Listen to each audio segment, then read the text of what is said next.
Galaxy S24 series. Get it now. Sí, ¿vos de qué parte sos? Yo de aquí. Ah, mira, ¿Tú de qué parte eres? del norte.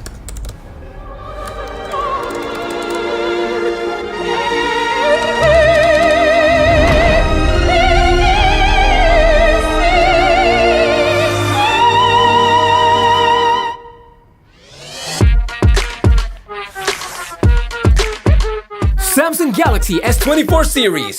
Get it now. Sí, ¿vos de qué parte sos? Yo de aquí.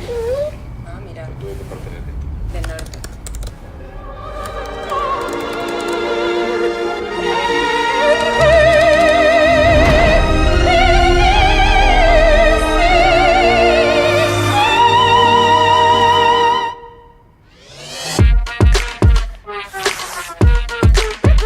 Samsung Galaxy S24 series. Get it now. Sí, ¿vos de qué parte sos? Yo de aquí. Ah, mira, ¿Tú de qué parte eres? del norte.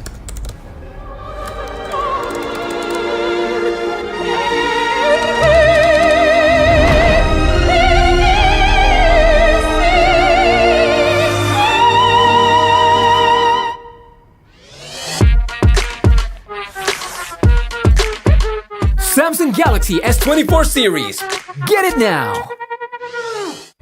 Sí, ¿vos de qué parte sos? Yo de aquí. Ah, mira, ¿Tú de qué parte eres? del norte.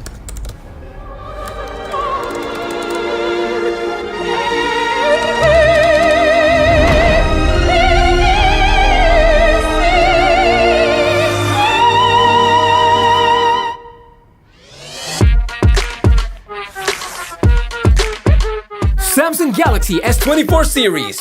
Get it now. Sí, ¿vos de qué parte sos? Yo de aquí. Ah, mira, ¿Tú de qué parte eres? del norte.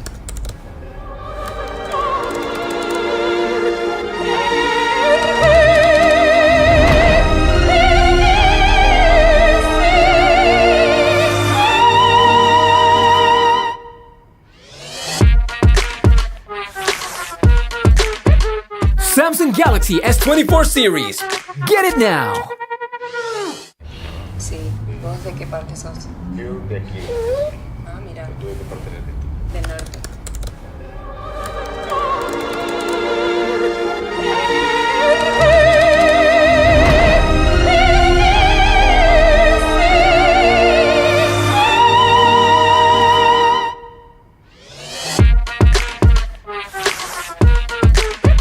Samsung Galaxy S24 series. Get it now. Sí, ¿vos de qué parte sos? Yo de aquí. Ah, mira, ¿Tú de qué parte eres? del norte.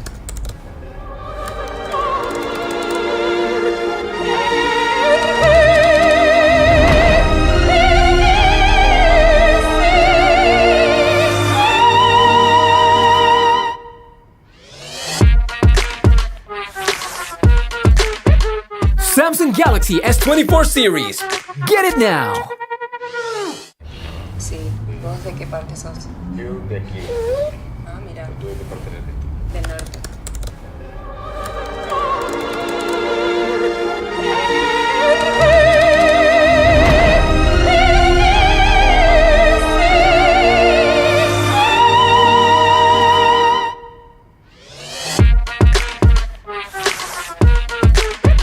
Samsung Galaxy S24 series.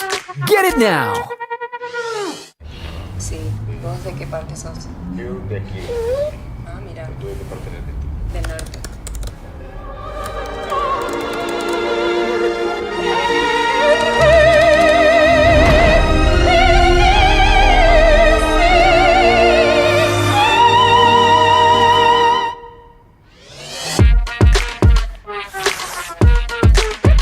Samsung Galaxy S24 series.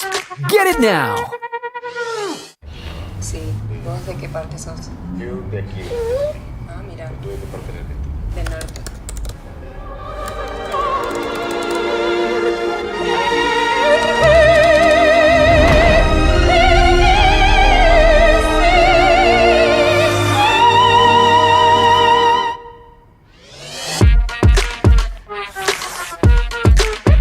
Samsung Galaxy Galaxy S24 series.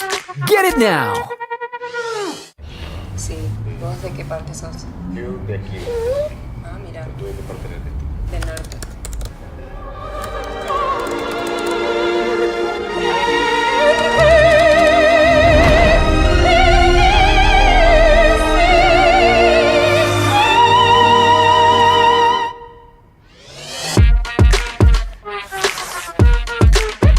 Samsung Galaxy S24 series. Get it now! Sí, ¿vos de qué parte sos?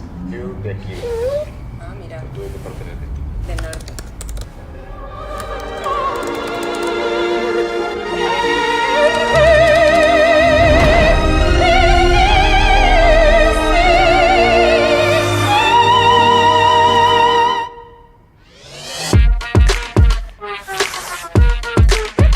Samsung Galaxy S24 series.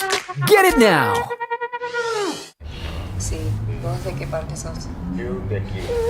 Ah, mira, ¿Tú de qué parte eres? del norte.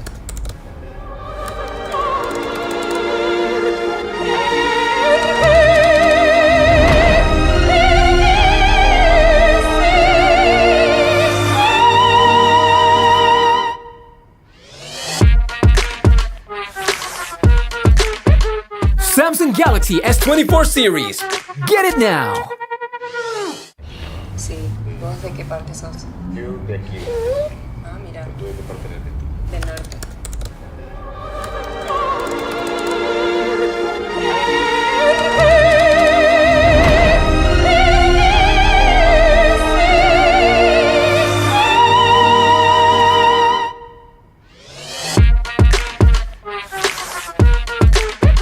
Samsung Galaxy S24 series. Get it now! Sí, ¿vos de qué parte sos? Yo de aquí. Ah, mira, ¿Tú de qué parte eres? del norte.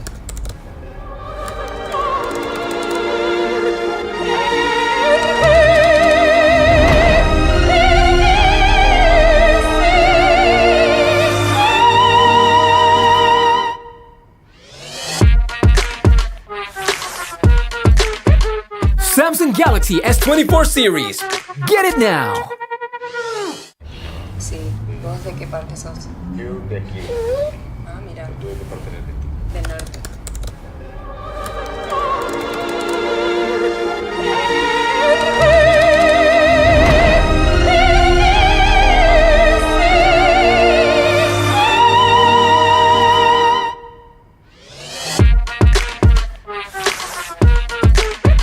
Samsung Galaxy S24 series. Get it now! Sí, ¿vos de qué parte sos? Yo de aquí. Ah, mira, ¿Tú de qué parte eres? del norte.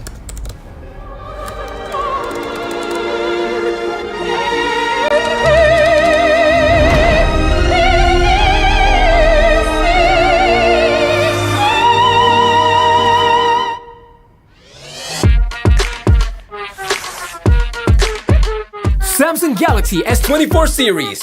Get it now! Sí, ¿vos de qué parte sos? Yo de aquí. Ah, mira, ¿Tú de qué parte eres? del norte.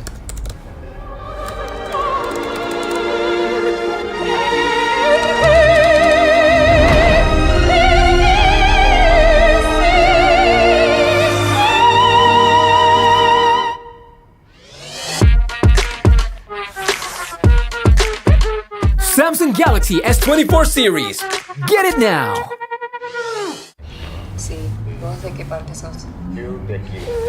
Ah, mira, ¿Tú de qué parte eres? del norte.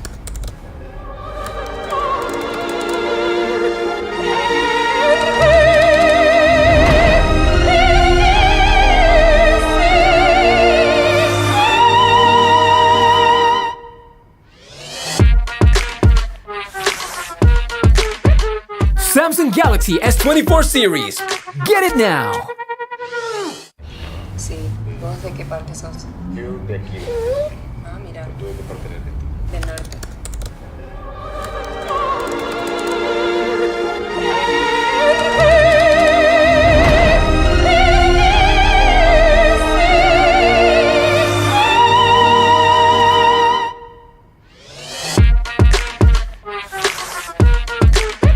Samsung Galaxy Galaxy S24 series. Get it now! Sí, ¿vos de qué parte sos? Yo de aquí. Ah, mira, ¿Tú de qué parte eres de? del norte.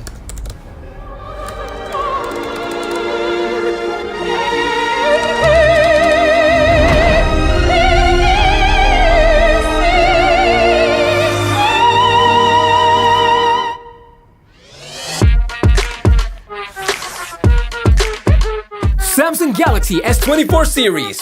Get it now! Sí, ¿vos de qué parte sos? Yo de aquí. Ah, mira, ¿Tú de qué parte eres de? del norte.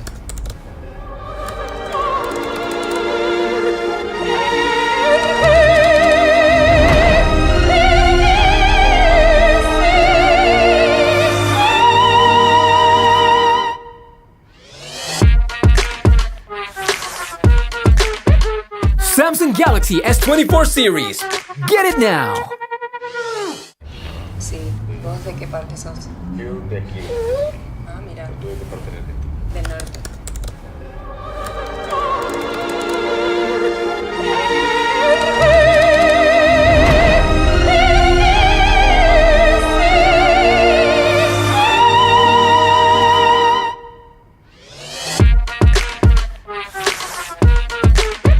Samsung Galaxy S24 series. Get it now! Sí, ¿vos de qué parte sos? Yo de aquí. Ah, mira, ¿Tú de qué parte eres de? del norte.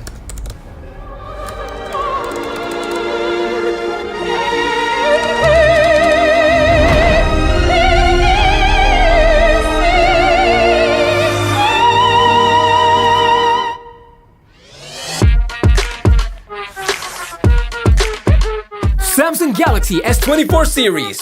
Get it now! Sí, ¿vos de qué parte sos? Yo de aquí. Ah, mira, ¿Tú de qué parte eres de? del norte.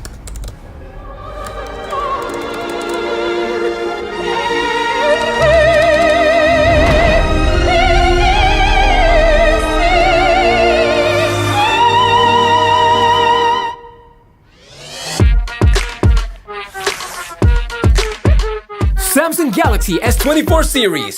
Get it now! Sí, ¿vos de qué parte sos? Yo de aquí. Ah, mira, ¿Tú de qué parte eres de? del norte.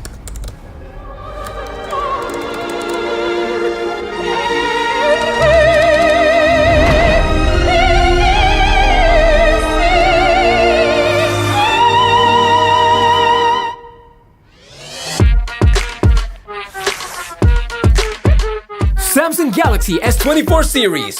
Get it now! Sí, ¿vos de qué parte sos? Yo de aquí. Ah, mira, ¿Tú de qué parte eres de? del norte.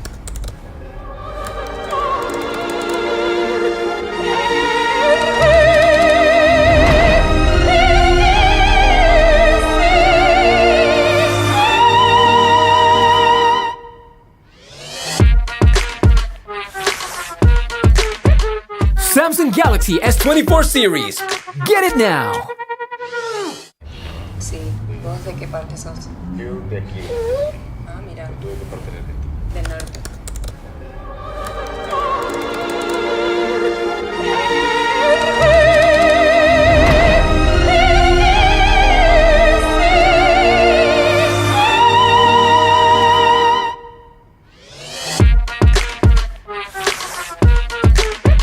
Samsung Galaxy S24 series.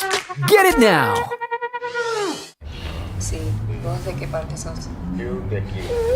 Ah, mira, ¿Tú de qué parte eres de? del norte.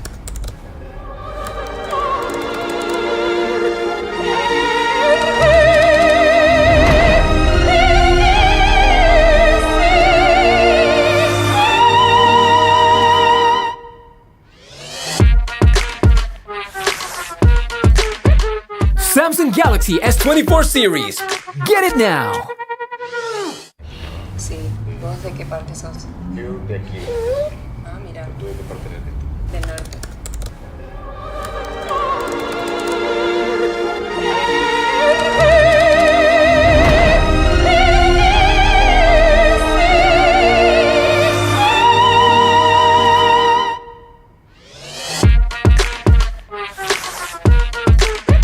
Samsung Galaxy Galaxy S24 series. Get it now! Sí, ¿vos de qué parte sos? Yo de aquí. Ah, mira, ¿Tú de qué parte eres? del norte.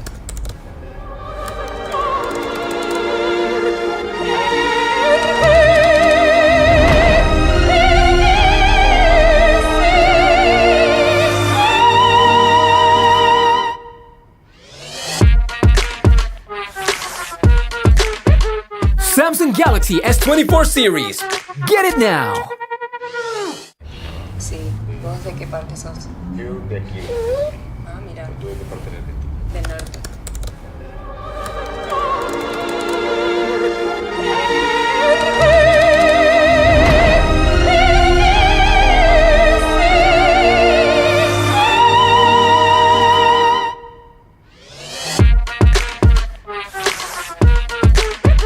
Samsung Galaxy S24 series. Get it now! Sí, ¿vos de qué parte sos? Yo de aquí. Ah, mira, ¿Tú de qué parte eres? del norte.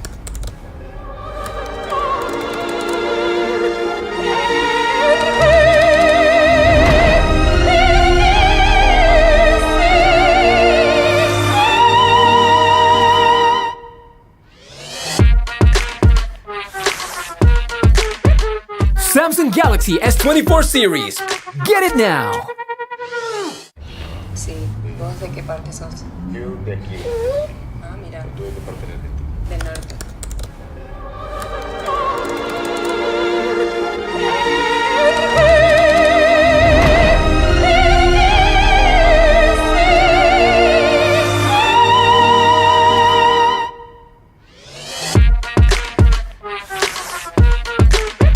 Samsung Galaxy S24 series. Get it now! Sí, ¿vos de qué parte sos? Yo de aquí. Ah, mira, ¿Tú de qué parte eres? del norte.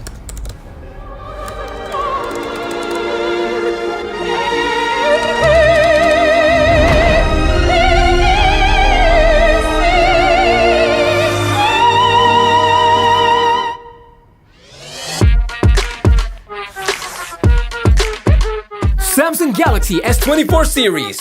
Get it now! Sí, ¿vos de qué parte sos? Yo de aquí. Ah, mira, ¿Tú de qué parte eres? del norte.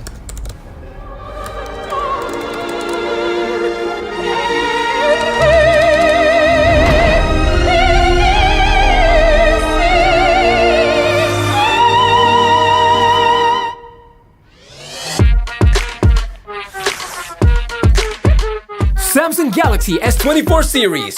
Get it now! Sí, ¿vos de qué parte sos? Yo de aquí. Ah, mira, ¿Tú de qué parte eres? del norte.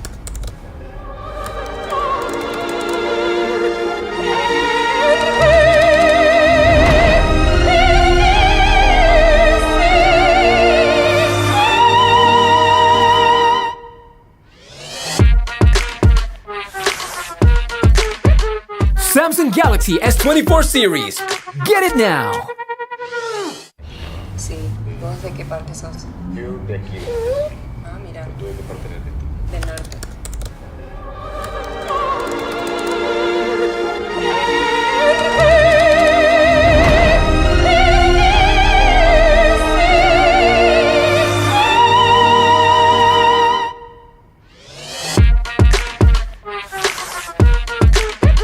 Samsung Galaxy S24 series. Get it now! Sí, ¿vos de qué parte sos? Yo de aquí. Ah, mira, ¿Tú de qué parte eres? del norte.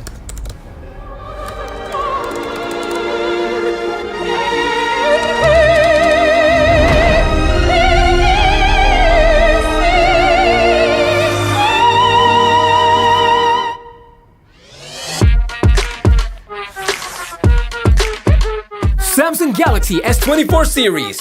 Get it now! Sí, ¿vos de qué parte sos? Yo de aquí.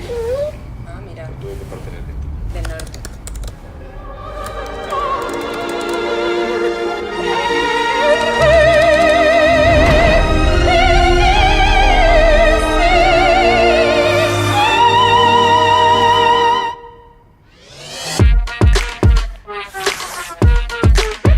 Samsung Galaxy Galaxy S24 series. Get it now! Sí, ¿vos de qué parte sos? Yo de aquí. Ah, mira, ¿Tú de qué parte eres? del norte.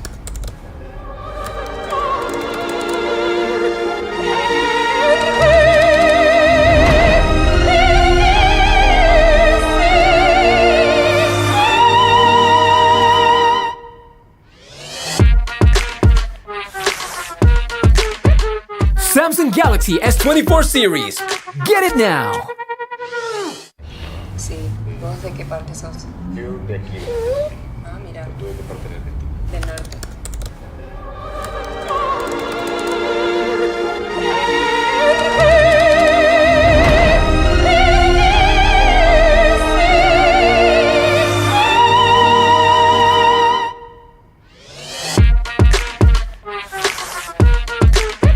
Samsung Galaxy S24 series.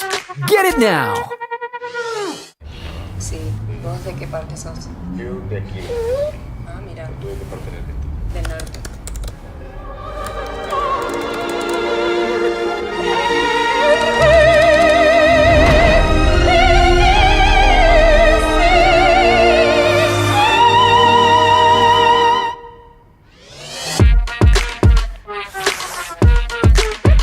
Samsung Galaxy S24 series. Get it now! Sí, ¿vos de qué parte sos? Yo de aquí. Ah, mira, ¿Tú de qué parte eres? del norte.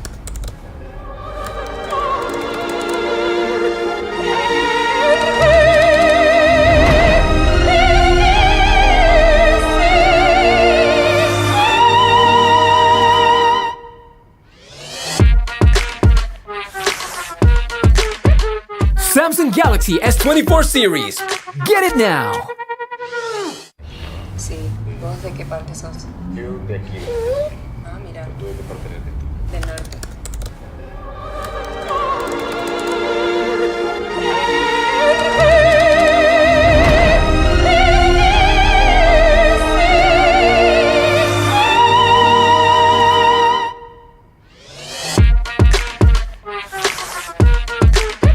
Samsung Galaxy S24 series. Get it now! Sí, ¿vos de qué parte sos? Yo de aquí. Ah, mira, ¿Tú de qué parte eres? del norte.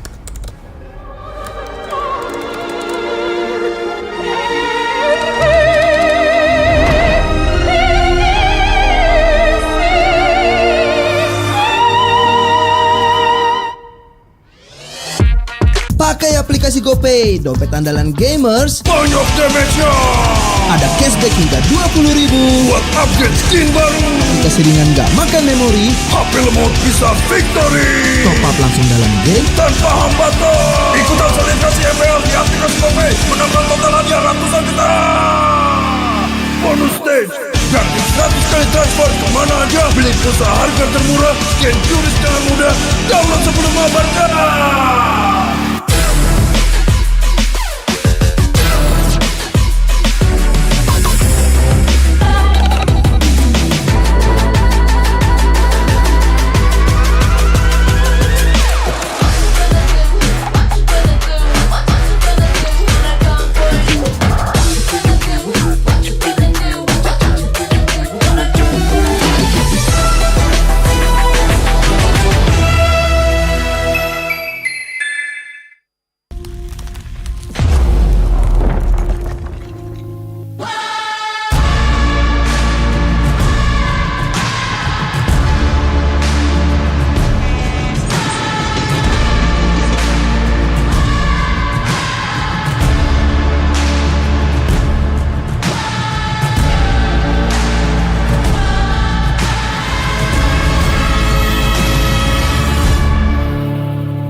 mudah di dunia games. Pilih game, masukkan game ID.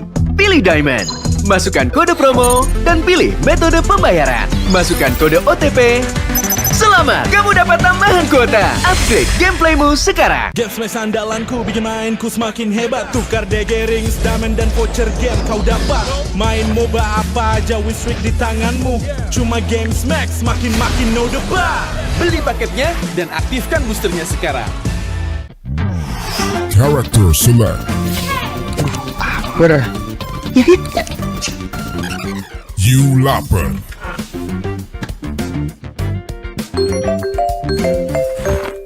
Stop! Pakai klik Indomaret, belanja 1 jam sampai dan gratis ongkir loh. Wah, belanja online kayak belanja di toko Indomaret. You kenyang, siap main lagi. Let's go! Belanja online seperti di toko.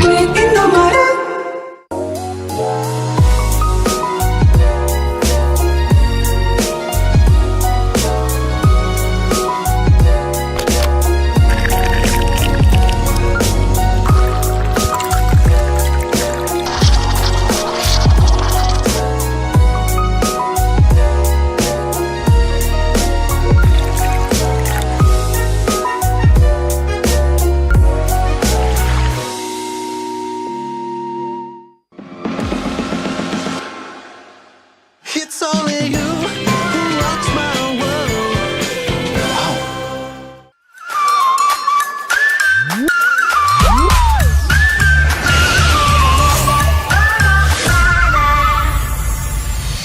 I'll be, yeah, I'll be wherever I wanna be. Wherever I wanna be.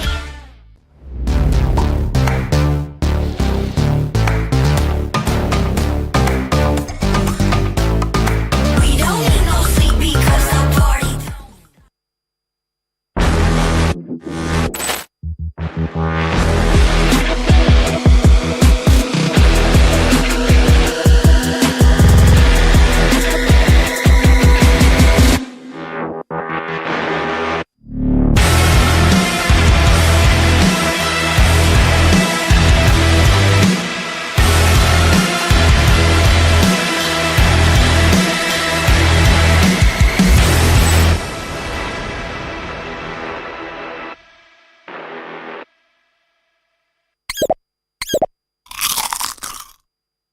Well, I'm me, and there's no one I'd rather be.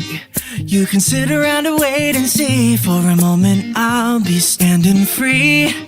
So hurry up and wait for me. Got a bag of chips by the sea. The sun is blazing down. I've got my smile now. Here's the thing, your chips will really make me sing. Come on, relax and have some chips with me. Chill out, lay back, I'm right where I wanna be. We've got time to take it easy.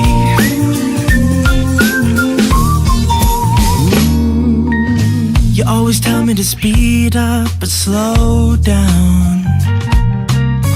I've been kicking my feet up and just going to town. A bag of chips in hand, I got nothing planned, yeah. Good treats by the sand, you know I wanna chow down. Oh yeah. So when you ask me if I'm gonna stay, I'm promising you I will.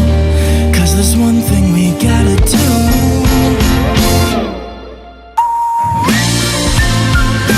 Come on, relax and have some chips with me. Chill out, lay back, I'm right where I wanna be. We've got time to take.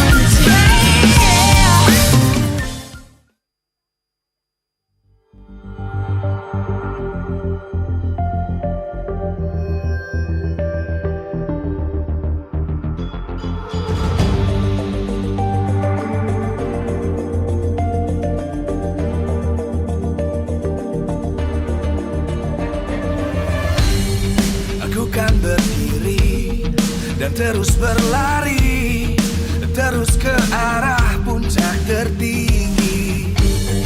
Ku takkan berhenti, hanya sampai di sini. Kemenangan abadi menanti. You know we won't miss if we unite our focus. And if you haven't noticed, we all live. Nyalakan apimu, hadapi semua tantangan, hadang semua serangan, jatuh bukan halangan. Bakar semangatmu, janganlah engkau menyerah. Kita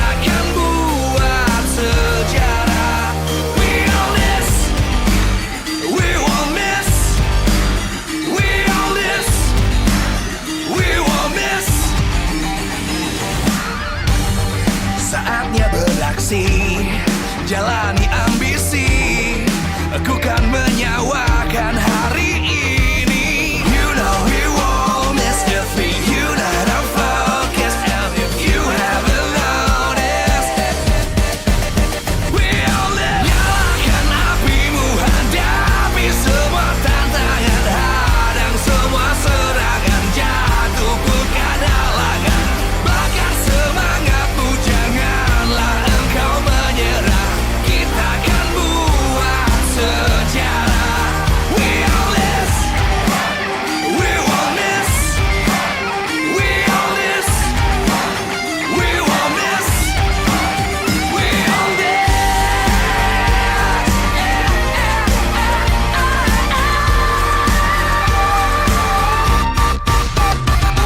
Nyalakan apimu, hadapi semua tantangan, hadang semua serangan, jatuh bukan halangan. Bakar semangatmu, janganlah engkau menyerah. Kita akan buat sejarah. We all this.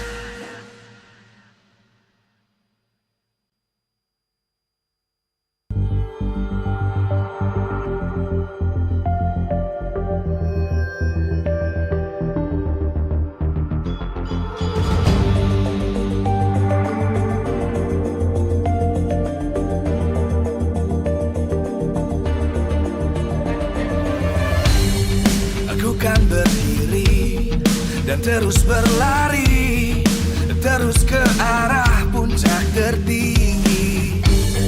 Ku takkan berhenti.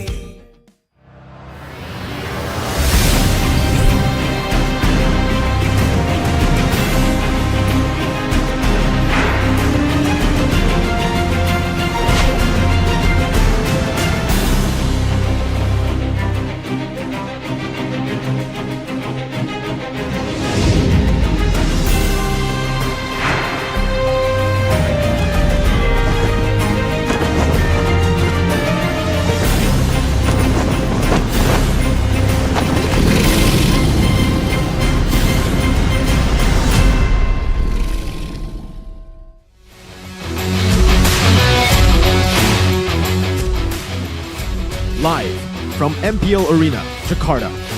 MPL Season 13 is powered by Moonton. Presented by official tournament smartphone, Samsung Galaxy. Official e-wallet, GoPay. Official gold partner, UBS Gold. We own this.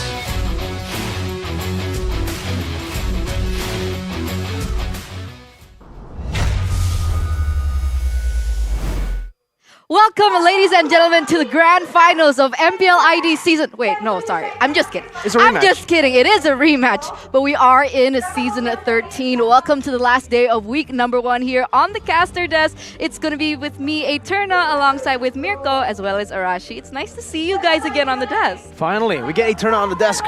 What have you doing? What have you been doing, man? I have been watching. Did you watch yesterday's match, particularly match 2? Yeah, I was in the live chat. I was like, yeah, I mean, yeah, he was pretty good, but what's up with your team, man? You know, a lot of people say that Rome wasn't built in a day. Oh. All right, so we'll okay. give them some time. But what about you, Arashi? How are you feeling? Feeling great, man. It's been a while since the three of us shared the desk together, so it's great to be back. But it's only possible because of our sponsors. Ladies and gentlemen, we would like to thank all of these people down here, because without them, MPL ID Season 13 would not be possible. MPL ID Season 13 is powered by Moonton, presented to you by the official tournament smartphone Samsung Galaxy. We also have our official e-wallet GoPay, our official gold partner OBS Gold. We would also like to thank our partners in esports. Thank you to Dunia Games, Games Max, Oraimo, Telkomsel, our suppliers as well. We have Indomart, Point Coffee, Neo QLED, Super Smart TV Plus, as well as our government sponsor, a government supporter, PBESI. Thank you so much.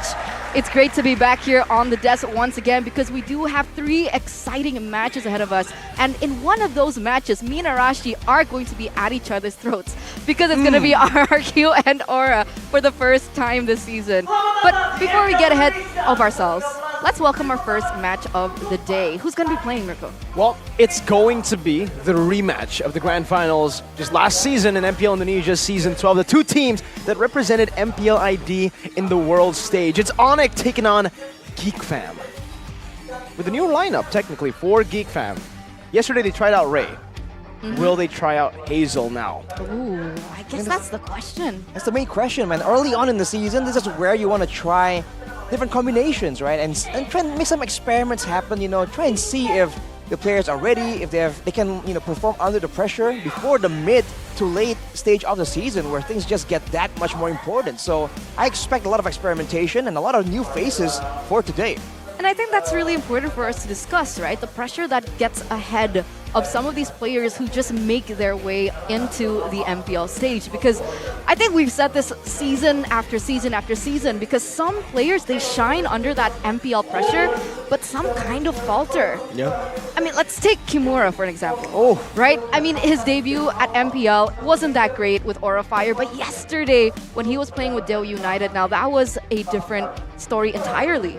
A different team supporting him, a different environment as well, and the way that he's treated maybe. Again, all these factors come into play when you play for different teams. And yeah, we were able to see a crazy, crazy version of Kimura yesterday to take Deo United all the way to the top, 4-0, 100% game rate. The team that, with a full Indo lineup, no imports, a lot of people expected to maybe do bad this season, but no, they're doing very well. I mean, new rosters in general always have an adaptation period, but like you said, it's an all-Indo roster, and it's a lot of new faces, and yet they're still able to perform at such a good level, and they're on the top of the standings right now, but you gotta keep in mind that it's only just beginning. And that's the thing, right? For Geek Fam, they haven't won a single match. They lost to your team, actually, right? Bigetron Alpha.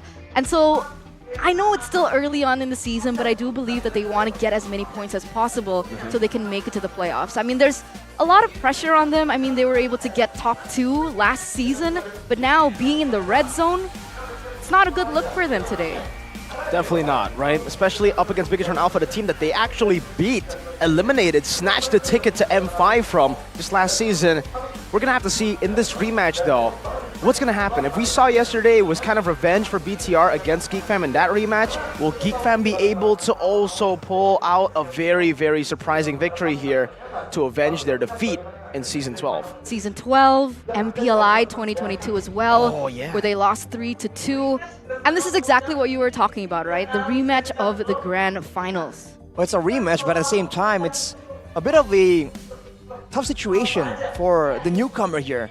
He's making his debut right now, but he did end a 7-time lose streak for his former team, Hazel. So we'll see if he can bring that performance, bring that kind of confidence up against one of the best junglers in the world, not just in Indonesia. Because this is a tough test for anyone, let alone someone who hasn't been in the MPL just yet. Either way, we love new faces. Of course. Right? We love new faces. That's the whole entire point of MPL, right? This is the league where we are able to bring out the maximum potential of these players. And looking at Hazel, I could even say that maybe at some point Kyrie was his quote-unquote idol, right? And now he gets to play against him if he does make it into the roster. And this is what is so cool, because back at MDL ID, like you mentioned before, Arashi, his team was on a 7-times lose streak. Can you imagine? He goes into the roster, comes in as a jungler, and he was able to break that lose streak single-handedly. I hope he can have the same impact here for Geek Fam. I hope so, certainly, right? I mean, the way that Hazel plays, though, very assassin-oriented. I mean, legit, just assassins. I mean, we hear that even when he goes for those utility junglers, it just doesn't shine the same kind of way. But this situation, though, really is befitting for Geek Fam, right? With the nickname, the Kingslayers. There could not be a better team for him to be put in this situation up against Kyrie. And he still had a little bit of time, right? I mean, from that debut in, was it MDL? Or another previous tournament? It was MDL, and then before Liga Nacional, where he actually was able to capture the title together with Bigetron Alpha's head coach, Kescute. So there you go. I guess there was enough time. There should have been enough time for him to kind of elevate his gameplay, and that's exactly what we're expecting from him today. But as you can see, Geek Fam already getting ready What exactly do you think we can expect from them today? From Geek Fam, you can expect a big emphasis on the assassins, on him being placed as a carry. And if he doesn't, then we're gonna have to see a new shade of Hazel because again, yeah, from what we've heard backstage in MDL, in Liga Nacional as well, he is a damage dealer, he is a carry. You need to enable that to happen in the game if you want to have a chance against Onic. Utilize your strengths. And I'm actually excited to see whether or not Onic might bring that out from Kyrie as well. I think we haven't seen him on these carry junglers, these damage junglers in quite some time. As y'all know, in the previous tournament, he pulled out a lot of, tanky type of junglers. But let's welcome these teams onto the stage as we take a look at their official team lineup here. So it's going to be Boots, Kyrie, Sans, Keyboy, and CW playing today. He's back. Not Albert. Man, a lot of people were talking about, comparing Albert and CW. And I do think that if a lot of teams were expecting Albert, now with CW coming back, this is going to be a bit of a curveball for them. And up against them today, the Geek Fam team lineup, Luke Hazel making an appearance, a boy Baloyski, and Chadera. So it's the debuts all around. The debut of Onic here at MPL ID Season 13, as well as Hazel's debut on the MPL stage. Pressure must be there, right? Nerves. Let's hope they can iron things out, iron the kinks out before they get into this match. But a lot of people are expecting Onic to win this. But there were a lot of upsets we saw earlier on yesterday. So anything might be possible. Seriously, yeah. Aura, the team that was hyped up with a world champion, the most iconic Cho player of all time, in the lineup, lost to Dewa United, a team with veterans. So we'll see here first, as we welcome the first team, our home team, up onto the stage. The first runners-up of MPL Indonesia Season 12, the Geeks, coming up to shake the world once again, Geek Fam! Geek Fam having a lot to prove right here, having a lot of doubts thrown their way. But they've proven again and again that if there's a team that is well known for beating those odds, the Geeks will do it. Creativity, decisiveness is the name of the game for this team. Let's see if it's going to be enough to bring them out of the red zone here in week number 1 of MPL ID Season 13. With Chadera in the lineup for Geek Fam, they're trying to match CW up with the man who has been always very consistent in the regular seasons. We'll see if he is going to be able to replicate the same success in the regular season as last season, because they're up against some tough competition. They were not able to complete the golden road, but they are on a new road once again, paved for victory. The Sky Kings, Onic. Onic make their way on the stage. Oh, it looks like Boots is going to be playing alone today, but just kidding. All the rest of the members are following behind him. And finally, we get to see CW in the lineup. A lot of people have been talking about the differences between CW and Albert. I'm sure you guys, as the viewers, also have your own opinions. But this is the Onic that we are going to see today. This is the Onic that was reigning supreme, and today they're coming back to remind everyone who is actually on the top of the food chain in MPL ID. Do you think that's still going to be true this season? Do you really think that Onic are still going to be the victors? I mean, I guess that question will be answered seeing their performance today, but I got to say, all the other teams this season have really leveled up. Well, it's harder to stay on top than get to the top. So we'll have to see, man. It all does begin with the people behind the stage, and the iconic Coach Yeb is nowhere to be seen. Wait. Coach Adi right here solo against Blovsy and Wura. Where's Yeb? Yeb won't be making an appearance here in Season 13, at least the first half. Maybe we'll see him come back later in the second half, but for now, it will be Adi. And so far, it has been Adi at the helms as the head coach for this new Onic lineup. Technically the same Onic lineup, but we did see a new Onic lineup with Albert just previously. What are your thoughts though, guys, right? Because I'll answer your question earlier, Eterna. I think it might be the time where teams will be able to finally beat Onic in MPL ID, or at least make it competitive, because Onic's been dominating for the last 3 seasons, we can say, 3-peat. this should be the season where a lot of teams have improved enough to compete against them. And it's getting stale. So a lot of differences from the other teams would be a milestone, I think, for our particular competitive scene as we take a look at this, Arashi. Team head-to-head, where the KDA certainly favors Onic, the more aggressive, the more calculative and cleanly performing team.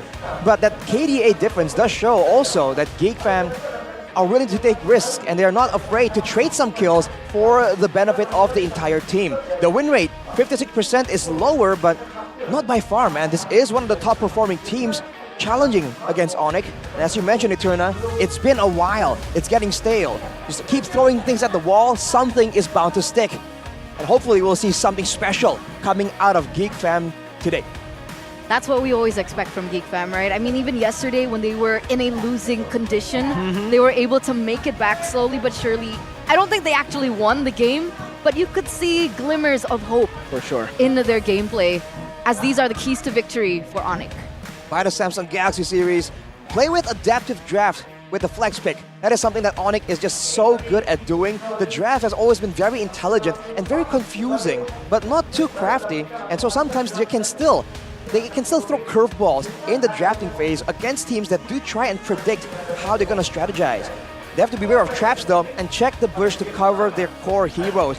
Geek fam, especially with Beloyski, he is one of the main shining players on that team. And part of how he's able to do that for his team is by being crafty with his positioning, with the vision game, with the map control. So if Onic really wants to try and get a clean victory, they have to be very diligent with the clearing, with the intel gathering to ensure that Beloyski does get stifled. It seems like for the side of Geek fam here, we're going to take a look at their keys to victory as well. With Chadera in the lineup, what changes here? Well, for the moment, prioritizing Hazel's jungle carry seems to be what they want to try and do. We've already mentioned how he is very assassin-oriented, so a bit less flexible, at least for now, until he has proven otherwise. Along with that though, Luke winning the matchups in the EXP lane certainly gives them a bit more fighting power across the map. And in a way, even though he's all the way on the opposite side of the map, his pressure will help enable the gold lane as well. So I think in the gold lane, they're going to try and go for something strong, something dominant, so that they can let the other lanes be as aggressive as they want as well, in order to try and force Onic to make mistakes. Sorry, but who made the keys to victory for Onic? I mean, that second point was... That's dirty, bro. That is quite dirty. It's dirty, bro. I mean, it happened to them twice, right? With Kyrie first at M5. And if I'm not mistaken, was it Albert the next? Yeah. They joined the Kumar squad, as the memes call him. We're not going to be talking about Kyrie Kumar, though. We're going to be talking about Kyrie Rayos del Sol now. The Terminator. The Terminator. Terminator. Man. Why is he called the Terminator? Because he's a beast. I mean, earlier on we saw the stats displayed to us. It's not enough time to read all through that because, you know, the man, Lord Terminator. The man has just a ton of achievements at this point, and he has proven everyone wrong time and time again. So now, again, with people claiming that the era is over, that Kyrie is no longer the man, he's going to, once again, try and exert his dominance along with his team. And I believe they do have plans specifically for Geek fam as well. I like that you mentioned that. Because a lot of people, and when I say a lot of people, I mean a lot of analysts in the scene, have actually said that Kyrie's like the Kyrie we knew and loved, that dominating figure, the best jungler in the world, quote unquote, he hasn't really been seen lately. I disagree. Oh, okay. Do tell. Objection from your... I disagree. Unfortunately, I think he's no longer the best jungler in the world. I think Kyle TZ holds that now. I think it's just, unfortunately, not his meta. He can obviously still adapt and fix it, but I feel like a lot of the things that happened when he did lose out these red trees, did lose out in these positions as well, it was a battle of setup, man. The Onic that we saw at MSC, the Onic that we saw that were on the Golden Road, they had that advantage almost every single time to facilitate Kyrie. And now they're slowly losing that. I guess we'll see if they get it back. As we welcome you, ladies and gentlemen, to the drafting phase of game number 1 in this best of 3 series, presented to you by the official tournament smartphone Samsung Galaxy. These bans are coming through real quick, and Geek get the first pick. They get the first pick and they're banning away a lot of teams that are kind of perform independently. Whereas for Onic, they're banning a lot of these team play setup, engage kind of heroes. And I mean, they're putting a lot of respect on Beloyski for sure, banning away the Mathilda and the Gwyn for that flex potential, but also that Nolan though. And for Geek, that's gonna be that flex Ruby pick. It's a bit of a signature for Beloy in a way, but we've seen that sometimes it kind of puts you in a tough spot later on when you're trying to flex it around.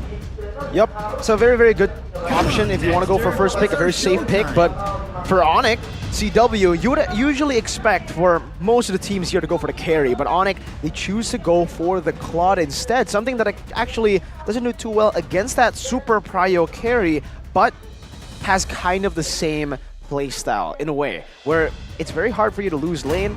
You don't want to win lane either. All you want to do is just go equal with the enemy gold laner. I think it's a very good pick for CW, and they pick up an Arlet that's as flexible as a Ruby. I feel like it depends on who they chose as their gold laner, right? Because I think if Albert was playing, I would expect carry a little bit more. The reason behind this is because of their different gameplays, right? With CW and Albert a little bit more aggressive. I think carry suits him a little bit more of a risk taker as compared to CW. And with Claude, I think it fits his playstyle a bit more. But here, Geek have opted to take the carry as it was left open. Now, a lot of people have argued that carry is one of the best laners in the gold lane. Do you agree with this? I think it's definitely strong, and it's definitely a lot safer than a lot of other options. The fact is that when your gold laner can build in a tanky fashion, that means that he can also stay in the fight in more dangerous areas, and in turn, ironically enough, output more damage. And you talked about Albert maybe picking up this carry if he was here. Well, Chidera is a gold laner that's very dominant, very aggressive, and he loves taking risks. And I do believe that the carry will be such a great fit in the situation. And with the assistance of a Ruby and a Faramis, it's going to be very tough to reach him. But Onic, they go for that Fredrin pick, and most likely it's going in the jungle. We've covered that already in day number 1. Jungle? Most likely. Because Arlet. Oh no, but Arlet can still be flexed. Yeah, but the Fredrin, I think at this point, it's very unlikely that we'll see him flex. Not really that strong anywhere aside from the jungle. You can still make him work in the XP, but it really relies on the whole team snowballing in the early game. So yeah, independently in the XP, not a good pick. All right, so we're going to assume that Fredrin is going to go to the hands of Kyrie. So not the assassin jungler that we were expecting here in game number 1 for Onic. As we enter the second phase of the drafts here, the bans are coming in. Baxia gets taken out. Did they expect that Hazel would pick the Baxia up as a jungler? That must be it, because there's no way they're banning it for any other reason. But I mean, maybe they have done their research and they know that there could be a curveball here. And for Onic, having the Arlet, having the Fredrin, and technically the Claw that has okay sustain later on, the healing reduction is something that they would dislike to have, especially if they're going to be trying to play around the objectives and trying to play for that setup. Because Baxia, being backed up by a Faramis, that is a huge nightmare for them to try and shred down, especially because they do not have the carry in their hands either. So Baxia with 2 lives is definitely something that they decide that they don't want to risk up against. They might also want to prevent that control of tempo that a Baxia can offer, right? If, again, what we're assuming is correct, that Fredrin is going into the jungle. But Geek here, they're going to respect Sans in the mid lane, take away his Lilia. Because, you know, no one plays the Lilia like he does. Yes. He is so aggressive. He dies under the turret. He doesn't care. He goes into the enemy base. But I'm still curious as to what Hazel is going to be picking up. And we get a little bit of a history about Hazel here, the new jungler of Geek Fam. You can see his accolades here. One of the main points was that he was able to win first place at Liga Esports National 2023 right before he was recruited by Geek Fam this season. Definitely no small achievement. So we'll have to see with the expert ban out by them. It seems like it's going to be a bit more of a pick-off strategy, but here's a Lapu Lapu. Hang on. No ban? Yeah. I don't know if this is an error or if they actually missed out on the ban. If you look behind us, there's a Barats that came through. Oh, Barats. So that should be the ban, the Barats, as they pick up the Lapu. Okay, I was just a bit confused there because they went straight to the Lapu. Was expecting a ban first, but yeah, I don't know if we can confirm this yet because behind us, ladies and gentlemen, we see the Barats on screen. We do not. Well, going back to the drafts and compositions though, the Lapu Lapu Fredrin and Arlet, a very heavy fighter, heavy composition right here. It doesn't usually do well against a Ruby and a Faramis, so the fact that they're picking all this up into what is kind of your counter leads you to believe that they have something special going on for the mid lane. Because you know the Vexana is still not on the map. You have to wonder if Onic will be picking that up. The Grok and the Marcus though, already trying to counter all the crowd control, all their stuns, all the knockups with the crowd control immunity. So now they have good front line with crowd control immunity, and they have crowd control of their own. But true damage is what Onic wants. So that's it. That's it. That's why, right? You were talking about this fighter-heavy composition. Gord needs that. Gord needs really good front line to be able to cover him, as Gord will be in the back lines to dish out that damage. Yeah, it's just something, it's an Onic special at this point, right? You expect all these meta picks, you expect maybe a Vexana, all of the Lilia early on, the Faramis as well, but Onic saying, no, it's okay. We have our own hero pool, and they have shown, and just recently, the previous tournament, Sans played the Gord when nobody was expecting Gord. We expected Gord maybe at M5, but now in this meta, it's really hard to pull off the Gord knowing how chaotic the team fights, the skirmishes are. Onic can still do it though. They show that they can do it. Let's see if they can do it here in MPL Indonesia. That's the question. This is going to be the debut of Gord as well. No one has dared to pick him up. But of course, Onic, the Sky Kings, they think otherwise. We'll see if it works out for them, ladies and gentlemen, as we get into the Land of Dawn for game number 1 in this best of 3 series, the rematch of MPL ID Season 12 Grand Finals, Geek Fam and Onic. Man, this is gonna be a tough one. For Onic, I think the idea is, you know, against a Faramis, you want good AoE damage that can just output and burst down every single one of those HP bars. Since Lilia isn't available, Gord kind of makes sense on paper, but it's gonna be so difficult with so much aggression, so many dive potential from Geek Fam, and you're seeing a boy, you know, on his signature Faramis. He's definitely gonna be a bit crafty with the Nether Realm timings. Definitely here. Voloisky still being that oppressive force, trying to give information onto Kyrie's whereabouts as well as try to hinder his movements. But you see that Onic, they might retaliate here. Voloisky already half health. Yeah. Still able to escape. Luke is able to secure a little bit of that XP, but gets chunked very, very low. Not the best of trades for Luke, and Onic are looking very good already early on. CW in this lane against the carry. We mentioned it in the draft. It's not the best lane for the Claude. It's already a dive attempt right now. Hazel's just hovering over. CW still waiting right there. He's super low. Hazel just needs to tap one button, and the battle mirror image brings Hazel back. He finds the kill back. Not bad at all, the trade. Jungle for gold lane early on. Great play by CW to at least make an even trade. But look at his trading potential from the carry. He still regains so much HP, and that's the bullying potential, man. You trade a couple of hits, but he disengages while hitting you, because the skill, the dash, actually comes with a basic attack component, and that is a lot of issues for CW. That's what I was worried about. That's what I was worried about when Claude was picked up first thing in the morning, right? In the morning of the drafting phase. This CW is notorious. Oh, wait a minute. Top side. 1 HP on Boots. One more shot. A boy finds it. Boots has fallen to 2 side lanes, and Onic lose onto the setup for the first turtle. Geek Fam, they collapse onto the turtle. Into the turtle pit they go, and with Hazel dying earlier, you would have expected that Onic maybe will have a better chance at this. Geek Fam say no, though. They have that better mid control, and they'll utilize it. That's 2 lanes faltering into the hands of Geek Fam, right? Because honestly, at the beginning when I saw the gold lane, I was like, all right, that's fine. CW thrives on losing lanes, right? He's okay, he's good. He's like that type of player that you don't kind of look at for the rest of the game, and then suddenly in the late game or in the mid to late game, he suddenly pops off. But with the EXP lane also losing out, mid lane kind of shaky here for Onic. It looks like they're losing their control here in the early game. What's going on?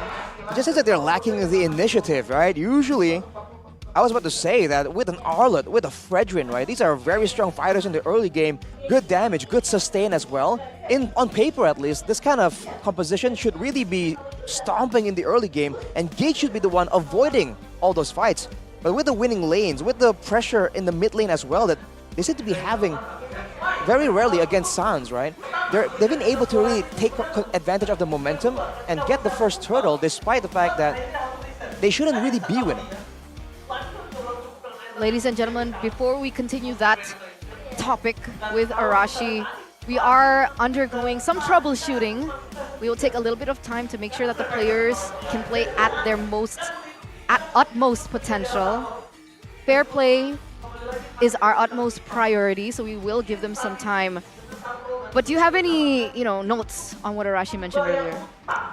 Not really. I'm just really confused as to what happened there in the XP lane. Like these very small mistakes, small miscalculations, but that are leading up to very, very fatal errors for Onic. I think it's been happening quite a bit actually, just recently, the previous tournament as well. A lot of miscalculations in that XP lane for Boots, unfortunately. And they gave up the early advantage. Like, this is super early on. They need the Gord to scale. If the top side of the map doesn't prevail, they also have a weak side gold laner. They might have to like push this all the way back. So Geek Fam Snowball is getting very scary with the Martis on 2 kills and a turtle.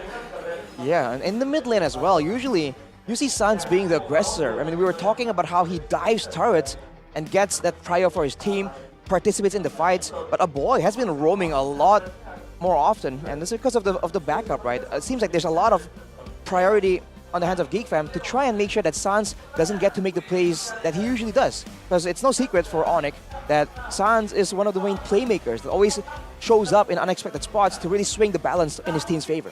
That's why I thought that maybe that would have been one of the reasons why Geek eliminated Lilia in the banning phase, right? Because with Lilia, you can be a little bit more flexible in the early game. There's still damage, even though it's still early.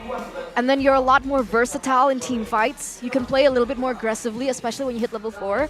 But for a hero like Gord, for example, I think it's a little bit more reliant. Not as flexible, highly much more vulnerable than the Lilia. What do you think? Yeah, I think that same. I agree with that. I feel like they should have picked up the Lilia first over the Fredrin in the first phase to be able to hold on to that mid prio if they were really trying to help the gold lane scale. They did first pick the Claude, so they already had in mind a weak side gold laner. You'd expect more prio in the mid lane to cover up for that weak side gold laner. The fact that they picked up the Fredrin means that they also want to contest their neutral objectives. They want to try to control the early to mid, maybe hold them back. So just a bit of contrast there with the Gord and then the Fredrin, right? Because now we're getting into a very tough spot. We don't really see Onic in this position a lot, maybe against AP Bren. That's the only time where we actually do see that happen. Early game controlled by the opposing team. It is a different team though that is playing. I don't know if, are there concerns of synergy with Albert in the roster previously, and now it's CW again? Are there problems there? There's definitely a factor, I believe. Because, usually, we were just mentioning it earlier in the introductions, right? Onic is a team that's always so calculative, so cleanly performing. It's even shown in the stats in the team head-to-head. But you can see that when it comes to the setup here right now, the turtle's up, they go straight for it without really securing the side lane prio first with a gank or something. And that is something that we don't usually see from Onic. So you do wonder what exactly is going on. Let's see what will go on as a Marshall brings us back into the game. Ladies and gentlemen, we are at minute number 3 and still Chidera is pressuring CW, really just dominating. Is he gonna go? Is he gonna fall here? Bloiski's there. Oh, one more. Blazing the White, he pops it in. Has a Purify as well. Beloyski's not able to find any more damage. Final slash from Keyboy. Good retaliation, good answer back at CW. 2 times now he's been able to outplay a very, very bad spot away. Kyrie walks up, gets a taunt done. Beloyski has the path around the wall that he placed down, and Keyboy takes him out. They definitely overstayed their welcome right there. But showing again that's just such a tough lane, especially because Carrie's basic attacks actually fly so slowly that Chidera is doing a good job just harassing CW under his own turret. But now you're looking at Onic with a strong mid lane power spike here, with the Gord having the ultimate, having 1 or 2 items. This means that they have the burst potential to take out anyone who is not protected by a boy with the Faramis. In terms of emblems, does anything stand out to you here? feels quite standard. Chidera with his build, Luke as well, Hazel, Beloyski. Well, there's a quantum charge for Keyboy, which usually we don't quite see on a aggressive roam Arlet. But he's going for a bit more movement speed because he knows it's a lot of... Oh! Two-man, I'm offended. Beloyski was able to steal away the orange, but Boots finds the stun, finds the steal onto the turtle. Kyrie walks back a wild charge to re-engage in his team, but as Keyboy jumps in with a vengeance, but gets caught in the decimate. And now it's the reset. Sans has been walled away for the team. One big smack away, and Luke with a slash of his scythe and a flicker out to safety. With the Don't Run Wolf King, Kyrie not able to fully chase Boots. Is waiting on that cooldown. Meanwhile, on the bottom lane, ZW with a fully popped in blazing duet onto Chidera is still unable to finish this carry off. And Onyx like, you were saying? You were saying? You were saying? I mean, we were talking about Boots in that EXP lane, going to be able to get that away, but here's CW. Three-man gang, the barrier, and the pin down with a Mortal Coil to give a boy a kill. 6-5 now. Keyboy is trying to hold that gold minion so that it doesn't get cleared out. 6-5, and still, that was gold lead for Geek. Again, as I was saying, right? I was really going to just, prop up Onic, and then Geek's like, you were saying? You were saying, again, Eterna. But yeah, Boots with that steal in the turtle lane. I think that shift in momentum was great for them, but Geek still hold on to that gold lead. It's a great moment for them for sure, especially because we just talked about, maybe some miscalculations coming in from Boots. Well, turns out the man is a mathematical prodigy, but man, this game has a lot of action going on because in the mid game, both teams technically have a lot of power spikes, more damage for the side of Geek, but more crowd control for the side of Onic. There's only a difference in the utility where Geek technically has a bit more of an advantage, only if it's a 5v5 where they can get maximum value out of that Nether Realm. That's why these Purifies are going to come in very handy here for Geek, especially in these team fights. Earlier on, Chidera was very close, but luckily he still had that Purify, popped it in. It should be up once again as the turtle spawns. With what we saw earlier on in that 5v5, who do you think has the better advantage to get this next objective? I think the next objective, if Onic can get a really good engage, right? Because they have Keyboy, if they can get everyone together and combo it with Sans, that could be the winning solution. But Geek is definitely going to try and spread apart and try and counter that kind of game plan, even though that means some members are not protected by the Nether Realm. I'm offended onto Keyboy. The main initiator right now is going to be CC, but Boots and Kyrie follows through as well. Good Nether Realm. CW pops in a blazing duet to try to disintegrate it. A boy gets caught in the Appraiser's wrath. And even in the back, Luke tries to sustain back up. Hazel with an amazing retribution on the Martyrs. Might have just equalized this trade, and the boy is back up. He had his stacks all stacked up to respawn instantly. And that's a 2k gold lead now for Geek fam. And I think that's an important thing to note was that Hazel was already 2 levels ahead of Kyrie. So in terms of that 50-50 chance, it did favor Geek fam. But we're going to head into a short pause, ladies and gentlemen. A little bit of troubleshooting to do between both of these teams. How do you think things are going? I think things are going great for... Fantastic for Geek fam in particular, man. They've been able to just outmaneuver and outplay a lot of these strats, a lot of these play from the books of Onic that usually teams kind of struggle against. Even when Onic do make changes, like I said, they're going to try and maybe surprise Geek, and they did. And they went for almost like a pick-off to really bait out a fight, and then with their survivability, they're able to just re-engage afterwards. And still, they kept their cool. They know that a boy, okay, we can let a boy get taken out. He's back because of the passive, and they focus on the turtle, and they still get it, and they're able to escape with minimal losses, despite the fact that Onic definitely wanted to make it a bit more costly for them to get that kind of advantage. I agree. And I think that's why the Faramis was such a good addition to the composition that Geek fam brought in this game, because when we look at the composition that Onic brought, right, we have Claude, Arlet, Fredrin, Lapu Lapu, and Gord. What do all these heroes have in common? They're all dependent, right? They're skill dependent. So if the Faramis can bait all these resources enough for Geek fam to re-engage after they waste those resources, then it's a better time for Geek fam in these team fights. Yeah, I think also, shoutouts to Hazel. What the heck? Just out retreat Kyrie flat out. We were talking about setup. That setup was better for Onic. They had the kill advantage, 4v5. Sure, Hazel did have a level advantage, but still, it's very impressive on a Martis compared to a Fredrin. You'd expect the Fredrin to have a bit more of a chance, a higher probability to actually make that 50-50 red tree steal. Hazel's looking really good. I think not for much better than Ray. Ooh. Well, I think the concern right now for Onic is to try and get some momentum and try and end the game before it gets way, way late. I mean, in the late game, they will have an AoE advantage. They have that Gourd with magical AoE, and they have the Claw that, in a way, scales better than a tank build carry, right? Can build full damage instead of the semi-tank the carry usually does go for. So in the late game, I feel like Geek definitely have the staying power, right, with the Netherrealm, and Onic will be reliant, like you said, on the ultimates, on the pick-off potential, which at this point is going to be so easy for Geek to counter. Ooh, what's this? Fun fact, second pick as a key to Geek and Onic's victory. FF. Onic and Geek, fam, emerge as the teams with the highest win rate on second pick in MPL ID Season 12. Ooh, wow. Onic with a win rate of 72%, Geek 69%. Nice. Ooh, nice.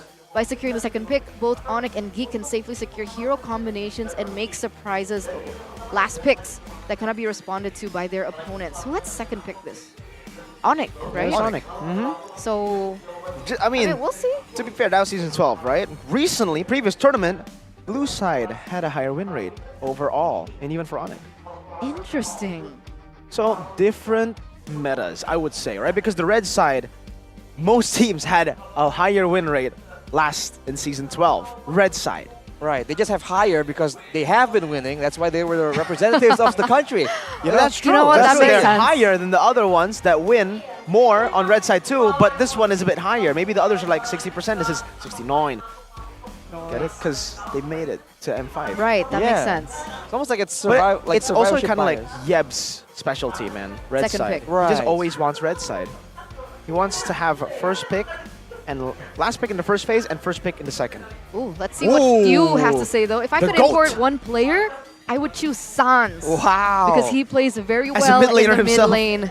I can learn a lot from him. That's As a mid lane GOAT. That's why. He's the so GOAT. that's That's so respect. humble. Yeah, this guy's always been a classy dude, you know?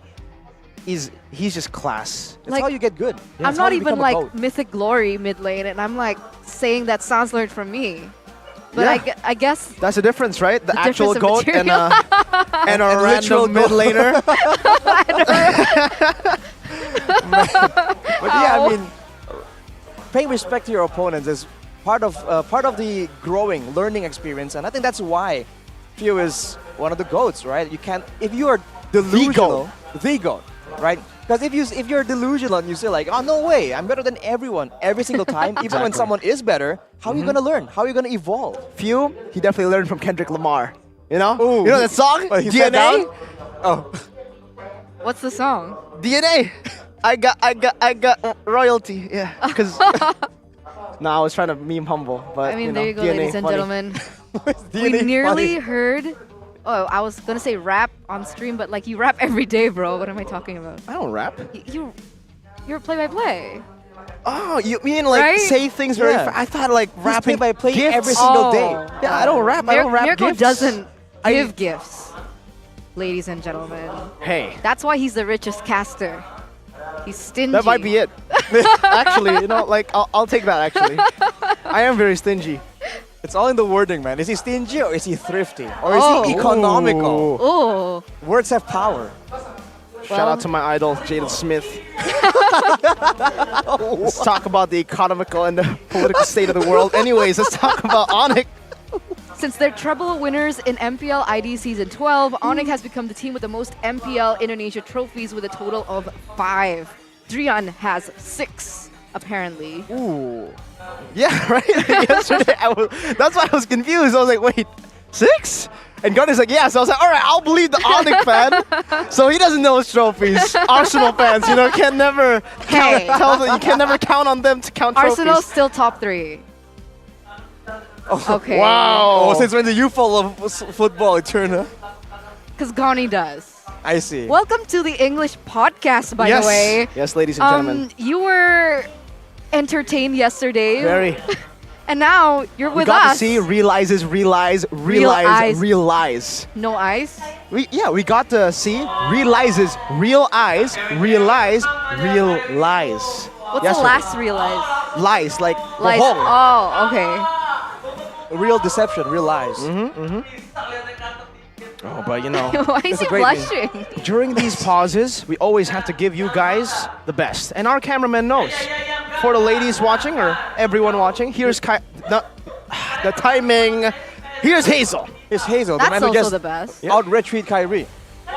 Yes, that's true. He was 2 levels Doesn't matter. Still counts. above. Still counts. He was 2 It levels? was 2. 2? Kyrie was still 8, That's and then still- he that's was still a- 10, and then after Turtle, Kyrie became 9. But he still outfarmed him, didn't he? That's why. That's the impressive part. Still counts. Well, let's get straight back into the land of Dawn. Are we though, going in? finally, let's take a look. It's not a hoax? All right, ladies and gentlemen, let's get back into the land of Dawn here for game number 1 in this best of 3 series. 8 minutes has elapsed, but look at Geek back. Conceal play, CW battle mirror image into the blazing duet. A good final slash to cancel it out, but the wild charge still will be able to knock CW up. He pops the BMI back, but Luke is too deadly with his side. The beautiful Netherrealm actually saves Hazel right there in that position. Kyrie trying to look for a bit more of a trade here onto Luke.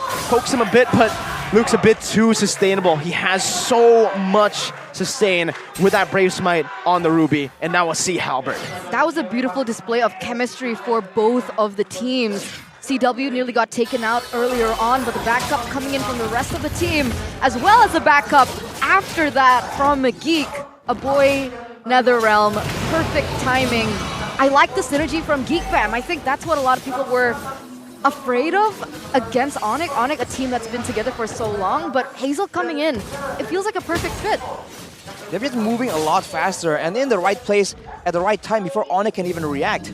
Although a big problem is that they only have a single source of consistent damage, which is Chidera. Ooh, okay, Voloisky. It's fine. Just scaring them off. But as I said, man, they have one single source of damage. We saw that Kyrie earlier was taking damage on 3 members, and he's able to somewhat sustain that. That's gonna be gonna become more and more of an issue later on. I'm offended onto Keyboy. 3-man, 4-man final slash, but Hazel holds him back with the Mortal Coil and cuts him out of the team fight and off the land of Dawn with a Decimate. And that's it. Hazel again with another member in his pocket. 3-2-3 KDA, a level above Kyrie right now. Does Onic really want to contest this and go for that 50-50? Only 1 level. Kyrie's walking up. A good Mystic Gush gets a boy low. Boots. Bravest fighter in the flicker right now, bidding on the Netherrealm as he dives in deep. The Lord actually knocks a member or a few members of Geek Fan. Boots gets a 3-man stun. Kyrie with their brains to spread, not able to connect right now, and he gets melted down before anyone can do anything about the Lord. Hazel's still on it. He's looking for the retreat. He finds it. He gets knocked up. He's 1 HP. And Sans finally is able to deal with this man. But still, it's a win for Geek Fam. A huge win for Geek Fam. 2 members taken out. They were able to take Kyrie out of the problem completely, out of the equation completely. And of course, Hazel is going to be able to take that Lord uncontested. A 4K gold lead for Geek Fam. But look at this. Luke. Gosh, and the flicker as well. Solo play from Sans. Kind of equalizing, but at the same time now, the Lord spawns, the waves are going to be empowered. This is where Geek wanted to try and control the waves as good as possible. They did great. That's part of why they were able to get to the Lord in more favorable terms. But now with the waves coming in, they can really start to try and siege, despite the lack of high ground, the lack of long-distance poke. To look at the item builds, Chidera is going a lot more aggressively, not even going for the brute force. He thinks he's winning, he wants to go all in, but CW has reached the power spike, right? The 3-item power spike for the Claude. This means that he will do damage, but he needs to be coming in together with his team. They can't go in 1 by 1, because if Onic does that, there's no way they can get enough damage out to try and push someone down, and then twice through the Netherrealm. That's the problem here, but look at this. Concealed play from the Geek Fam. Where are they going? All the way onto Sans. No flicker on Sans. Voloisky stunned up. Very good disengage and peel from Keyboy there to stop what looked to be Sans' death in the 11th minute of the game. The rotation all the way from top to bottom, though. Onic has done a very, very good job at clearing out this Lord push and siege. I don't think any turrets were taken down with that Lord push. No. Was it? None. Wow. They just went to try and get Sans, and he just serves away, right? As his hero is designed to, and Goose now going into for the clear again. They might find something, but no, they back away and try and stabilize. A weird moment there for Geek to try and chase instead of pressure Onic, instead of pulling them towards a turret maybe, to, force them to defend it. He just went on and just started trying to hunt for kills. Yeah, that was value for Onic though in the defense. They are going to lose his mid-side turret, but that's like the best case scenario for Onic. They understand that Sans is one of the main core damage dealers, especially with that new item he picked up over there.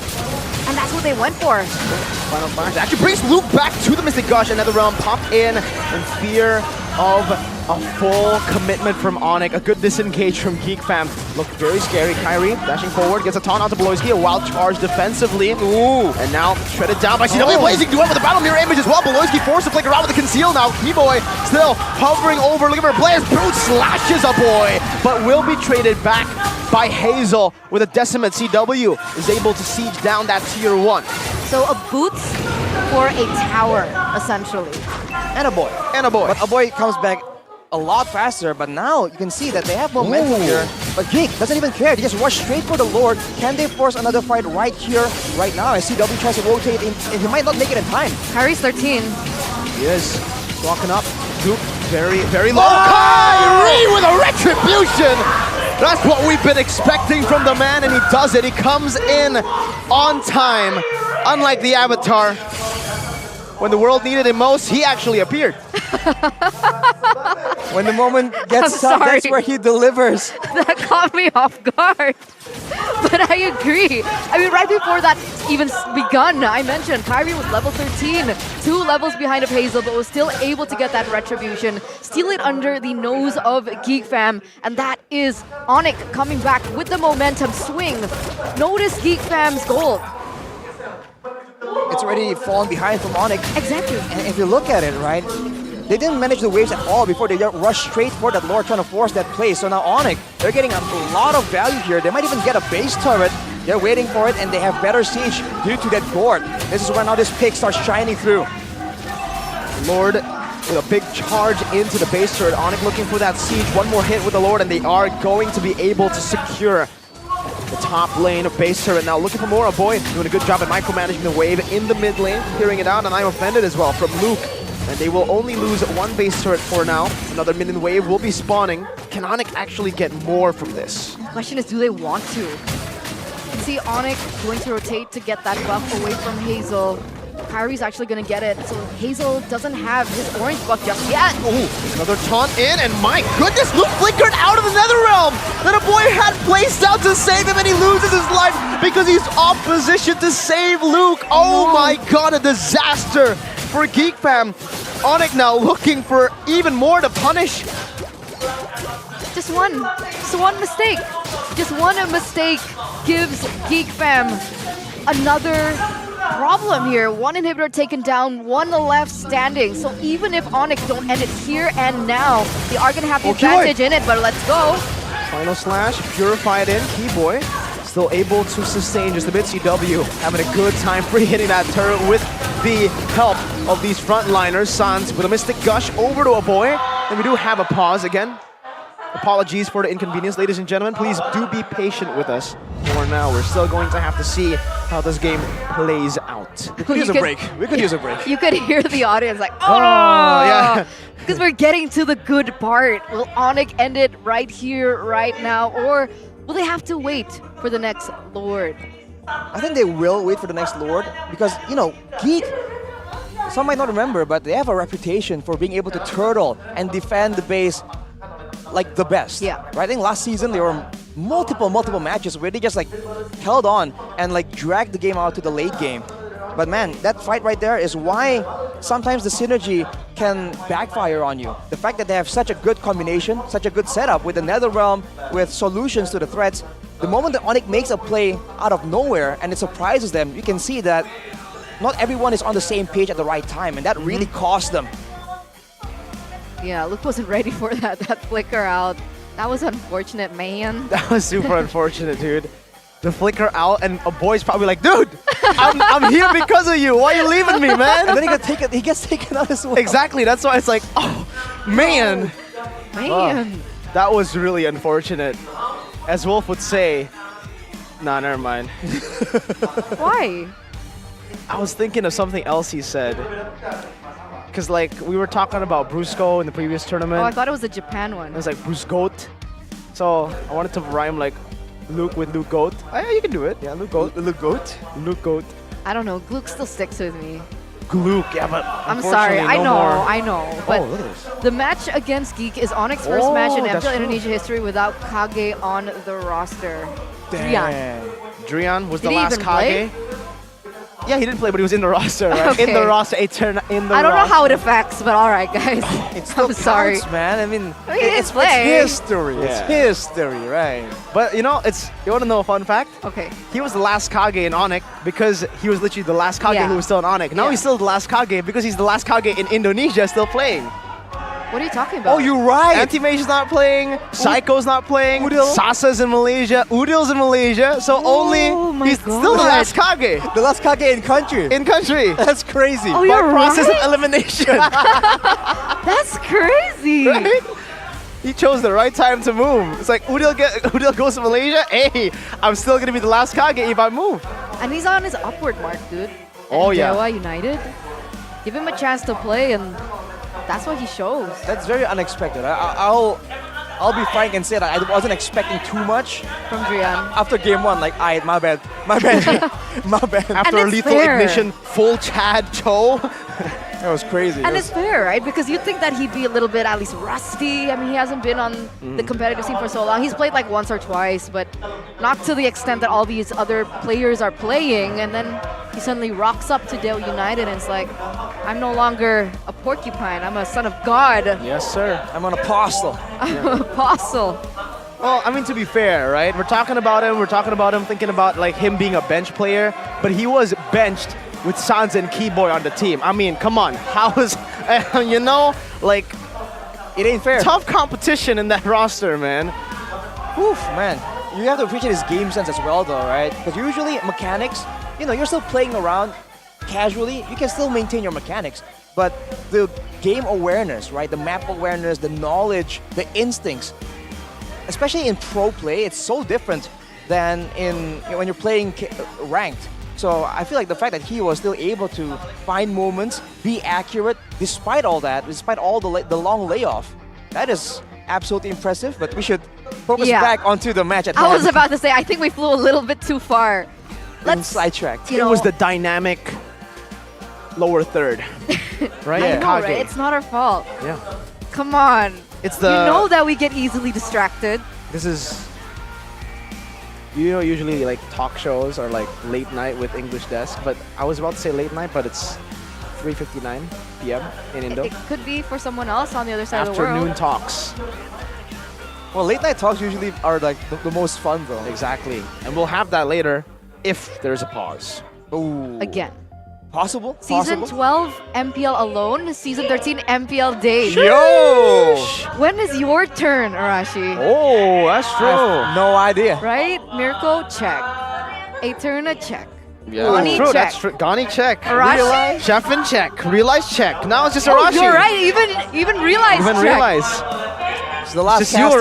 Arashi. It's the last caster. The last caster. Well, I guess that's why he was talking about Trian a lot. He's talking about what? He was talking about Trian. Hold up. Okay. Hold up. No, I mean not like that. Okay, you know what? Let's just take a look at this. Geek Right. and Onic head to head in terms of their competition. They brought game number 1. Right. So let's take a look at the counter index. Geek has an advantage there. We were talking about this where they have more winning lanes technically, they have more synergy, and they have more ways to counter the opposition. But unfortunately for them, right now, the game isn't always, you say it's not played on paper, but just because you can counter it doesn't mean that you will counter it correctly, on time, and like with proper synergy, right? That's where the game gets really fun because you might not win in the drafting phase, you might not win in synergy, but through strategy, through movements in the Land of Dawn, you can find windows of opportunity and capitalize the way Onic just did. It's like Evos. Evos Glory against Alter Ego. I think that was the first day, the opening match. It was Evos with the better index, but Alter Ego just kept winning. Yeah. It's an example. Yeah. I'm not throwing shade. It's an example. It's an example. No, the reason I'm smiling is because if I remember correctly, I think all the positive lineup ratings have lost. Oh, really? Yeah. But this game, I actually think, I mean, this one might be accurate, like in my opinion, because Geek Fam do have a lot of winning lanes, and it's a solid lineup. But for the most part, yeah, it has actually been not the best rating system to use to determine who's going to win. Maybe Right. because it's more of an execution battle over the draft now. I agree. I think I would say that is. But for the Ultra Ego absolutely the match, I disagree with the index. It was Joy Angela and a Nolan Harris come in like... That one's just inaccurate. case. That's just a tough one. But look at the stats though, talking about inaccuracies. It says that Onic's lineup has the better late game potential, and I have mentioned it already. They do have the Gord, they do have the Claude. So now, in the late game potential, it's all about the NetherRealm and how they utilize it. If they get it good, they can win. That's if we even get to the late game, Arashi. I think we're so there. let's jump into the land of Dawn here. Oh, what happened? Okay, so they're going straight for the Lord take here. Oh my god, melted down, wild charge, battle mirror image, and even the Mystic Gush, forcing Beloy to flicker out to safety. No wild charge, but also no Mystic Gush for Sans. Big damage out of the fray. Hazel, Mortal Coil, Final Slash. Bringing Luke back to the back. I'm offended. Oh, he is able to find Sans in the back and now forces him to flicker out. Chidera finds Keyboy. Carrie's still able to find the Retribution, but the boy shuts Sans down in the back. 3v5. Luke looking for the flank right now as Carrie's still able to dash out, but that's going to be it. Brought back to the team, but only to get on the Praise's Wrath onto the Fairness. Another I'm offended on the CW who's still going to be able to pop the Purify to back away again with Lord? the BMI. The Lord is spawned, and it is marching slowly into the mid lane. Hazel is trying to stop Onic from stopping the recalls. Luke, don't run Wolfgang Brave the Spider to slash him out. Beloyski, a good barrier in place. Chidera has already walked all the way back, and the boy has recalled as well. Luke, somehow, some way, able to walk out and run away from those three members, and Geek Fam come out, still able to defend. That was too close for my comfort. I understand what Geek Fam were trying to do. They were trying to get Onic off the board, clear the Lord, and then maybe go for a straight push. But Onic was able to extend the amount of time, and actually, that was nearly chaos and disaster for Geek Fam. Plays into wet, another round coming down though. Boots very, very low. Luke's still able to sustain quite a bit right now. Shadera is actually going to be free hitting. Appraiser's Wrath onto 3. Kyrie still surviving, but it's a flicker forward into the Mystic Gush of Sans. Double kill picked up for the man as Beloyski now loses his immortality, pops into conceal. Hazel and Shadera still micromanaging the waves. Now another wave coming down. CW's free hitting in the back. Beloyski is trying his best to stop this from happening, but CW stays targeted. And this is your winning moment presented to you by Samsung Galaxy S24 Series 5G. Onic with Game 1 comeback. The victors of our first game in this best of 3 series, with Geek Fam being able to control that early to mid tempo, Onic coming back. I seriously thought that this was Geek Fam's game to win. They were so close, man. So only a few small moments led Onic to snatch away that victory. And man, what a decisive call. You know, I like how Geek Fam is also so decisive. They see something, they call it out, they go for it immediately. But Onic, that's just the kind of game that they are good at. And they have just beaten Geek Fam when it comes to that execution. And that is just a tough loss to swallow, but they have to recover because the match is not over. I'm still thinking about that game, right? Because like, what went wrong? What went wrong there? I feel like a boy performed well, execution on point. There was that one moment with Luke, but other than that, what turned the tides? I think it's just several fights that didn't go Geek Fam's way. It kind of gave Onic a bit more power to play around with. And because of that, they brought the game to the late game, where we can see the disparity in damage from the Claude compared to the carry, right? The carry for Chidera was zoned away, struggled to get in range to dodge away from the damage coming in from a late game Gord. Whereas for CW, he was just flexible, moving in and out, kiting back, by the way, because Geek are just forced to just barrel through towards Onic. And Onic were just ready for it. What were you saying? That's basically what Onic said, right? In that game, a lot of doubts already. Synergy, performance, early game losing out, but in the end, they're like, same old Onic, same old, same old. If they lose in one department, then they can always find a way to overcome that situation. Literally 3 lanes. 3 lanes. That. Boots got ganked, killed. CW got ganked, killed. Turtle, number 1, taken away. Hazel, amazing Turtle retry contests, but still, plays after plays. Sans, and then Kyrie with the steal to save them from the game. Oh, that was good. all just turned around. The Onic So, special. Execution. I think the split-second decisions definitely played a part because when the fight is pretty straightforward, like okay, this is a Lord dance into a fight, Geek Fam usually comes out on top. But the moment from a Lord dance it becomes a trade and then becomes a chase and then it becomes like a back and forth, you can see that Onic is just way more comfortable. Even in the last sequence, right? They were surprised that the Lord is already so far in. They tried to recall, but then the recall was stopped because Onic like read the situation properly. Right, yeah. That's what experience gives you, man. That's why Onic is such a scary team. So that split-second change, because that literally was, it happened so quickly, right? They were recalling, and then they saw the Lord, and then oh wow, it's beautiful. And there you go, ladies and gentlemen, the first game from Onic. Now, what do you guys think? Do you think that Onic is still a good contender to take the grand finals once again? As we do have to crown our player of the game here, CW on the Claude.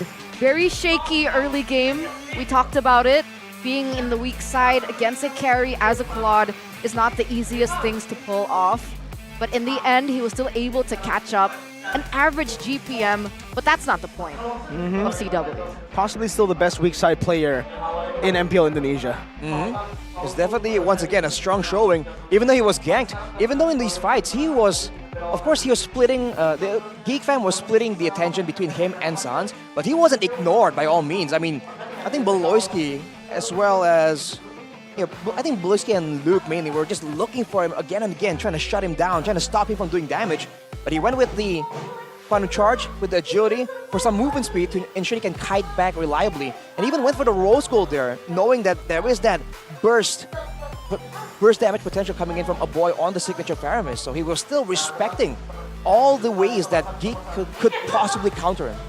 I think the way that he played it was just, again, super safe, super CW style. Even in the positions where he was caught, he was always able to minimize the losses. This was incredible, by the way. The outplay, trade, 1-for-1.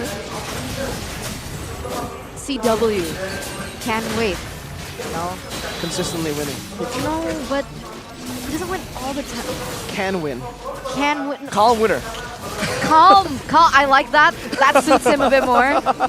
Well, if you look at the highlights right here at least, you can see that for the most part, like Mecca mentioned, he was just playing it very, very safe, knowing that Sans is the one that can really output that kind of damage without putting himself in such a weird position. And once Geek has overextended, like here, right, chasing for Sans, look at CW. They made a split-second call to clear the Lord, and they reliably moved backwards together, right? Knowing how to move back here with Kyrie blocking all of the damage, trading it back, and CW just making the distance happen. And then in the end, even though they were able to, Geek was able to just catch up and try and shut him down, it was just a bit too much.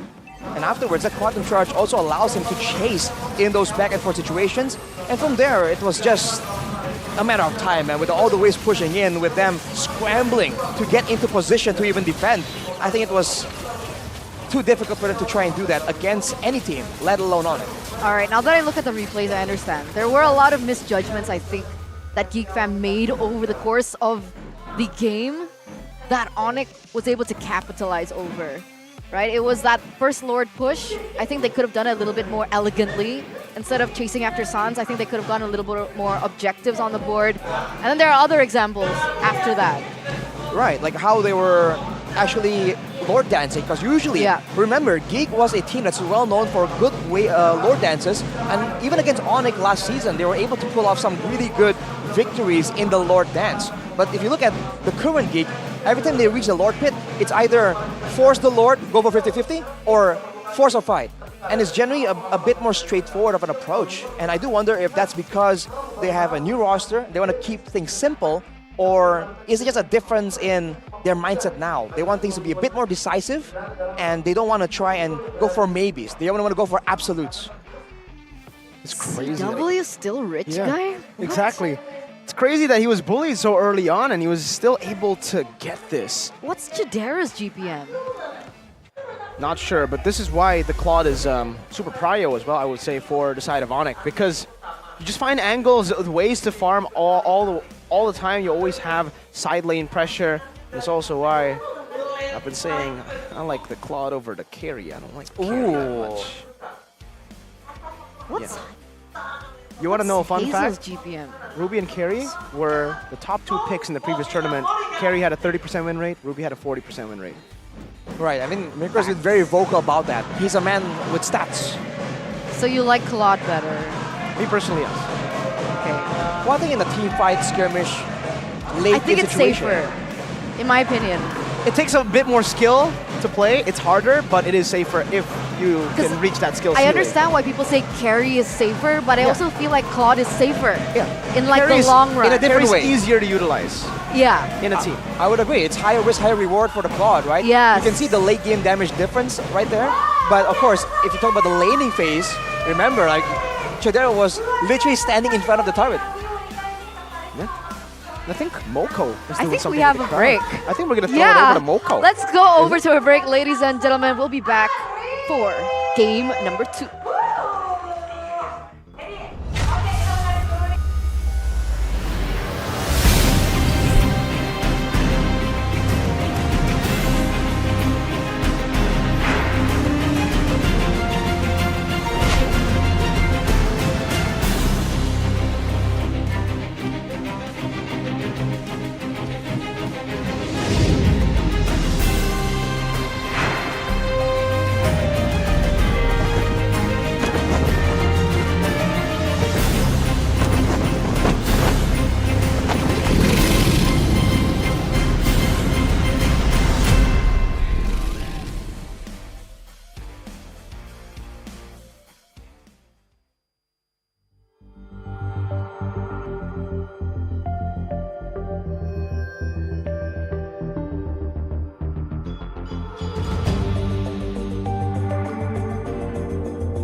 Aku kan berdiri dan terus berlari, terus ke arah puncak tertinggi. Ku takkan berhenti, hanya sampai di sini. Kemenangan abadi menanti. You know we won't miss if we unite our focus. And if you haven't noticed, we all live. Nyalakan apimu, hadapi semua tantangan, hadang semua serangan, jatuh bukan halangan. Bakar semangatmu, janganlah engkau menyerah. Kita akan buat sejarah. We all this, we won't miss. We all this, we won't miss. Saatnya beraksi, jalani ambisi. Aku kan menyawakan hari ini. You know we won't miss if we unite our focus. And if you haven't noticed, we all live. Nyalakan apimu, hadapi semua tantangan, hadang semua serangan, jatuh bukan halangan. Bakar semangatmu, janganlah engkau menyerah. Kita akan buat sejarah. We all this, we won't miss. We all this, we won't miss. We all this.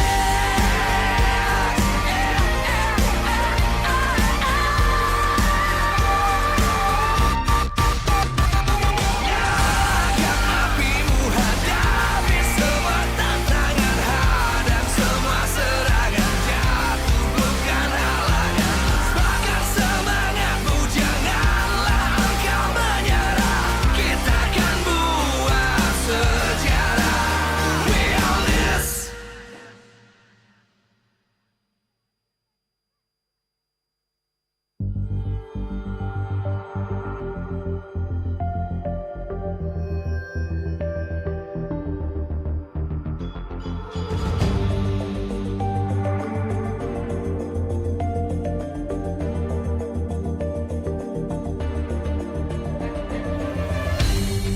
Aku kan berdiri dan terus berlari, terus ke arah puncak tertinggi. Ku takkan berhenti, hanya sampai di sini. Kemenangan abadi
we're back, ladies and gentlemen, on the English broadcast for MPL ID Season 13. We're still at game number 1, match number 1 between Onic as well as Geek, where Onic was able to get the first point under Geek.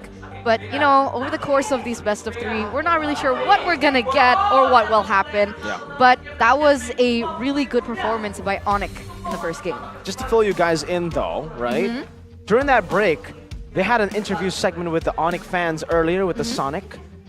And it was a tribute to Udil, who is now no longer an MPL ID. It was actually quite heartwarming, man. It was a very good Wholesome? video. It was a very wholesome video of Udil. And you know, he's always a class act.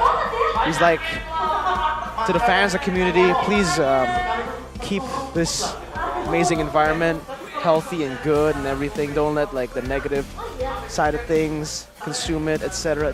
He's always such a cool dude, man. Shout out to Udil, man. W-mans. W Udil. It's kind of sad. The second last Kage.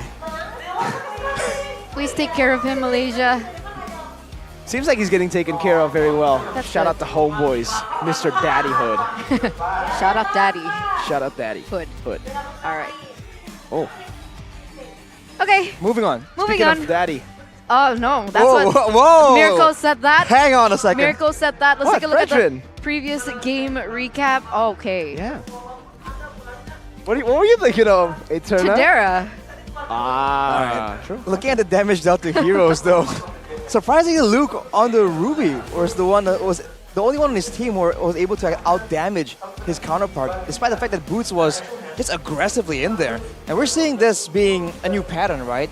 Usually Boots is the utility guy, the guy that stuns, knocks up, and like covers for the CW. But recently, we're seeing his transformation into a dive-in, aggressive player. And in fact, in that game, in game number 1, Kyrie was the one doing the safety job, right? He was the one on guard duty, where Boots was the one in zoning duty. And that's something that I haven't seen being the main pattern for Onic. So you're seeing evolutions here, even from a team as renowned, as successful as Onic. Adjustability Yes. from all these players, right? And I just saw the stats in the previous game recap. It's true. CW outfarmed his counterpart, Chidera. 14k compared to 13k, despite how shut down he was at the beginning. I was surprised. I was like, no way. Rich guy, CW. And then I saw the stats there, and then I'm like, okay. So that consistency, the fact that he's still able to be, what's the word for it?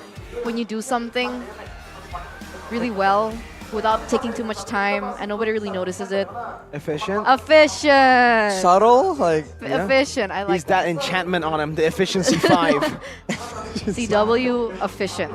Efficient. Oh, that's Still. why the Claude pick. I guess that's also why Mirko likes it so much. You can farm so efficiently, right? So adaptive, so dynamic. To live. So many ways, so fluid. But yes, it's So only like to great. point out. Yes, stacks to, you know, what's the word, Mirko, when you make something even better? Improve? Augment, something like that. You can.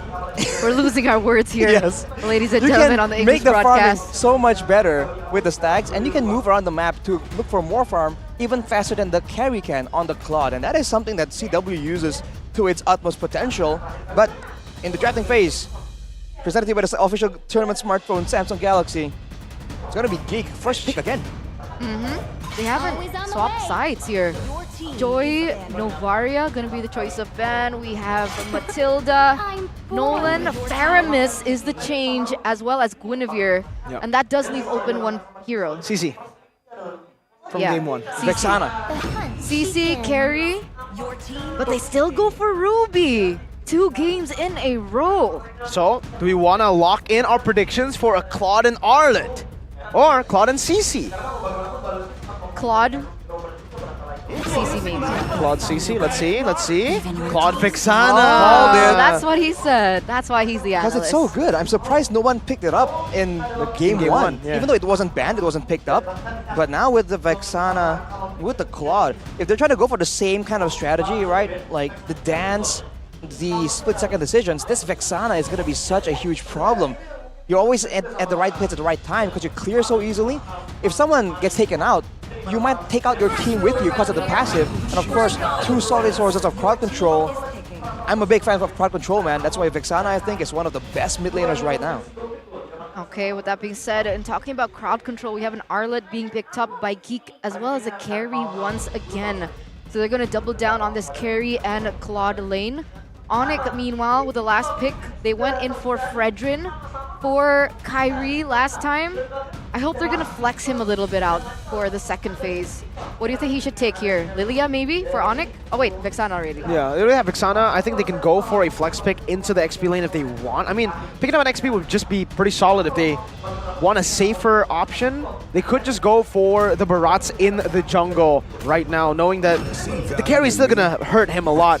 Safest pick, I guess, would be that Fredrin. I was thinking the Barats for the anti-CC up against a whole lot of CC from the side of Geek. You know, the Arlet, the Ruby, it's going to be really good for the setups early in the neutral objective department, but the sustain. The sustain is something that you need, and Fredrin grants you that sustain. So speaking of CC, right, I do wonder if they're going to pick up the CC or ban it away. For Onic, though, they're banning with the Lilia, one of the only heroes, along with the Novaria, that can really match that kind of wave clear that the Vexana does bring to the table. And along with that, I think that a hero that can do a lot of kiting will be potentially beneficial for Onic because of how Geek has been playing. Of course, they have no Faramis this time, but it seems like with the Arlet and with the Ruby, they're going to be playing in a similar way. So I thought the X-Borg would make an appearance. We'll see if that actually comes through. The Tigreal as well banned out with the X-Borg. Now they have... This does seem like that means they are going to be going for a tanky lineup. Very front to back kind of composition with the X-Borg band there. They're trying to stop any sort of addition into that frontline melter.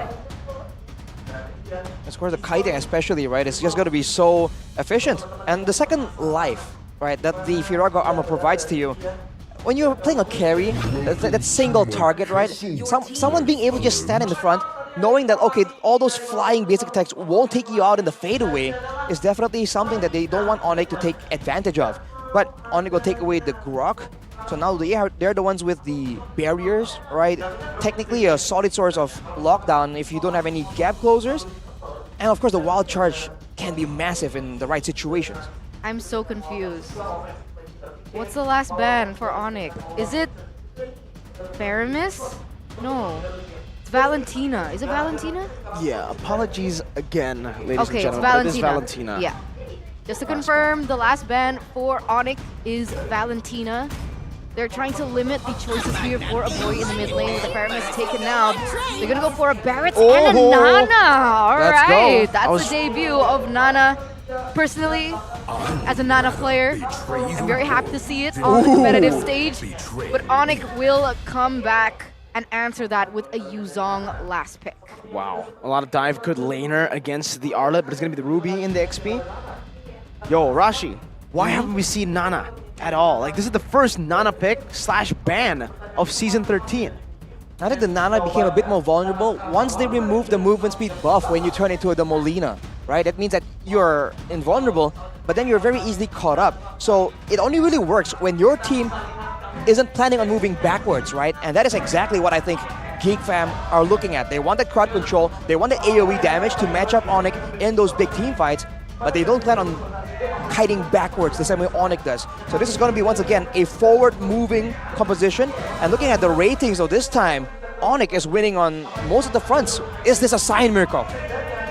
Let's see if it is a sign. We're going to see the wings of freedom of MPL Indonesia in Season 13. Garuda! That's our national bird. As he takes us into the LOD, the Land of Dawn. Ladies and gentlemen, game number 2. Can the Porcupine spike down the Big Geek Boys? Or will the Big Geek Boys come back and force a third game from the Porcupines? Or will we have to delay it just a bit? Because climax, you have to wait, you know, just like the movie, Dune 1, Dune 2, we gotta wait for Dune 3. All right. I haven't watched Dune 2. Same, haven't even watched Dune 1 properly. So. What? It's so good. Is it? May your blade chip and shatter. Whoa. Anyway, I have no idea what that means. Anyway, what Mirko is trying to say, with big games and good games, we need suspense. Right. I mean, right? good things We're come. building suspense. Good things comes to those who wait. Yeah.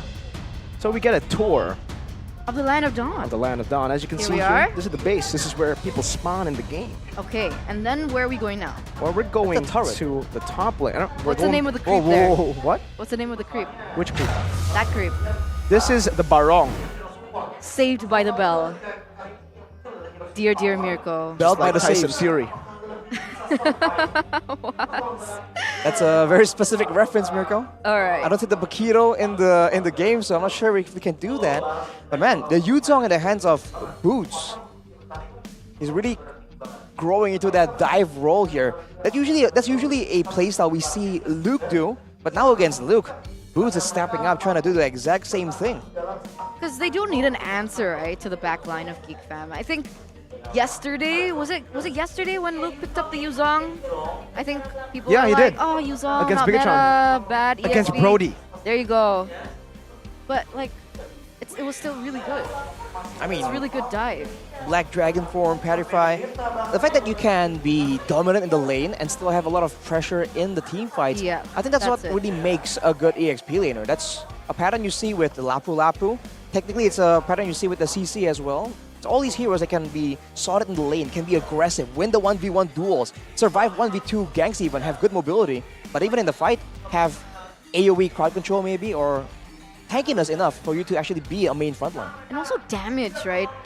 I guess it depends on the enemy composition. Yes. If you're going against something like Anana, I think Yuzong's pretty good. It's pretty good against dive. I think they want to try to bait out, these passives so that the extra follow-up damage will be able to just execute these dudes. With the Claude already picked up the Vixana as well, and the Yuzong that can dive. They have multi-layering damage and CC. Yeah. That's the fun part. What I'm quite curious about is whether or not Sans will go for the build that usually people tell us is used by him in game, because that's usually the Demon Shoes into Enchanted Talisman into a fleeting time, right? So you can spam out those skills, go for the pickoffs, and then get your ultimate off cooldown. But whoa, wait a minute. Very utility. But ladies and gentlemen, we are going straight back into the game here. 30 seconds has elapsed. We are going to see whether or not Sans goes for the normal build or his special build. Game number 2 of this best of this series between Onic as well as Geek Fam. I'm gonna be careful and take a look at Boots' emblem, man. It's a Quantum Charge, not a Brave Smite. So in the lane, less sustain, but afterwards, he's gonna be a menace just chasing down the backline. As Onic can secure the lethal right there, already a small victory that usually does add up. And you can see the clear battle has begun. And I do think Vexana is just top tier in that department. And looking at the other side, right? A boy on the Nana goes for the flicker. So despite all the CC coming in from Onic, he's still confident enough to go in for that spell, but Hazel's confident in this. Oh, nom nom nom. Detonus, welcome Hazel. First blood picked up by Samsung Galaxy. What a great gank there. Great awareness from Hazel to just hold on and channel that ultimate. Wait for Boots to really use all his cards and then go in. Kyrie though try and counter with the aggression, but nothing really big happening just yet. Looking at the mid lane, both taking magic penetration boots. They're trying to get for some early damage here. Might be contesting for this turtle. I do think it does favor Onic though. Geek might want to be a bit careful here. I think it comes down to that level 4 power spike, right? Boots is a bit behind. Kyrie though, a good gang into the Petrified Furious dive, but Luke is still able to actually flicker out. Did he get the tough boots already? Yeah, he did. Wow. Super fast tough boots to get out of that position of the CC. But here we are, both of the junglers going to be getting their eyes on the next neutral objective. Turtle, half health. Black Dragon form into the back, no Petrified for Boots. He is doing a good job at zoning, and my goodness, Sans is the lead for Loyski, but Kyrie is very, very low, has to reset the turtle. It's a nom-nom up with the death as well, but Keyboy gets spat out now with the power of nature. He wants to go for a big smack onto Hazel, a wall as well, and the tree wins out against the dinosaur. Beautiful execution by Onic there. Gonna be able to zone out the members of Geek Fam as well as get Hazel out of the board completely, even though Kyrie was already very low on health in that earlier parts of the game. The two big fighters, man, Fredrin and Yu Zong, is just such a nightmare, especially when you just hit level 4. That Black Dragon form definitely scattered Geek Fam away. And even though Kyrie was so low, it was looking a bit sketchy there for just a bit, but his team was able to just zone everyone out. And like we mentioned earlier, looking at some of the emblems here, is Concussive Blast for Kairi in the jungle. More clear on these tanky fighting heroes these days. And for Boots, the Quantum Charge, but still, the Rupture for more damage and the Festival of Blood for a decent amount of sustain. So trying to get some movement speed and a mix of sustain at the same time. Walled, oh my god, not just walled. Beloisky got deleted. That's a whole lot of burst, man. Oh my god. Did not expect that damage. You know what? Yeah, I was about to say, I think Sans is going for the cooldown build. Because we took a look at the emblems and it wasn't Wilderness Blessing as the second sub emblem. And then you saw just now that he picked up the Enchanted Talisman. So it's a Vexana Sans special. We'll see if he goes to the Fleeting Time, because sometimes they go for the Enchanted Talisman into a glowing one. That's a popular build that a lot of players in the MPL, especially MPL ID, has been building so far. So we'll see if he builds through with that. But for now, Onic has a lot of damage, a lot of crowd control, and sometimes we barely get to finish our sentences before someone from Geek Fam gets sniped out. Especially now that their roamer doesn't really have an escape tool, they have to be very careful here, especially walking towards the bushes. Okay, let's take a look at the player's gold here. CW still #1 on the charts, followed by Sans. Chidera a bit behind in that lane. That was supposedly a winning lane for the carry. Almost like CW just learned from game #1, and now he knows, okay, I can't win in trades, maybe I'll farm somewhere else, I do something different, and he's really working well in this second game as the turtle spawns. Once again, Onic try and control, but look at the flank coming from Beloisky here, puts Onic in a weird spot. Look at the burst down though, Boy's already super low, and Boots is flying on the way to him under the turret as well. Has the passive, gets up, but Kairi wins out in the retreat battle. Beloisky with 1v4 in the mid lane, no follow-up. There is a wild charge! Oh no! The Nana gets deleted under the turret, and now it might be even more bleak as Luke is forced to flicker out. Another burst damage coming down from CW, but he's still able to sustain out with the Brave Smite. My lord, Onic just takes control of the situation with every single small mistake the Geek Fam makes. Darren needs to be careful there in the bottom lane for a rotation, but can you imagine the physics of the wild charge into a Nana? That must hurt. Yeah, he's so much bigger, man. I'm surprised it even lands. Considering how small the Nana is, like Keyboy, he doesn't care, man. He knows he lands those. And now Geek, if you're a boy right here, you gotta be so concerned, man, because you thought that, okay, they used one ultimate for me, there's no way they use one more, right? But that's exactly what Onic just does. And as Geek try and go for another pickoff here, they seem to be severely limited by the movement speed, man. They're no longer as mobile, especially Hazel on the Barats. He was able to secure his own red against Kairi earlier, but he is just struggling to be in the right spot right here in every single fight. What's his level now? Level 8 compared to Kairi at 9. So he's not as maneuvery. Is that a word? Maneuvery? Okay, successful. Let's go with that. Maneuver. As he was on the Martis in the first game. But look at this. Kairi looking to punish Beloisky. Oh no, he's already died 3 times. The final slash, and he just gets bopped by Sans. 4th death this game. Ranger Amas in the Indo desk would usually be saying, "What are you doing, Baloy?" I mean, it's brutal, right? 6 minutes in, only almost 7, but it's already a 1-7. A 3,000 gold gap in the first 7 minutes of the game. CW was doing good under pressure, and when he was dominated by Chidera, but look at him now. He's getting the towers on the bottom side. He's getting to that power spike much, much quicker than in game #1. Geek, they're losing control over this entire game. The foot is definitely on the other shoe, man. But now for Onic, they're going to go for the objective as always. Calm, clean, calculated. And Geek is just nowhere near ready to try and get anything here. And they let it go. There's not much they can do as Boots picks up a War Axe as well. Even more ways for Onic to just chase them and run down Geek under the safety of their own turrets and base. And that's a problem. Like, what are they supposed to do, right? If they want to go for a 50-50, they're already, what, 4K behind? And obviously Hazel is behind on levels as well against Kairi. I guess that's something great, but... A failed attempt of an initiation. Beloisky with a flicker, final slash earlier, not connecting CW now. Just chunking damage, Beloy very low. Luke doing the same thing right now, trying to run away, but Boots catches him, finds the passive. Daytona's welcome into the mouth, but now it's Hazel. It's called the wild charge with a flicker to the back. Finds a boy. flickers back to safety, and now it's Chidera who's forced to run away. Sans wants to get that Terrify down. He finds the Terrify. No Eternal Guard, just a bit more poke, and Chidera will be able to walk out of this, but the turrets in the mid lane certainly won't be able to. 2-4-0 trade, a turret taken down, Onic getting everything that they asked for here in game number 2, and it's not necessarily them going out of their way. It's the counter-engage that they've been able to successfully do against Geek Fam's failed attempts time and time again. They just have more options, right? If they fail their engage, they have chances to do something else, just like that. But even if it works, then great. If it doesn't work, they have the Wild Charge, they have the Black Dragon form, so a lot of flexibility in how they approach these fights. And you can see a boy just struggling, man. We thought this Nana pick was going to be big with the Molina, with the crowd control, but he is struggling to figure out when and where he's supposed to use these spells. And according to the game fun fact, if Geek Fam actually lose this, they're gonna still... Nana is still gonna be sitting at a 0% win rate since MPL ID season, what, 10? 8? Wow, that sucks. 2021. Oof. Man. Throwback. Throwback.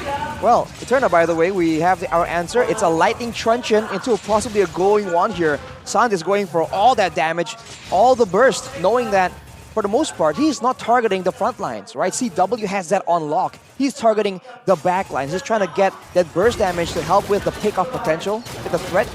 So, Lightning Truncheon it is. And Geek are just stuck turtling, even though, honestly, they don't really have the best of high ground wave clear either.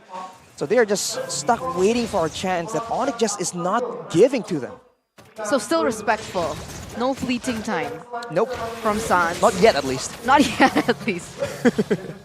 Right as their momentum got derailed in game 1, it almost feels like they completely lost like their mental game, man. Game 2, it just feels like a stomp, and it feels like maybe they're tilted. Again, Luke, I think, has missed more I'm offended than he has hit this game so far. Beloy, the one big brain play could save them. It did get Sans, and oh my god, a boy with a flicker forward. 0-5-0. Beloy. Is he waiting for that buff? We'll have to see, man. 0-10 power spike. But a boy, man, that's a lot of damage on the Nana. That's why it's somewhat valid, and Sans just wasn't ready right there. Now without the Vexana, will Onic still try and make something happen? It is possible, it's just a lot risky, but they back away. Yeah, that's going to be the Lord cleared out here by Geek Fam with minor casualties, you can say. It looked like Chidera picked up the Golden Staff and CW finally with the Malefic Roar. Between these two carries from both of the teams, where is it leaning towards more? Who's doing more damage in the fights? Who will be, yes. Who will be? I believe it's still going to be CW. But when it comes to the moments before the fight breaks out, that's where Sans really shines, man. And I feel like, me personally, I don't think the Vexana is used mainly for damage. The damage is always very, very nice. But the utility, like when you put down the Eternal Guard, when you try and go for the Terrifies, that is what really makes a Vexana pick that much more effective. Yeah, the utility coming in from Sans, right? Which is why maybe that's why he sees the Enchanted Talisman a little bit more valuable as compared to going full out damage. But here, if you guys play and you guys find lag, don't forget to use the max booster. Because I hate lag. Do you hate lag? I hate lag, man. Maximize your connection with Game Max, and also maximize your time. Make it efficient. That's the word that Eterna really likes earlier. With the 15,000 discount with Click Indomart, you can just click Indomart 15 and click your groceries very easily. And improve your finances. That's what Geek are trying to do right now. They're trying to use all the promo codes that they have to try to get out of this debt. 8,000. It's a big debt. Well, they need to be energized first, so it starts with coffee. Go get your point, coffee. That's the point. Ooh. Pretty good. Well, we'll see, but you know, another big 7 issue. out of 10? 7 out of 10? Well, a big issue for Geek right now, by the way, is usually the Molina is a great deterrent tool. You can leave it on the ground, people walk away from it, they can't really check. But since Onic has the Grok, right, he can just walk through it and ignore it. So it's almost like one extra tool denied from Geek. And you can see a boy, as Luke and Beloyski just look for a chance to try and start a fight properly, right? Without paying the price of a huge counter engage or half an HP bar, for instance. This is so risky. Here we go. Well, charged Luke, gonna be knocked up and terrified down. Sans bursts him out, and even Beloyski follows through with 6 death in this game right now as Boots is just zoning a boy in Chadera, isolating the dinosaur. No, they're already extinct, and still they want to take him out. A killing spree for Kyrie. 3-0 in the trade. And there's absolutely no way that Geek Fam can go for a contest on this. I mean, it was already looking bleak to begin with. Hazel 2 levels behind of Kyrie. But Onic had to pull that out behind the engage that Keyboy was able to make. That's going to be a free Lord for Onic in the 14th minute of the game. A clean engage. He didn't even use the flicker there. I thought it was going to be an attempt towards the backline, but no, he just thought, if I can get 2 members, just 2 members, I can make sure that the fight does break out and we can get at least a pick-off. And I think that he went for it so suddenly, so urgently, because the wave was pushing on the top side. Onic did lose a turret, but off the back of that sequence of plays, they have made it completely worth it. And with the Lord marching down right now, take a look at the items where a boy's Nana has that Divine Glaive power spike. He's going to have a lot of burst damage, but he needs to find ways for the spells to land, right? Wait for a setup, and Onic is making it very difficult for that to happen. Definitely. I think range is a little bit of a problem for Nana, especially going against these heavy engage heroes like Keyboy on the Grok, so that's difficult. I mean, look at that, a boy half health. Beloyski though finds Sans, brought him back all the way. Now a few shots from the Nana, he's actually very low, but he's still able to maneuver out of it. Concealed now by Geek over to that bottom lane, trying to deal with this Lord that has charged in. It's a great defense from Geek Fam, still staying in this game. Another wave to deal with though now as Onic marches forward again, this time with the Black Dragon form. They've already utilized a lot of their resources, Geek Fam. Luke still on cooldown, but now finally getting it back with that Ammo Fended that he missed earlier on CW. And it's still Geek Fam actually doing a very good job at clearing. Well played to the Geeks. Well, now it gets interesting. They're at an 11 close to 12k gold difference earlier, and still they're unable to crack through the base of Geek. And we know the longer the game goes, this is exactly where at least Geek used to prefer to be in, right? They can defend the base, hold as long as possible, have good high ground technically with the Nana, and they're willing to just stall this out and let Onic take some objectives in order to just get a chance later on, waiting for the right window to turn the tides around. How? What window though? Onyx, they're not, look at that, they're not leaving anything open. Luke misses another engage. It's fine, but what can Geek Fam do at this point? Sans makes it even worse by picking up Blood Wings on top of all that damage already. I think they have to wait for a big combo with the Nana, but look at Boots, man, just trying to zone, but even then, the waves gets cleared so fast. Defensive wild charge from Onic. I think it's a good point that you made. They need to find a window, but right now they're locked up in their base. It's almost like a prison cell, and there are no windows in a prison cell. I wouldn't know. Does that mean Interesting, Mirko. What kind of experience do you have? I've never been to prison, but I've watched movies, man. I see. That's a great point. There were like small windows in prisons. Not and I wouldn't know. I wouldn't know. But anyway, still a 12k He's not a gold convict, lead. guys. I am not. Arashi is also not. What do you wait? What? That'll be weird. I feel left out here. What do you mean? You guys aren't. Am I a convict here? Might be. The Lord now is spawning, so Onic, they crafted put Boots in a position to flank. We'll see if that pays off right here. This is what they want though. Keep them out of the base, and now they're going for it with a conceal. Oh, boy. Dragon form, and that's a 3-man. Final slash, not able to be followed up completely, though CW gets stunned in the back, but it's not going to be enough right now as Beloyski jumps in with a vengeance right now. The transform, CW's low into nature, popped in just in time. An Eternal Guard to peel, Beloyski falling, Boots with a 2-man on that furious dive, knocks him up. Now brought back by the missiles, Chadera holding it down, terrified, and poked in that choke point. Luke is able to get the vision down, and apparently the Lord has been reset. CW's back on it though with Kyrie. 1-4-0, but Onic had lower HP bars. They have to send some of their members back again, and now it's a reset for that Lord. Kyrie's half health here. It looks like he's getting that healing back up. 13 seconds left for Beloyski to spawn. And look at that, they're trying to blitz the Lord. Black Dragon form now with a wild charge onto two members and an Eternal Guard to knock him up even longer. Two retributions, but it's Kyrie who times it better. And in the Lord Pit, it is Hazel who falls in the back. It is a boy. Chidera is forced back, dashes out to safety. Beloy pops in that conceal, and they are alone. Two members now having to face 5 members from Onic and a Lord.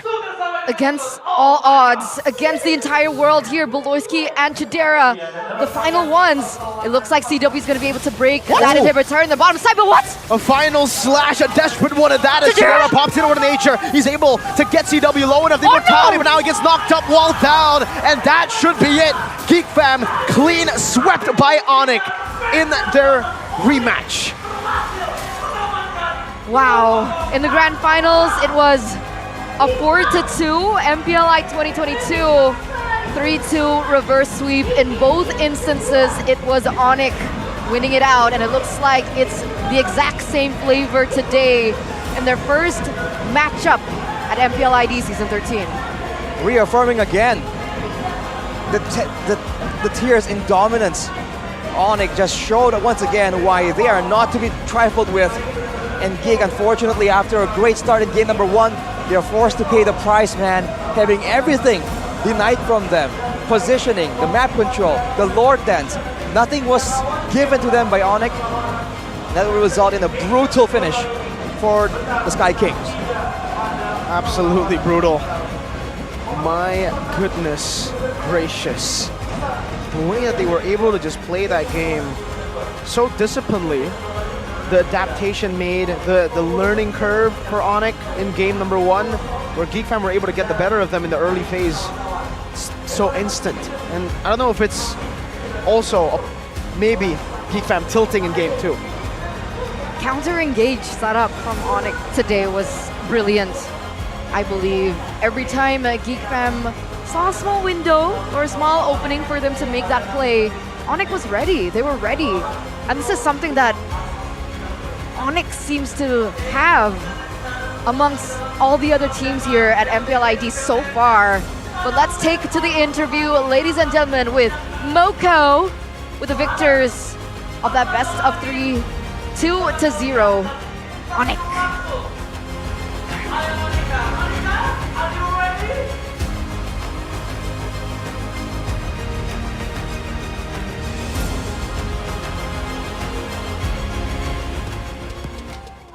Sonic, mana suaranya untuk Onic? Luar biasa sekali. Ini kalau kita lihat sebenarnya ini flashback di Grand Final Season 12. Sama juga Onic dan juga Geek. Tapi ada yang berbeda di sini. Mungkin Kai, ada yang berbeda nggak sih ketika kamu ingat Season 12 kemarin di Grand Final? You match up with Geek and right now with Geek again. Are there any difference? Ada perbedaan? Gak tau, kayaknya gak ada Nael sama Marki. Gak ada Nael sama Marki. Tapi kalau dibandingkan yang mana nih yang bikin kamu lebih tegang, lebih sulit, lebih susah mainnya? Gak tau. Gak tahu. Jadi nanti mungkin next match up lagi. Apa kayaknya? Gue pakai tank, pokoknya lebih susah. Oh, oke. Kai. Tadi kan sebelum mulai match, kamu bilangnya tadi mau lawan Hazel, let's meet up di Land of Dawn. Sekarang udah ketemu, gimana nih lihat Hazel? Jago. Ada komen lagi nggak? Apa lagi nih? Jago aja? Ya. Tapi masih mau ketemu lagi di Land of Dawn? Boleh. Boleh? Mau ketemu land slotnya Hazel ya? Boleh. Boleh juga. Oke, nah ini yang paling ujung nih Kiboy. Dari tadi tuh cewek ngomong yang di ujung jangan sampai lolos. Ada apa emangnya? Kenapa Boy? Kenapa cewek ngomong katanya yang di ujung tuh jangan sampai lolos? Mau balas dendam dia. Mau balas dendam kenapa? Ya. Sering itu ya. Oh sering, okay. Sering dikasih mic terus kan. Oh sering dikasih mic. Sekarang Kiboy, gimana nih kamu lihat ini match pembukaan untuk Onic di season 13 yang cemerlang, menang juga. Kalian masih positif nggak sih bisa terus berada di puncak nih di MPL Indonesia selama berseason-season nih? Pastilah. Kenapa tuh?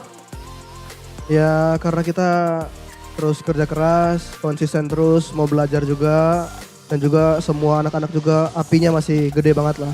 Wow, apinya juga karena tentunya semangat dari Sonic. Dan ini yang menarik di sini karena kalau kita lihat di MPL Indonesia Season 13, semua rosternya ini berubah. Cuman Onic yang gak berubah, Boots. Kalau kamu lihat nih rosternya di antara tim-timnya yang kan semuanya berubah nih. Menurut kamu yang kira-kira perubahan roster yang paling mungkin ini jadi bisa berdampak positif buat permainan mereka, bisa jadi sebuah kesulitan untuk kalian itu yang mana tuh? Paling Dewa sama Alter Ego sih, soalnya mereka belum kalah. Oke, selain itu, selain karena belum kalah, ada kenapa tuh milih Dewa sama Alter Ego? Dewa, soalnya ada Drian. Soalnya ada Drian. Tapi nungguin gak sih mau ketemu Drian di Land of Dawn? Biasanya jadi kawan, sekarang jadi lawan. Pengen coba. Pengen coba. Nah, ini Boots, minggu depan kan puasa nih. Minggu depan udah mulai Ramadan. Boots puasa nggak? Insya Allah. Insya Allah. Nah, tapi kan kalau puasa tuh mungkin ada ritual-ritual tertentu nggak? Biar lebih semangat nih tetap mainnya. Paling banyakin minum aja sebelum sahur. Sebelum sahur? Kok diketawain nih sama Sonic nih? Cuma jangan marah-marah. Jangan marah-marah. Nah, ada request takjil mungkin nih, kalau kemarin kan Pai requestnya selalu nih Resolve Bihun. Kalau Boots apa nih? Cewek tuh mau request. Cewek. Kan yang puasa Boots, yang buka puasa Boots. Nah gimana nih? Apa cewek puasa sekarang? Ikut makannya doang. Gilang puasa. Ya Gilang juga puasa. Coba diwakilkan. Ada request takjil atau request apa nih? Gak ada sih. Gak ada sih? Gak ada. Katanya Boots, katanya Sans nih bilang mau. Ada apa, cendol atau es kelapa. Cendol atau es kelapa, kenapa? Gak tahu, itu aja yang di pikiran ada. Itu aja yang di pikiran. Sans, gimana Sans? Next match up kalian bakalan ketemu RRQ nih. Ya. Kalian gimana nih untuk persiapan untuk next match up? Nggak tahu sih, nggak sabar juga minggu depan buat main lagi. Nggak sabar untuk minggu depan main lagi, pokoknya ditungguin. Dan juga terakhir Kai, ini kalau ngomongin versus RRQ, kalian bakalan ketemu Irat di sana. Gimana nih? Ditunggu-tunggu nggak sih? Are you excited? Ya, nggak sabar juga. Is he a big threat for you? Lumayan. Lumayan kenapa? Karena gue belum ketemu dia di turnamen. Oke, jadi ditunggu-tunggu banget. Dan yang terakhir, cewek, kok udah kesana sih cewek? Cewek terakhir dong, minta semangat dari Sonic. Terima kasih buat Sonic yang udah datang. Ini first match kita, semoga hasilnya memuaskan buat kalian. Sonic, sekali lagi tepuk tangan untuk Onic. Congratulations Onic sekali lagi, tapi perjalanannya masih panjang. Ini baru minggu pertama, kita akan lihat bagaimana Onic di pertandingan-pertandingan selanjutnya. Tapi sebelumnya akan dikupas terlebih dahulu match kali ini oleh para casters di sana yang sudah siap. Silakan casters.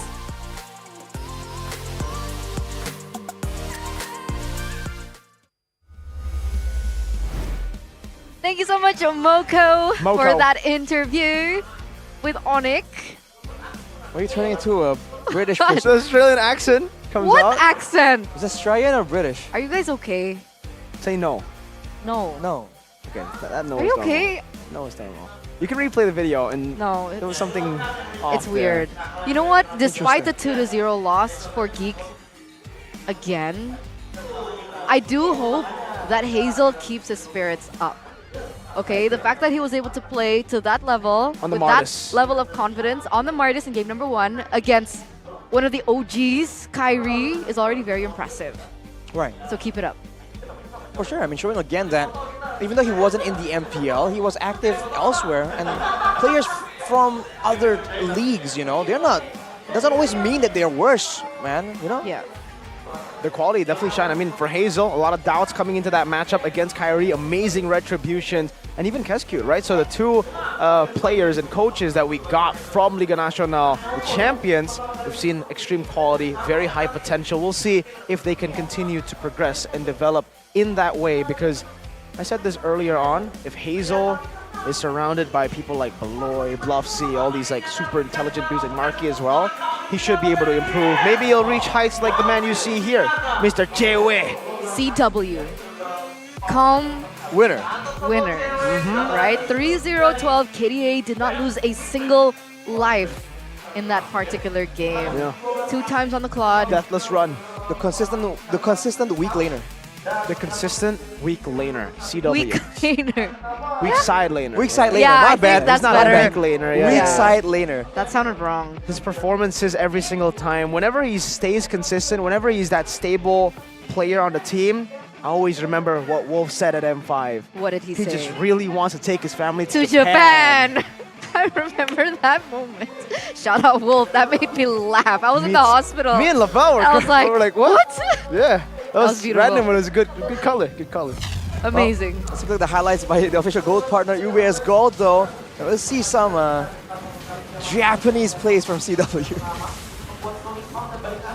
Well, early on, we can see, especially in the Lord fights right here, that's where a lot of the bulk of the fights really swung towards Onic's favor. Because remember, Geek can't really do the same thing they did last time. They can't stay in the front and tank as much damage because there's no Netherrealm, and they can't really move out of the way either because they don't really have the kind of mobility with the Barats, with the Arlet that can only really work moving forward. So they are forced to fully commit into big fights, and from there it's just a matter of difference in damage output because, you know, you think Valentina has a long cooldown, you think Vexana has low cooldowns, has long cooldowns, and you can't really output a lot of DPS per se.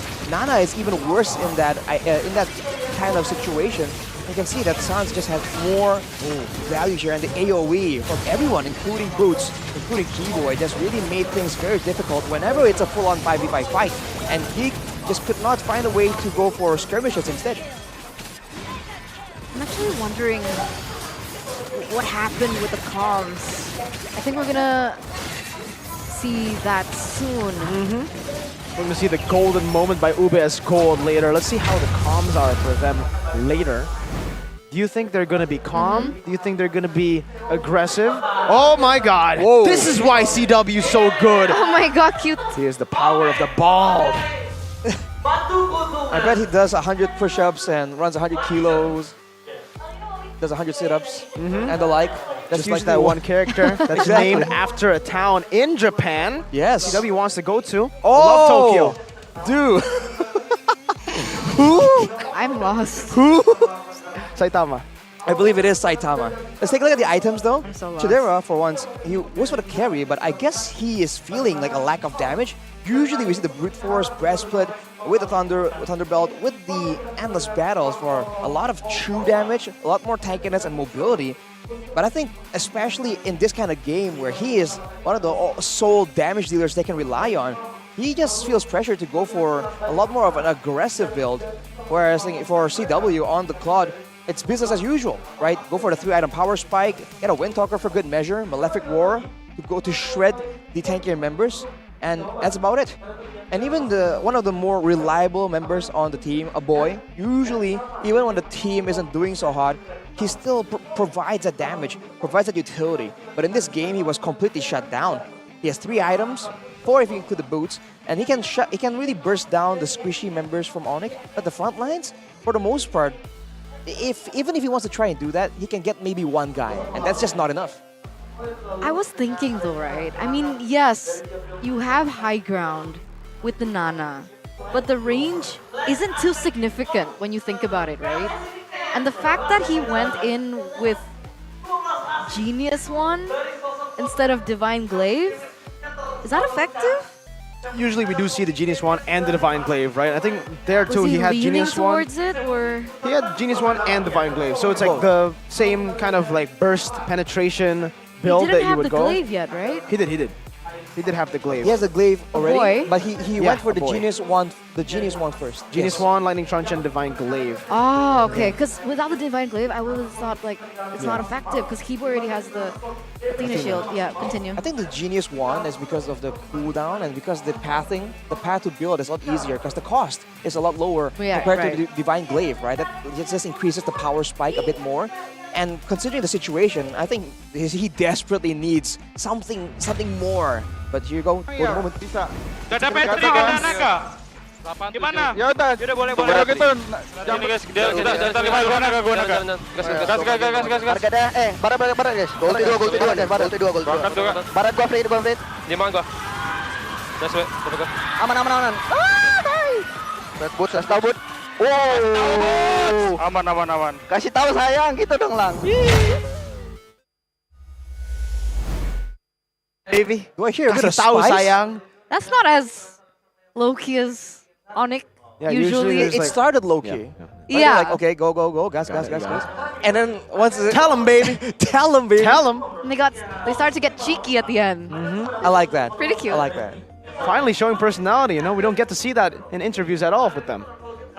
Yeah, during interviews they seem to be so calm, collected, even though they have a ton of personality below the surface, man. We hope to see more of that. I talk to them backstage, I know they have personality, it's just they never show it. Exactly. They're playing it safe. Just like Kendrick Lamar. Sit down, DNA. What's going on? I don't know. I haven't. Shout out Kendrick Lamar if you're watching for this. quite some time. Be humble. I don't remember the lyrics. It's okay. Sometimes you gotta watch for a while. And so Why? far, we've only seen Onic play once. So maybe in the future, they will actually show that personality in these interviews. Now, you said once, right? Once. Number 1. One. What's 1 plus 14? What? 15,000, and that's the amount of discounts. 15, not 15,000. 1 plus Yeah, 14. but like, Give me 14,000. why you gotta ruin my segue? Well, quick maths, man. Why you gotta ruin it like that? I learned from Big Shaq, all right? If you want to do it, you got to do it right. Fine. 1,000 plus 1, 14,000, 15,000. Fine. What's 1 plus 14,000? 14,001? Eterna, that's not 14. Go ahead and check it out. 15,000 discount, all right? I'll do it. Don't worry. Click Indomart. Use the promo code earlier that you saw on the screen to buy your groceries to get 1,000 plus 14,000. Not 1 plus 14,000 or 1 plus 14. It's like 1 plus 14,999. Why you gotta be so specific? It's like you get matter. the points. Well, you have to be specifically here first. 50 of the first come first serve dudes will get to meet players. All right. And casters. And casters. And BAs. BAs as well. We Talents. saw Onic bring their BAs and talents earlier. Geek as well. Production team. They're amazing. Host. Don't forget our host, our Host. wonderful host. Don't forget to see the S24 here on the stage. You also get to see the players play, which is a bonus, right? It's like a big bone. Oh, you were making a joke. That makes sense. But you know what else makes sense? 130 new free skins. Why are you looking? I'm trying to do the ads. It's just when you start mentioning numbers, I just start laughing by default. Why? 130 free skins. For you guys. What's Daily. 10 plus 120? There you go. Yay! Character development. And for you guys, develop your in-game accounts with skins because that's a daily refresh. 130 per day.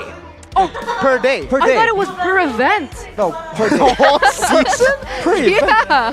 Well, 130 is already a very big amount. They could actually like give out 1 per week and it'd just be Exactly. 9. That's only 9. That's 9. But anyway, ladies and gentlemen. Anyway. It's time. Okay. Maths. It's time to go on a break. Ladies and gentlemen, before we go into match number 2 of the day, where me and Arashi will be battling it out physically everywhere and on the desk in the Land of Dawn only. So stay tuned. Don't go anywhere. This is MPL ID Season 13.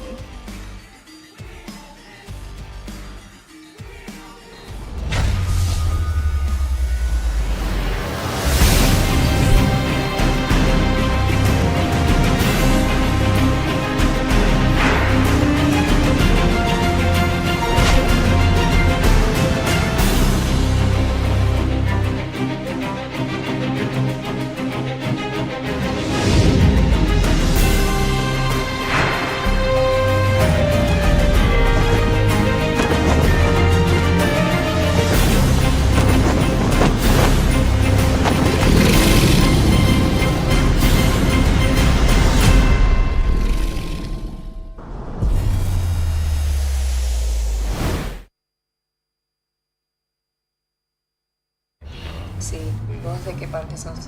Yo de aquí. Ah, mira. ¿Tú de qué parte eres? Del norte.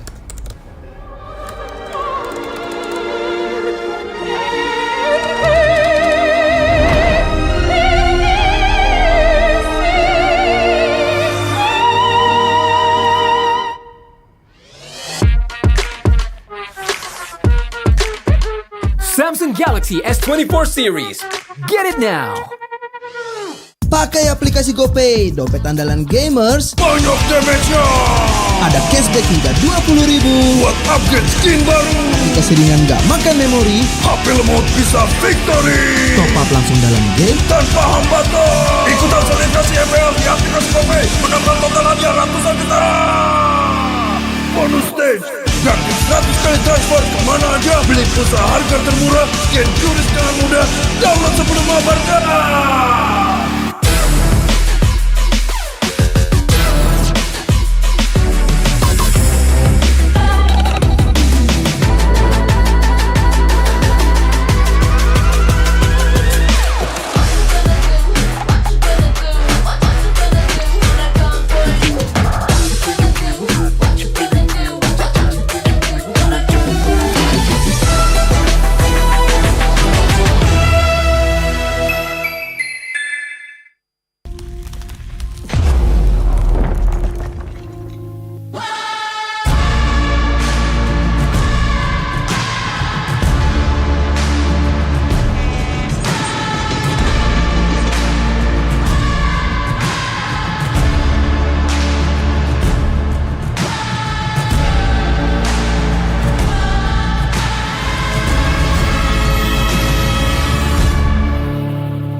mudah di dunia games. Pilih game, masukkan game ID.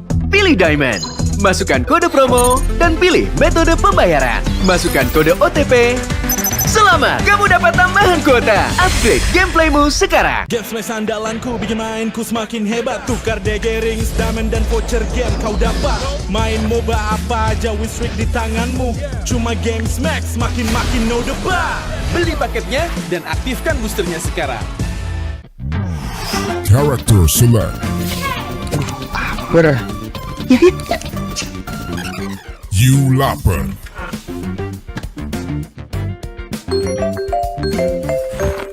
Stop! Pakai klik Indomaret, belanja 1 jam santai dan gratis ongkir loh. Wah, belanja online kayak belanja di toko Indomaret. You kenyang, siap main lagi. Let's go! Belanja online seperti di toko. Indomaret.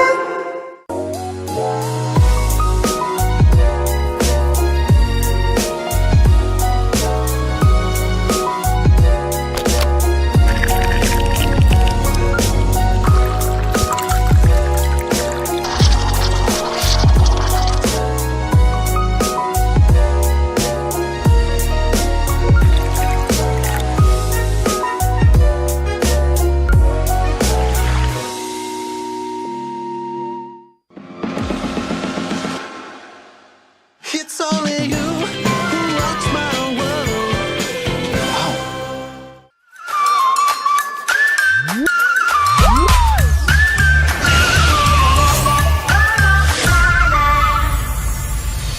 I'll be, yeah, I'll be wherever I wanna be. Wherever I wanna be.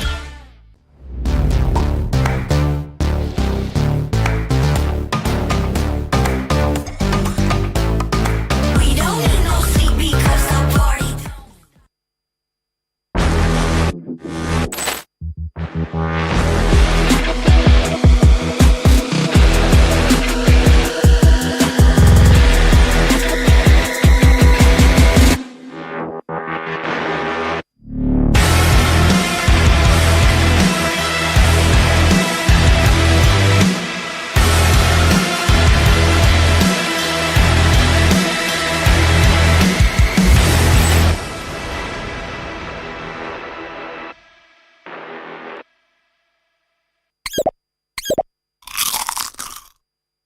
Well, I'm me, and there's no one I'd rather be.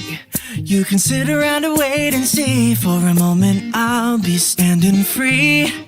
So hurry up and wait for me. Got a bag of chips by the sea.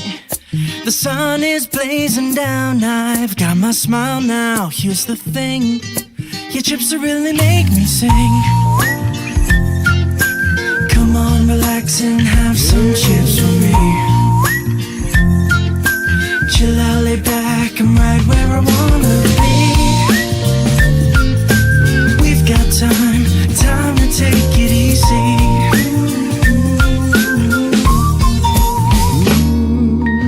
You always tell me to speed up but slow down.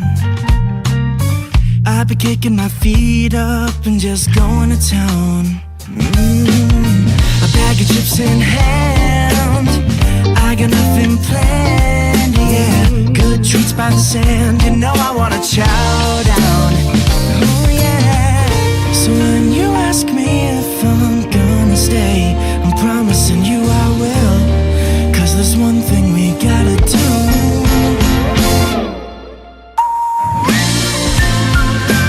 Come on, relax and have some chips with me.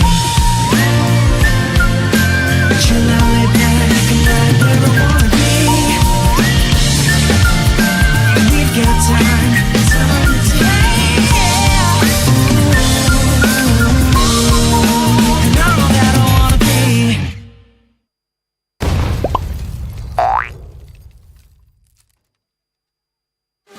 Your MVP is Chip!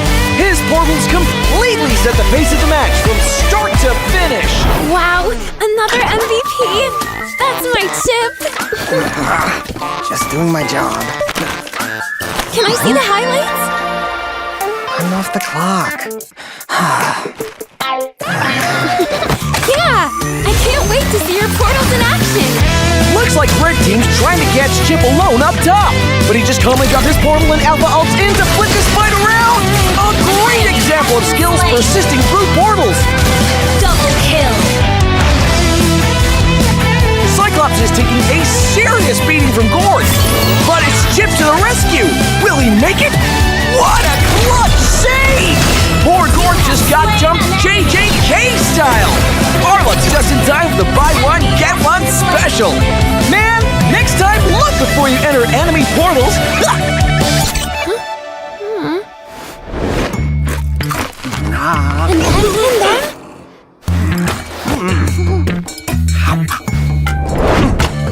Wow! Uh-oh! Cyclops is about to overstay his welcome! Is this deja vu? Oh, wait for it! Wait for it! Boom! Melissa joins the party! Chip runs a Pixie Siege! Jeez, what a massacre! And to add insult to injury, Melissa portals back to her lane without missing a beat! A skirmish breaks out. Where's Chip going? Is he gonna... He flickers to the high ground! Portal's up! Surprise! Frozen gets deleted! Can Red Team make it back in time? No shot! What an insane portal strat!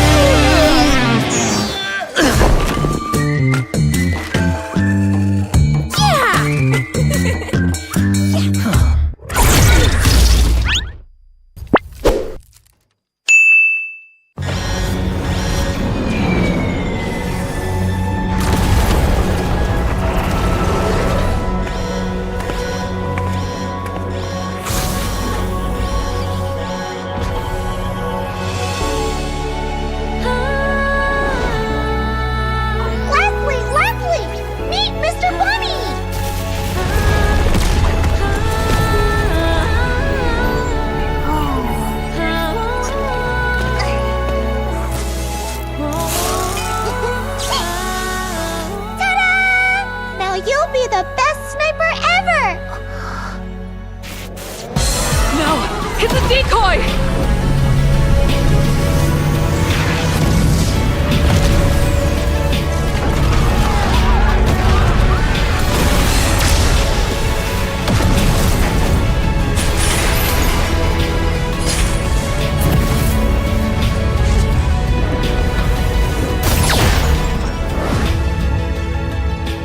I'm sorry.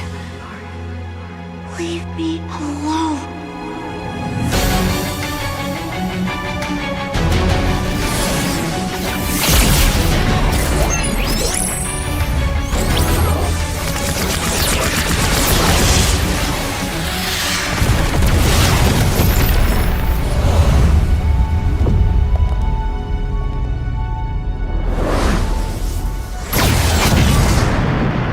Over here, Ender. Don't let me know where to go. Don't let me know where to go. I wanna find you. I wanna find you. I wanna find you. I wanna find you.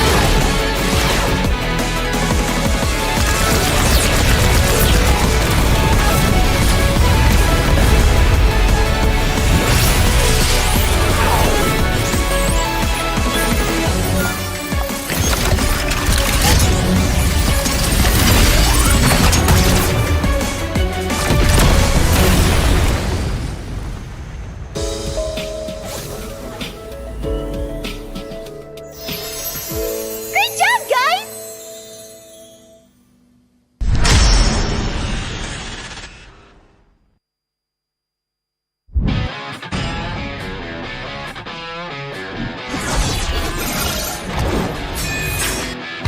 Versus satu Scalar can you do it dan Alpha di sana ternyata harus hilang.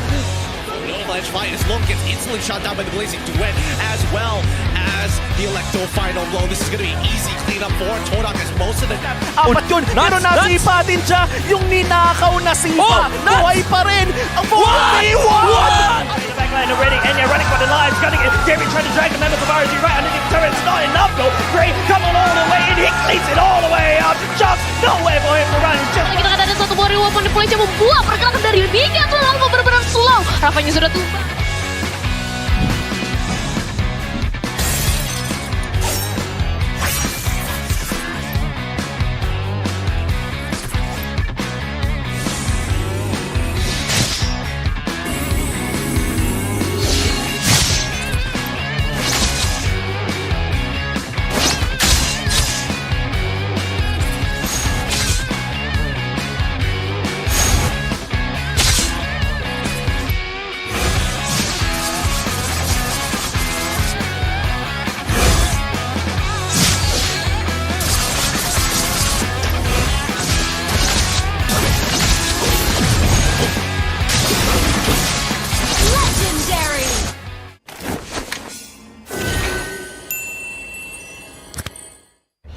Sí, ¿vos de qué parte sos?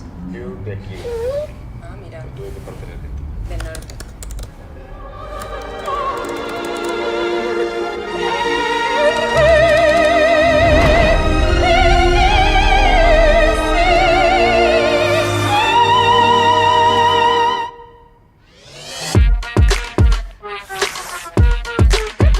Samsung Galaxy S24 series. Get it now. Pakai aplikasi GoPay, dompet andalan gamers. Banyak damage-nya. Ada cashback hingga 20.000 buat upgrade skin baru. Aplikasi ringan gak makan memori. HP lemot bisa victory. Top up langsung dalam game tanpa hambatan. Ikutan selebrasi MPL di aplikasi GoPay. Menangkan total hadiah ratusan juta. Bonus stage. Gratis 100 kali transfer kemana aja. Beli pulsa harga termurah. Scan QRIS dengan mudah. Download sebelum mabarkan.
mudah di dunia games. Pilih game, masukkan game ID.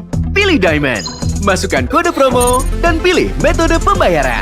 Masukkan kode OTP, Selamat, kamu dapat tambahan kuota. Upgrade gameplaymu sekarang. Game smash andalanku bikin mainku semakin hebat. Tukar DG rings, diamond dan voucher game kau dapat. Main MOBA apa aja with streak di tanganmu. Cuma game smash makin no debat. Beli paketnya dan aktifkan boosternya sekarang. Character select. Where? You lapper.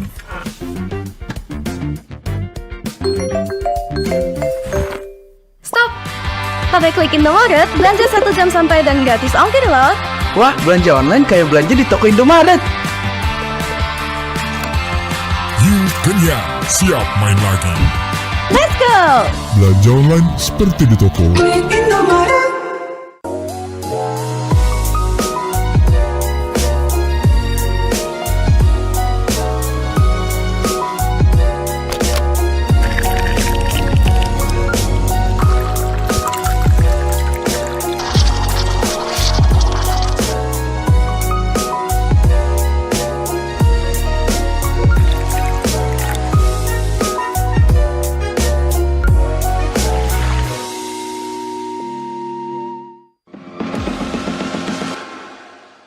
It's only you who rocks my world.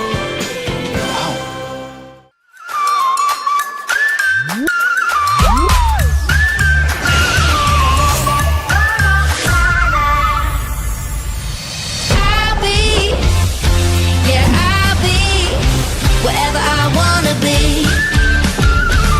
Wherever I wanna be.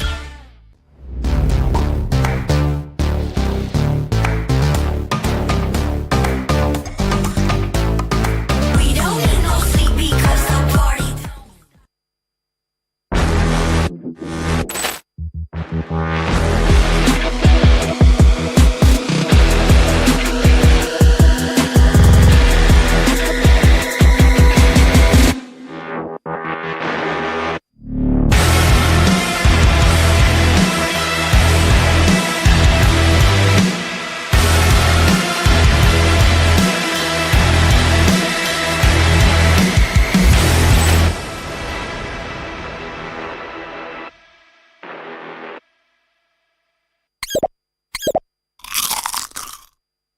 Well, I'm me, and there's no one I'd rather be.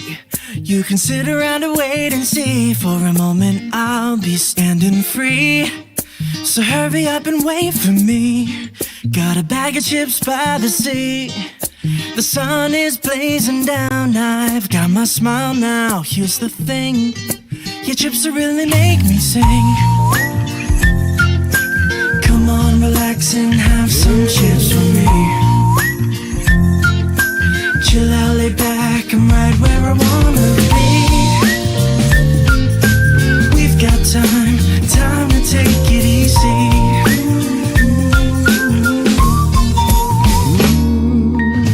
You always tell me to speed up, but slow down. I've been kicking my feet up and just going to town. A bag of chips in hand, I got nothing planned, yeah. Good treats by the sand, you know I wanna chow down. Oh yeah. So when you ask me if I'm gonna stay, I'm promising you I will. 'Cause there's one thing we gotta do.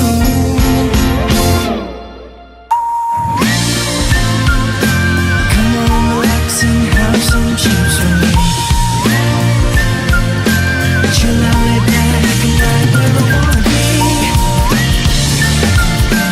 We've got time to take, yeah. And I'm all that I wanna be.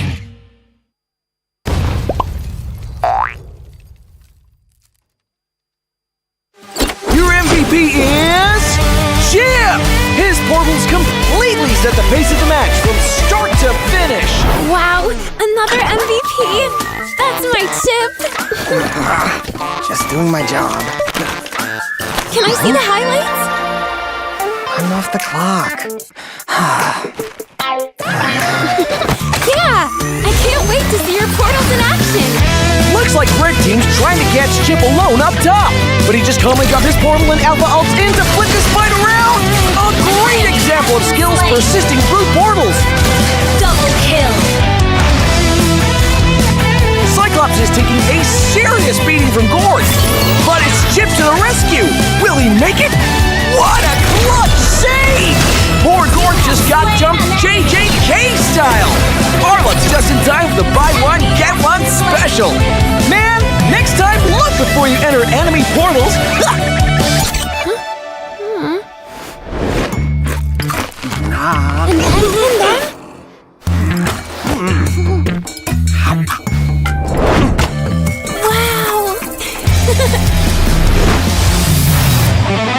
Uh-oh!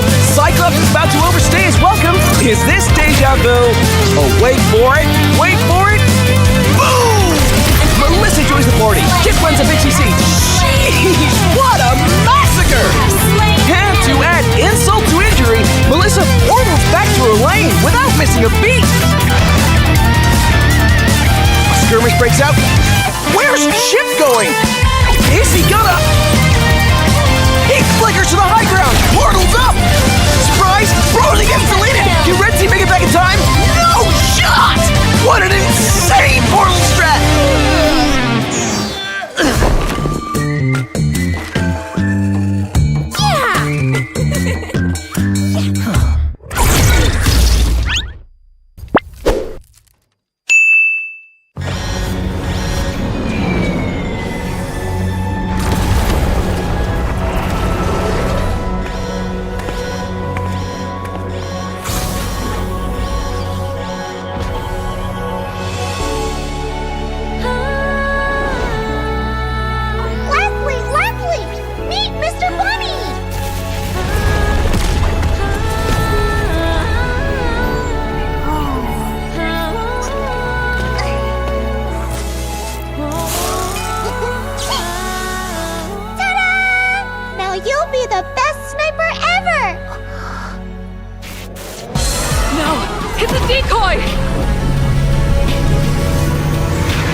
Over here, Ender.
Satu Scalar can you do it? Dan Albert di sana. Ternyata harus hilang. The Avalanche Fighters look gets instantly shot down by the Blazing Duet, as well as the Electro final blow. This is going to be easy cleanup for Todak as most of the... Apat yun, pero nasipa din siya. Yung ninakaw na sipa, buhay pa rin. Ang buhay! Backline already, and they're running for the lives, gunning it. David trying to drag the members of RG right underneath the turret. It's not enough though. Gray coming all the way in. He cleats it all the way up. Just no way for him to run. Kita katakan satu buah reward pun polisi membuat pergerakan dari Bigetron Alpha benar-benar slow. Raffanya sudah tumbang.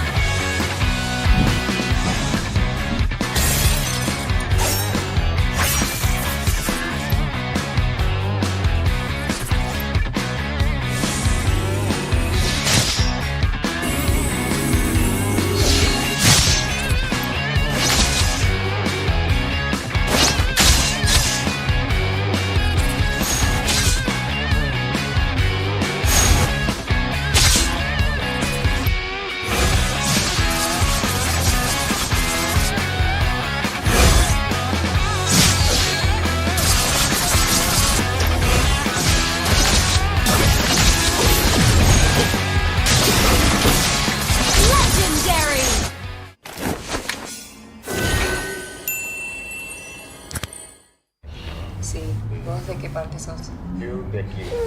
Ah, mira. Tú de qué parte eres? Del norte.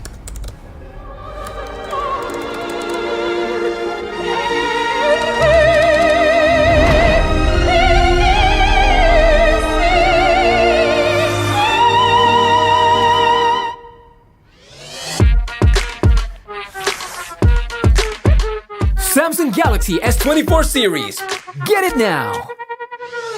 Pakai aplikasi GoPay, dompet andalan gamers. Banyak damage-nya. Ada cashback hingga 20.000 buat upgrade skin baru. Aplikasi ringan gak makan memori. HP lemot bisa victory. Top up langsung dalam game tanpa hambatan. Ikutan selebrasi MPL di aplikasi GoPay. Menambah total hadiah ratusan juta. Bonus stage. Gratis 100 kali transfer kemana aja. Beli pulsa harga termurah. Scan QRIS dengan mudah. Download sebelum mabarkan.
mudah di dunia games. Pilih game, masukkan game ID. Pilih Diamond, masukkan kode promo, dan pilih metode pembayaran. Masukkan kode OTP. Selamat, kamu dapat tambahan kuota. Upgrade gameplaymu sekarang. Game smash andalanku bikin mainku semakin hebat. Tukar DG rings, diamond dan voucher game kau dapat. Main MOBA apa aja win streak di tanganmu. Cuma game smash makin no debat. Beli paketnya dan aktifkan boosternya sekarang. Character select. Where? You lapper.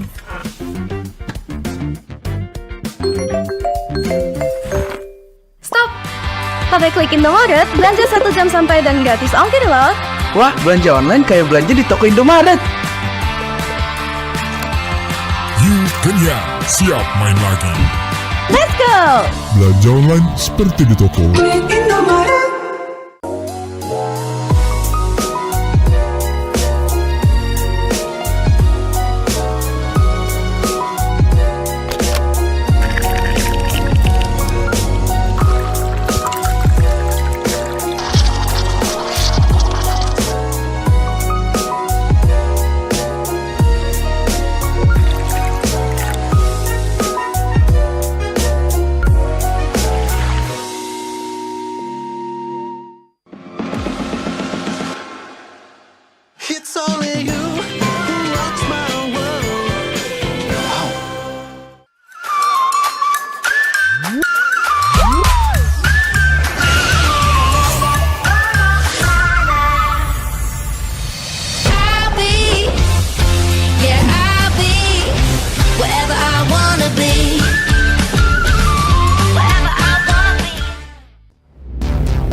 I'm me, and there's no one I'd rather be.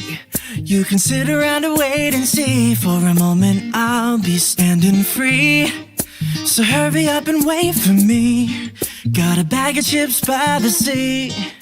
The sun is blazing down. I've got my smile now. Here's the thing, your chips will really make me sing. Come on, relax and have some chips with me. Chill out, lay back, I'm right where I wanna be. We've got time to take it easy.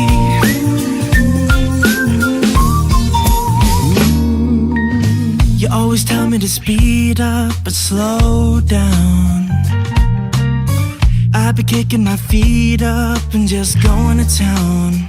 A bag of chips in hand, I got nothing planned, yeah. Good treats by the sand, you know I wanna chow down. Oh yeah. So when you ask me if I'm gonna stay, I'm promising you I will. 'Cause there's one thing we gotta do.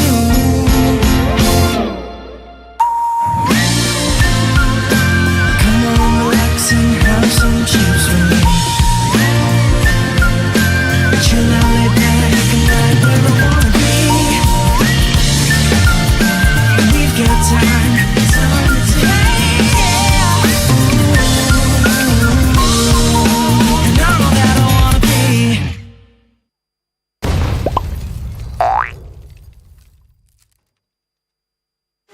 Your MVP is Chip! His portals completely set the pace of the match from start to finish. Wow, another MVP! That's my chip! Just doing my job. Can I see the highlights? I'm off the clock. Yeah! I can't wait to see your portals in action! Looks like Red Team's trying to catch Chip alone up top, but he just calmly dropped his portal and Alpha ults in to flip this fight around! A great example of skills persisting through portals! Double kill. Cyclops is taking a serious beating from Gord, but it's Chip to the rescue! Will he make it? What a clutch save! Poor Gord just got jumped JJK style! Arlot's just in time for the buy one, get one special!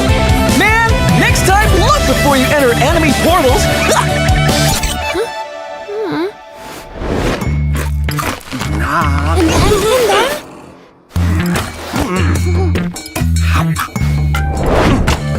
Wow! Uh-oh! Cyclops is about to overstay his welcome! Is this deja vu? Oh, wait for it! Wait for it! Boom! Melissa joins the party! Just runs a BCC! Sheesh! What a massacre! And to add insult to injury, Melissa portals back to her lane without missing a beat! A skirmish breaks out. Where's Chip going? Is he gonna... He flickers to the high ground! Portal's up! Surprise! Brody gets deleted! Can Red Team make it back in time? No shot! What an insane portal strat!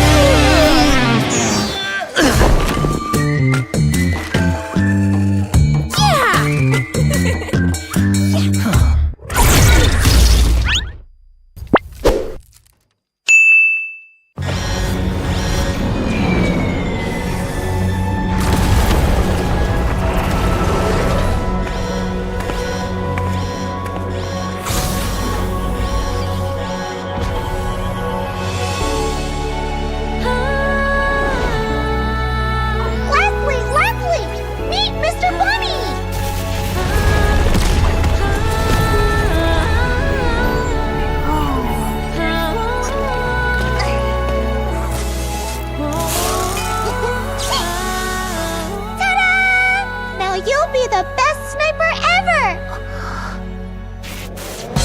No! It's a decoy!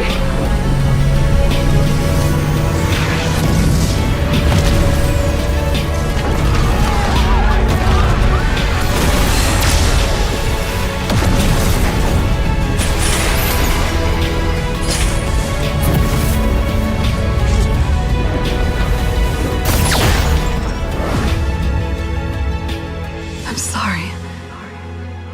Leave me alone.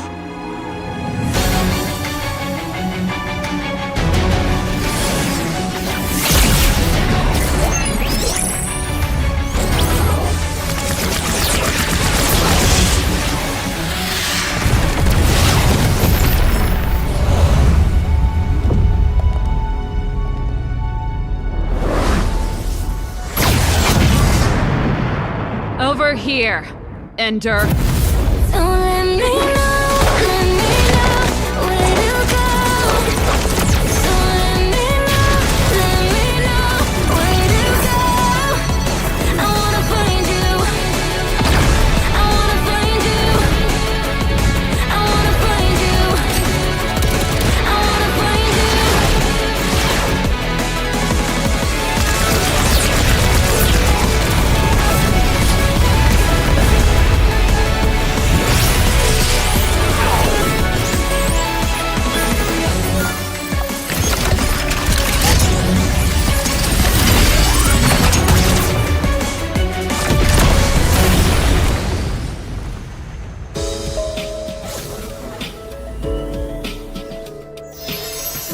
Great job, guys!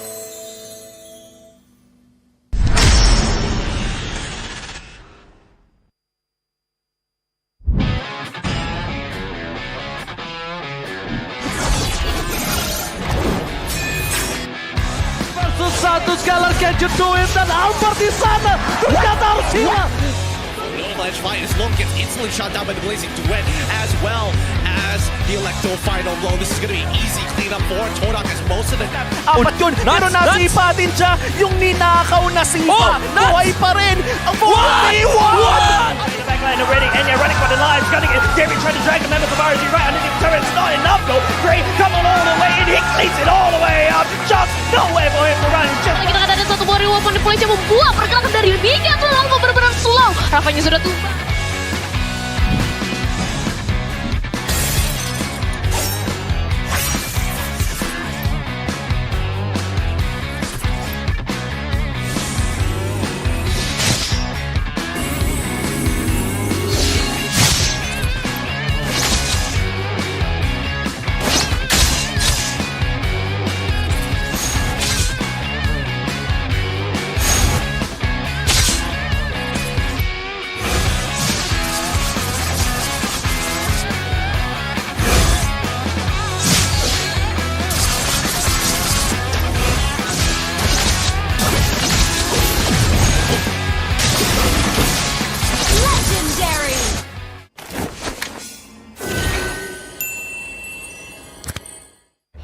Sí, ¿vos de qué parte sos? Yo de aquí.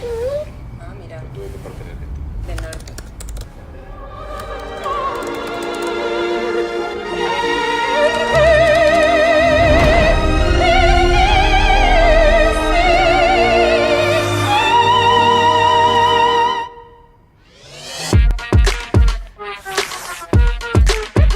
Samsung Galaxy S24 series. Get it now. Pakai aplikasi GoPay, dompet andalan gamers. Banyak damage-nya. Ada cashback hingga 20.000 buat upgrade skin baru. Aplikasi ringan gak makan memori. HP lemot bisa victory. Top up langsung dalam game tanpa hambatan. Ikutan selebrasi MPL di aplikasi GoPay. Menangkan total hadiah ratusan juta. Bonus stage. Gratis 100 kali transfer kemana aja. Beli pulsa harga termurah. Scan juris dengan mudah. Download sebelum mabarkan.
muda di dunia games. Pilih game, masukkan game ID.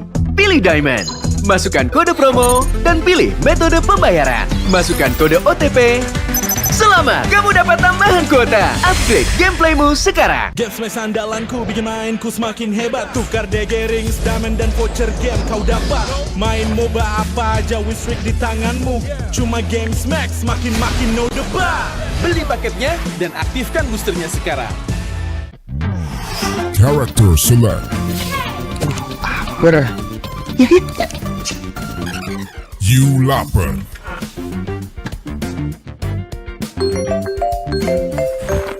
Stop! Pakai klik Indomaret, belanja 1 jam sampai dan gratis ongkir loh. Wah, belanja online kayak belanja di toko Indomaret.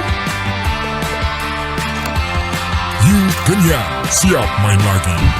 Let's go! Belanja online seperti di toko.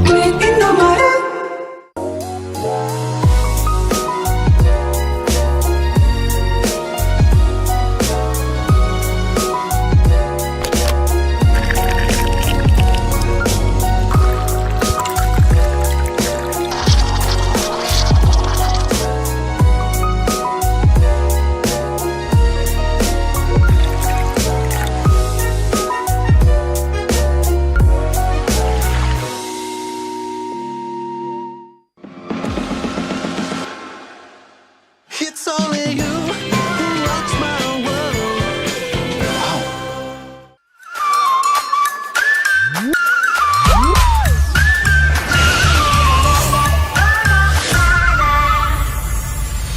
I'll be, yeah, I'll be whatever I wanna be.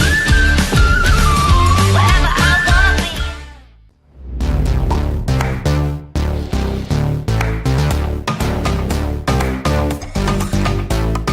We don't need no sleep because the party.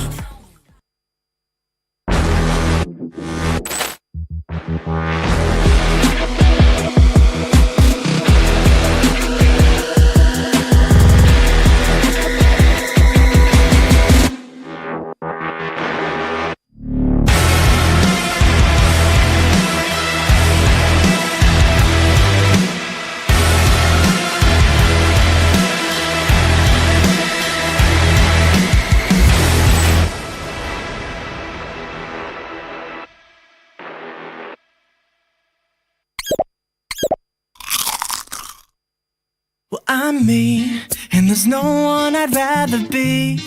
You can sit around and wait and see. For a moment, I'll be standing free. So hurry up and wait for me. Got a bag of chips by the sea. The sun is blazing down. I've got my smile now. Here's the thing, your chips will really make me sing. Come on, relax and have some chips with me. Chill out, lay back, I'm right where I wanna be. We've got time to take it easy.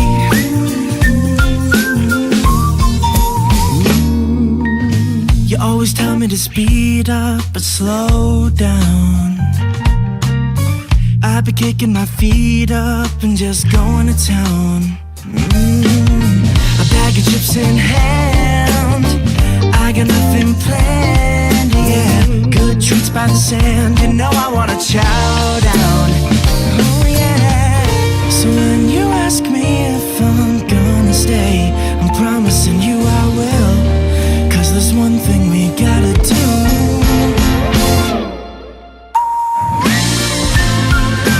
Come on, relax and have some chips with me. Chill out, lay back, and right where I wanna be. We've got time to take, yeah. And I'm all that I wanna be.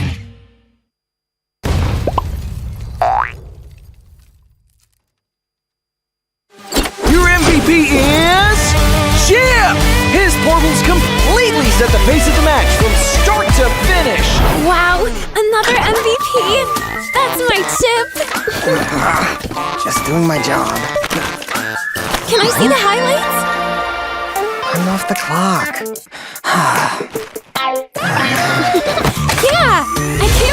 see your portals in action. Looks like Red Team's trying to catch Chip alone up top. But he just calmly dropped his portal and Alpha ults in to flip this fight around. A great example of skills persisting through portals. Double kill. Cyclops is taking a serious beating from Gord. But it's Chip to the rescue. Will he make it? What a clutch save! Poor Gord just got jumped JJK style. Arlot's just in time for the buy one, get one special. Man, next time look before you enter enemy portals.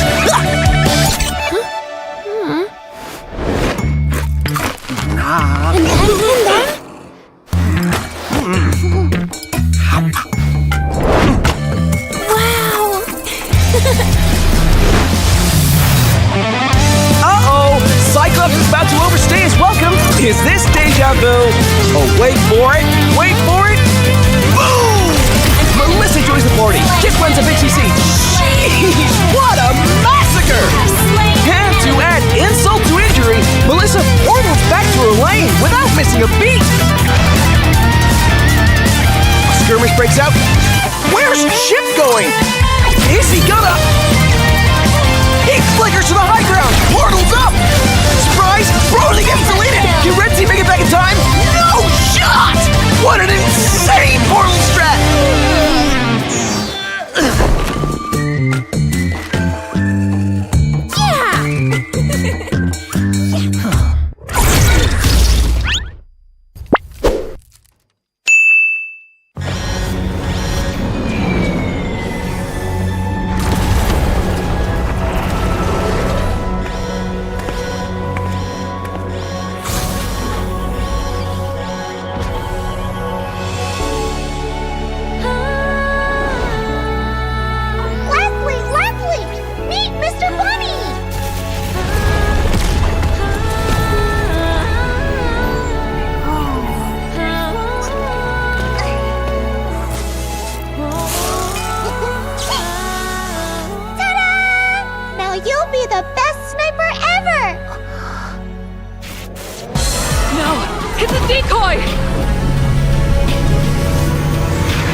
Over here, Ender. So let me know where to go. So let me know where to go. I wanna find you. I wanna find you.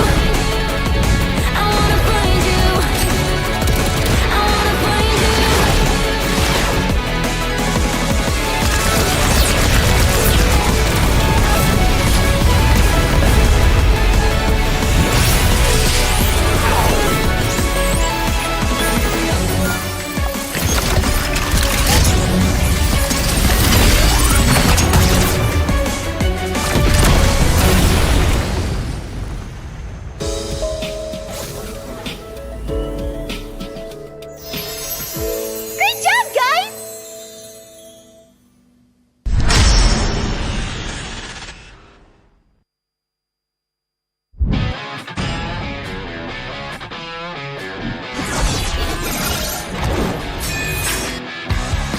satu sekali lagi Jeduin dan Albert di sana. Ternyata harus hilang.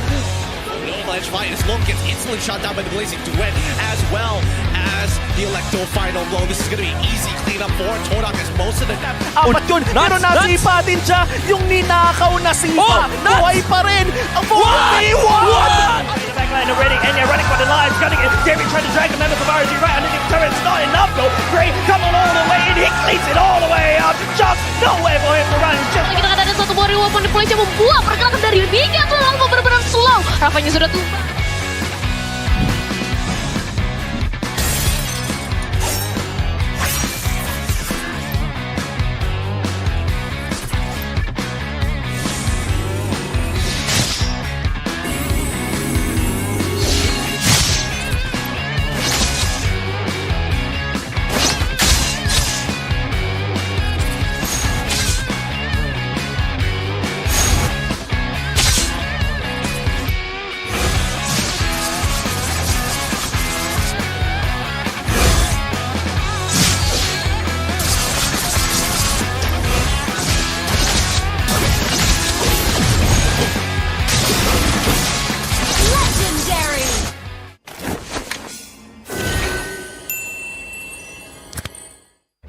Sí, ¿vos de qué parte sos? Yo de aquí.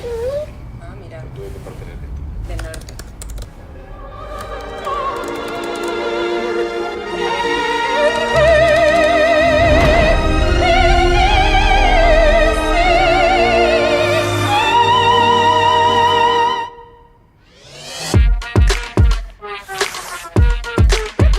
Samsung Galaxy S24 series. Get it now.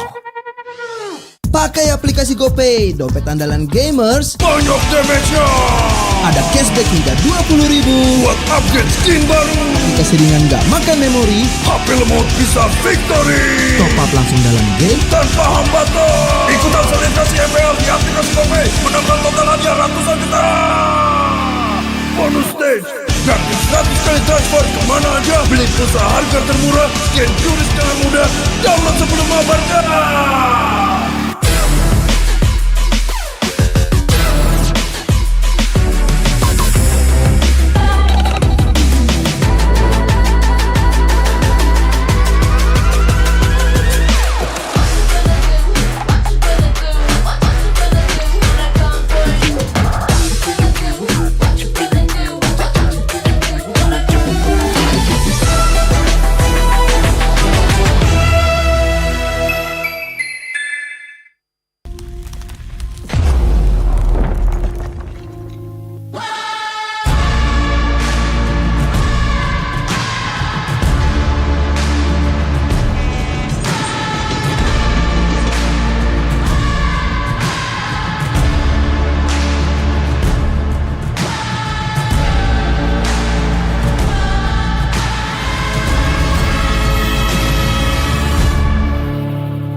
mudah di dunia games. Pilih game, masukkan game ID. Pilih Diamond, masukkan kode promo, dan pilih metode pembayaran. Masukkan kode OTP. Selamat, kamu dapat tambahan kuota. Upgrade gameplaymu sekarang. Game Smash andalanku bikin mainku semakin hebat. Tukar DG rings, diamond dan voucher game kau dapat. Main MOBA apa aja win streak di tanganmu. Cuma Game Smash makin no debat. Beli paketnya dan aktifkan boosternya sekarang. Character select. Where? You lapper.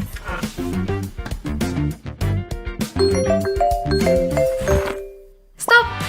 Pakai klik Indomaret, belanja 1 jam sampai dan gratis ongkir loh. Wah, belanja online kayak belanja di toko Indomaret. You kenyang, siap main lagi. Let's go! Belanja online seperti di toko. Indomaret.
for me, and there's no one I'd rather be.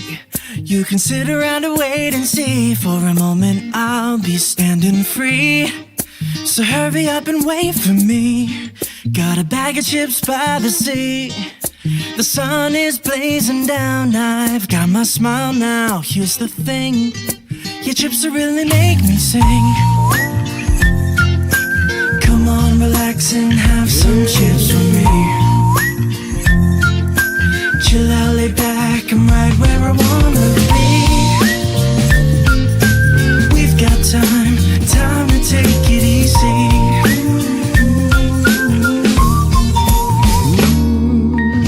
You always tell me to speed up, but slow down. I've been kicking my feet up and just going to town. A bag of chips in hand, I got nothing planned, yeah. Good treats by the sand, you know I wanna chow down. Oh yeah. So when you ask me if I'm gonna stay, I'm promising you I will. 'Cause there's one thing we gotta do.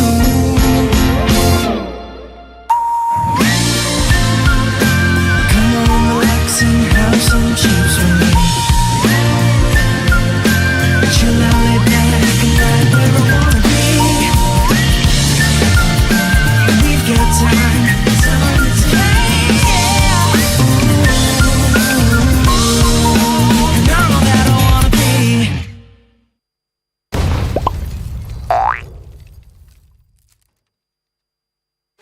Your MVP is Chip! His portals completely set the pace of the match from start to finish. Wow, another MVP! That's my chip! Just doing my job. Can I see the highlights? I'm off the clock. Yeah! I can't wait to see your portals in action! Looks like Red Team's trying to catch Chip alone up top, but he just calmly got his portal and Alpha ults in to flip this fight around! A great example of skills persisting through portals! Double kill. Cyclops is taking a serious beating from Gord, but it's Chip to the rescue! Will he make it? What a clutch save! Poor Gord just got jumped JJK style! Arlet's just in time for the buy one, get one special! Man, next time look before you enter enemy portals!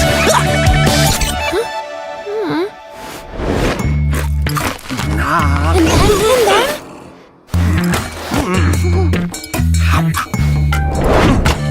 Wow! Uh-oh!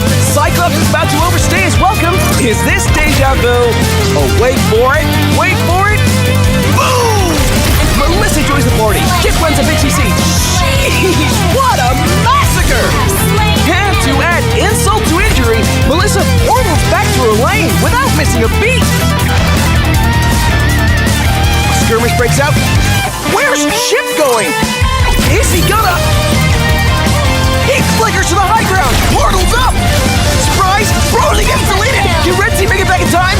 No shot! What an insane portal strat!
Over here, Ender.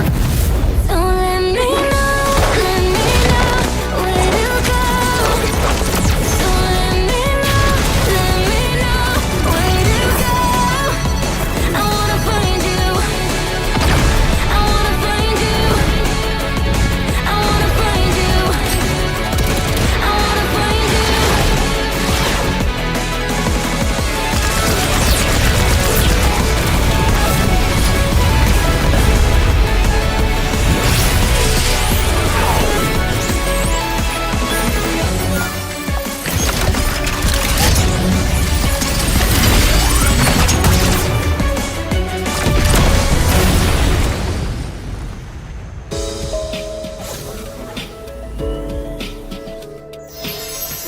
Great job, guys!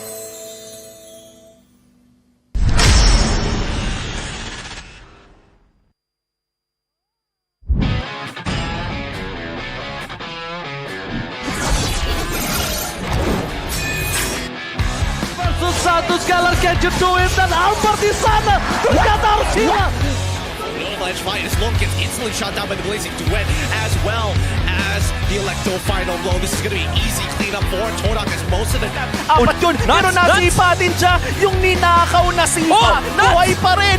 Ang buhay! The backline already, and you're running for the lives. Cutting it, Jerry trying to drag the members of RG right underneath the turret. It's not enough though. Gray coming all the way in, he cleans it all the way up. Just no way for him to run. Just Kita kata ada satu warrior weapon di yang membuat pergerakan dari Bigetron Alpha benar-benar slow. Rafanya sudah tumbang.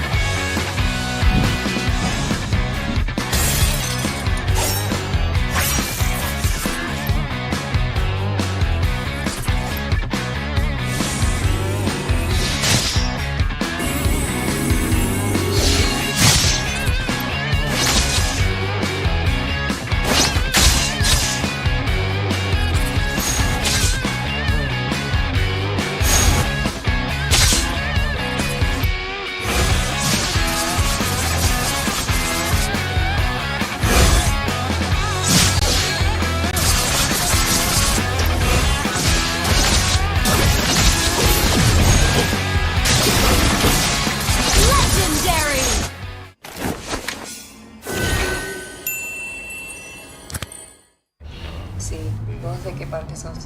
Yo de aquí. Ah, mira. Tú de parte de ti. Del norte.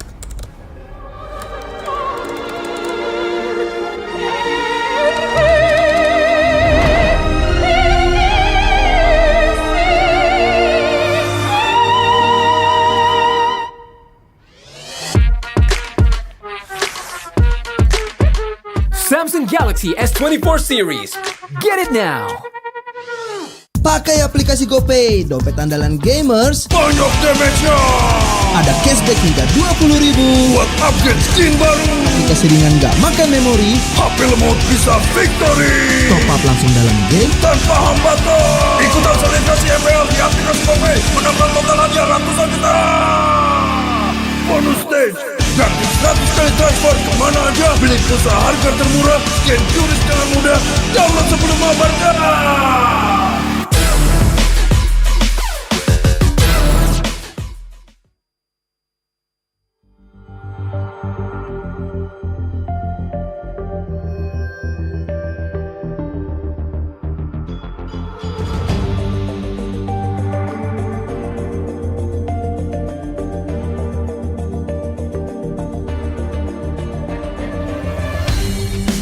Kan berdiri dan terus berlari, terus ke arah puncak tertinggi.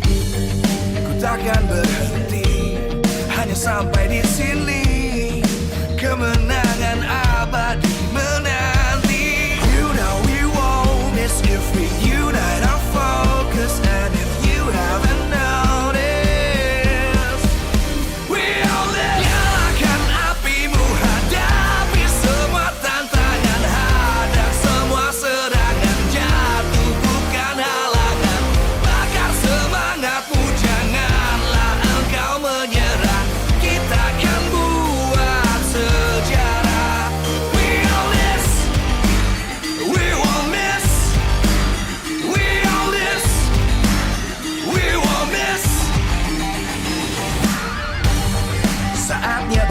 beraksi, jalani ambisi.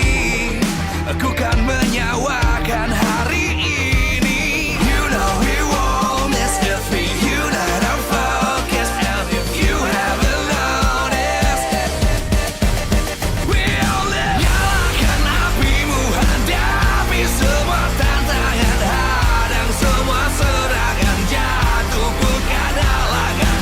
Bakar semangatmu, janganlah engkau menyerah. Kita akan buat sejarah. We all this, we won't miss. We all this, we won't miss. We all this.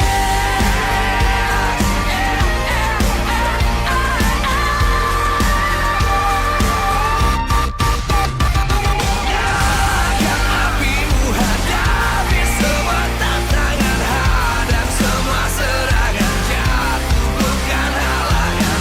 Bakar semangatmu, janganlah engkau menyerah. Kita akan buat sejarah. We all this.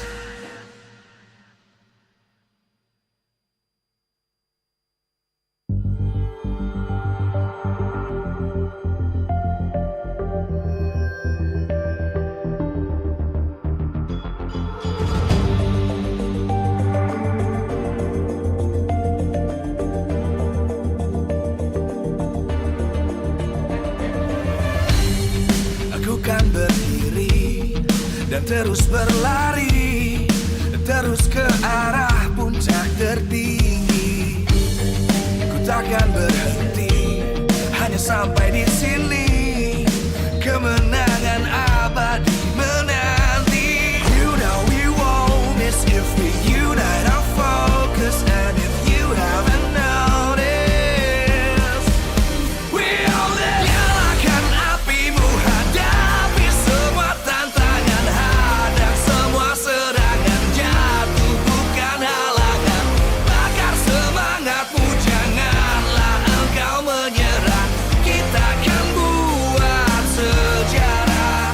We all this, we won't miss. We all this, we won't miss. Saatnya beraksi, jalani ambisi. Aku kan menyawakan hari ini. You know we won't miss if we unite our focus. And if you haven't noticed, we all live. Nyalakan apimu, hadapi semua tantangan, hadang semua serangan, jatuh bukan halangan. Bakar semangatmu, janganlah engkau menyerah. Kita akan buat sejarah. We all this, we won't miss. We all this, we won't miss. We all this.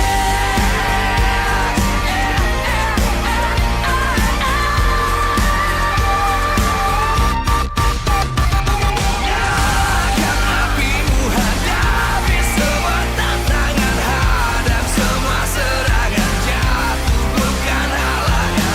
Bakar semangatmu, janganlah engkau menyerah. Kita akan buat sejarah. We all this.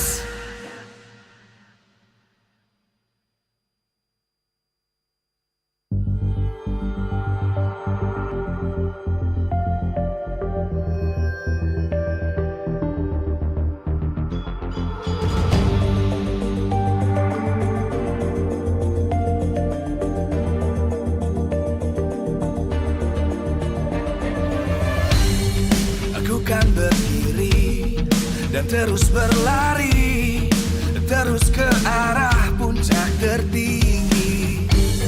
Ku takkan berhenti, hanya sampai di sini.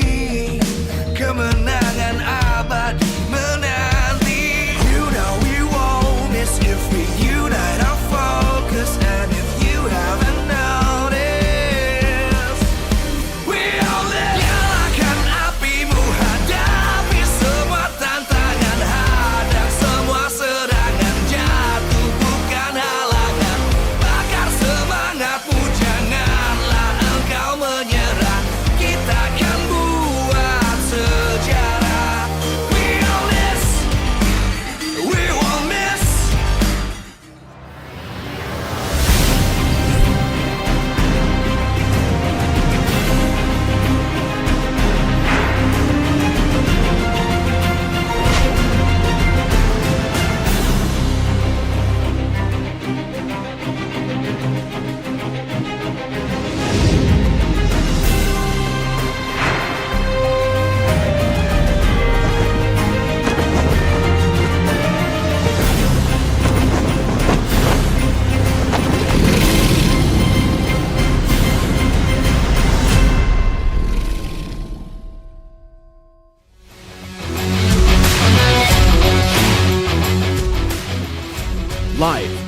MPL Arena, Jakarta.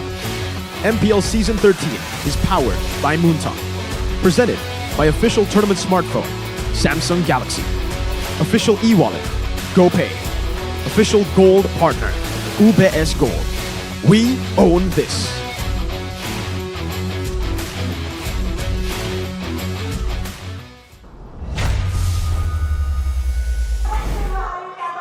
Ladies and gentlemen, welcome to the first victory of Aura in MPL ID Season 13. Excuse me? Excuse me? I'm just kidding. We are on our second match of the day here on the caster desk to accompany you to the next two matches. It's me, Eterna, alongside with Mirko, as well as Arashi Hoshi, where it just so happens that it's going to be RQ Hoshi going head-to-head against Aura Fire in the first game of the series. But we do want to thank our sponsors first. MPL ID Season 13 is powered by Moonton. Presented to you by the official tournament smartphone Samsung Galaxy. We are official e-wallet GoPay, official gold partner UBS Gold. We'd also like to thank our partners in esports. We've got Dunya Games, GamesMax, Oraimo, Telkomsel. Thank you to our suppliers as well, Innomart Point Coffee, Neo QLED Super Smart TV Plus, Saturdays, and of course, thank you to our government partner, PBESI. We're back again. Arashi. I should be in the middle this time. It's tough. I should, try to split you guys. I think you should. It's about to get heated. Because it's about to get heated. All right. There's going to be banter here, guys, because as you can see, match 7 here also placed at the same place. RRQ on the left, and then Eterna slightly on the right here. Aura versus RRQ Hoshi. RRQ with their new imports, Brusco and Irad, and Aura with their new import, Yaoi. Yep. And it's also the debut of RRQ Hoshi. Finally, we get to see what they're made of. There's been so much hype surrounding this team in particular, other than Aura Fire, of course, because Yaoi came in. But with Irad, Brusco coming in, they have also Coach Bren coming into the coaching lineup. How do you think they're going to perform today? I think they're going to do great. We saw in more recent tournaments that they've shown a lot of macro growth, right? Instead of relying mainly on outplays, on mechanics only, they've been able to actually do really good setups, craft really good game plans as well. But it does seem like the last time we saw them, it's a bit rough around the edges, There's a lot of weaknesses that could be exploited. But I believe after that period, they must have ironed out all the kinks, man. Right now, if we take a look at the standings here, RRQ Hoshi still no games played just yet. This will be their debut match against Aura Fire, sitting at -2 match point because they did have to swallow a defeat yesterday against Dewa United. Yeah, a very big upset happened yesterday. Dewa United Esports winning 2-0. Not just any win, it was a convincing win against Aura, one of the teams that were hyped up as one of the favorites with Yaoi joining in the team, and so far, not too good. Maybe the adaptation is not there yet, maybe they still need time to synergize. But another fun fact is we have only seen one series go all the way. One. Oh yeah, the rest has been 2-0. So I guess, that was really just Kimura's revenge arc, honestly, right? Ooh. I mean, he left Aura Fire being second, and then to Iran, exactly, and then he moved to Dewa United, and he really shone as a player. So now with RRQ Hoshi back again with Aura, this is something that we should talk about, right? Gugun and Bunny QT, they were both in one team earlier on at MDL, Bosku, winning that particular season as well. But now they are at odds, man. And you have to wonder if both players are going to show up, right? There's a chance. But I think it's a bit of a weird situation here for sure, because now you kind of know your opponent, right? And it's one thing to know yourself, but like if you know your enemy, now there are maybe player-specific plays that only works specifically against Gugun, only against Bunny Cutie. And I think something like that will definitely be a pleasant surprise in a match that's so heated because you can hear the fan base just going crazy right behind us. But this is also assuming that Bunny QT will be playing. Exactly. Right? Exactly. With RRQ, there are a few roles that have layers to them. One of them is the gold lane. Skylar is still in their official roster, as well as Bunny. A lot of people have talked about Bunny, talked up Bunny QT in particular, but will we be seeing his performance today? Unfortunately, me personally, I don't think so, right? Okay. Even though Bunny is amazing, you want to give him as much playtime as possible. Early on for RRQ Hoshi here, with the two imports, obviously, they're looking for the MSC spot. They're looking to try to qualify and be one of the best teams here in MPL Indonesia Season 13. So I don't think they have the time or really just the time to really risk the fact that, you know, they're going to try out a new player. As good as Bunny is, Skylar is still arguably the best gold laner in the league. Do you think it's experience? MPL airtime? For sure. Because Bunny QT himself has a lot of accolades behind him, right? He was MVP Finals, MDL, the season, He won everything. He won. You saw the list earlier. He got it's a everything. long list. What was best it? rookie. Best rookie. He was the regular season MVP, the finals MVP. He was just racking up all the accolades as well as being the champion because he was the carry. Gugun was the guy who enabled him to carry. Now seeing that the team has basically split ways, the entire team, but 3 of them actually went to RRQ. 2 RRQ Senna, MDL, and Bunny here to MPL. You have to really wonder what kind of situation he's going to be in, right? Is he going to be someone that gets swapped in occasionally? Is he going to be something like Marky, right? The solution when things just look bleak. Suddenly you have this extra card, an extra ace in the hole, if you will, that you can just bring out to really, you know, take a huge risk for a possible huge payout. I mean, there's a lot of potential here, and RRQ is a team that likes taking risk as well. They don't really play things that safely usually, so which is why exactly I'm quite concerned, but also excited to see what kind of lineup we're gonna see today. Okay, so let's assume that Skylar will be playing. Okay. So this is a lineup that we've actually had a little bit of a sneak peek or a little bit of a trailer in a previous tournament, right? And a lot of people have said that there is potential, but there seems like there are things that needs to be ironed out. Chemistry issues, communication issues. What do you think? A little bit of that. I think it's very normal though for a team that has only been formed for like what? Yeah, three months. Yeah, around 3 months. Right after M5, we did see these import. Dawn is going to be playing, not Banana. It's Octa as well. Oh, wait, wow! So it's the lineup that we expected. Just a different XP laner. Dawn coming in from a very fantastic season in MDL last season, getting to grand finals. And against them today, Aran, Gugun, Yeheskel, Yawi, and Kabuki. How do you feel about this lineup, Eterna? Again, Rome wasn't built in a day. Okay. Let's give them some time, right? Because for That's sure, fair. everyone is thinking that there were some mistakes yesterday against Dewa United.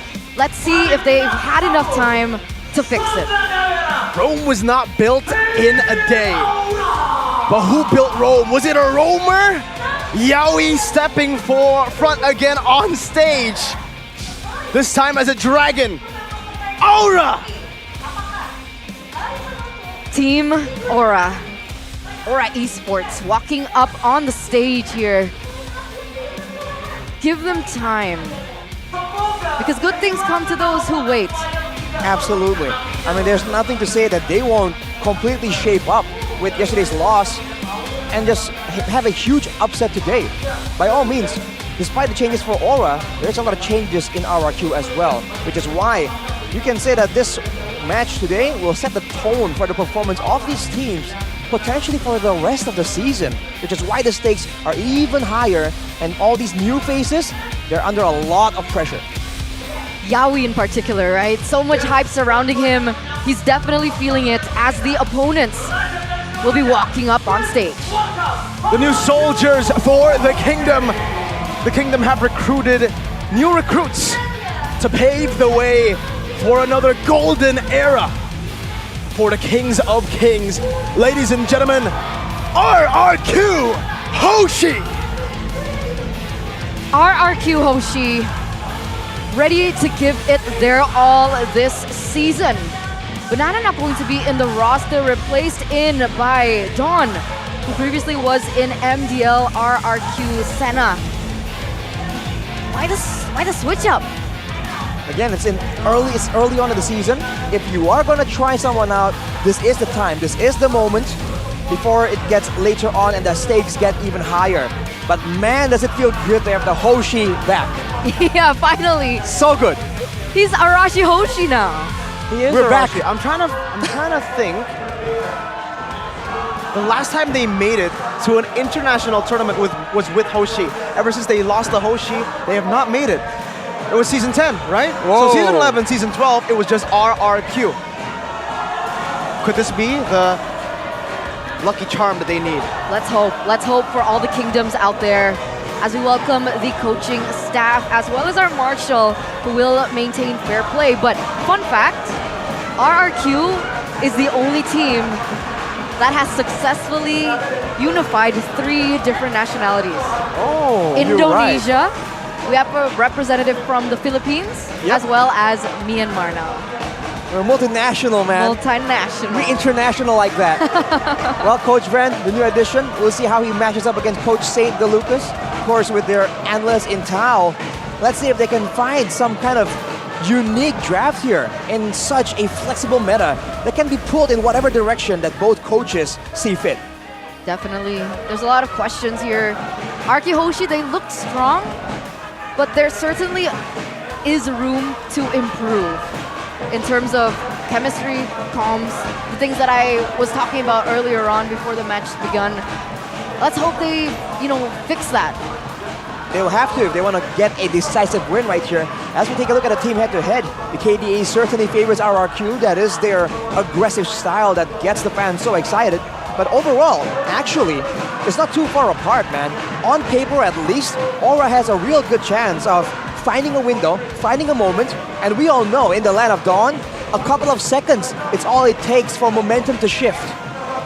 And the thing is, right now, for Aura, there's a big problem when it comes to the gold lane. Yeah. Skylar has really increased his hero pool. He used to be only a threat on certain heroes like the Beatrix, the Claude, and maybe possibly you can say the Brody, but also the Bruno. But anything else, he usually fails at utilizing that hero. Now, he does that very well. Meanwhile, Kabuki, he's suffering from the same problems as the pre-season 13 Skylar. Yeah.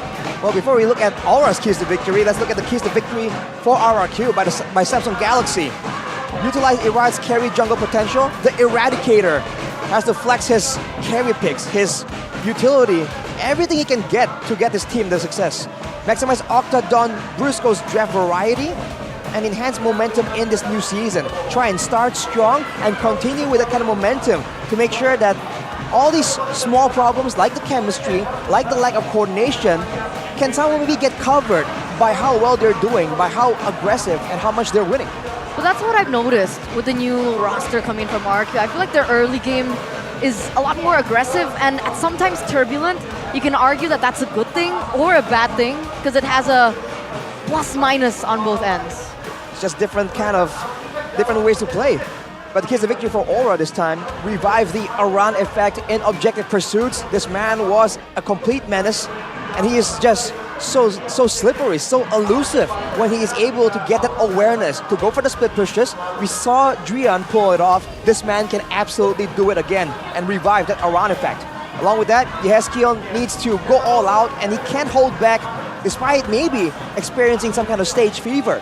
He's new to the stage, but if he is here to stay and he's here to gain success for Aura Fire, he needs to be able to face his demons. But that's not true, isn't it? Right? Because he was new to the stage last season as Sin, and then he changed his name to Yeheskiel. And that's the funny thing, because one of the main things that people noticed about Aura Fire, or now Aura, is the fact that they have quote-unquote demam panggung, or stage fever. Right? And if it takes 2 seasons for him to overcome that, it feels like a little too long. Oh my god. Yikes. Speaking of stage fright, this could also affect them. Since season 4, Aura Fire has only won once against RRQ Hoshi, which was in season 10, week 4, where Aura Fire won 2-0. Gee, I thought Bigetron's track record against RRQ was bad. Well, it was, but there's this one match where you won't stop reminding me of, Mirko. I wonder which one that is. 3-0. Anyhow, Aura will have to pull all the stops here right now. If they can get a win against RRQ today, that's definitely a step in the right direction, and it's going to do wonders for the mental state of the players, of the coaching staff as well. Yeah, morale is going to be a big factor here for Aura in particular, right? Because you mentioned the Kabuki problem. Yeah. We've talked about the, what's his name? Skill problem in the mid lane. But what about Iran? Because yesterday when he picked up the Terizla, it just didn't seem him. Yeah, I think it wasn't Iran that we know and love. The thing is, when he picked up the Terizla, we already automatically expect it's not Iran's playstyle. Yeah. I think the more concerning factor is the fact that he picked Paquito and he was still not Iraning. Oh. Iraning, huh? I mean, that's one way to put it. For sure, if he's on a Paquito, who's been quote-unquote buffed recently, by the way, if he can't really perform the way he used to on the Paquito right now, it's going to be difficult for him to try and find a different alternative, another hero that can just serve the same kind of purpose. He needs to find himself. He needs to figure out what made him so strong when he debuted last season in Season 12. But we'll see the debut of RRQ Hoshi today as we come into the drafting phase of game number 1, presented to you by the official tournament phone Samsung Galaxy. Ruby, Nolan already taken off the board. We see the Matilda once again, an unviable pick. 100% ban pick rate. It's absolutely insane. And it always usually is the first ban. They don't even try to let it go. They just ban it out, take it away from everyone. But so is the Joy. Ever since that Nolan Joy game that we saw in the opening of Season 13, Evos versus Alter Ego, we have never seen Joy again. It's a bit too risky to let go. I do wonder what lane will be contested right here, because for Aura, there's going to be a bit of a lack of information right here. RRQ could very easily go for Octa, Dawn, or Brusco, right? Although it seems like so far, what teams have been doing is that they've been targeting Brusco, who is known to be a bit more linear with how he approaches the game. What do you think about Dawn, though? Have you casted his MDL matches? I actually don't think so, but I have seen him play. I've watched the MDL What's Grand his Finals. style? He's very setup heavy. He's an enabler for the team. He's actually known for his glue in MDL. The way that he plays the glue is very similar to Luke, if you know what I'm saying here. The Glukin time kind of strategy where he enables a team making these crazy plays. I think Dawn is kind of similar to Pi in a sense when he plays the enablers. But what makes him special is the fact that he can actually also play the carries quite well. So he's a very flexible type of XP laner, and I think that's why RRQ decided to put Dawn here over Banana, who's more of that damage dealing carry type of XP. Yeah. I think it was Colios who mentioned it in MP show. It was like, Banana's great, but he needs to be able to adapt to a different play style. Because he's very 4-1 formation or a split push type sense of a EXP laner. So with Dawn coming in, this is very interesting. Let's see how RRQ Hoshi actually adapts to it.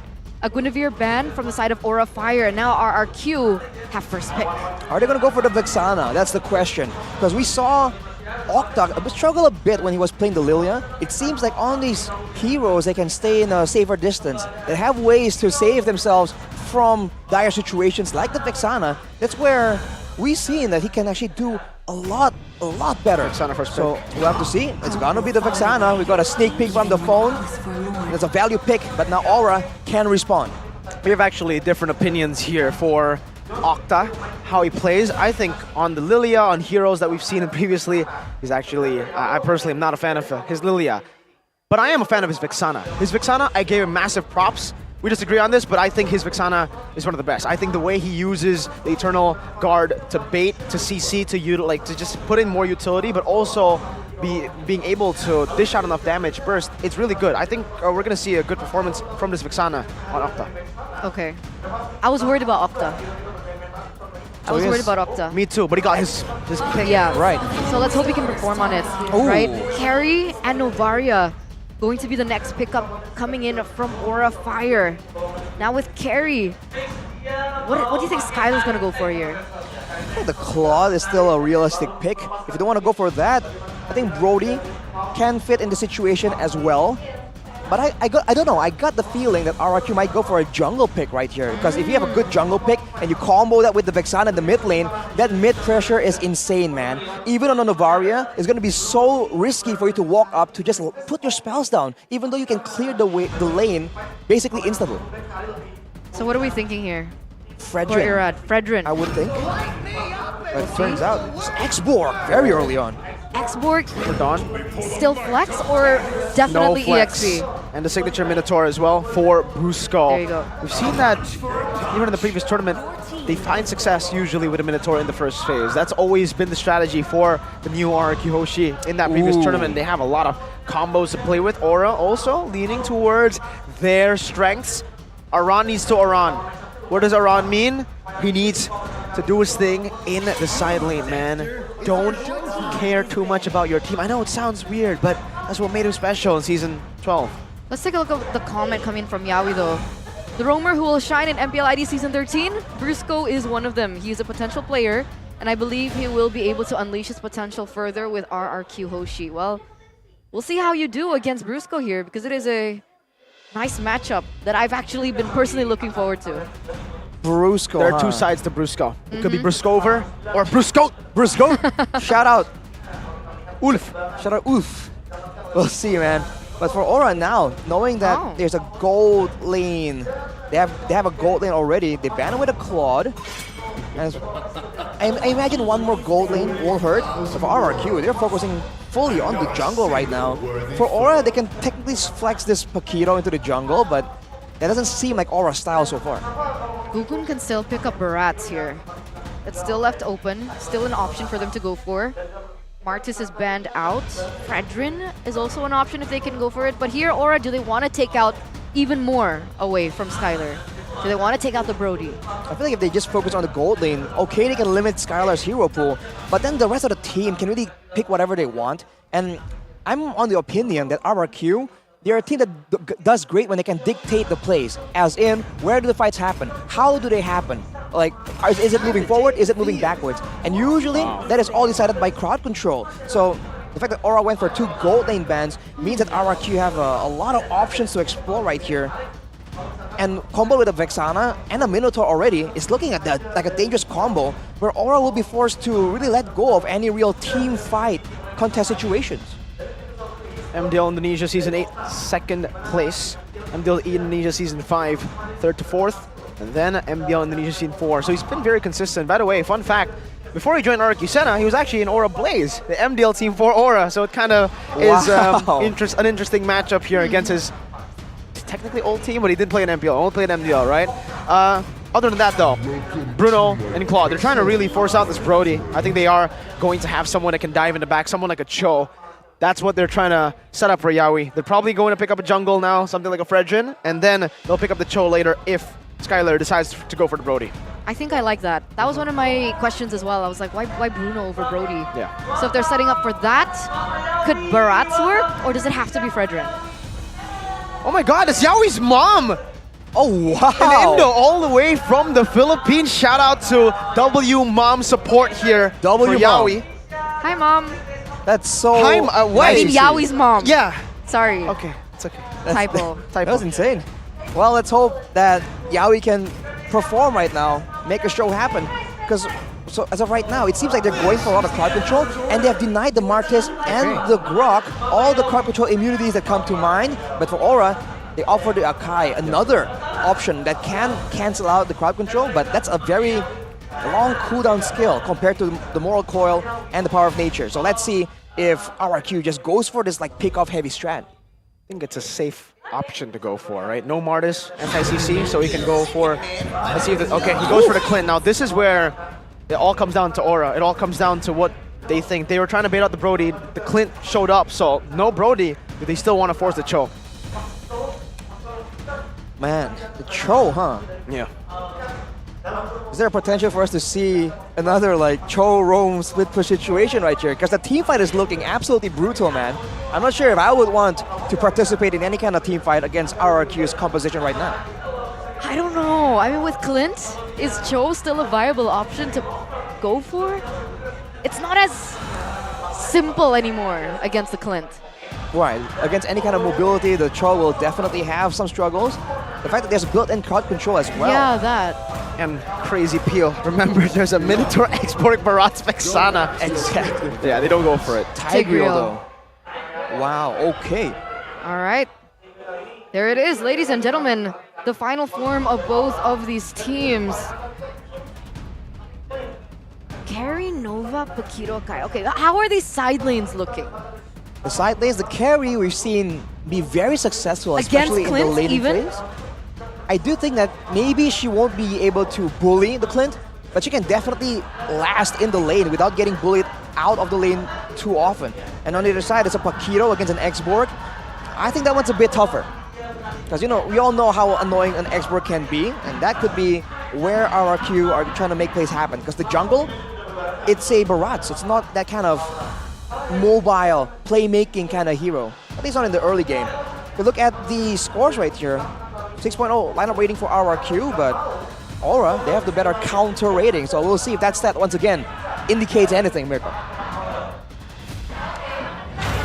Ladies and gentlemen, it's time to see the Kingdom up against the Dragons. Will they still be the King Slayers, Aura, from Season 10, or will the Kingdom rise up with their shoulders to go and slay the Dragons? That's the question. That is the ultimate question here. And this is going to be the first time we see RQ Hoshi back at MPL ID Season 13. And it looked like you're right. I mean, you brought up to the point of the indexes, right? It felt like early game to mid, RQ. Late game, RQ. So where does Aura come into play here, as Yaoi's getting heavily punished here with the damage coming in from Octa and Brusco? I think the only real advantage Aura will have is if they go for again a split push situation, and now they have an Akai, they have a Tigreal, they have a carry, all very mobile, all with slows of their own, and they have the Novaria to try and help with the scouting, with the poking as well. It doesn't seem like it's a team fight composition, but if they're not careful and RRQ gets ahead, then they will be the one dictating where the fights happen, and if there's going to be any space to even start split pushing. All right. Around here already marching down in the bottom side. Skylar, is he going to get it? Arashi, no purifies at all for both teams. But that's a very bold maneuver, because there's still a great chance that Aura can actually go for a big engage with the Tigreal, with the Akai as well. There's a lot of ways they can flank with the Paquito even. So for RRQ to not bring any purifies, that's definitely a bold maneuver. But they do have a Minotaur, and they do have the X-Borg that can kind of scout out and be that sacrificial hero. So maybe that they're thinking that, okay, we can get away without doing it, but it might cost them. Let's hope, right? Because on paper, it sounds easier said than done, but if Aura Fire is able to make things messy, that's where an RRQ can actually be faced with a problem here. Irad already on the turtle against Gugun. They're both at the same level. Heavy spin ready, Denton is welcome, but it's Gugun who wins it out with the heavy spin. Now bringing Rad all the way back right now. Xiao's gonna be able to find an implosion on the two. Bringing it back again with a knock of Octa, flickers forward. Oh, Aran with a dive to the back and a knockout strike that knocks two out, and even more in that mid lane river, a 1-for-1. Aran still looking for Irad. It was as he was over chasing Yaoi. Yehezkiel helping him out, but a dinosaur is a bit too tanky. And for Aura, they'll just walk out with a big victory. Man, what a terrible outcome for RRQ right there. They have the fighters, they have all the tools, right? The combo, the level 4 power spike, and the extra manpower from the Eternal Guard. And yet they get flanked and their backline just gets decimated. And that is just not how you want this early game to play out. Looking at the emblems right here, a lot of vitalities on the side of RRQ. So they're attempting to withstand a lot of punishment. But then afterwards, I think you have to look at Skylar with the Rupture, with the Weapon Mastery and the Quantum Charge. He's fully intending to just scale up and delete all the members of Aura later on in the game with those items. That's the thing, right? If Aura Fire can make things messy for RRQ, that's when they shine. Talent prediction, I did not go for Aura though. Oh. I went RRQ 2-1. I also didn't go for Aura. Really? Liar. No, you went for Aura. You're getting called out on live television. That means, you know, the other side. Anyways, for Aura, Is Aran finally Araning? Did he finally find the angle to attack?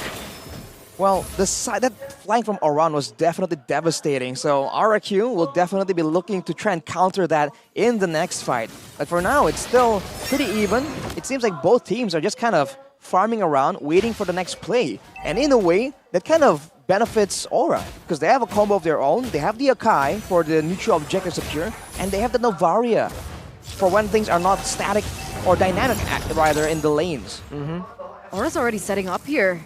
I remember Irad has had an amazing performance on the Retributions, but with Gugun and his heavy spin, I wonder if he can make that a little bit more favorable to his odds. He needs to time the death to his welcome. Brusco with a flicker early there. Heavy spin going to be used up, but Octa's the one who wins it with the Eternal Guard. Now is the implosion onto 3 with the help of the Astral Echo hitbox. 3-man knockup, but it's Yaoi who ends up dying. Aran as well. Now jumping on the Dawn. A good flicker out from the knockout strike as he gets sniped down. Aran flickers out to safety in that bush. Very low. Gets a double jab to get out, and Aura are able to get something back at least in that team fight. That was a back and forth situation right there, but fortunately for RRQ, Octa of all people secures a turtle. You have to wonder how that's going to play out in the next turtle fight, but once again, they're showing that the combo does exist, and if everyone clumps up like that, if they're not caught off guard with a big flank, then they have success. But Skylar is going to get chunked out, and that's going to be a recurring pattern, so his team better prepare for that. Yeah, Syndrome or Yehezkiel has been quite on point with those meteors, man. Earlier on, he was able to get a kill. Now being able to make Skylar sweat a little bit in that gold lane, but that was a good performance coming from Octa, I think. For sure. I mean, Staying the Turtle definitely swung the balance even further towards his team, but now Brusco is getting pushed away. It seems like Aura are going all in on this play. Can RRQ counter it though? Yeah, no flicker on Brusco, so there's no real threat of that initiation over, and they are able to utilize this range advantage for Yehezkiel to constantly just poke. Gugun securing that gold buff, getting level 9 here as we are approaching the last turtle. The rat poke down, not going to utilize the Detona's welcome yet. You have to take notice about the itemization though. Brusco seems to have rushed the Flask of the Oasis. It's going to be massive in the next skirmish, next objective contest, next team fight. Unless Aura can try and burn out that passage before the the turtle even spawns. 5 seconds to go, and it seems like Aura does have the map control for it. We'll see. Both junglers again, same level, same odds right now. But Yaoi! Flicker instantly, no hesitation even to cancel on the jump. Brusco though, 2-man Minions Fury right now, so the heavy spin is going to be able to pin Octa down for Aran to deal enough damage to take him down. Now Yaoi caught in the last insanity, going to be burnt down and melted. Kabuki in the back with the ultimate, forcing Skylar to get out, and Aran is able to execute. Now Skylar, no flicker, he used it earlier. Kabuki able to maneuver away from it.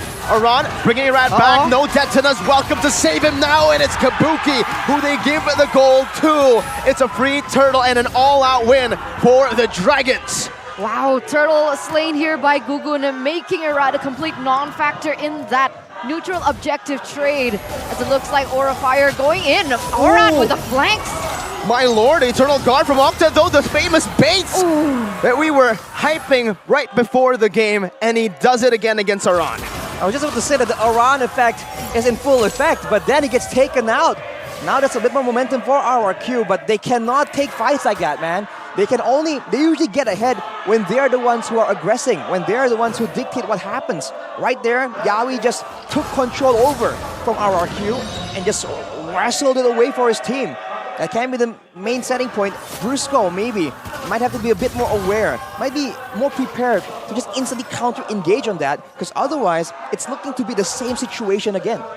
Right now, Aran just picks up the Malefic Roar. So when he goes in for those backdoor engages that looked a little hasty earlier on, it actually might just work with the amount of damage and penetration he now has. And I think he was riding the wave on that euphoria.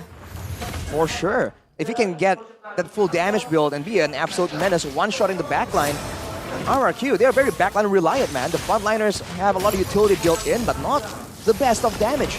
And to make things worse, Yehezkiel has finished his Lightning Truncheon, so if the backline gets hit by the Astral Sphere, that's nothing to scoff at.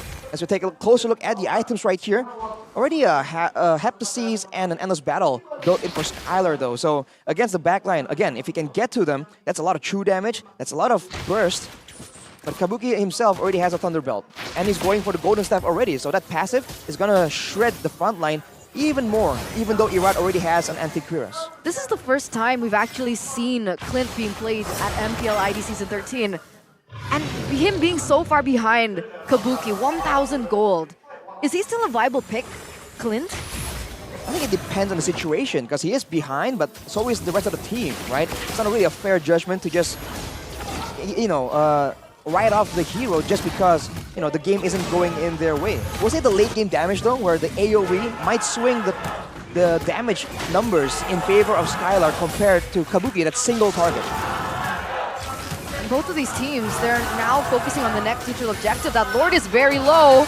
Implosion onto 2, Yaoi, beautifully done. Aran in the back as well. It's only Irad out front to use the Tetsuna's welcome for the anti-CC, but he still loses out to the rectory of Gugun. In MDL, his name was King Gugun, and he's certainly showing that king that he has removed from his name. He's trying to show that king factor against the kings. That is poetic. And man, you keep talking about Aran, but look at what he did in that previous fight, man. He came in, he just found a path through the jungle. And for RRQ, they gotta start rationing the crowd control, man. They use a lot of the spells already to try and get a lead, get an advantage in the setup. But then when they use everything, including the Terrify that Octa has in that Vexana, that's where Aran strikes. He knows that the peeling tools have been expended. I thought it was a preemptive move though by Octa, bringing down the Eternal Guard just as the implosion hit. I think the Eternal Guard being put early on works, but then the first skill he needs to save, or vice versa. If he wants to use the first skill, then he needs to save that Eternal Guard, because otherwise, what are you going to do when someone jumps on you? That's true, You just that's have to true. walk backwards. Alright, non-factor. And now Aura, they're sitting at a 6,000 gold lead. A Lord is marching down in the top side, going to be cleared down very quickly by Skylar. But it looks like Aura Fire is going to be able to get that mid-side turret. They're able to get 2 tier 2s as well on the side. Don hasn't been able to really melt these frontliners down. Oh, retry by Irad and Gugun, but it's Kabuki who gets it. Very interesting interaction there. 2 retries and the marksman. 80 seconds to go though until the next Lord, and RRQ for the most part, now they're really feeling it. You're seeing how they're moving, right? Skylar and Octa always sticking near Brusco, just in case Aran shows up out of nowhere. So the bush control definitely favors Aura, and if RRQ tunnels too hard onto Aran, then Yaoi has a chance to make the plays happen. Gugun has a chance to get a huge pin. And Kabuki is just going to be so free to deal out that damage. He's already #1 in gold, so he's fed 201 KDA so far on this carry. A hero that we can't really say is a comfort hero for him, right? I think. Carry?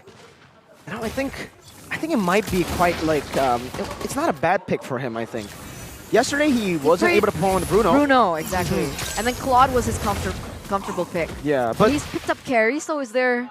If you remember, improvement? SBS. Oh, true. He did outplay Blacklist with the carry. So again, when I'm thinking about the carry, it's kind of like conflicting right now. I don't know if it is a comfort pick. We have seen him perform on it. So far, he is performing on it. We'll see the outcome of this game. I think it's safe to say that he knows his way around the hero, but whether or not it's a signature pick, I think you have to wait and see, especially with it rising now in the meta. It wasn't nearly as popular back then, a couple seasons ago. Now with the Lord back up, Aura just has all the setup advantage right there. Already controlling the bush, and this is where the Novaria, like we said earlier, can just check out everyone. Oh, Irad walks up, Daytona's welcome! Oh, he does not get it, though he gets knocked up and shredded instead. Now Brusco, pinned down, Octus trying to save him, puts in the Eternal Guard, doesn't connect, Yaoi still has the implosion, still has the flicker. But RRQ, they disengage instantly, they know what was coming for them. They tried. They were pinned to a wall, and that was what they went for. They tried to go for 50-50 steal, but the fact is, Irad was 2 levels below Gugun at that point. So it was very unlikely. It's a desperate steal attempt. Unfortunately, it didn't work out. Now with the Lord, Aura has a lot of sieging potential and a lot of ways to fake out and engage and bait out spells from RRQ. And if RRQ bites on it, then that could really be the end of it. This early on, I think it is still possible. Octa just picked up the Divine Glaive though. It just means a lot more damage, especially for the front line. Before, it's only Skylar and Octa that... it's only the front line that can really absorb it, but now even the front lines are gonna feel that sting a lot more. They successfully defended that inhibitor turret. Another wave is crashing though. Dawn, I don't think he's gonna be able to clear that out as fast as he wants to. So it does fall to the hands of Aura. The fact that free one. The fact that earlier on, like, Dawn was sacrificing himself a lot for the better of the team again and again means that he is quite far behind, man. Usually we see an X-Borg and he can just stay in the front, be a bit more risky, and be kind of impudent with his positioning. But not Dawn. Seems like he's, at every turn, just punished for moving up and forced to back away constantly. What do you think about his performance so far, actually?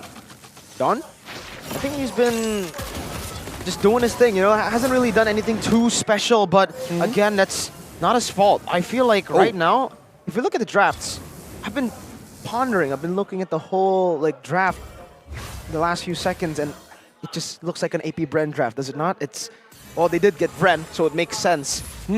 So my question is now, is it an execution problem? Because this feels like a draft that we have seen many times before, the Clint in the gold lane for Super Marco, for AP Bren, the Flap TZ, XP, X-Borg as well. Let's take a look at the replay to maybe dissect if it was an execution problem, if it was a disconnect. Well, this is just Irad going in for the steal solo, then Brusco getting stuck there, but Octa bails him out with a Terrify, zoning away with the Eternal Guard. So, if they want to make plays like that, I think it's still valid. They do have AoE combos, you know, but again, they have to be the aggressors, they have to be proactive with it, and they have to go together as a team, because one by one, that really favors Aura, because if you look at their composition, Kabuki, single target damage, Yehezkiel, for the most part, the Astrosphere, single target damage, Aran as well, so they have a lot of ways to pick up one person, but if everyone is swarming them at the same time, especially the backline, it's a lot easier said than done.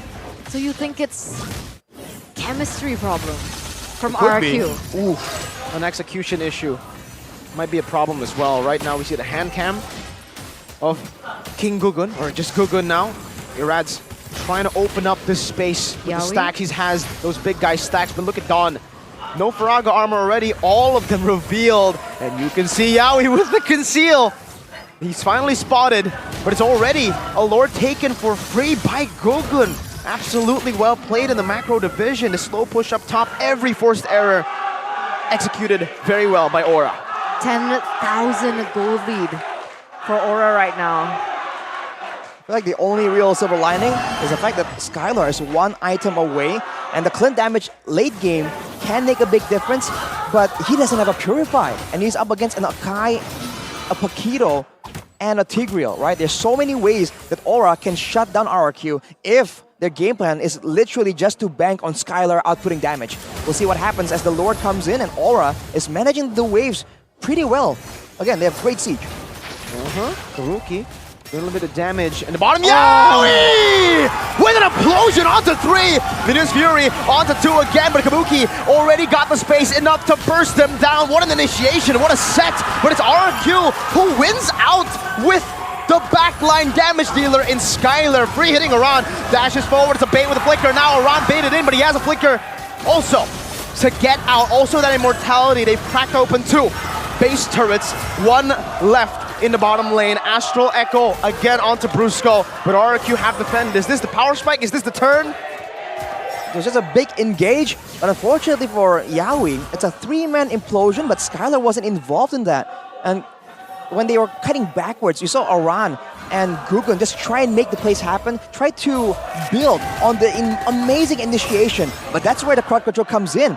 Octa was able to survive, and the Terrify, the knockout from the Eternal Guard, really swung the fight in favor of RRQ. So now they are closer, but they're still at an 8k gold disadvantage. So it's a great start if they were trying to mount a comeback, but there's a long way to go from here. It's beautiful foresight. That's all I can say. That was beautiful foresight from both Skylar and Octa. Sure, Octa got caught, but he was still able to flicker out in time. And Aran will be able to get that away from Irad. That's a low blow, bro. That's a low blow. Yeah, he was hiding in the bush, right? You would expect the boxer to just stand in front and go 50-50, but no. He's a cheeky boxer. He's a street boxer. He's a street boxer.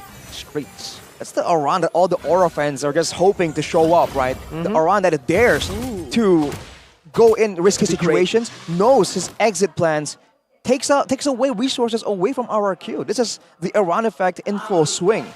But we'll see if that can last though. That's the thing. Octa just picked up a holy crystal. Look at the damage dealt. That's insane. The Heskill. Where is Octa? Who hurt you? Number 5. Number 5. All the way down. At this point, he is very much utility. It's the poke coming in from Yeheskiel, right? And he has been landing his shots. And that's the problem now for RQ. Like, just as they're trying to go for a setup, they're already caught a little low. It gets chaotic. And that's exactly what Aura Fire wants. A chaotic RQ, something that isn't systemized to be able to land in those CC combos that Aura has. The big issue for RRQ right now as well is deciding who exactly is supposed to be in the front, who's supposed to get information and survive. Because I think initially it's supposed to be Dawn on the X-Borg. That's usually who we see sacrifice. But Iran has been just walking up right here, taking some damage, and he's very immobile. So this becomes a dangerous situation. Yawi. Conceal in the back now onto Irad. Jumping forward, Death is welcome implosion. Gonna be cancelled. Munched up. But Irad gets melted down. Oh, two-man stun onto Kabuki. He's able to dash away. Yawi still there. Gugun securing the Lord. Around with the flank right now. That's gonna be Skylar still in the base, waiting and clearing the waves. RRQ did not have the same vision for how that fight was going to go. They did not have any follow-up. That was already really good on Kabuki. If they had followed up on that play, man, the two-man stun, maybe with a bit more damage, they could have done something, but Skylar wasn't around. So there's no way they're going to take that fight and risk it. And now with the Lord marching in, can Aura end? Ooh. 5-man, Astral Echo. Dawn pinned down right there as Kabuki makes quick work of that Faraga armor, but it is all a distraction for the Lord to be taken down. Bottom lane, pushing in, shoved in, but Kabuki doesn't have a lot of range, and they're still going to be able to defend these one base turret and keep staying alive. 20 minutes in. Wow. But it's the right base turret. It is the right base turret. It's the one in the side lane. It's the far lane. But that's it, right? The setup coming in from Aura Fire, because Iran has been so annoying. Have you seen him? He's just constantly pushing in that top lane. Skylar forced to deal with it. And now he picks up a new item. Skylar? Got the Great Dragon Spear, because now he knows he's going to get chased down. He's the only real threat that Aura has their eyes on. And he is forced to just itemize for so many things right here. He needs some magical defense. He needs some physical defense. Yeheskiel and Aran is a deadly combo, man. Physical and magical damage, they can both one-shot your backline. So Skylar has a lot of issues to deal with himself. And on top of that, he needs to try and find windows here to really carry the game. There's only one turret left. I think for RRQ, they just have to try and maybe play some mind games, man. Because if they just wait it out, it's just gonna be another siege yet again. All right, Yaoi's already in place. What about the items here, Rashi? Does anything stand out? Well, there's no real blade armor, actually. I would assume that, especially with a carry, there's going to be a blade armor being built for someone on the side of RRQ, but that isn't around. Of course, everyone else is building defense, but for Iran in particular, he has the Radiant armor, but you have to keep in mind that now, it doesn't stack instantly. There's cooldowns before adding each stack. So it doesn't stack instantly up to 6 stacks anymore. So it takes a while to ramp up. So Yeheskiel is definitely going to be doing a lot of damage to him still. Yeheskiel 109 KDA so far. One of the weak links highlighted by a lot of people, but he's been performing quite well here. Very, very consistent, reliable as well. That constant damage coming through definitely is one of the deterrents that RRQ Hoshi are currently facing. And Yaoi is still in the same position as he was. How many seconds ago? Maybe even a couple minutes ago. Yeah, kind of reminds you of a setter like Chaknu, the guy who would sit in the bush for 3 minutes on Kufra just to conceal and find an angle, or someone like Beloyski even at M5 on the TIG, rotating across the map just to circle around.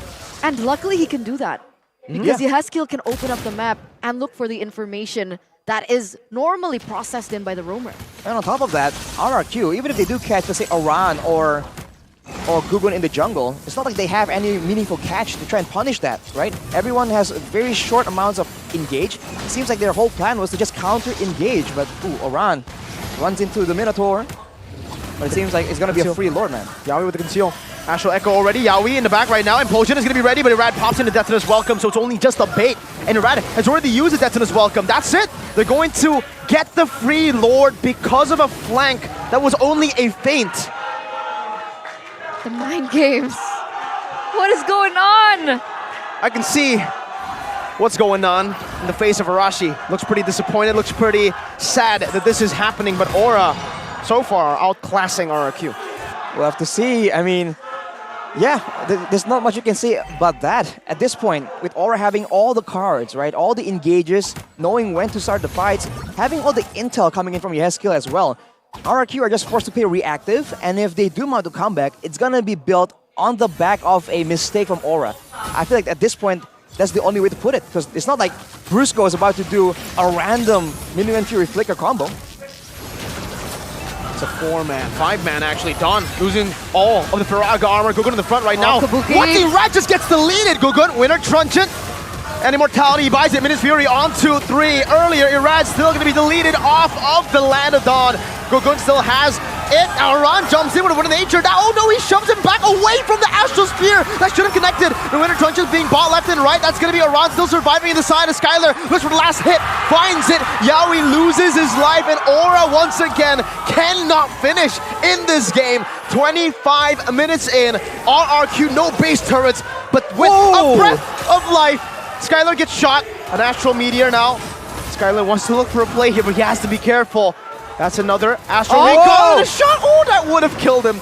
Skylar dodges. Okay, enough. Yehezkiel, come on. All right, 3-2 for 1 trade in favor of RRQ as they were able to defend it. And look at the tides completely turn. RRQ on their opposite arc, looking for a base turret. But they still can't. They don't have any minions. And you see that Gugun walked up and retrieved the cannon minion to ensure that the tower just stands that much longer. 20 seconds to go, and I feel like right now is where RRQ needs to try and look for a fight, even though they have no engage whatsoever, man. This is their period, their window to try and get something with a member's advantage, but they can't do it. Aura just backs away, waits for the backup, and now it's back to the same situation. And with Aran in the picture, there's no way RRQ can force Aura into a fight.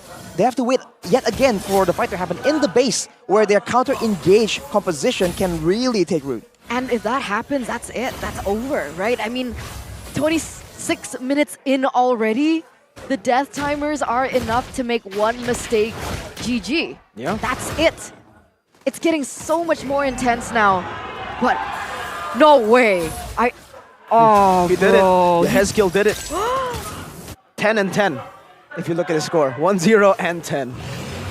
Wow. Ouch. That's 4,000 gold lead. That's a great stat to have. Now RRQ, once again, pulled away by the split push, by the Iran effect. I think they might just let it go. If they want to risk it, this is going to be a huge risk.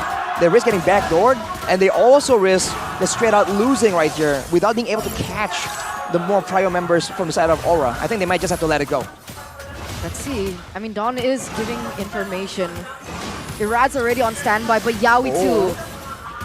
Dawn losing the Firaga armor, getting shot down again. No Firaga armor. Irad now has been delegated the job to open up this side of the map.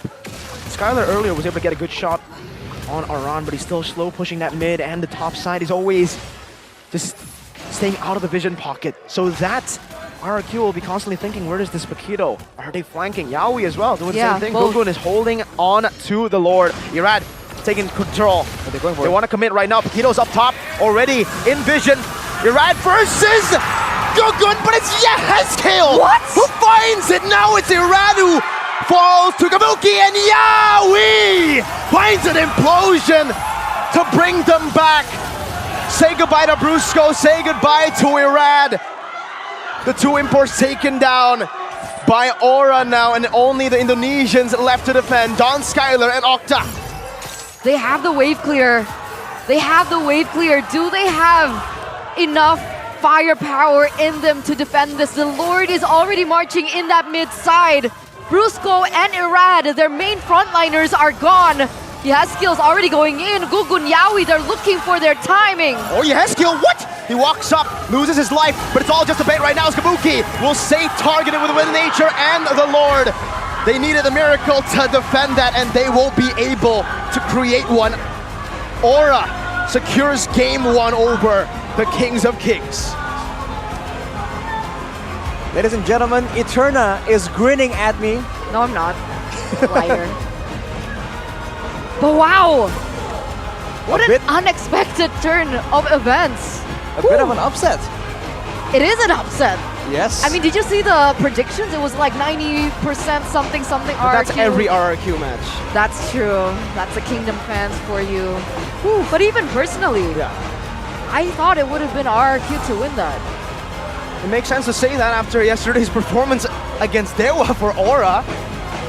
Now the question is, are Dewa just that good? It might just Or did be. Aura underperform yesterday, or did RRQ underperform? There's a lot of questions. A lot of questions. One more potential game to go to decide if Aura goes for a clean sweep or if RRQ are going to go for reverse sweep. This guy's going to go ball and Yeah, this Aura guy wins. says- Hey, they're 1-0 up, my friend. I don't know if you want to still be smiling. I'd love to do the honors if you'd let me. Live on stream? IRL. Okay. Let's go. Whew. That was an insane, intense game. Is it the longest one so far in Season 13? Yeah. Last longest one was Alter Ego Rebellion, 26 minutes, and that did pass 26 minutes, right? Believe so.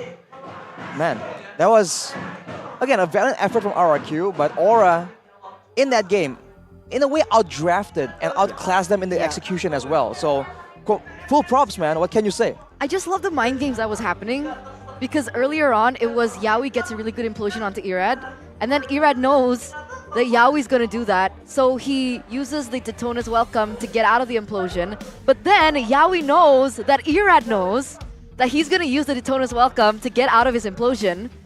So it's actually a bait. And then Irad knows that Yaoi knows that Irad knows. So there's like, did you notice the mind game happening between both of them? Yeah, a lot of feints. For sure. A lot of feints. So many feints. It was fun. Back I and forth, enjoyed it. back and forth. Did you enjoy it? I wonder why you enjoyed it. No, I like the mind games. It Rashi was helped impressive. me. It was impressive, and I did call it out. If they bite on those feints, man, it's pretty much over. There's just so many playmaking tools available for Aura, and they're showing again that if you give them the right tools, they can outplay. They can play amazing games. Definitely, definitely. It's nice to see the morale back, right? Because people were worried Aura losing that game yesterday against Dewa United, like the first of their season, with so many expectations. And we didn't know how Aran was going to perform. We didn't even know how Yehezkiel was going to perform. But they both performed spectacularly, and we finally get Aran back on his signature pick, the Paquito. Aran being Aran, causing so many problems for RRQ. Just straight up, the Aran effect, going in with a lot of damage. And I think he just found the right balance. Call it maybe ring rust, we call it, right? When you haven't just been in the Land of Dawn for so long, you're kind of rusty on a lot of mechanics, a lot of decisions. It just seems to be sharpened up, right? He just knows, especially with the help of the Novaria, where are the enemies? What are they trying to do? Where do I need to be the most annoying person as possible?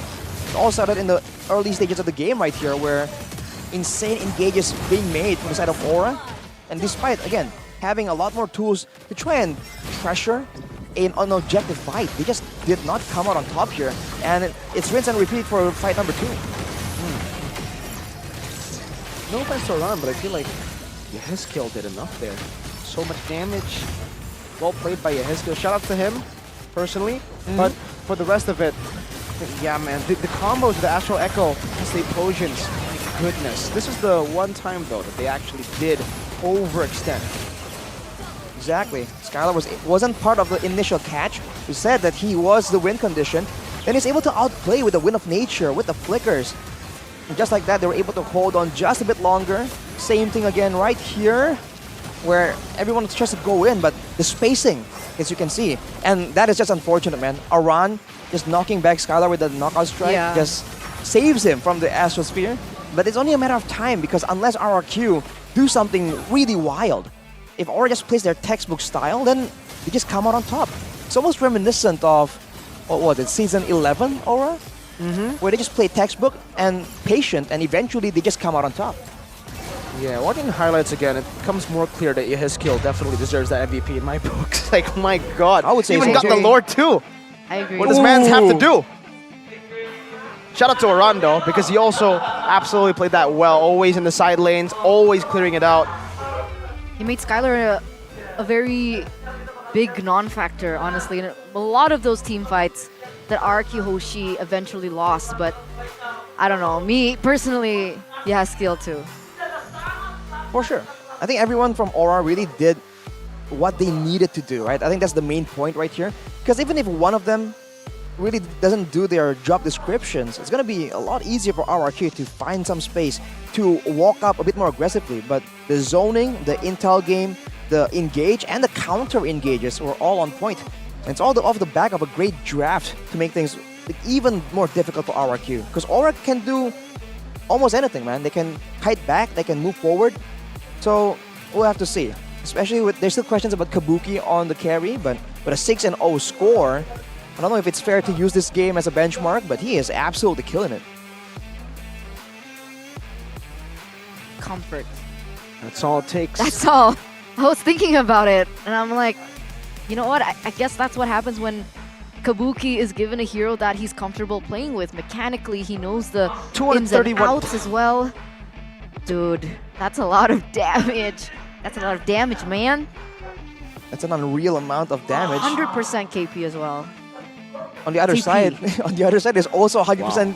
like KP, but it's not as impressive. Definitely not. Oh my To a God. degree. 100% KP, 231,780 damage dealt. Total assist 12. That's definitely something that RQ Hoshi needs to try and, you know, set up against, right? They tried to go for a very kite-heavy game plan, and I don't think it works out for them, especially against a team like Aura that likes to play that macro-heavy, intel-heavy situation. I think if they really want to try and turn this around, they got to go for something a bit more aggressive. And usually when we see that happen, when we see RQ having, you know, the Tigreal, for instance, or even the Akai, when they're the ones moving forward, I think they can definitely try and catch the backline members, because there are moments in that game where Aura makes mistakes too. I know we're very big on giving chances and airtime, but I really would love to see Banana go head-to-head against Aran. That would be a pretty good matchup. Because they grew in kind of the same identity at some point. Banana Benedetta, that's how he plays it as well. Because when he plays, sometimes, I think it was you that was casting, you were like, this is a Aran cosplay. Yeah. He's very adaptive in the way he takes the Benedetta. I think what makes him really impressive is how fluid he is on that Benedetta, the playstyle. Almost as fluid as GoPay, because you can pay for anything with GoPay. Anything. I pay my bills, internet, water. We actually just got snacks earlier from the cafe outside That with as GoPay. well, GoPay. Literally everywhere they accept GoPay as payment. And they got a cashback. And cashbacks. There's a lot of promos as well, so if you need a ride, if you need food, if you need to pay your bills, you need Groceries, to buy mobile internet. data. Exactly. Yep. I also get my Everything. data on GoPay as well. I actually bought some of the team's merch With GoPay. outside as well. Wow. This is facts, by the way. Seriously, there's a Yeah, merch you booth should. outside, and they have a code for GoPay, and it's just so simple. It's so easy. All you need to do is top up in one app, and you can literally purchase anything. Like you this? don't need any other things. Exactly. Can you purchase GoPay with GoPay? Probably. Most Probably. How? Where? When? OBS Gold. Uh-huh. Now. Now? But it's coming soon. But it's. You're right. I thought I could buy it now. I know. I Me got too. too excited. Me too. But it turns out it starts Don't worry. on the 5th. No, is that the month? It starts on January, May February, March, April, May. 2024, yes. 5 is a month, ladies and gentlemen, not the date. All right? May.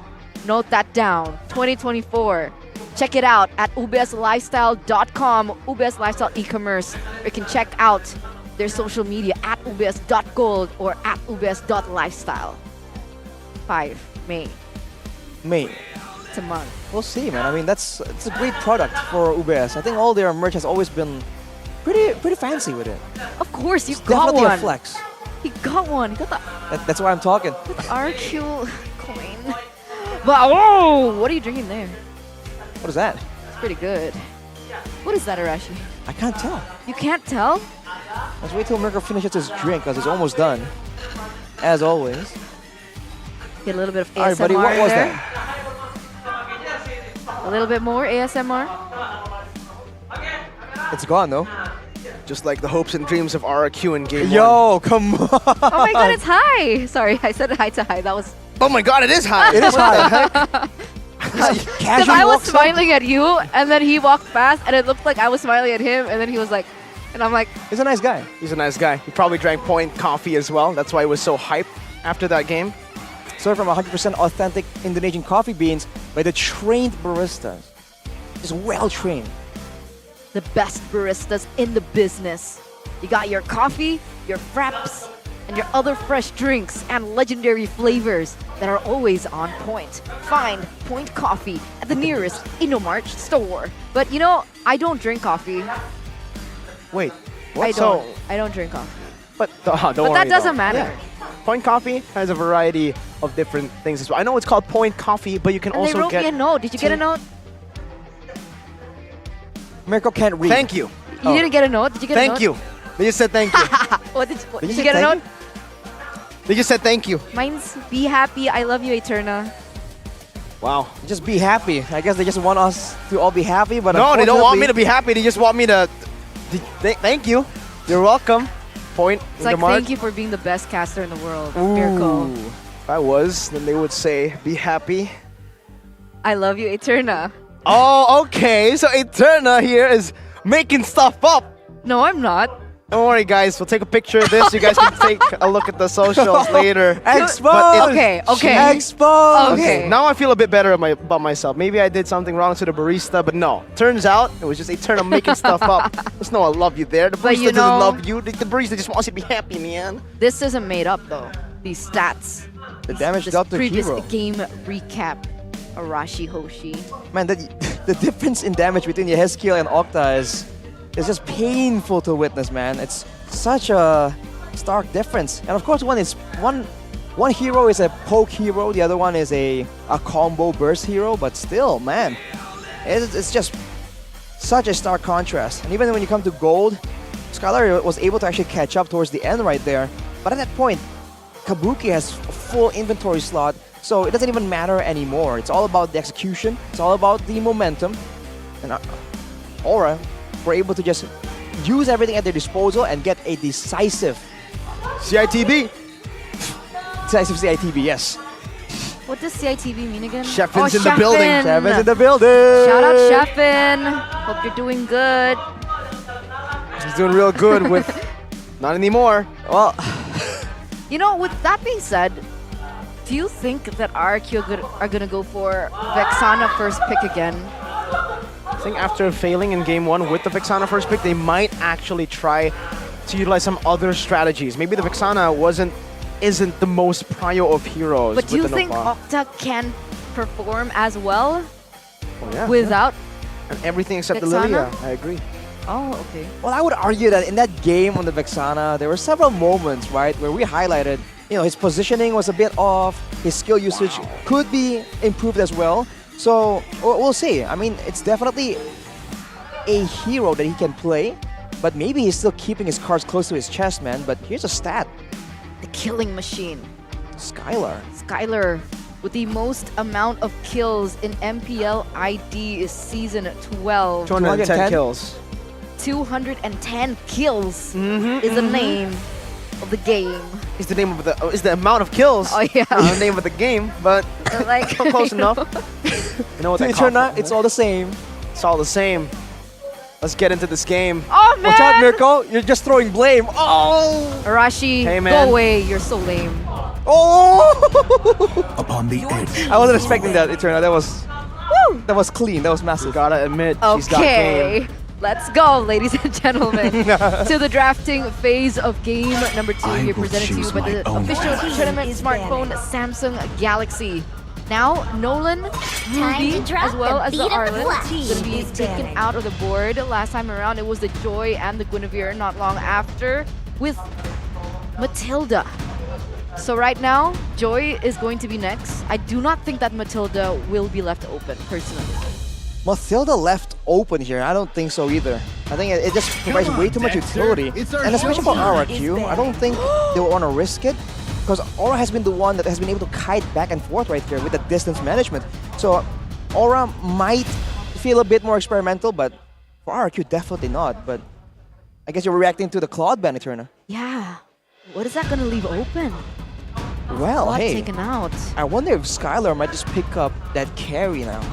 Right? Since he's second pick, Wait, unless Aura first picks it. There's still one more ban. I'm Right? assuming it's the Guinevere, Matilda The is still falling open. stars brought us CC here. is also still on the table. Oh, Novaria! See, there you go. They're going to leave it open. They're going to go for the contest. But wait a minute.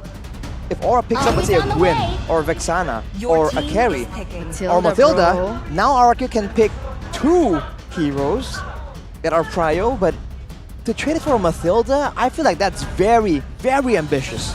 Matilda Yaoi? That is scary, man. I think it's gonna be a tough one for RRQ. If they want to try and get ahead here, they need to try and find heroes they can lock down long enough to ensure that the Matilda doesn't save members of Aura constantly. So now I think it would work. Now I think that they can go for the Vexana as well as the Guinevere. I think Guinevere will be a great pick right here, but Even when okay, that's Mars or Lord. gonna be the carry instead. They think it's that impressive. It sure can bully, but it depends on the opponent.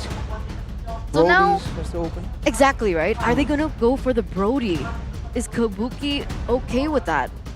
But remember, the Guinevere is still open. If they still want to go for it, it's still an option that they can go for. If they both don't go for the Guinevere, I think it's gonna be pretty interesting. But if Aura now goes for the Guinevere Matilda, that is just dangerous. But they don't go for it. They go for the Barats. That's an age-old combo, along with the Bruno early on, to ensure that the same thing doesn't happen to Kabuki, right? He doesn't get targeted in the second phase. And remember the Matilda Barats combo, giving the Barats a little bit more movement speed and a little bit more leeway in these team fights, as well as the Bruno. This is going to be a huge factor. But Mirko, Yaoi, Matilda, what do you think? He's very good on this hero too. I think Matilda is one of those enchanters, one of those healers that actually isn't played like one of those healers.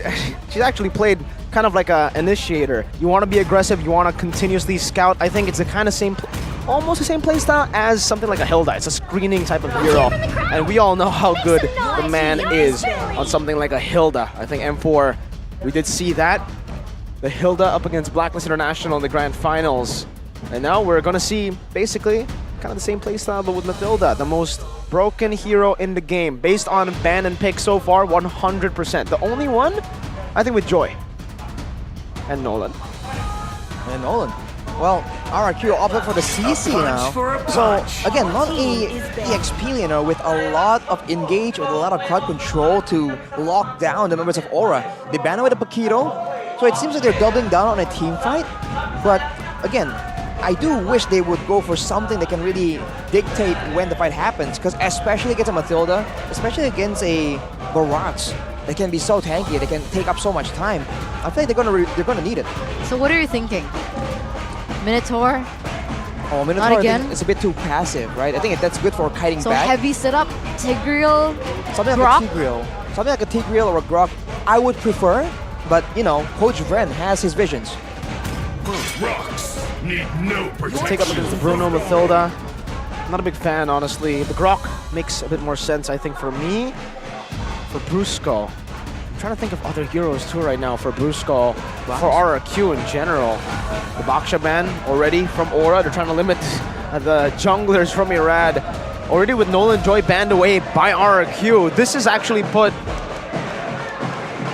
Irad in a really, really bad spot. I think the next ban could just be something like a Martis, too. One of the only heroes who can actually face off against this heavy CC. The Akai would be the only one left open for Irad if they do ban the Martis. That's true.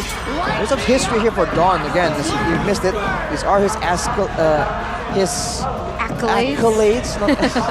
My mistake there, but most recently, MDL Indonesia Season 8 second place, so definitely knows his way around the land of Dawn. But it's gonna be the Expo RRQ are trying to ban out. to ensure that if they grab someone, he does get taken out for sure. Martis doesn't get banned out here though. It's Fanny. So RQ, they do still have the opportunity to pick that up. Unless they want to leave it later on, as, you know, Aura Fire's already picked up the Barret. So your money's on Minotaur. Yeah, and Minotaur it is. It was hovered over already, the Minotaur. I didn't see it, Yeah. so I would have just applauded your... Why are you peeking, Rico? I gotta be sense, honest with bro. you. I'm not peeking. The cameraman is, man. I'm just watching the screen, man. It's my job. But with the Minotaur pickup now, I understand it, right? There's the Mathilda, the Barras, they want to go in. The Minotaur kind of stops them.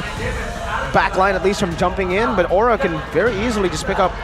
Yeah, okay, never mind. I was about to say the export. Just remember that it was banned away. Something for Aran. The Gwyn? Does he play Benedetta? Benedetta. No win. It's gonna be Yu Zong instead, so jungle roll. Aggressive, but not as annoying in a split push context. And they go for the Valentina as well. Solid dive composition. Everyone moving forward right here. How will RQ respond? Do they want to get some kind of tool for themselves? Yeah, I mean, Minotaur's already really good disengage, right? Really good counter engage as well. If Aura Fire want to dive. RQ now, all they're lacking is that jungle position. At this point, I think a safe pick would be something like the Martis. Yeah. We do have a comment here from Flap TZ. To be honest, I believe RK Hoshi is a strong team. However, they still need to focus and train more because they are still new and their chemistry is not yet solid. I agree with that. Yeah.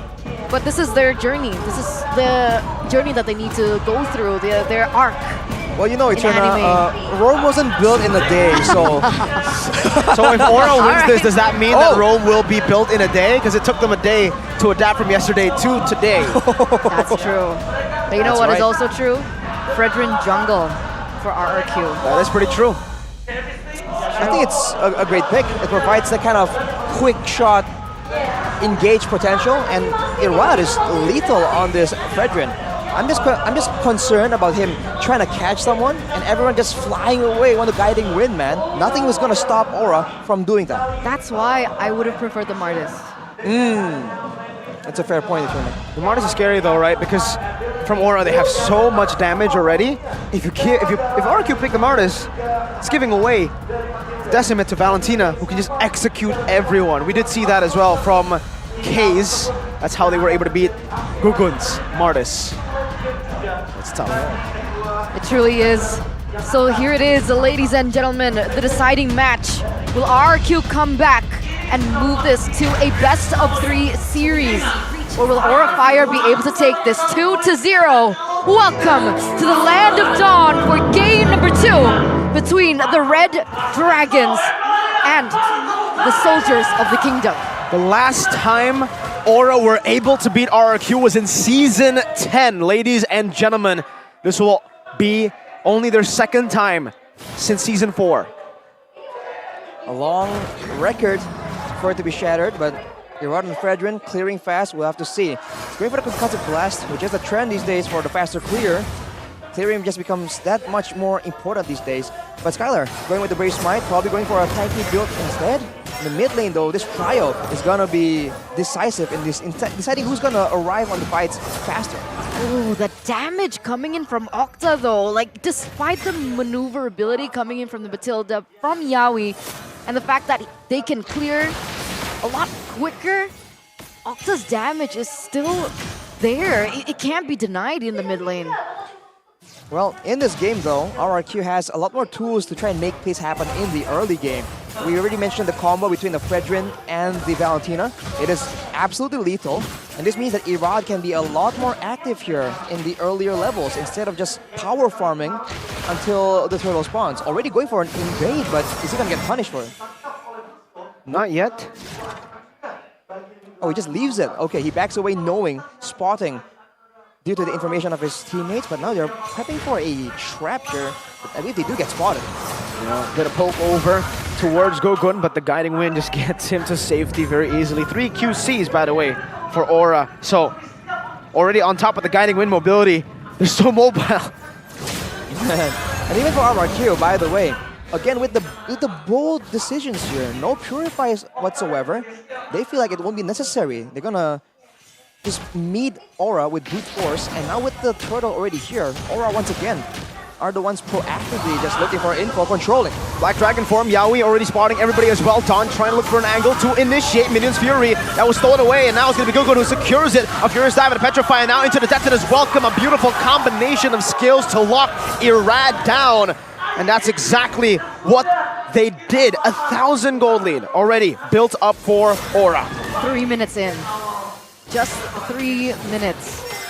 And Irad gets taken out in the first. That was really good execution coming in from Aura Fire.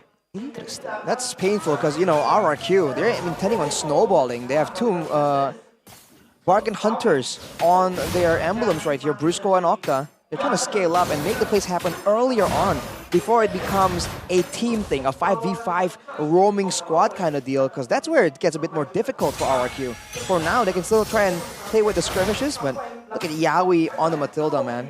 The fact that he can be so mobile, yet so safe, especially with the Wilderness Blessing and the agility, he's just zooming around, getting info, getting shielding, getting damage. That's why this hero is just so annoying to deal with. That's why when you mentioned like the early game of RRQ, sure, I get it because of the damage, but in terms of mobility, setup, and rotations, because of the Matilda, Aura Fire, I do believe, has a little bit of an edge in this early game. And we see it actually come through. They're able to set up a lot quicker. They're able to make a lot more ganks happen, but here it is. We're going to go all onto Gugun, even a Minus Fury. Good Detonus welcome to get him out. Circling Eagle by Yaoi onto Brusco, forcing him to flicker out, and Aura gets out safely. By the way, do want to mention, wait, Yehezkiel? In that bush, Irad wants to dash for sure, but Yehezkiel has more dashes. Back to the emblems. Actually notice that for Gugun, he always takes a particular set of emblems here. Thrill.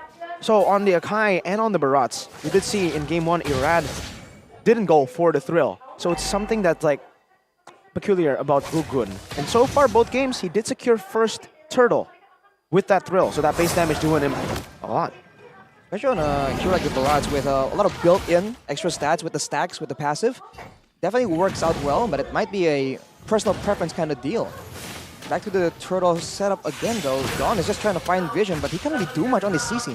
No, not much. Zoned away instantly by the Black Dragon form in Irad as well. Not even going to contest this time. RRQ are playing the passive game now. Oh, even in the gold lane, Kabuki winning out against Skylar. Very aggressive, though. Brusco comes in. A good sliding tackle to stun Brusco up. No Minion's Fury, and also Yaoi rotated up. Does he already have Flask?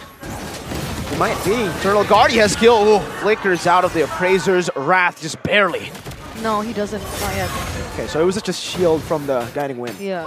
And it's already so massive. I don't think he's going to be forced to rush it either, although he might. But again, the same issue for RRQ persists here in game number 2. The bulk of their engages are started by the Fredrin or by the Valentina, and none of them are just significant enough to actually secure the kill before they can fly out on the Guiding Wind. So now for RRQ, I think they have to just wait for the objective and then decide on save the resources for moments like that where they can for sure predict where Aura is going to be. Oh, Yaoi's going back in. Or not. Or not. They're waiting for the time, they're waiting for that.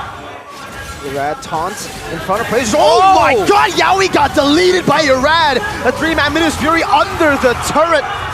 Wow, a beautiful counter initiation from RRQ. And even a trade down below. Dawn, Octa flicker, terrifying, and a knockup too! An amazing read from Octa on this Vexana. Beautiful 3-4-0 trade with Dawn in the bottom lane as well. And it looks like RRQ are going to be able to munch their way in that top turret. And that's it. It's a momentum shift for RRQ Hoshi. It's one moment out of nowhere there. It's so ideal for them that Yaoi was the first target. And man, E1 wasn't even that low, and he just immediately destroyed Yaoi's health bar, man. He got basically one-shot by that Appraiser's Wrath, of course with the help of everyone else. But that is something that most likely will not happen again. Yaoi will be on his toes this time. Definitely will. Skylar already picking up a next item here. But remember, Gugun is ahead in 1 level. Do they want to go for this? It looks like they do. Yes, skill knocked up, has him in his Fury right now. Irad Appraiser's Wrath again! This time onto Yehezkiel. Black Dragon form is Dawn. Pops into Vengeance in the back line. 1v4. An interesting decision by Dawn that will not go his way. It's Kabuki who punishes him, but RRQ do not let it go in vain. They get a turret in the mid lane for the trade of Dawn. And it looks like they're going to be able to get their hands on the next neutral objective as well. So that is going to be Dawn traded in for a tower in the mid side, giving them a little bit more room to play with in terms of rotations. And that anchor in the mid lane, but what? Flicker out, Skylar. All right, they decided to back off both. Gugun has rotated as well, but they did burn out a Flicker from Kabuki. That's massive. I wonder what happens in between games, man, because RRQ, they're looking a lot more alert, a lot more decisive. Definitely. And they are making full use of the bushes. Unlike game number 1. In game 1, they seem to be desperate, like running straight towards Aura. Now, they're just pre-positioning into these situations where they can just get an easy access towards Kabuki, towards Yeheskiel. And it's working out great for them. Onic's prediction has shifted a little bit though here. 69% this time around. Nice. A little bit less than it was in game number 1 with Aura grasping a little bit more, what do you call it? Hope, faith. Right, a bit more... What, good faith? Yeah. Not quite sure, but, you know, Aura can still prove everyone wrong so far. But look at RRQ, man. They're already setting up on the other side of the map. They want to make sure that they have the setup advantage this time. Because if it's an even setup advantage, I do believe that for now, Aura does have a bit of an advantage. Okay, Dawn in the bottom lane has the Vengeance back up right now. Guiding Wind ready. Kabuki finds the turret. It's traded for, I believe, the tier 2 up top. There's Skylar doing the same thing with the help of Octa and Brusco. Gugun's got to be careful. He doesn't even have the big guy stacks. Look at him. He's a small dinosaur in a world of knockups. 2 knockups, Brusco and Octa, and that will mean that the purple buff will be going to the hands of Irad. Resources are being taken away from Aura left and right here. With Kabuki now only at 3 items. They're still building towards the core 3 items. And on the other side, for Bruno, it's a lot faster with the House Claws and the Berserker's Fury. He has spiked a lot harder just as of right now. And keep in mind, the Flash of the Oasis competed for Yaoi, but not for Brusco. So the next fight is going to be a lot tankier. But Aura is going to be a lot tankier than RRQ would expect unless they spot that difference. So they might want to be a bit more careful in how they want to approach this. Because I don't think Dawn can zone the whole team like last time. This is scary. Very scary. Kabuki has the House Claws though. Black Dragon formed by Aran. Let's see how they respond to this. Dawn in the back line right now. Saraz's going to be able to win out the Retribution battle. Kabuki still free hitting in the back right now. That's going to be the Vengeance from the side of Dawn to keep him alive. Brusco taken out right now as Aran jumps into the back. Skylar still able to kite away. Gugun 1 HP. Irad chasing him, knocking him up. A few of the shots and a taunt locking him down. Guiding Wind bringing the Dino to safety as Kabuki is still going to be able to kite back. But RRQ did secure the neutral objective and a better trade. Definitely a 2-for-1, only losing Brusco in everything that just occurred. Lord is going to be marching down there in the top side. And finally, Brusco has the flask. So when he comes back, when he comes into the... Oh no, Irad? Do they want to go for this? No, they don't. They're going to wait for the Lord first.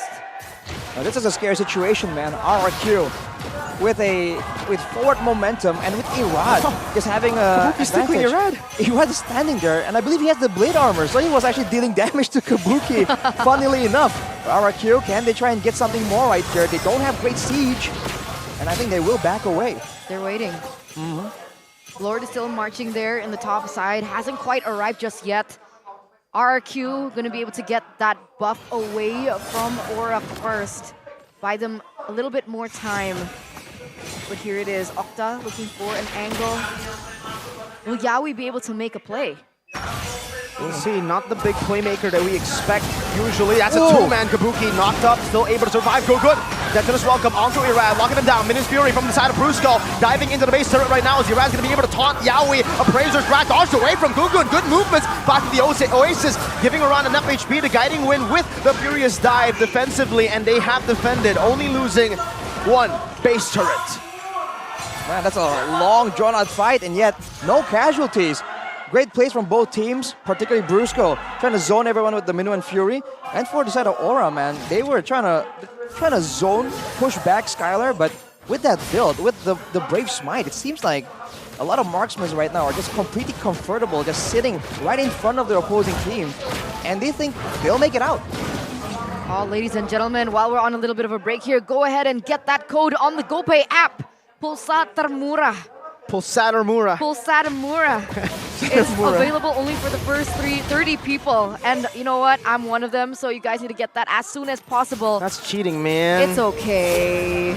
Well, we'll have to see, man. But, you know, make sure you use GoPay to get full value because RQ is definitely going to do so. And keep in mind, Skylar is going for a full damage build. He does not have the Brute Force Breastplate. He does not have the Thunderbelt, so he is going to be a bit squishier, and that is something that can be punished. Oh, Gugun super tanky. So soaking it in, red tree from Irad, only from Irad. Interesting choice, knowing that Lord is going to be spawning now. Oh. I thought that would do more damage, but Yehezkiel just tanked it up like a boss. Like a boss.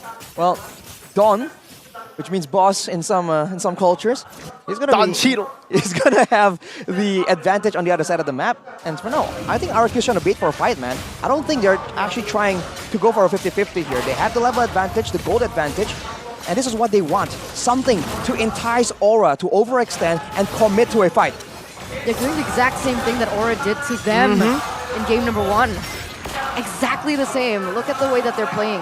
No ult on Dawn. Yehezkiel has a Minus Fury. Gugun walking forward, circling Eagle on the Skyline with the Black Dragon form, following it up. Yehezkiel, Minus Fury, Appraiser's Smash not connecting. Aran in the back line and then a 2v1, but it's going to be Dawn doing the same thing, but winning this time around. Aran still with the help of the guiding wind. Yaoi very low, still running away. The last hit not able to connect, as that's also Kabuki and Yehezkiel versus Irad.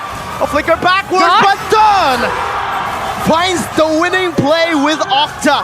Now it's only one. The Black Dragon, Aran in the base against 4 members, and RQ are deciding 2 members in the mid, the other 2 trying to end. Aran clearing the wave. Dawn still in the front, giving Skylar enough room to go for the stack. 6 seconds for Gugun. They're still trying to clear the wave in the mid lane now. RQ looking for a possible end angle. Gugun's back up. Minion wave up top. They should be able to get a base turret, but I'm not too sure if they made the right call. The Lord was up for grabs for free. But they didn't go for it. They wanted to go for an end, but they weren't able to do that. The death timers worked perfectly in favor of Aura Fire, and now RRQ have to go in for the reset on the Lord once again with all 5 members back up. But this might just be part of the plan. RRQ, they need this Lord up to bait Aura out again. So going for the base turret, now they have Prio in the lanes. Now they can try and force Aura to an even worse fight. And it can be just the exact same story. Irad and Dawn just zoning the whole backline and making sure that Skylar and Brusco just do their thing and survive in the back. We'll have to see, man. Aura, can Gugun do it for his team? The Lord is already a quarter of HP. Dawn is trying to go in that mid lane. Yaoi, Flask of the Oasis with the guiding wind. Trying not to heal 15 yet. them back up. Not 15, you're right. Irad has a level advantage. Black Dragon form. Here it is. Appraiser's Wrath with the combo and the Retribution. Around in the back. Gugun trying to save the back line. Meanwhile, they're all trying to dive Kabuki. Irad in the front also with the Minus Fury used up by Yehezkiel. Kabuki is still there, kiting away now with the Flask of the Oasis, but Yaoi sacrifices his life. Skylar finds a double. It's only Aran, and Skylar's hungry for some dragons. Irad picks up the last kill in this game. That's 15-4 in 15 minutes and 40 seconds. They find the Lord and everything. RRQ prolongs the series. We're going to get a 3rd game. Welcome to game number 3, ladies and gentlemen.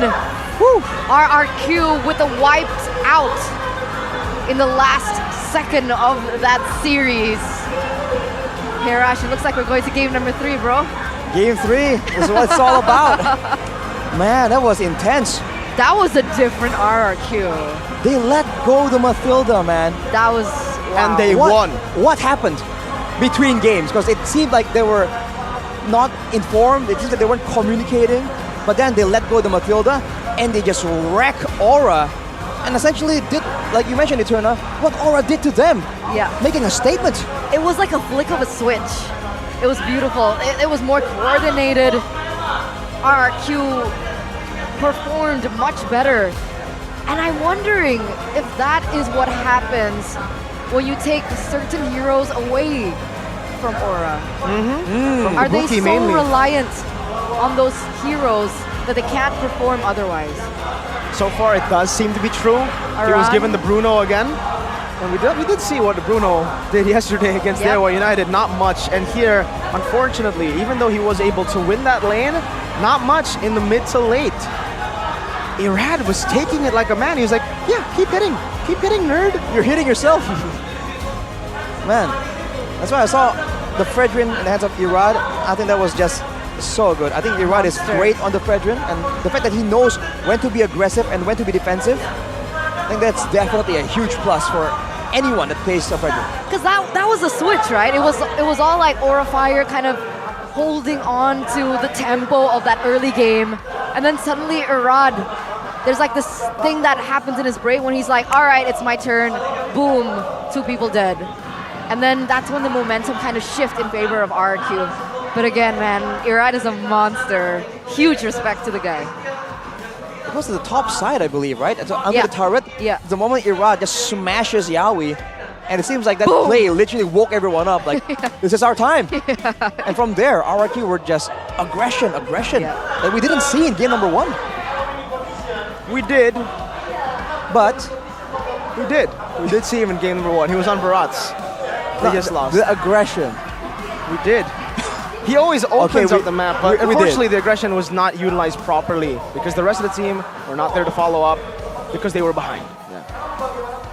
Oof. Well, now game 3, the question is, did RRQ just crack something between games? And now in game number 3, will Aura also find something like, hey, this guy on this Irad guy on Fredrin, kind of nasty, man. Hey, our main gold lane on Bruno. Maybe that's the realization that they realized yesterday. And they changed. Shout out to Irad here. 3, 2, and 10. Like, I don't know if you guys heard Ranger and Must. Irad! I like that. It's very cool. The emphasis. On the E. On the E. The E.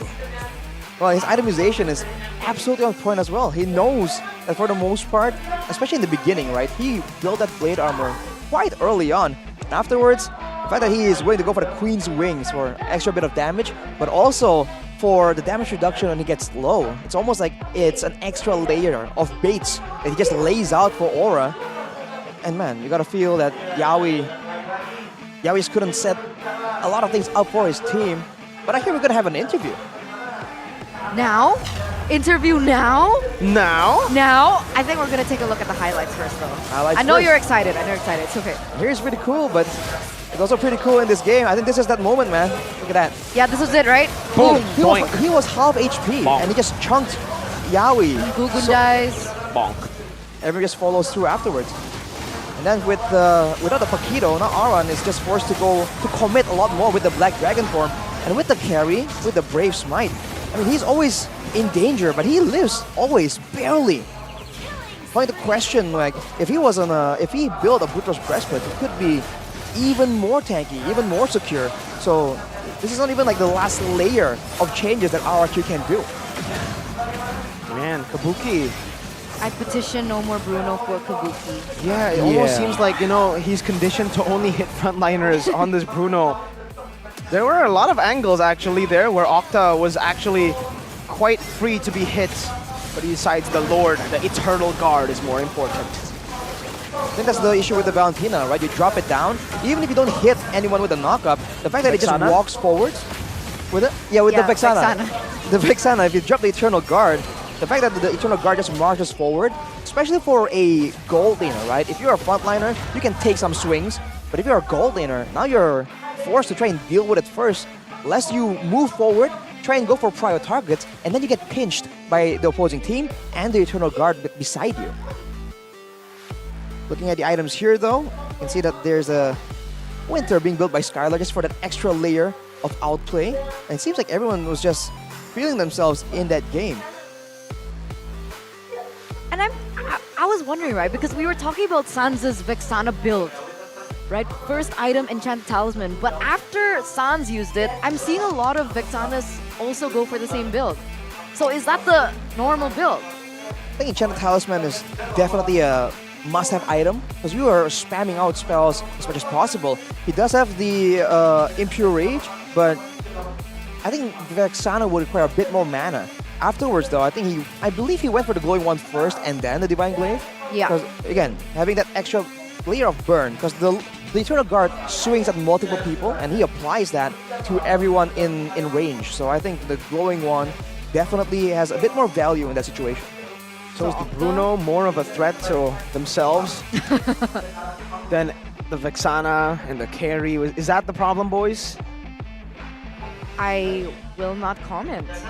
Marashi? The Bruno, I feel like it just doesn't work in this particular situation because I feel like against a team with a CC and Efredrin, right? These are all beefy members, especially the CC with the Vengeance as well.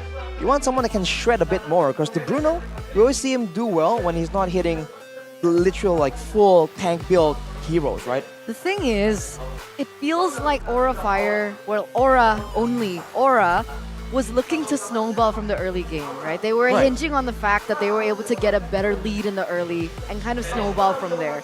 Hence, the Barats as well as the Matilda pair up. We have the Valentina who's able to clear really quickly as well in the mid lane, be a lot more quicker in maneuverability, but it didn't work out. So I think that's why they picked up Bruno. But because they couldn't get that early game, because RQ was able to get the momentum back towards their hands, it kind of just went a little chaotic after that. Right, I mean, Yutsong and Bruno, it does seem like they're really eager to win out the side lanes as well, right? To make sure that the side lanes are just snowing that much more, and having the Yutsong be ahead in the lane and then being able to zone everyone with the Black Dragon form. That seems to be the plan. Yeah. But in the mid game, it seems like that just backfired because they're just not ahead enough, especially after that one moment on the top side. I feel like I don't know, either miscalc or overconfidence. Both, maybe. Both. Maybe both, right? We'll have to see later what are the adjustments that they need to make. I think they were very confident in the Mathilda pick and they just tried to utilize that Mathilda pick with even more dive and then more dive in general so that because they already have the guiding wind. So even if the Yuzong dives hard into the back line, can always get him back to safety. But in the end, especially in the later stage, I really think maybe it's not even a draft problem here that we're looking at. I think maybe it might be an execution problem with that dive up top. Because when you make those sort of mistakes against RRQ, they know how to punish, man. Like, game one, they might have underperformed. They might have been able to, like, outclass RRQ, but it's with the right calculations. It's with the crisp, clean calculations. Once you make one little mistake, especially diving under the turret, big risky play against a Fredrin with that much CC. Whew. I think you have to also mention again, Eterna's theory, or who was it, Mirko's theory that like when they get their weapons taken away, they just like perform significantly less well. Yeah. Worse. Because the Paquito was one we talked about. The carry for Kabuki also. Anything except for the Bruno. Anything except for the Bruno. But also the Novaria, right? It was banned out early on, and that is, I think, what allowed RRQ to get that momentum, because I was highlighting how they were using these death wishes to try and get some surprise, get some pickoffs. It wouldn't be possible if the Novaria was still on the side of Aura. That's why, because if that's the reason as to why they lost, then Aura Fire's in for a very difficult time. You can't rely on just one or two heroes at this level. So we'll see what happens after this interview with Monica Ko to see the ending of this best of 3 series. Let's go.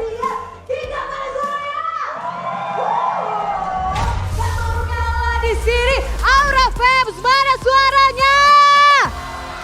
Wah, keren banget di sini. Wah, BA talent-talentnya Aura ini keren-keren di depan. Tapi ada yang menarik perhatian Monica nih. Di sini ada yang ngangkat Aura win gue botak. Coba ke sini nih. Ke sini dong Aura win gue botak. Ini beneran apa gimmick doang nih? Sini dong. Namanya siapa? Namanya Dana, Kak. Dana. Sekali lagi deh, ditunjukin nih. Aura win gue botak. Ini maksudnya apa nih, Dana? Ini tuh sebenarnya buat penyemangat fans sama pemain sih. Kenapa? Semangatnya apa kalau kamu botak? Semangat dong. Semangat ya? Ya, buat supaya orang-orang lain ngikutin lagi biar MPL-nya makin seru, Kak. Jadi nanti yang nonton MPL semuanya botak gitu ya? Betul. Tapi ini kamu udah memang niat nih mau botak karena udah tahu Aura pasti menang. Atau ini tiba-tiba pleng muncul nih idenya? Sebenarnya niat sih, Kak. Niat banget. Emang niat banget. atau karena udah tahu nih Aura mau menang? Udah tahu dong Aura pasti menang. Masa kalah sih? Oh, kenapa kenapa? Kan sekarang nih poinnya satu sama, masih ada satu game penentu nih. Gimana? Ini Kak, kemarin kan kalah. Harusnya Aura Fire di match kali ini berbenah dong. Jadi optimis untuk menang. Oke, kita akan lihat nanti bagaimana performance dari Aura di game penentuan. Thank you Dana, semoga. Terima kasih. Ya gimana ya harapannya berarti semoga kamu jadi ya botaknya ya. Jadi Oke. harus jadi ya. Harus. Oke, thank you Dana. Terima kasih. Tetap dukung Aura dan tentunya ini yang juga menarik perhatian Monica selain Dana dan juga hand sign-nya yang kalau Aura win gue botak. Ini ada Mama Yawi. Hai Mama Yawi. Mama Yawi, hi. Could you stand beside me? Let's chat a little bit. Mama Yawi, so you fly from the Philippines to Indonesia for Yawi? Yes, of course. Yes. Yes, of course. Yeah. So you're visiting Indonesia only for like a week or Yeah. you're staying in Indonesia with Yawi as long as Yawi plays in Indonesia? No, actually, I'm just staying here for a week. I came like last March 6th and I'm leaving tomorrow. So just to witness the first 2 games of my son, of course. Yes. And it's not my first time here in Indonesia. I was here when the M4 happened. Yeah. So, yeah. Wow, jadi Mama Yawi di sini seminggu untuk melihat nih perjuangan Yawi di minggu pertama MPL Indonesia untuk mendukung. Dan sebelumnya juga di M4 udah pernah ke Indonesia ya. Mama Yawi, so how do you see Yawi playing abroad for the first time in the team, Indonesian team, not PH team?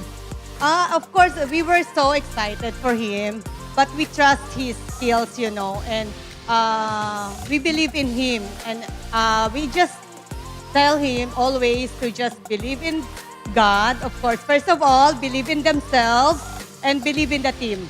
So win or lose, we are there. We got your back. Oke, jadi ini semangat dari Mama Yawi, pokoknya believe in yourself, pokoknya Mama Yawi tetap mendukung. But Mama Yawi, so before you have been in Indonesia for M4, but for the MPL Indonesia, this is the first time, right? Yes, So how yes. do you see the hype of MPL Indonesia? If you if you remember the MPL PH, if you like compare it to MPL Indonesia's hype. I think MPL Indonesia is more hype, I think, because the community in MPL Indonesia is bigger. Yeah. Wow. And I feel so grateful and I feel so welcome. I feel that they welcome Yawi here in Indonesia. And I love you all Indonesians. I love you all Indonesia. Thank you. You are also friendly and very, very, like, the support for Yawi is very overwhelming. Thank you. Jadi Mama Yawi mengapresiasi nih semangat-semangat dari teman-teman MPL Indonesia yang sangat suportif juga tentunya untuk MPL Indonesia dan juga untuk Yawi tentunya. Tapi last but not least Mama, so we know that Yawi plays aggressively in the MPL, in the Mobile Legend. But how is it Yawi in real life, in daily lives? Actually, he's very loving, but what you see, like he's very cheerful, right? He's like the life of the party. He's always like that in our family. Like he's always the joker. Oh. Yeah. Without Yawi, like there's no dull moments. There's no dull moments with Yawi. Jadi Yawi itu his sense of humor is very. Jadi Yawi yang sangat ceria dan juga selalu lucu ya ini. Jadi pelawak di dalam family-nya. So now Mama Yawi is getting ready for the third game. Do you have something to say to support Yawi? Nak, just do your best and we believe in you.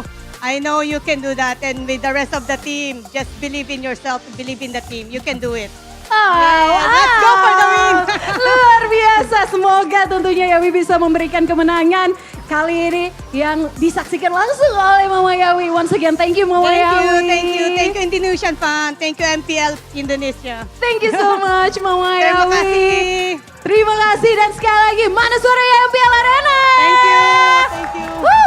Dan para caster di sana sudah sangat siap untuk melihat game penentuan pada match kali ini. So langsung saja silakan casters.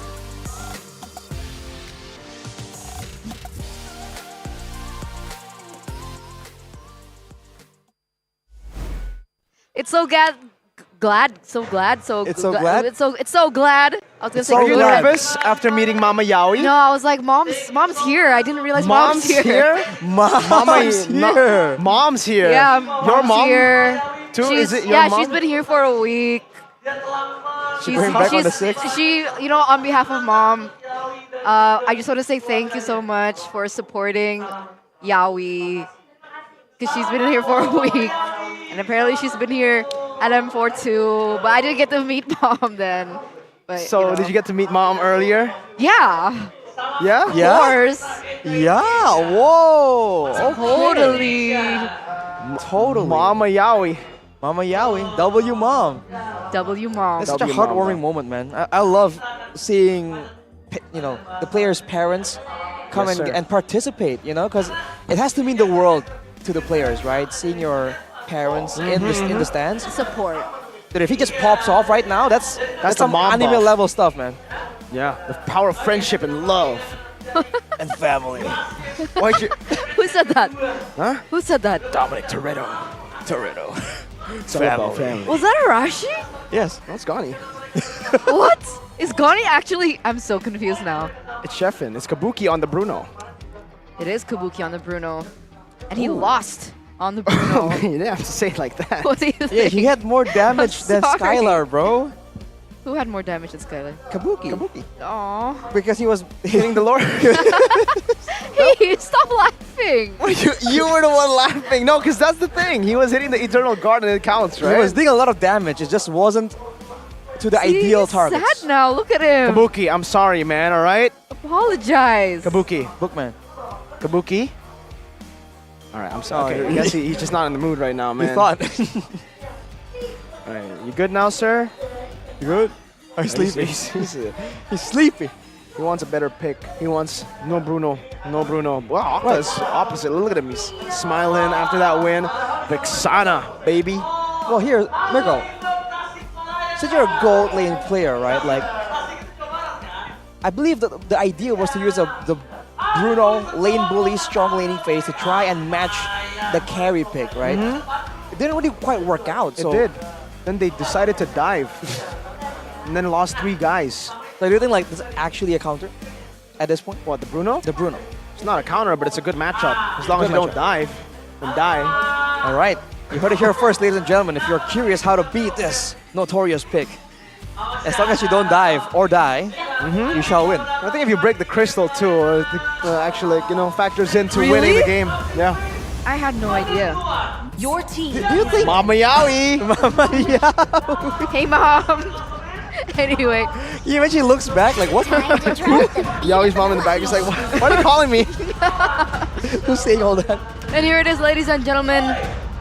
The drafting phase of the final game of this best of 3 series presented to you by the official tournament smartphone Samsung Galaxy. And it looks like RRQ are now back to that first pick position. And the bans are coming through. And it looks like Matilda is not going to go through this time around. Now it's kind of scary. You wonder if there's a pattern forming, kind of. Like, oh, if you second pick, you get more heroes, more options. We'll have to see. For now, the Novaria isn't really banned out. And, the Paquito isn't either. So I do wonder what's the idea here, right? The Nolan and the Ruby, of course, are very good. But they weren't crucial to the victory of Aura in the first 2 games, kind of. Yeah, what do you think about this, Eterna? It's a wonder. It truly is. With the carry being taken out as well, it's going to bring out the question what Kabuki is going to be playing. I wonder if they're going to go for a Claude battle, because as you all know, Kabuki can perform on the Claude. But I'm also wondering what this last ban coming in from Aura Fire is. Are they going to go for just a completely different type of hero? Claude? Do they want to ban out Claude? Will that simplify Kabuki's hero pool too much? Oh, I don't know if Aura want to ban the Claude, but I think RRQ with that carry ban, they might be the ones to pick a first pick Claude. So they want to try to take it away from Aura. They know that Kabuki needs his comfort pick. Minotaur ban comes through. Let's see if this is actually the Claude first pick. The Too expensive? Minotaur. Novaria's up for grabs, I think. Aura, so they're fine with it. And it is. There you go. Man, still a very Skylar-centric game plan right here for RRQ. If it ain't broke, don't fix it. That's probably what they're thinking. But I wonder if Aura will go for the Novaria instantly, because that will eliminate a lot of these kill bushes that RRQ were able to utilize so effectively, and they can still have room to go for the Vexana if they want. It's Skylar-centric, but it's also anti-Kabuki. Right. What It's are like they a gonna do 2 birds here? with 1 stone kind of deal. Another thing that I noticed is Guinevere was completely ignored in game number 2. It wasn't banned, nor was it picked up. They're gonna go for the Arlet and the Novaria. That was banned out in game number 2. It was a big factor to their win in game number 1. Let's see how RRQ go against this. Huh. All right, so does that kind of guarantee that the Vexana gets picked up right here for Octa? I feel like it is a strong pick. And again, it can match the Novaria. But now that the Novaria will be exposing RRQ again and again, I feel like they must have some kind of plan here to try and get around, to try and mitigate that scouting. And to make things worse, the Paquito is still available, so Aran can very much still have the Aran effect episode 2. They definitely should prioritize that, you know? Paquito for Aran. I think so too in the first phase, but I think they might want to utilize the Arlet as a flex here. They RQ pick up the CC and the Baxia. Those are 2 very, very good picks now. But again, yeah, for Aura, I think it's fine to give Aran some room to play here with the Arlet being flexed. Then maybe they can pick it up, the Paquito, next, because I think they need to pick an MM desperately now. If they don't pick an MM with the carry and Claude already taken away, he's already struggling. If the Brody gets banned in the second phase, I don't know what Kabuki is going to play. Maybe he's going to play something crazy. They're hovering over the export. Oh, they don't want to go for gold. They go for XP. So instantly not utilizing the flex as well. That's the pick for Aran. Not a very Aran pick. Not much. But it's still a great solution against the box jugger, right? The true damage will work against the CC as well. The Xborg is a contender in that lane to try and get dominance. But now, if they do ban those 2 options, I think the part of the issue for Aura right now is what marksman can deal with the Boxia and the CC, right? Because in game number 2, it was the jungler and the EXP lane just running at him, and he was just powerless to try and do anything. Without the Minotaur available, you don't have a lot of things to try and protect Kabuki from that danger. Yeah, carry would be so nice here for the Baxia, but it was eliminated earlier on. What are the options here? Do we have Brody? I think Brody is an option for them to go for. Do RQ want to ban this outright? Honestly, I just leave the Bruno open. Yeah, maybe they might just do that too, right?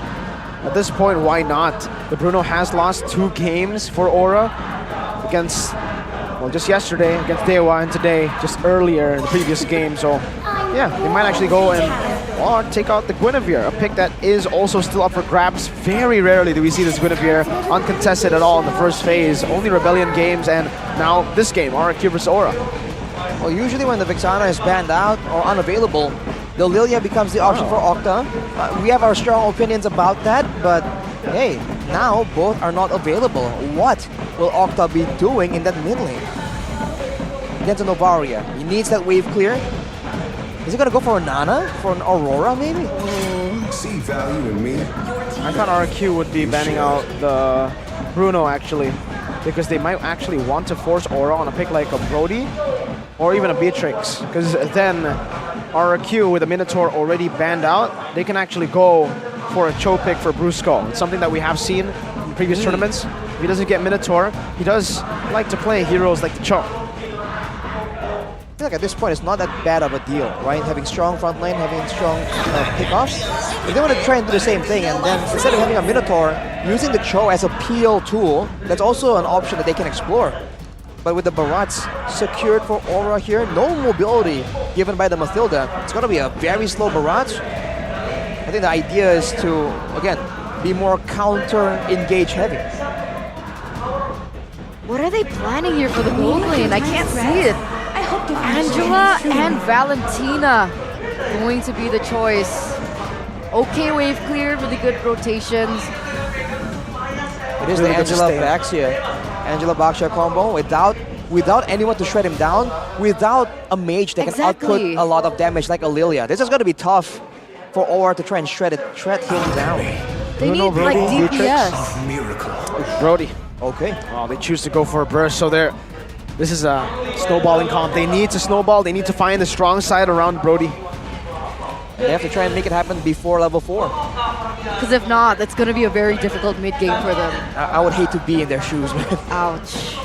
There you go, ladies and gentlemen. A brutal drafting phase by RRQ for Aura Fire. A small window of opportunity and timing for Aura Fire if they want to take this back into their hands. Both teams sitting at a 1-1 here. As we take a look at the index. The big thing you have to look at is the damage potential. I think RRQ has Aura beat by quite a bit. And keep in mind, that's with a very tanky, sustainable hero. That will be the main issue right here. We'll see if Aura has a solve cooked up. Without further ado, this is it. Go big or go home. Ladies and gentlemen, welcome to the final game of this best of 3 series between Aura and RRQ Hoshi. Will Aura Fire be able to bring this back, or can RRQ go 2-1 and win this series? It's going to be very close for sure. It's a battle of playstyles now for Aura. Early game to mid. For RRQ, they can actually hold their own in the early game, but it actually is going to be mid to late for the Claude. It's like a good mix of both the early game strong, sustain, strong clear, and having good late game insurance in that marksman like it's supposed to. Well, for now though, it's still going to be boots in the items, but when it comes to the emblems, Yawi is going for the Brave Smite, so he's trying to be a bit more sustainable. I think he's expecting fully to be the first man into the fray, trying to sustain through it and still be the main team setter for big team fights. So he has a lot on his shoulders, a lot to deliver, man. But with Irad on the Baxia, with the Angela and the Valentina, look how fast that they're rotating. They were able to clear, give a lot of damage onto the opponents, and now they're going to be able to put some pressure here in the bottom lane as Irad will be able to get that away as well. Okay, it's a bit slow for both teams, but later on, this is where the Novaria won't be happy. Whoa, Yawi. Stunned up there, Yawi very low. Claude's going for the kill. One more shot, and it's Brusco who picks up first blood early on in the bottom lane. This is the gold lane, folks. This is the lane that Aura desperately need to be ahead.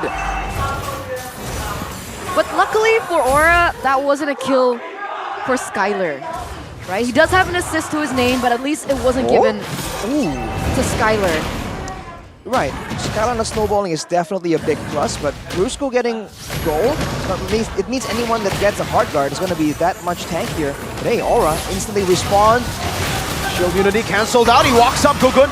Detonus Welcome munching on Irad now, spinning him out onto the wall, pinning him down, and that should be, yes, a kill to Gugun. Last Insanity to the back. Octa actually already stole the final slash, now going back. Final slash from Yawi also to bring Octa back right into the Astral Sphere as Yawi jumps in with a vengeance again. To force out another vengeance. That's a little bit of a tongue twister. Vengeance from Arlet, and there's also a vengeance from Don. All the vengeances, that is not how RRQ wanted that to play out. Aura did such a great job pressuring RRQ with time to go and rush into the turtle without preparation. Astral Sphere steals away the gold buff as well, I believe. Man, Brusco is going full utility here. Inspire for the lack of cooldown, and the Bargain Hunter, he's just trying to get to those items as much as possible and facilitate the early game rush. I was about to say earlier, before I got interrupted by the action, that even though they have a Novaria that can slow, they can scout, if they're coming at you at 100 miles per hour, they're still going to catch you. So that is the benefit that this RRQ lineup has against this Novaria pick. We have to see if that is enough to really take it out of the equation though. They're definitely banking on the pure damage coming in from Yehezkiel with the Rupture as well as the Weapon Master. And they're also banking on his positioning. Just they're hoping that Yehezkiel can stay alive long enough in these team fights to dish out the damage like he did in game number 1. But against somebody like the Baxia, who's able to dive in like Okta as well. It might be a little bit difficult. We'll see how this goes. You have to check out as well the fact that Kabuki has the Wilderness Blessing. He was planning on being very active, moving around, but RRQ grouping together in the river near his lane, that alone is not allowing him to try and make any moves that are too fancy. He's just trying to play it safe and ensure that he doesn't fall too far behind, because we've seen what happens to Aura when Kabuki, the tip of the spear, doesn't really get to sharpen his tools. So now the tools for Gugun is set, right? He's already level 7, meanwhile Irad's still at level 6. He has a little bit of an advantage here, but Gugun gonna go in? Actually, no. Holy Dawn damage. goes. Dawn's melting. Gugun. Vengeance popped by Dawn. He's still gonna be running. Gugun down. 1 HP in the back. Still able to survive. Octa with flicker. Basic attack 2 times. Finds it. Yaoi gets out, but Octa finds the kill. Now it's a Ron caught. Flickers out to safety. That should be RRQ with a free turtle. Brusco walking up. Kabuki's still there now with a basic attack on the Brusco, but Octa doing the damage. Oh, forcing a flicker. 1 basic attack. Take him down, but they've done enough damage for Skylar now to pick up the full turret gold and a free turtle. The gold leads back to RRQ. Beautiful, beautiful control, and they're gonna be able to get a turret as well down in the bottom side in the hands of Skylar, just munching on down those turrets. And you can even already feel how wealthy he has been getting in the past few minutes of the game. He was able to get no kills actually in that whole situation, but he was able to get almost the full turret gold and the turret itself. So I think he's doing very well for himself. And here's a fun fact. In MPL ID Season 12, Skylar's Cloud has been banned a total of 31 times, even from week 2 to 5. Cloud from Skylar is consistently banned in every match and game because it's just that respected by the opponents. Anyone going up against RRQ. So Aura is literally playing with fire. Even on the international scene, it's respected. I think I remember back in MSC, was it MSC? Yeah, it was MSC, the Claude and the Beatrix, if you remember.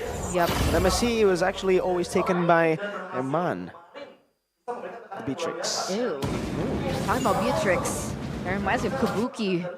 Yeah. Right. But it's no longer meta. The Wesker Kabuki was pretty scary, man. You walk in a bush, and you get gunned down by the Wesker. So now with Skylar on, obviously, as everyone knows, his comfort hero, you can already see the stark difference in gold as well. I think he's had 1k gold already. Kabuki. It's more or less about a 1k gold difference, but Brusco also, with all the assists he's picking up, is snowballing significantly. If he gets the fleeting time, by the way, that means that that hard guard that can be used so effectively, like we saw earlier, onto Dawn or onto Irad, it's going to be spammable for RRQ to just go to town and get fights even before the neutral objectives have been up to get more momentum. And that's not great, because Aura Fire doesn't have enough consistent damage, in my opinion, right? I think he has skills a little more burst. We have Kabuki that's a little bit more burst as well. There's not that consistent damage that we can get from, let's say, a carry, but look at this. Oh, he ran! The drive-by with a shield unity. Jetson is welcome, but Dawn just pops into Vengeance, able to survive, and now the last Insanity is popped. Aura are trying desperately to look for a trade because it's so bad for them. A torn apart memory to get a trade, but it's only onto the utility jungler. Tier 1 up top, Skylar got it, orange buff. Skylar's about to get it, and the turtle, it was a drive-by by Irad. They see him rolling, they hate him, and Skylar has been farming hard. I want to see the goal difference now, because that one sequence alone, he's been power farming with 2 turrets under his belt. Aura, for sure, is trying to make something happen, but they're leaving a lot of pressure away from Skylar, which is usually the approach that a lot of teams need to shut down RRQ. Now it's a definitive 1k gold lead for Skylar in the gold lane, and he's still building towards a golden staff. Not there just yet, but he is rapidly making progress. Skylar and Octa, no initiation. This is brutal. Wait, okay, we were talking about a time frame that Aura Fire is on. Has that time frame gone out the window 8 minutes in? Or is there still hope for Aura Fire? I feel like if RRQ makes mistakes, there is definitely still hope, but I think if you get to minute 13 and then you're still completely controlled, you don't have control over the map and all that, I feel like that's just you waiting for RRQ to make a mistake, and as we spoke about it, that's going to be an 8.5 minute Golden Staff 3-item power spike for Skylar. Now he's gonna do the big damage. And he might just start following his team around for the big fights. And Aura has no way of stopping full speed RRQ engage. So what do they do? They have to try and sit down and Wow. Is it that bleak? Sounds so bleak. I mean, there's got to be a different way, right? They're gonna get outscaled here. The Novaria, I guess right now they have to bank on Novaria. If it gets to mid game is still okay. Like for Aura, it's still honestly okay. Oh! Just as we say it, Skylar, that blazing duet with the Heart Guard. Say goodbye to the tier 2. But Aura are committing to the Lord. They know that there's no Skylar, no Brusco. This might actually be a good one. They're taking it so slow. Don is walking up. Kabuki with a smooch. Don getting Chung low, has the vengeance, and it is going to be Gugun who secures it. They need to run away now. They find a kill on the Don. There you go. That's the commitment. RRQ are not able to find any more trades when it comes to kills, but they might be able to take this turret down. Aura stops it from happening. They defended. They knew that Skylar also already used that blazing duet, so it wasn't a key that they could have used against Aura Fire in that team fight. But here it is, Skylar, look at the damage. Raga armor, more like no armor. Raga cardboard. Like, what was that? And look at this, look at the Lord. It's gonna barely touch the tier 1. Blazing duet, Skylar! Oh my god, what a burst down from Skylar on this Claude. Walked out with a Terrify and the final slash, Yaoi. Caught all alone, the shield unity locks him down, and Skylar just takes him out. Again, Aran walks up, Gugun going to be next on the chopping block. Skylar with a BMI, Kabuki with a few shots, Don very low right now, but he jumps in again onto Kabuki with a yo-yo. It's a good trade, and Skylar's the one with the double kill. No way, is this endable? It might be. Heskill's the only one up right now, and RQ can constantly just dive. He was tanking. Turret passive still there. They can actually clear it out now. Astral Echo used up once here. Holy moly, a base turret in the 10th minute. Not for a Brody, for its opponent, for the Claude. In the drafts, we were like, all right, the Angela Baxia combination. But as soon as Skylar got that power spike, it's a Claude-Angela combination that should have been a lot more feared now that we're entering this mid-game. And the damage was definitely there. It was a ticking time bomb as to when he used that blazing duet in the top side and when he was able to pull that trigger in the mid to completely turn things around for RRQ. I mean, them getting the turtle, it was just a big plus. They were sacrificing so much early game prio, so much objective control just to get Skylar all the gold, all the resources. He is level 14, my guy. He is the highest level in the game right now, and he's rapidly approaching level 15. This is where RRQ, though, is at their strongest, right? When Skylar has reached his peak before everyone else. Once he goes there, it's a dead end. He's at the tip of its potential. So in a way, Aura can wait it out, but RRQ are not letting that happen. I mean, real-time victory rate, 64%. Man, hit it. One more time. No. Come on. The minion. Look. Yeah, the minion's gonna hit. Look at this. It's okay, Look at this. it's okay. Boom. Oh no, we didn't get to see the small minion hit it. Oh. That is so unjust. I'm sorry. That is also a almost a 2,500 gold lead for Skylar. He has a Windtalker 2 right now. Even without the blazing duet, he is shredding anyone down. And to make things worse, like we mentioned, there's no one on the side of Aura with any meaningful crowd control or burst damage that can threaten him away. And the Mythic Roar, the cherry on top. What? Wind of Nature, what? Level 15 as well. This is the icing on the cake, man. Aura knows this. They have to respect it. Oh, man. Skylar, he's that confident. He's like, dude, who can burst me? No one. I don't need to win a nature, man. There's a Angela in there as well, so, you know, there's some reason to his confidence. Free Lord, and they even give it to Skylar, padding those stats. That was so fast. You blink and you miss it. Well, now Aura are trying desperately to hang on. It's what? Only a 5k gold lead. But hey, yo. 11,642 gold by UBS Gold. He's been making investments. Welcome to the rice field, boys. It's Skylar the farmer. Look at the waves, though. Whoa. That's a very early flicker used by Skill as well. Okay. Skylar's walking up right now, places the BMI, baits out the final slash. Wow. No final slash from Yaoi. Enhanced Lord in the mid lane now, as that's another wave crashing down in the bottom lane. Skylar should be able to deal with this turret. Kabuki's clearing it, good job, but Detona's welcome. In the mid lane onto Octa. Oh, Last Insanity defensively, torn apart memory. Oh my goodness, Octa! Picked off Irada's 1 HP. Or a defend. They did it. Octa's gone. That was a bit unfortunate for Octa RRQ. I think they really wanted the bottom turret. They sent Skylar there. But then a fight broke out, or rather was forced by Aura, credit to them, in the middle side of the map. They fought there without the guy who holds the bulk of their gold in the picture. And that's why they weren't really getting the same kind of, the same kind of advantage. So they should not repeat that mistake, and I think they themselves understand that. Now it's back to the waiting game, and Aura has the scouting tools to ensure that they can leave the base occasionally to try and shrink that gold gap, man, because it's not insane, but it's definitely significant. This feels like it's just prolonging the inevitable, though, in a way. Unless they find something that Bolowski would think of, something really creative when they got there. Exactly. Yeah. That sounds like a very full trust. Concerned. Yeah, doesn't sound like full trust, Eterna. Yeah, Well, yeah. We'll have to see. Can he do it or not, Eterna? We'll see. I mean, he is on an Arlet. He should be able to make that play. Seems tough, though, if I have to be realistic. I think it's almost like a reverse. Now, all are the ones who want to try and catch Skylar, punish Irad for rolling down in a drive-by. But they can't do it because Yahweh is on an Arlet, and all he does is set up for that big fight, and his engage is an ultimate. So he has to be very conservative with it, because otherwise everyone else is just going to run through and they have nothing to deter. Skylar has purified, but here it is.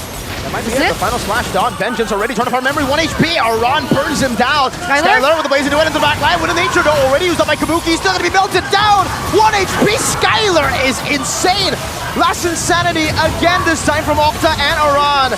Skylar in the back still. It's a 1-4-1 trade. Gugun's very low. Skylar gets brought back. The final splash. But it's still not going to be enough. Now it's Brusco and Irad. 1 HP on the Baksha. Skylar gets the hard guard again. And Skylar goes for the base. A reverse sweep for the kingdom to slay the dragons. Reverse sweep. Wow, man. That was personal. That was personal. What a performance. That adaptability that we saw from RRQ all those seasons back, with a completely different roster now as well. That is the performance that you want to see.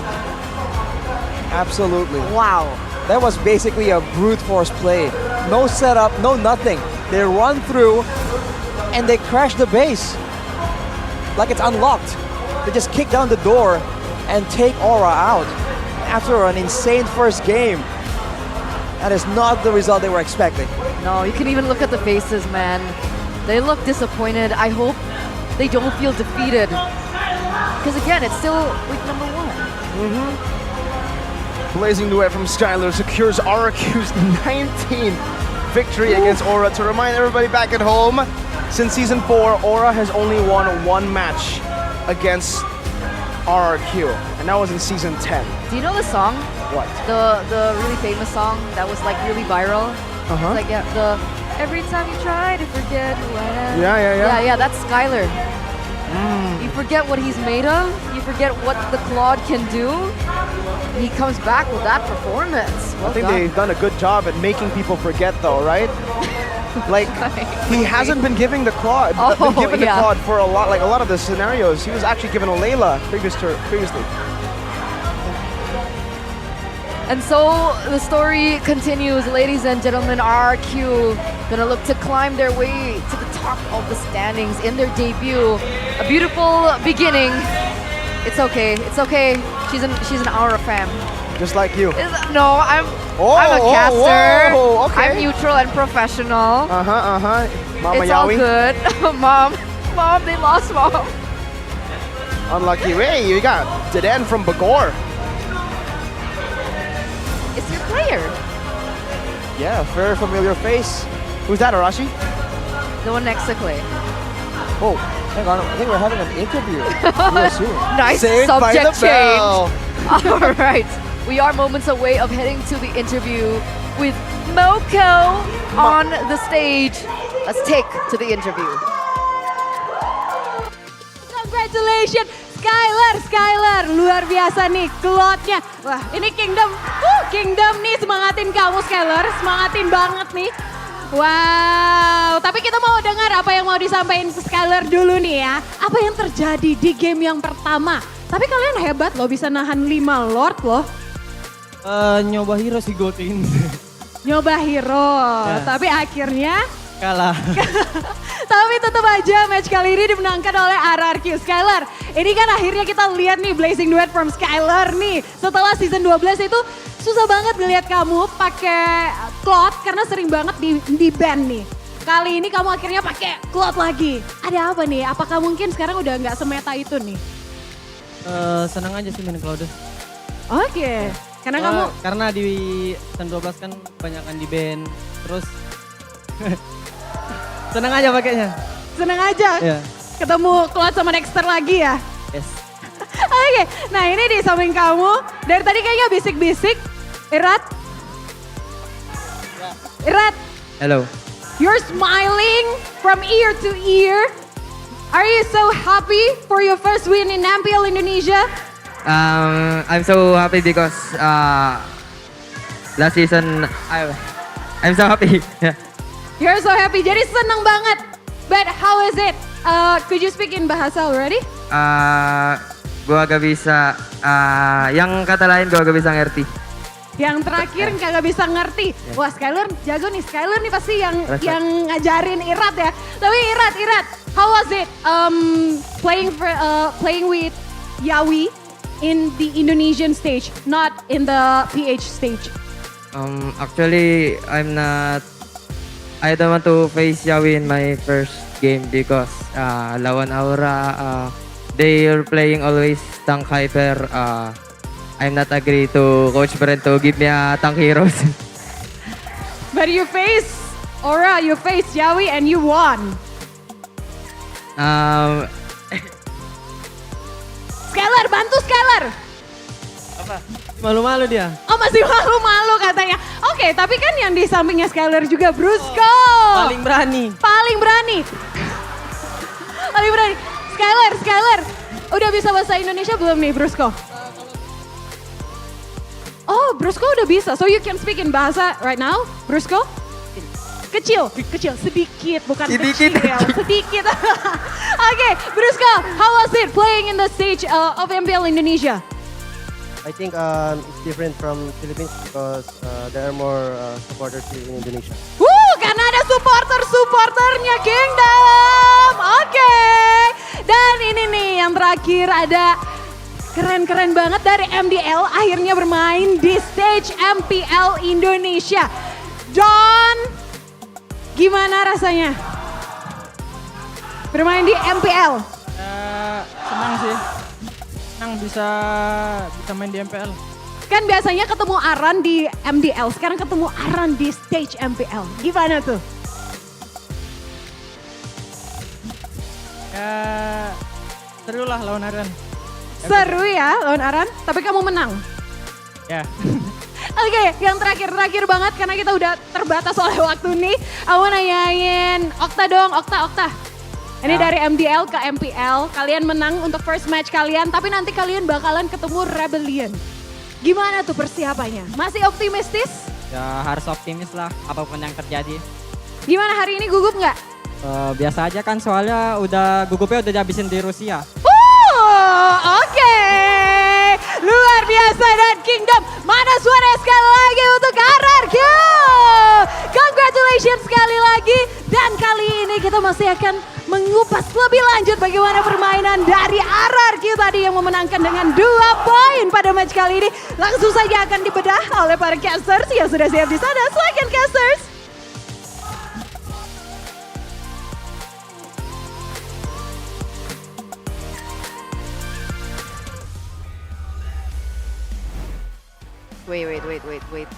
Wait. Okay, I'm done. Sorry. Congratulations. That's the props of having a Samsung S24. Congratulations. Tough match. Tough match. It's fine. Respect P. Supportive. I'm supportive. Where did you change accents? Yeah. Supportive. No, it's a different supportive. language. Yeah. Arashi. From English to Indo. Yes. You're gonna say supportive next. Supportive. Supportive. That's not changing language. She's changing accent. That's just changing accent. Say 加油 next. Anyway. Moving on. Moving on. So that's it, ladies and gentlemen, for match number 2. But, you know, don't go anywhere because we do still have match number 3 ahead of us. But what we do know for sure is that Skylar is back with the Claude. And you can expect that Claude will not be given to him again as he gets gifted the player of the match MVP, Skylar. Yeah, I think this was a very clear player of the match. Well played, man. Just the itemization as well. Yeah, going in for even more attack speed, knowing that he has to shred bigger targets, knowing that he was also in charge of demolishing the buildings, just wants to get it done even faster. Then Immortal, just in case some kind of play happens. But here the match, player of the match highlights by our official gold partner, UBS Gold. And in the early game, it wasn't really Skylar. Skylar was kind of more passive, essentially. It's more just Dawn and Brusco, actually. It's almost like a dynamic duo play. But afterwards, Skylar just comes in and he shows everyone what he's been cooking up. He's been cooking for a long time, like a whole 8 minutes of straight up power farming. And then once they get that momentum, they know that they have the damage to take down even the tankiest of Aura's members. That's what I was talking about. Even if you can see them coming with a Novaria, are you gonna try and stop the engage with a Barats? Or with a Brody? There's just no way for them to really stop it, except for like moving backwards into their own base. And even in their own base, they weren't safe. I mean, technically they had the final slash coming from Yawi, no? But that's an ultimate, you know? It's very costly to use it only for disengage. So I think Yawi really wants to use it in a more impactful way, and he did. Credit to him at the end of the game, in the base. But even so, the sustain is just too much, man. Skylar was just standing in the front, full hitting, and he wasn't making any defensive maneuvers. And yet, the sustain, the healing, the flash of the Oasis, everything was just enough so that he can just shred everyone down. The gamble didn't pay off, man. That Brody for the early game. Yeah, not at all. What choice did they have, though? They didn't even get started in the early game. The Brody, all the way from the, what time was it? 2nd minute, I think? Very early on, I think pre-level 4. Yeah, we got picked off, right? There was the shield unity and then the dive and then Brusco with first blood. So all the way from the early game, Skylar had the lead. Whew. I believe Brusco was also going for a NOD here, would be my guess. Just to make sure that there's even less sustain, less healing available for tankier members of Aura.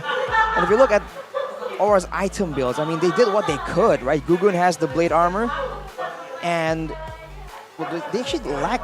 They have a Sea Halberd as the only item that negates that healing. Yeah, there's no Dom or NOD. And against an Angela that did get the first kill, if I'm not mistaken. Yeah. And the flash of the Oasis, and knowing that Skylar was just a ticking time bomb right there, right? I think just the Sea Halberd would not be enough. There's a Dom with Yawi. Oh, there's a Dominance Ice as well. Missed that. But yes, in the end, it just wasn't enough. The sustain coming in from Brusco with Skylar was just a bit too much for Aura to deal with.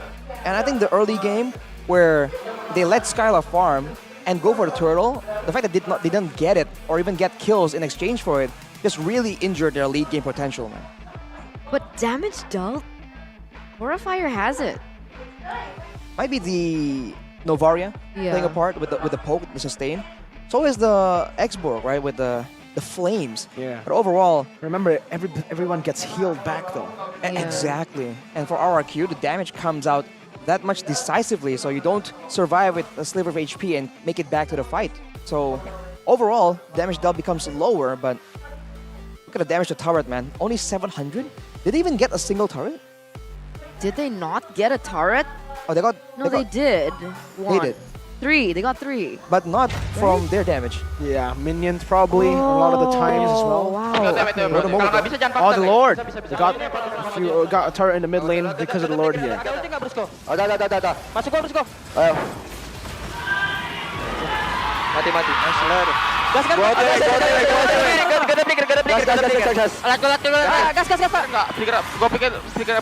Oke, weh.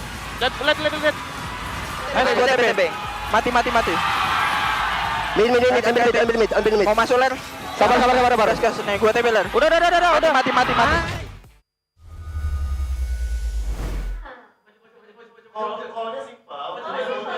Pretty hype.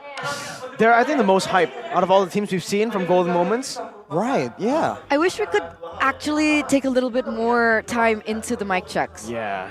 Because in a previous tournament, I think somebody kind of dissed their comms. Ooh, they felt like they dissed it. They didn't think that the comms were like shaped yet, like perfect yet in a previous tournament.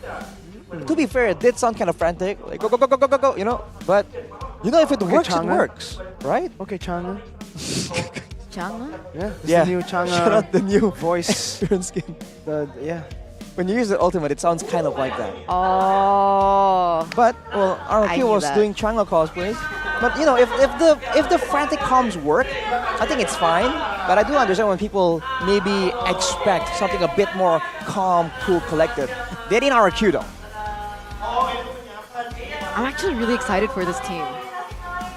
The future, what the future holds, right? I mean, it's still very early with this composition. Same goes for Aura. Technically, still very early. So with these new recruits, still need time to shape the team. Hopefully, they don't run into the same problems where they keep on swapping their players.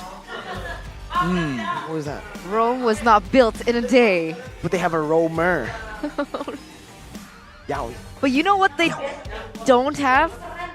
Not yet. Not yet. The MVP collection. Saturdays. Today is a Sunday. Is it? Oh yeah. It's fine.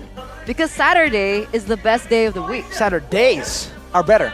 That's why. Because Saturday is already the best day of the week. So you want more than one Saturday, and you get Saturdays. Plural. So don't forget to gear up for the launch of Saturdays and MPL ID collaboration on March 4th. Don't forget 4. Wow. Because this eyewear is the secret weapon for dominating the battlefield. Sheesh. It's available at www.saturdays.com and all Saturday stores. And for more info, follow at Saturdays Lifestyle on Instagram and TikTok. I want one. Am I allowed to wear one when I'm casting? I need to ask production. Yeah, you should actually wear one. Right? Your vision is horrible. Yo, why you gotta attack like that? It's to shield your eyes from light, not make your eyesight better, right? It could also help you with eyesight. Yeah. Like, you know, get if you feel like you need it, Eterna. Lens. Eterna, can you read the next time thing? I'm casting, I'm gonna wear glasses, okay? So I don't get dissed all the time. Can you read it? Yes. Okay. Join the challenge using hashtag MPLSelf13 for content with pro players. Just create it together at the MPL venue, and you guys can get a chance, not a chance, a chance to get thousands of diamonds. Or a Samsung phone. I saw I didn't want to tell them IK because, you know, as N. we want it, Arashi. What are you talking? Come on, man. We want it. What are you doing? Scratch that. No phone. Yeah, it's only for... It's a competition. You guys, I saw if you wanna got beat, the you gotta phone. You beat get a us. phone, right? We have They get that, right? They can get that, but I'm also competing, so you know. It's a You have chance. to beat me in a TikTok channel. Mirko's battle. easy. You're all good, guys. You know what's not easy? His team, right? Bigetron better. looking at Bigetron. strong contenders as they are going head-to-head against Evos Glory in the last match of the week and the day. So with that, ladies and gentlemen, we are going to throw on a short break. We'll be right back here at MPL ID Season 13. Bigetron vs. Evos. Next. Coming soon. Very, very soon.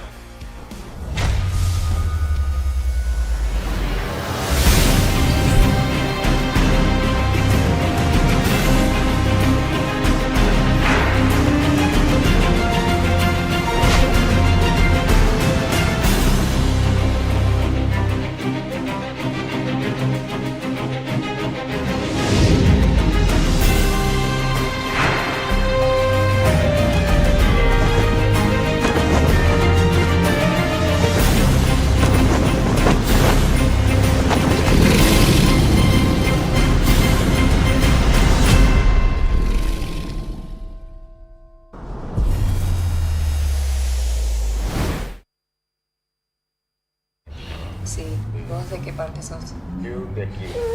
Ah, mira. Tú de qué parte eres de ti. Del norte.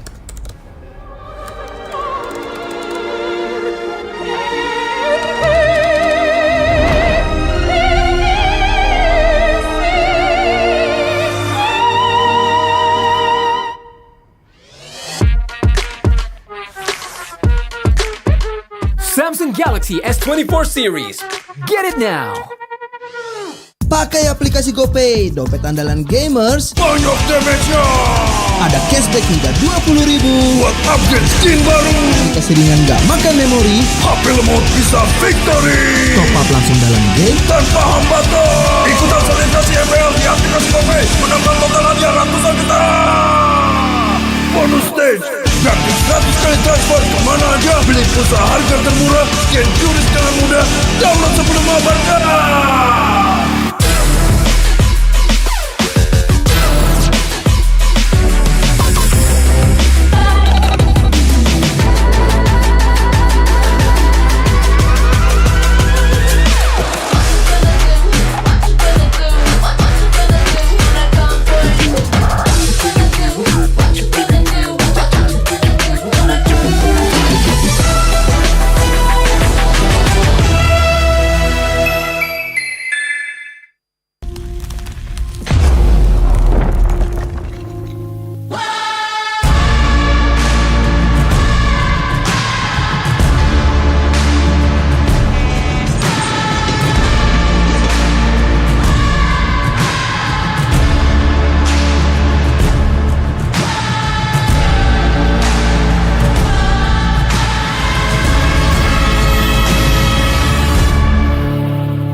mudah di dunia games. Pilih game, masukkan game ID. Pilih Diamond, masukkan kode promo, dan pilih metode pembayaran. Masukkan kode OTP. Selamat, kamu dapat tambahan kuota. Upgrade gameplaymu sekarang. Game Smash andalanku bikin mainku semakin hebat. Tukar DG rings, diamond dan voucher game kau dapat. Main MOBA apa aja wisrik di tanganmu. Cuma Game Smash makin no debat. Beli paketnya dan aktifkan boosternya sekarang. Character select. Bener. You lapar.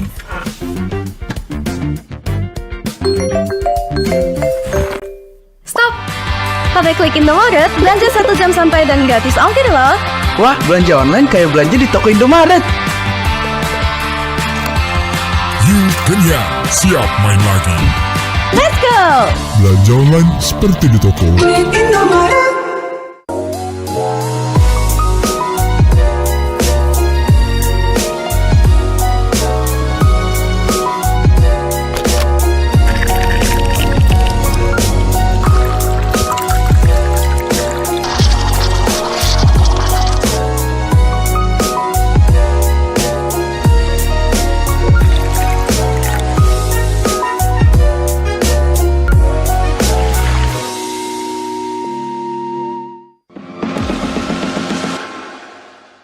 It's only you who rocks my world.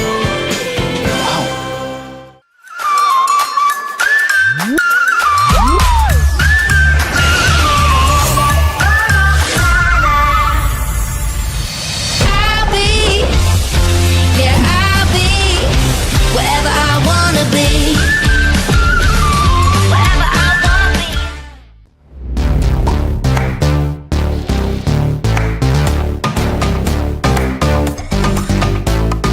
We don't need no sleep because the party.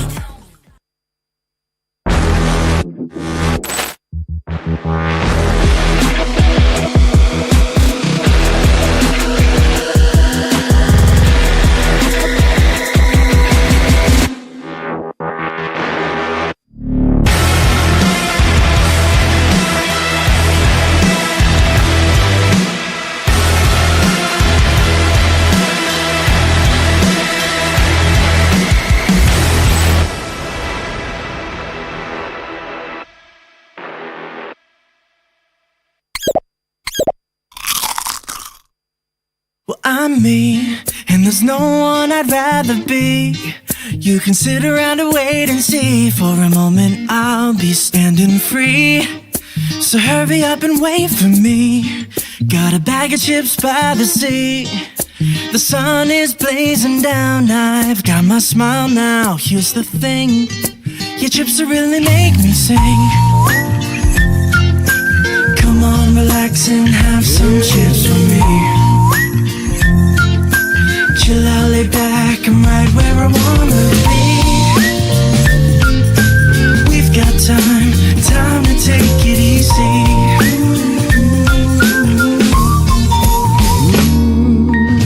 You always tell me to speed up, but slow down. I've been kicking my feet up and just going to town. A bag of chips in hand, I got nothing planned, yeah. Good treats by the sand, you know I wanna chow down. Oh yeah. So when you ask me if I'm gonna stay, I'm promising you I will. 'Cause there's one thing we gotta do.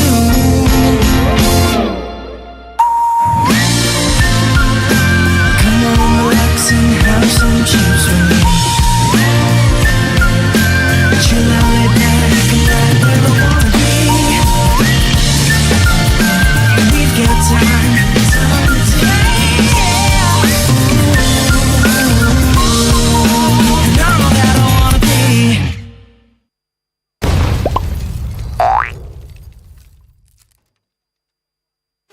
Your MVP is Jim! His portals completely set the pace of the match from start to finish. Wow, another MVP! That's my chip! Just doing my job. Can I see the highlights? I'm off the clock. Yeah! I can't wait to see your portals in action! Looks like Red Team's trying to catch Chip alone up top, but he just calmly got his portal and Alpha ults in to flip this fight around! A great example of skills persisting through portals! Double kill!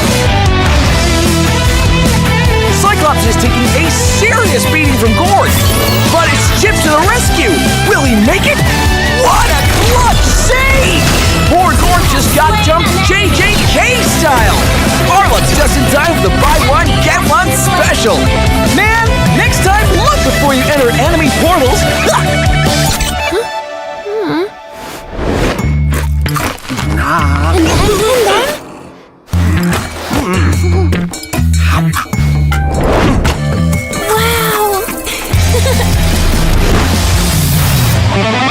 Uh-oh!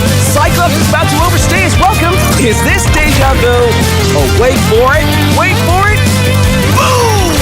Melissa joins the party! Chip runs a BTC! Jeez! What a massacre! And to add insult to injury, Melissa portals back to her lane without missing a beat! A skirmish breaks out. Where's Chip going? Is he gonna... He flickers to the high ground! Portal's up! Surprise! Portal gets deleted! Can Red Team make it back in time? No shot! What an insane portal strat!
Over here, Ender.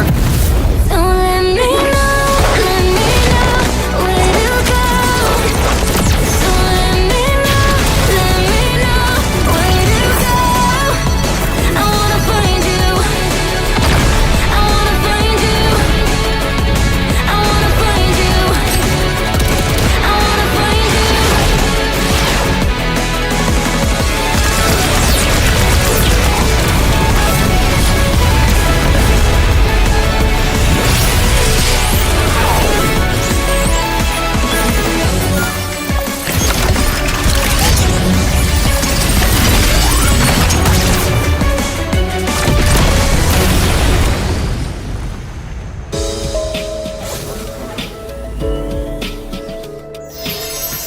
Great job, guys!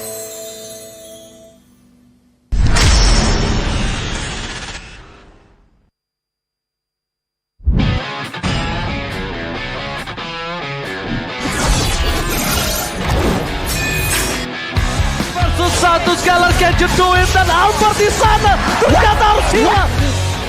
Ledge fight as Lone gets instantly shot down by the Blazing Duet, as well as the Electro final blow. This is going to be easy cleanup for Todak as most of the... Apat yun, pero nasipa din siya. Yung ninakaw na sipa, buhay pa rin. Ang buhay! What? In the backline already, and they're running for the lines, gunning it. Gary trying to drag the members of RG right underneath the turret. It's not enough though. Gray coming all the way in, he cleans it all the way up. Just no way for him to run. It's just... Kita kata ada satu warrior weapon deploy yang membuat pergerakan dari Bigetron Alpha benar-benar slow. Rafanya sudah tumbang.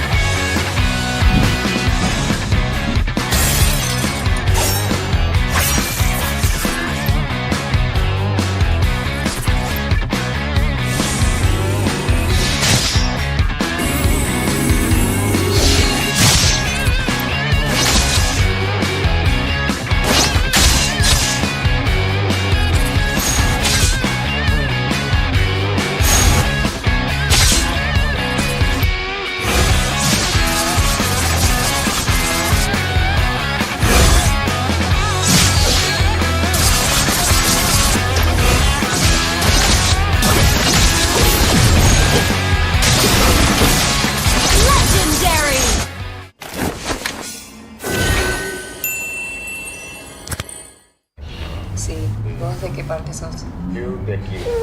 Ah, mira. Tú de qué parte eres de ti. De norte.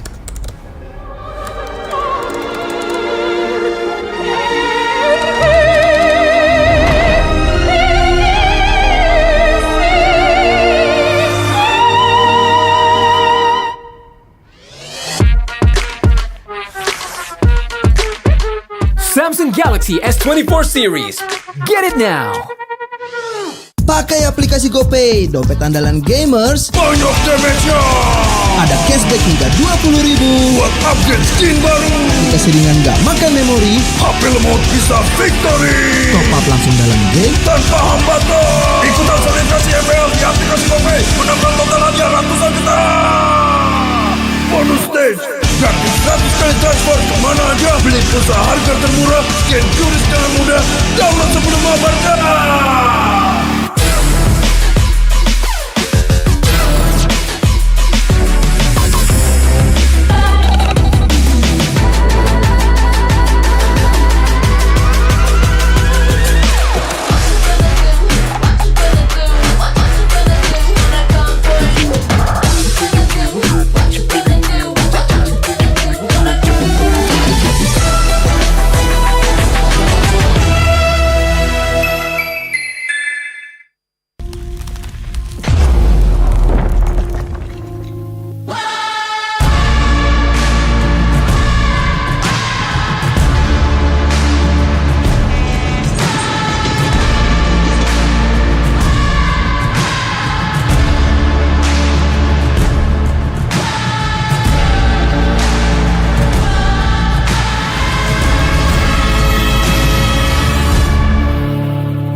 mudah di dunia games. Pilih game, masukkan game ID.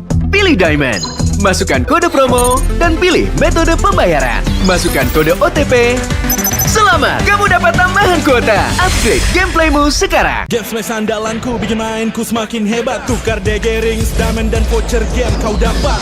Main MOBA apa aja win streak di tanganmu. Cuma Game Smash makin no debat. Beli paketnya dan aktifkan boosternya sekarang. Character select. Where? You lapper.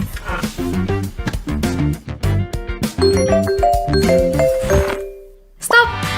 Pakai klik Indomaret, belanja 1 jam sampai dan gratis ongkir loh. Wah, belanja online kayak belanja di toko Indomaret. You kenyang, siap main lagi. Let's go! Belanja online seperti di toko.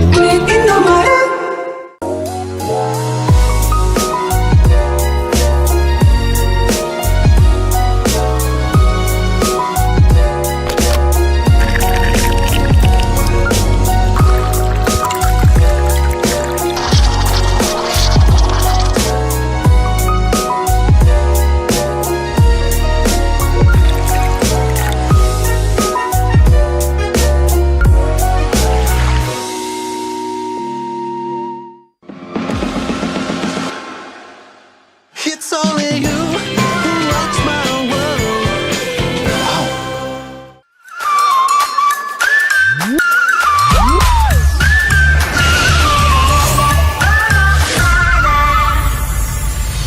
I'll be, yeah, I'll be wherever I wanna be. Wherever I wanna be.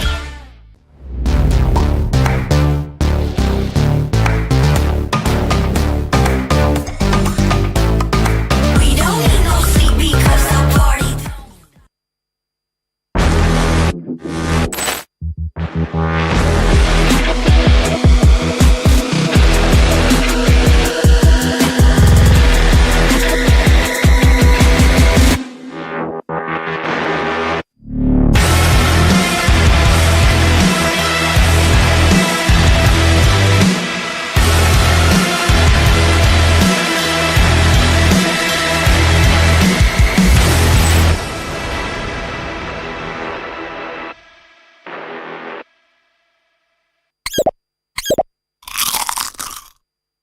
Well, I'm me, and there's no one I'd rather be.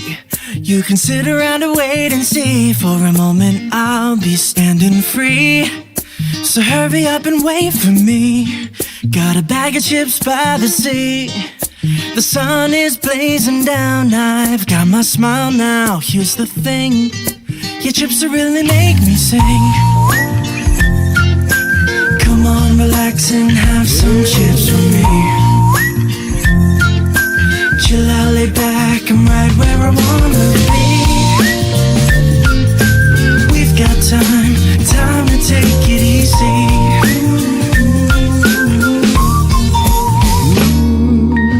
You always tell me to speed up, but slow down.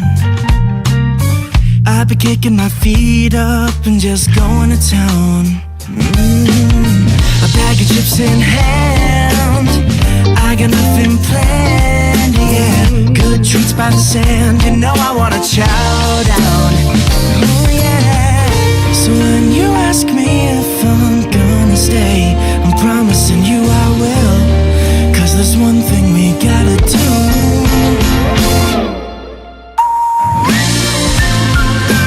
Come on, relax and have some chips with me. Chill out, lay back, and right where I wanna be. We've got time to take. And I'm all that I wanna be.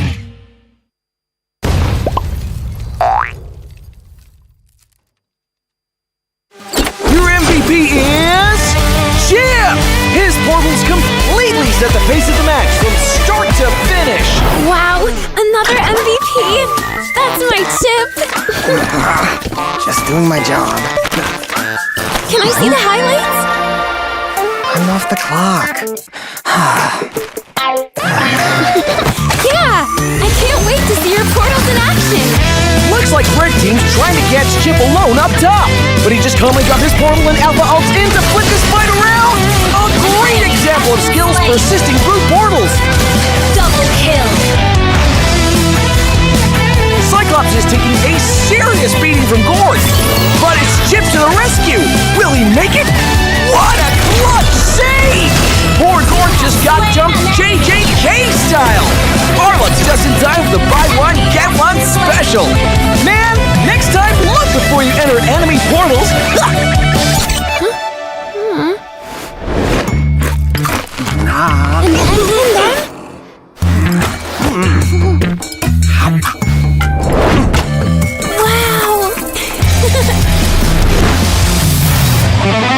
Uh-oh! Cyclops is about to overstay his welcome. Is this deja vu? Oh, wait for it. Wait for it. Boom! Melissa joins the party. Kid runs a BTC.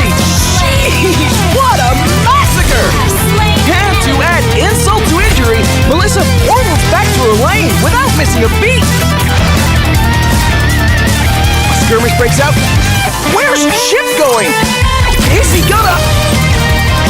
He flickers to the high ground! Portal's up! Surprise! Brody gets deleted! Can Red Team make it back in time? No shot! What an insane portal strat!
Over here, Ender.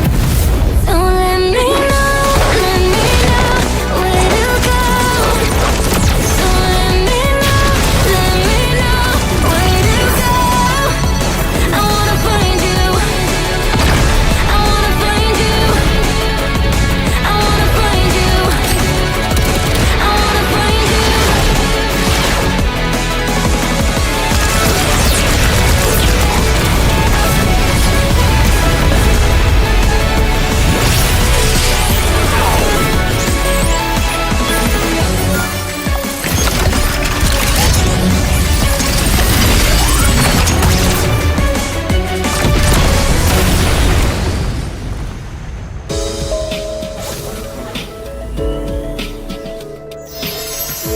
Great job, guys!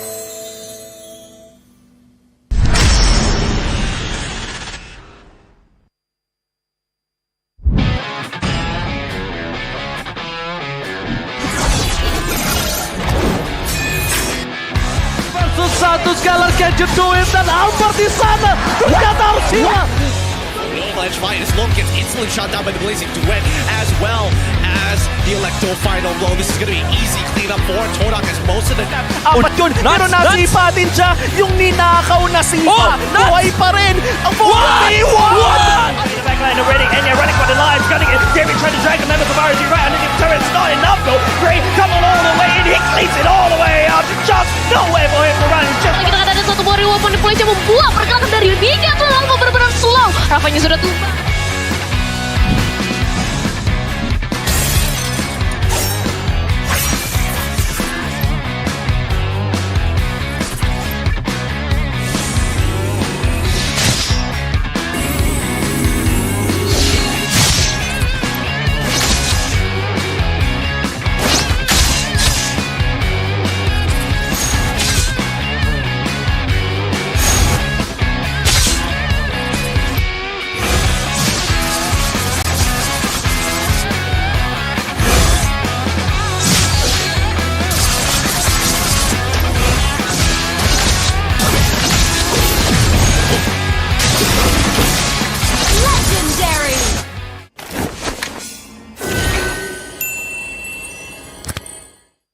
Sí, ¿vos de qué parte sos? Yo de aquí.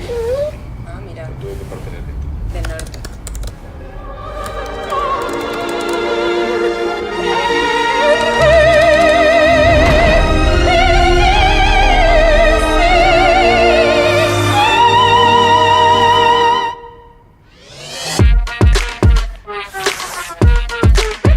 Samsung Galaxy S24 series.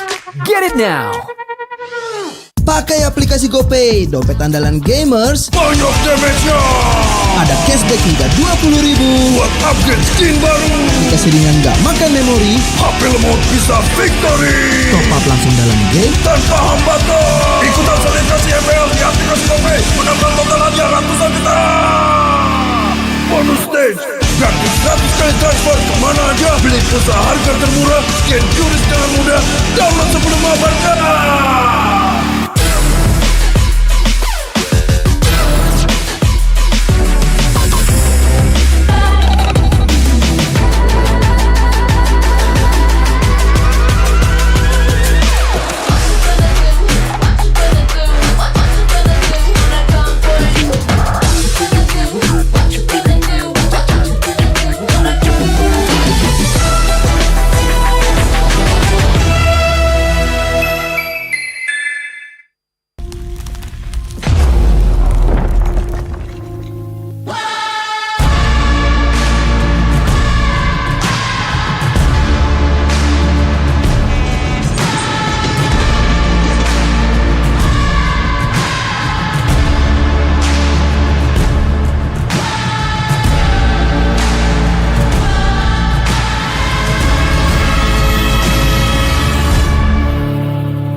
mudah di dunia games. Pilih game, masukkan game ID.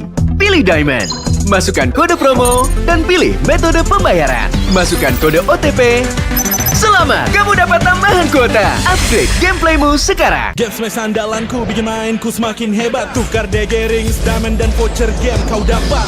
Main MOBA apa aja with streak di tanganmu. Cuma Game Smash makin no debat.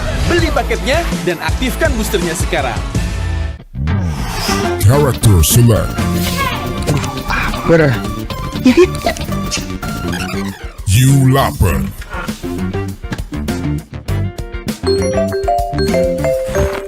Stop! Pakai klik Indomaret, belanja 1 jam santai dan gratis ongkir loh. Wah, belanja online kayak belanja di toko Indomaret. You kenyang, siap main lagi. Let's go! Belanja online seperti di toko.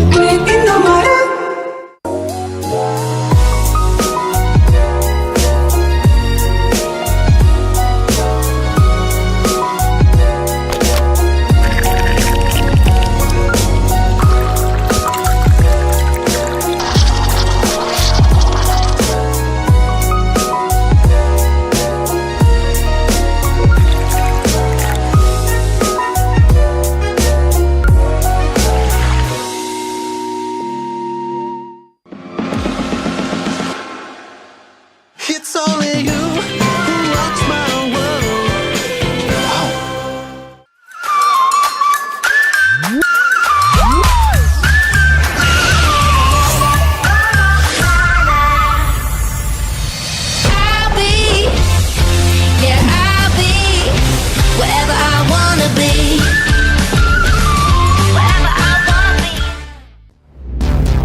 I'm me, and there's no one I'd rather be. You can sit around and wait and see. For a moment I'll be standing free. So hurry up and wait for me. Got a bag of chips by the sea. The sun is blazing down. I've got my smile now. Here's the thing, your chips will really make me sing. Come on, relax and have some chips with me. Chill out, lay back, I'm right where I wanna be. We've got time to take it easy.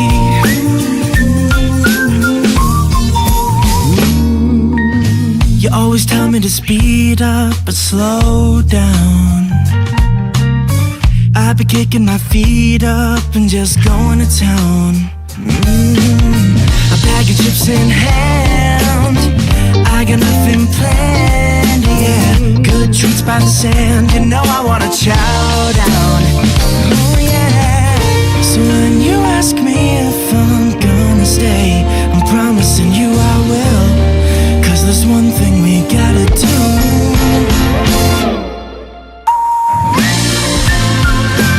Come on, relax and have some chips with me. Chill out, lay back, and right where I wanna be. We've got time to take. And I'm all that I wanna be.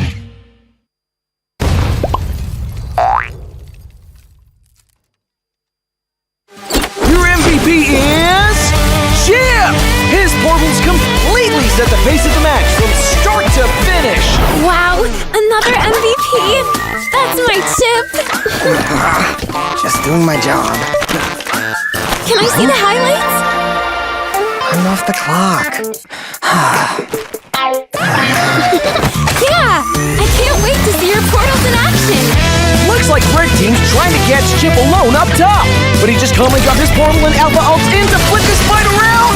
A great example of skills persisting through portals! Double kill! Cyclops is taking a serious beating from Gord, but it's Chip to the rescue! Will he make it? What a clutch save! Poor Gord just got jumped JJK style! Arlet's just in time for the buy one, get one special! Man, next time look before you enter enemy portals!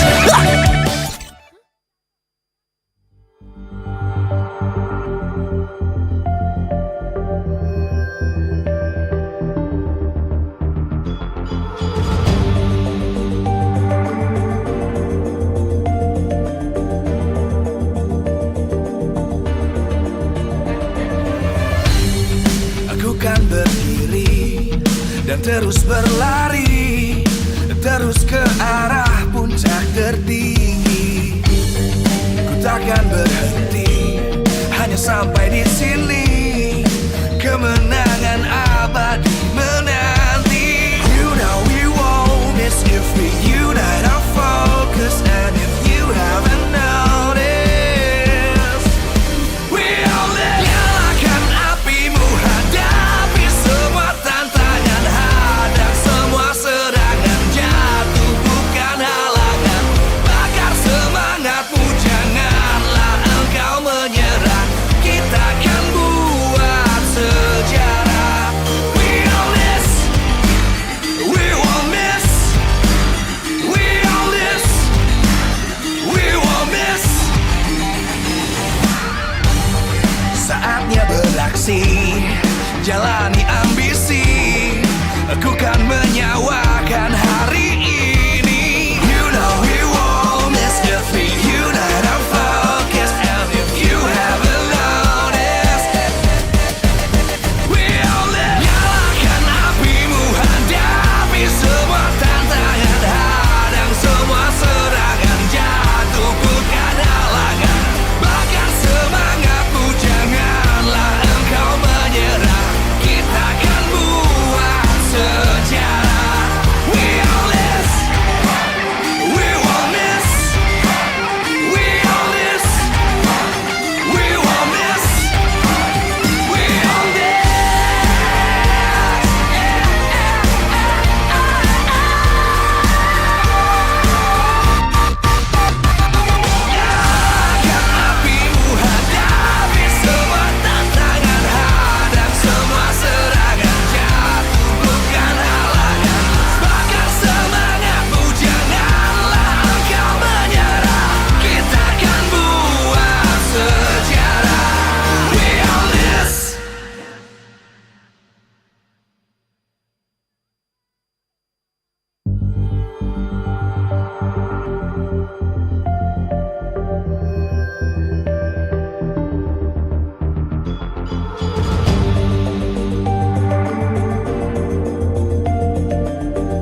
terus berlari, terus ke arah puncak tertinggi. Ku takkan berhenti, hanya sampai di sini. Kemenangan abadi menanti. You know we won't miss if we unite our focus. And if you haven't noticed, we all live. Nyalakan apimu, hadapi semua tantangan, hadang semua serangan, jatuh bukan halangan. Bakar semangatmu, janganlah engkau menyerah. Kita akan buat sejarah. We all this, we won't miss. We all this, we won't miss. Saatnya beraksi, jalani ambisi. Aku kan menyawakan hari ini. You know we won't miss if we unite our focus. And if you haven't noticed, we all live. Nyalakan apimu, hadapi semua tantangan, hadang semua serangan, jatuh bukan halangan. Bakar semangatmu, janganlah engkau menyerah. Kita akan buat sejarah. We all this, we won't miss. We all this, we won't miss. We all this.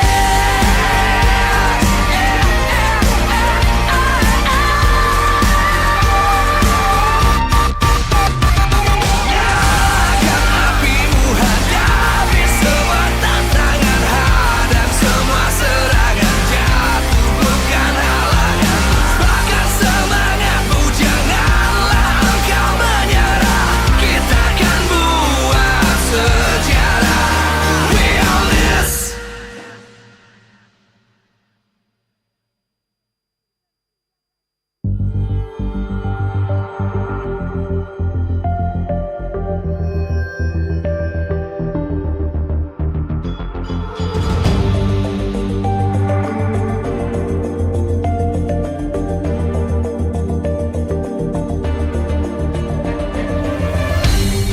Aku kan berdiri dan terus berlari, terus ke arah puncak tertinggi. Ku takkan berhenti, hanya sampai di sini. Kemenangan abadi menanti. You know we won't miss if we unite our focus. And if you haven't noticed, we all live. Nyalakan apimu, hadapi semua tantangan, hadang semua serangan.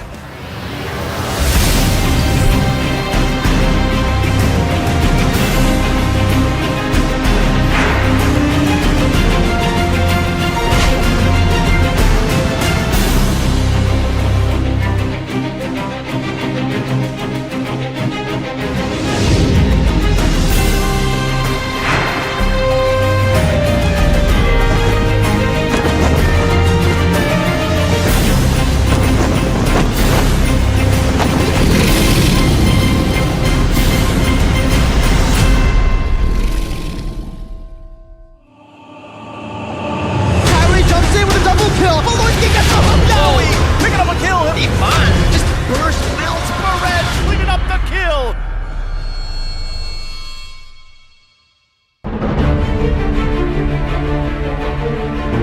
Dari season ke season, MPL Indonesia selalu mengalami perkembangan yang sangat signifikan. Dimulai dengan viewership yang kian berkembang, kompetitif antar tim yang semakin menarik, dan komunitas para super fans yang secara konsisten tumbuh di setiap seasonnya.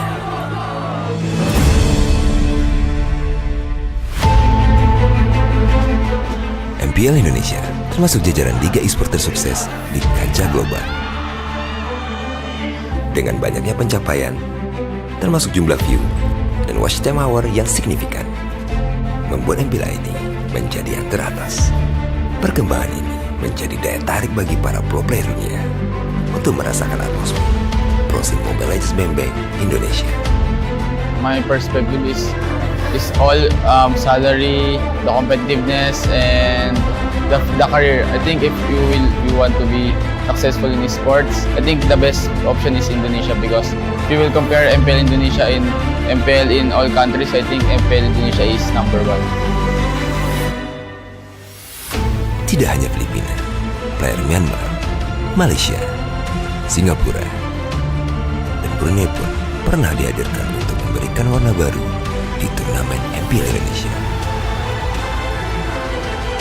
Dengan bertambahnya jumlah player asing dari season ke season, membuat banyak player ingin bermain dan berkarir di Indonesia. Tidak hanya wilayah Asia Tenggara, wilayah Eropa, Amerika, dan Brazil juga tertarik dengan proses MLBP Indonesia. I think the Mobile Legends here in Indonesia is more bigger. I think career in Indonesia more better than others.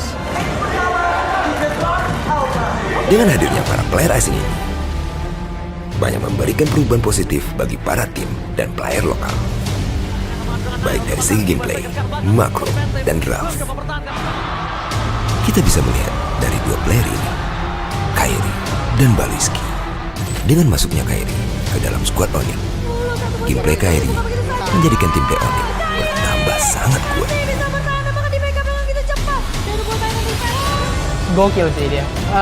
Lebih ya itu disiplin sih, disiplin ya, mau decision, mau fokus, mau di in game tentang apapun itu komunikasi semuanya sih.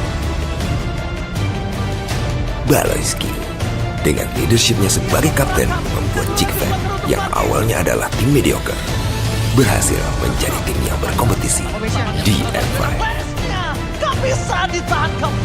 Mungkin Baleski dia kayak apa ya? Dia kayak sosok kapten lah di tim. Soalnya dia kan kayak ngajarin kita semua kayak disiplin, gameplay, dia out game in game. Dia semua kita diajarin sama dia. Karena kalau dilihat dari positifnya adalah mereka yang dari PH itu kita bisa lihat lah dari kejuaraannya juga udah lebih advance dari kita. Jadi bisa bawa dampak positif juga buat player-player Indo. Dan juga kalau misalkan buat kalian yang ngomong, tapi nggak Indo Pride, ingat sekali lagi, ini kita bawa nama klub, kita bawa nama tim. Kecuali tim kita di timnas, terus ada player asing, mungkin itu kalian boleh komplain. Sisanya sih, menurut gue no problem. Dengan kehadiran para player asing ini, bukanlah menghilangkan originalitas kita, tetapi lebih memperkuat skena Mobile Legends Bempeng Indonesia menjadi lebih kompetitif. Dan ini juga membuat kita melangkah lebih dekat untuk menjadi 3 papan atas di e-sport global. Oleh karena itu, kita harus tetap mendukung perkembangan MPL ID dan juga menjadi kiblat bagi seluruh liga e-sport. We own this.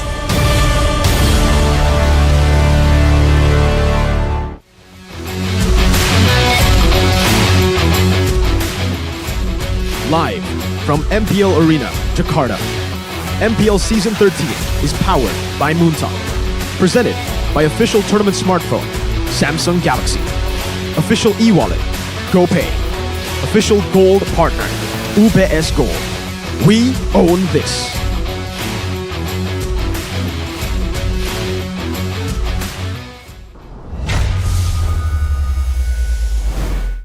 Ladies and gentlemen, boys and girls, welcome back to MPL ID Season 13, where we were able to see a short video earlier on that I really wanted to talk about but didn't get a chance to just yet.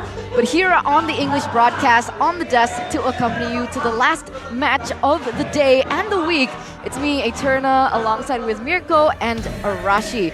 Now, going back to the video, I think this is something that we do need to talk about a little bit, something that we need to discuss to kind of change or shape our perspective of what's been going on, I think, since 2 seasons ago, with the imports coming in from the Philippines, we have imports from Myanmar, and so on and so forth, is that, how do I explain it? But just view this as a great opportunity to pave our way to become the Premier League, bro. Like, that's the football equivalent. We're much younger, but that's the dream that we're aiming for. I think that's a very beautiful way to put it, right? In football, we have Premier League. Yeah. Liverpool being the most, the team with the most achievements in the Premier League. Shout out to Liverpool. Bigetron versus Evos, though. Let's get it, boys! Man. We have the sentimental value, but we also have Eman on Bigetron, the import, and also Super Red. Those two are in here to add support to the team, to make it more competitive, to help the team reach new heights, but also the team helps them grow. And obviously, it's a good career path for them. That's the whole mix, right? Obviously, more competitive, more insights, more viewers internationally. But for these players as well, coming into Indo, we can almost say that it's a better career. I think it's a great mix, right? It's almost like there's a cultural exchange, not only literal, country's culture, but also in the culture of the whole esports environment. And I think it's great that us as a region, we can learn from each other and, pick the good. And if there's something that doesn't really fit with what we need, what we think is our ideal, it's fine. We don't have to gather everything. It's not that rigid. But here's the standings while we're talking about that for the regular season, presented by the official tournament smartphone Samsung Galaxy, where Evos Glory actually hopped up over, unfortunately for Eterna, Aura. It's fine. It is. It's all fine and dandy. Week number one. Yep. But this just goes to show that Evos Glory, they want to stay there, right? They don't want to go any more below that 6th place. And so they want this win against Bigetron. But the problem is, Evos Glory are now coming and playing off a loss. And that's a different story for Bigetron, who just came out from a win. Yeah, momentum definitely on the side of the Red Robots right now. But remember, we're going to see a rematch of the Hope Cup Grand Finals where Bigetron Alpha destroyed Evos Glory 3-0. But, the 2 times that they met before the Grand Finals, Evos actually destroyed Bigetron Alpha. So, anything can happen right now. There we go. The robot keeps excelling. Is the Tiger's Fang dulling again? And you mentioned it earlier, Mirko, the Hero Cup Grand Final 3-0, whereas MPL ID Season 12, not much better. And the ISF qualifiers, not so much better either. So, seems like Bigetron Alpha, they just have Evos' number. So this is their time right now to prove everyone wrong, or is it once again time for Bigetron to assert the dominance, to assert that machine is better than Beast? And if we're talking about history and fun facts, it's also a fact that Bigetron has not lost a single match to Evos last season. That's true. Even preseason and postseason for Selectnas, ISF, and also for the Hero Cup and earlier preseason Hope Cup. But they did lose before the Grand Finals. Doesn't count. That doesn't count. Preseason, It's but fine. Why did you talk about it? It was already super epic for Bigetron. You're right. I mean, now the question is, will Evos make a change? Because as much as we don't want to talk about it, we got to talk about it. Track record, history. Evos are known to make very instant changes to their lineup when they don't get instant results. Now, is it going to be the same pattern? We know that now Coach Theo is at the helms. No longer the same coaches as before. Will we still see the same pattern?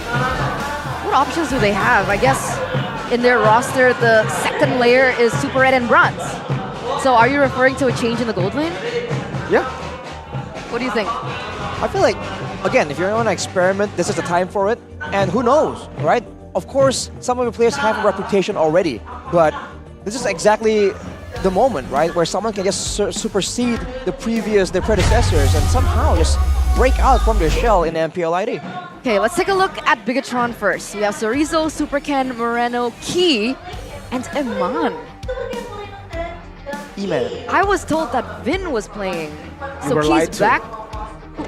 Mas Dika. Mr. Dika with the lies, but it's all right. Sorizo, Superken, Moreno, Key, and Eman here. Still their main lineup. Now it's the big question. And yes, the pattern still stays true. One match for Super Red. A loss against Alter Ego, and now they are going to opt for Brands. Just like that, Brands making a return. We'll see if his presence brings some stability to the rest of the members who might not be as mature. And maybe a figure like this can really elevate their gameplay. We'll just have to wait and see. The White Tigers looking for a change. With a change in the gold laners, it was Super Red now. It's the old good Captain Brands. Will he be able to replicate his Season 11 carry success? Welcome the White Tigers, new and improved Evos Glory! No longer spearheading the legends. He wants to spearhead the glory. And let's see whether or not he's able to reclaim that former glory that we once knew from Evos back at M1. Instant changes yet again after a not so impressive performance in the previous match.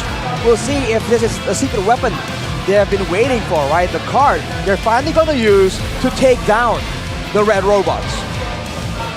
Let's see if they can, man. Bigetron Alpha, they're looking very strong, very scary, and it feels like they have the program to win. There's a new aura about the Red Robots this season. Looking not just to conquer, but to start a new era. An era for the machines. The Red Robots, Bigetron Alpha. Walking on the stage right now, confident, calculated. This is their time. This is their matchup. They know it inside out. But now they have to be careful. Have the Tigers prepare the trap, or will they once again just read through it like a PDF file? Coming into the season, I gotta say my top 3 had Bigetron Alpha in it. Ooh, same. And I think, yeah, of course. Every season. Wow. Of course. How surprising, Mirko. And they did top 3 last season. Maybe they can achieve even higher this season. Yeah, maybe. Because I feel like their weakest link has been filled with one of the OGs. Agreed. The weakest link for the most part, every single time criticisms for BTR has been gold lane. Yes. It was Saken, who was underperforming earlier in the season, and then they tried Shive, who was, I think, doing pretty well, but unfortunately wasn't able to reach those super high levels. Well, walking to the stage right now, the brains behind the entire operation and the Marshal, gonna be Coach Theo going up against Coach Cascute. This is where it all begins, man. The mind just begins with the fist bump. What kind of tells can they find from this brief interaction with the players as well? Wait, is it just me or does Race Boy kind of look like Chico? I think it's the glasses, right? The new No glasses. way. And Did he get those by the way, I'm sorry. I don't know if you know him close enough, but he changed his name, yo. He's no longer Ray's boy. What's his name He's now? just Ray's. He's racing to the top. Oh. Wow. Wow, raising to the top. As we take a look at the team head-to-head here between both of these teams. Surprisingly, I would expect to see a bit more of a stark contrast, but at least the team head-to-head right now, it still seems pretty even. Of course, it's very early on in the season, so we'll see if there are changes from now. Keep notes, ladies and gentlemen, but keep your eyes on the Lord rate. That's where it's important. We've seen a lot of these matches really swing on that Lord dance, because now it's just a lot harder. You can put it, can't put it as far as you used to be able to, and now there's just so many card control tools, catch tools, engage tools in the meta right now. Looking at the Lord rate, it does seem like Bigetron, with their objective-oriented style, does have an edge right here, and that is something that Coach Theo for Evos Glory has to keep in mind, has to try and strategize around. I think for Theo, the main problem in the match against Alter Ego, not just for Theo, but the team. Again, we don't know if it's completely Coach Theo's decision or if it is also Caleb's, but letting so many of the prio picks open and not going for it and not having counters to it was a bit strange. Something they have to for sure amend against a team like Bigetron. But the keys to victory for the Red Robots by the Samsung Galaxy series is to exploit Evos' draft weakness, like we have just instantly mentioned in the beginning, and create space for Sorizo to be separated from the team fight. Because this man isn't one-dimensional. He doesn't only join a team fight, go for flanks, he does that macro play. And the spades that he makes means that the rest of the team can be a bit more creative in where they want to set up, instead of sitting in the same bushes, same areas again and again. Depending on the situation, they can adjust and adapt, and that is what makes it so difficult to get a read on them. I think flexibility can also be utilized here by Bigetron Alpha. Last time they put in Barats in the EXP lane, something that we haven't seen from any other team so far. But let's take a look at the keys to victory for Evos first. For Evos, execute Paspam Brands, which is a wordplay basically meaning like the brand's defense squad or the brand's bodyguard squad to pressure Eman from the start. It's no secret that Eman has been a great addition to Bigetron Alpha. So if Evos wants to get their gold lane going, they might as well make sure that Eman also gets curbed under control.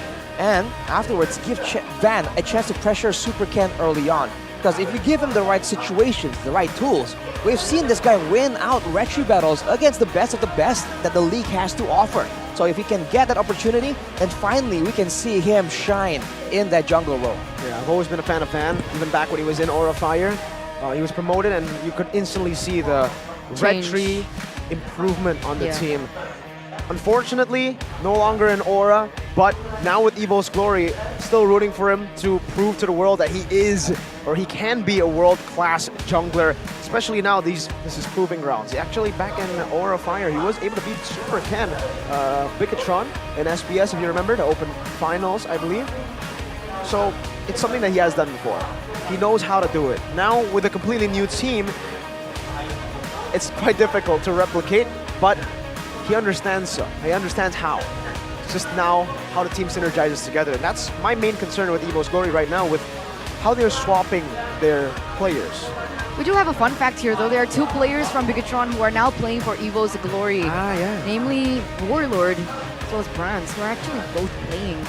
Yeah, Warlord was a part of BTR, and then he joined RIQ Senna, and then joined Homeboys.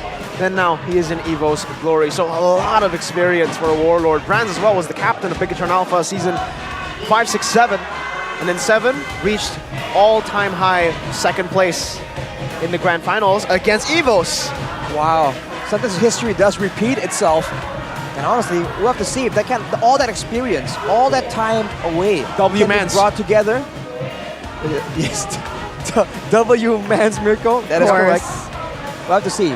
I think Evos have to pull out something special, and considering that they have history here, there are higher stakes, but there's also insights into each other's playstyles. I am interested to see how it plays out. Oh my god. I don't know if you guys can hear it, but the casters are singing, the Indonesian casters are singing the Evos song. How does it go, Eterna? Evos, Evos di sini. Yeah. And then Evos, Evos di sana. I don't know. And then what else? Just like that, we're into the drafting phase. Wow, that was quick. Presented to you by the official tournament smartphone, Samsung Galaxy. Yeah. And production's it's like, quick. Stop singing. Hey, turn on your stop. All right, you know. Stop sabotaging. Gotta get Just Lucky Adnan to do look that. Look at this. Okay, so we are gonna get ahead straight into the drafts, like Arashi mentioned. Natan. Wow, okay, Natan's gonna be banned for the first time today here in this last series, along with Faramis. We do see the standard Nolan and Jory taken off. I do assume that's a target, a specific targeted ban, because we haven't seen it a lot at all. Maybe they have something in mind towards Evos in particular, but the rest, the Faramis and the Mathilda, is pretty standard. So is the Nolan and Joy, but it's funny, we haven't really been seeing a lot of Guinevere's at all. Yeah, you're right. Yeah. Why has it been ignored? I'm not quite sure myself, because honestly, I think it's still a great hero in the current meta. And again, it has flex potential, but it seems like Ruby just outshines it right now. And I do believe that's because Ruby can group everyone together. In a meta where everyone is trying to spread apart and avoid combos, being able to pull people closer to each other is a big value play. But I don't know if they want to leave out the Gwyn as Bigetron picks it up, but Evos with the response. Good response this time. The Angela and the CC, this combination. We saw exactly what Don was able to do with the help of Brusco on that Angela. Already really insane sustain with the Brave Smite and CC's kit in general, plus the Angela. Certainly going to give Bigetron some problems, but they can just pick up something like a carry here as well. Usually when we see the carry left open for BTR, they are very adamant on picking it up also away from the enemy team. That's definitely a good choice here. They do go for that, but they also pick up the Vexana next to give them some dominance in the mid lane. But talking about dominance, already with a Baxia pick, one of Van's signature heroes. I really thought that Bigetron were going to pick up the Baxia because, you know, Super Ken plays quite the mean Baxia. You can take it away from the Baxia Angela combo, and you can also use the passive, the sort of presence to really cut down on the healing from both the CC and the Angela. What's your command? They just valued the Vexana pick so much more, and the carry. So we'll have to see how this plays out. There certainly is enough damage now to shred through this big front lines. But instantly, just 2 golden bands from Bigetron. Yeah, they're forcing Brands here into a little bit of a spot, right? With the carry pickup, they banned out the Claude and the Bruno. So what does Brands go for? Do they go for a Brody? Is that the way to go? But they're gonna leave that for the last pick. Valentina gets picked up first. Super fast drafts, man. Yeah. Everyone's like in a rush to just get into it, trying to prove each other wrong. But the Valentina against the Vexana, I feel like Vexana still wins out in the clear. But later on, when it comes to the strategic use of the Eternal Guard, maybe then there'll be some kind of trade back with that IMU. This is why it's so expensive for that flex, that Guinevere. Yeah. Because the Fanny is always, you kind of always have to respect it against Alter Ego or Bigetron. Because they had to ban that Fanny, Export was left open. This is one of the best picks against this kind of composition. Shreds you through just with a War Axe. If they go with a Ice Queen's one build as well, it is an extra bit of utility. It hasn't been as popular though, so I don't think that will be the case. But later on during the Lord dances, a Vexana, a Gwyn, a Tigreal, and an X-Borg. There's a lot of ways for Bigetron to move in and out here in that dance. Second Clint pick as well. One of the only viable choices for Brands. I mean, the other option was Brody, but against the composition of Bigetron, it might work better. No, I think the Clint was is a good call on the Clint here up against the X-Borg too. You use your Torn Apart Memory on the X-Borg, you only get the Faraga armor, not crazy value on the Brody. So makes sense for them to actually go for the Clint. The only problem is, the reason they banned Claude and Bruno isn't really for the matchup of carry, it's more so to take away the heroes that can bring Purify. Clint, even earlier, Skylar, Flicker. Against so much CC, he had to go Flicker. So we'll see if Brands actually goes Purify, but I think high chance that he won't. I think it's almost required against this composition, against a team like Bigetron. And that it is, ladies and gentlemen, the final best of 3 series of week number 1 here at MPL ID Season 13. To close things out, we are going to have a battle between Bigetron Alpha and Evos Glory as we head into the Land of Dawn for game number 1. Whew. Just like that, we're off. Looking at the emblems, Van Strong has the focusing mark, so he is attempting to be a lot more aggressive right here. But keep in mind that this Gwyn we haven't seen this Gwyn at all today, and I think we're gonna see great usage out of it. I guess it depends on comfort, right? I guess Super Ken's picked this up a lot. It's definitely a power hero and a comfort hero for Super Ken, so he does bring that into the jungle. Like you mentioned earlier on, Brands on the Clint does go for the, already very aggressive in the early game. Yikes. That's the first one picked up by Super Ken, just like that. That's the setup potential. And that is also, by the way, the Vexana value, right? The crowd control is actually so difficult to dodge in the early game, level 2, level 3. It's almost a guaranteed, successful gank. Not always a kill, but the gank will definitely pay dividends, just like that. Bigetron taking some tempo to try and pull ahead of Evos Glory. There's definitely a lot of things that they were able to take here in the early stage of the game. You can see Iman also leading that gold lane. Was Bronze able to take that away? No. I don't think so, no. I guess not. Well, the carry once again, shows that even against some lane bullies, the sustain really is helping out the matchup. And I think Iman is just really good at really abusing it, knowing his limits, knowing the cooldowns as well, just triggering it whenever possible to ensure that if it's going to be a trade battle, Brands might just run out of mana before Iman is forced to leave the lane. Let's shift our focus a little, right? Now the turtle has spawned. Both junglers at the same level as Van goes for what looks like a gank, perhaps? He actually decides against it, but he has to be careful. Oh, he actually knows! Spatial migration, no Violet Requiem here. They're just trying to bait it out, and Van actually did pop the Turtles of Poisonza. Very late Violet Requiem, but Super Ken is all the way in the front. Veldora picks him up. No jungler for Bigetron Alpha. It's Evos Glory with the better setup right now. Warlord holding it down. Last Insanity. Onto Chorizo. 2-man implosion. Moreno with the Eternal Guard. And Moreno with a steal over the Turtle despite having no jungler. It's Bigetron Alpha who secures it. Chorizo, though, will not be able to survive this one. It's 2 kills over. And even the solo kill in Mono. Barely able to get out Brance. Doing a good job in that gold lane. What in the world? That turtle steal from Moreno. Superkin was off the board already. That was Evos' turtle to win. And yet he was able to take it away. Did Van use Retry? I don't think he got to use it, honestly, because of the play, right? Implosion, the implosion and the push from Key just stunned him long enough for the steal to happen. And again, that's a Vexana damage. It's a great play to salvage a less than ideal situation, but the fact that Supercan got picked off so early on, I feel like that is something that Bigetron Alpha needs to try and chill a bit with, because there you have all the quicker, more surprising engages. There's no need for you to overextend that far ahead. Eventually, the box will come rolling down to you. Your DMs are going to be filled after this, Miracle.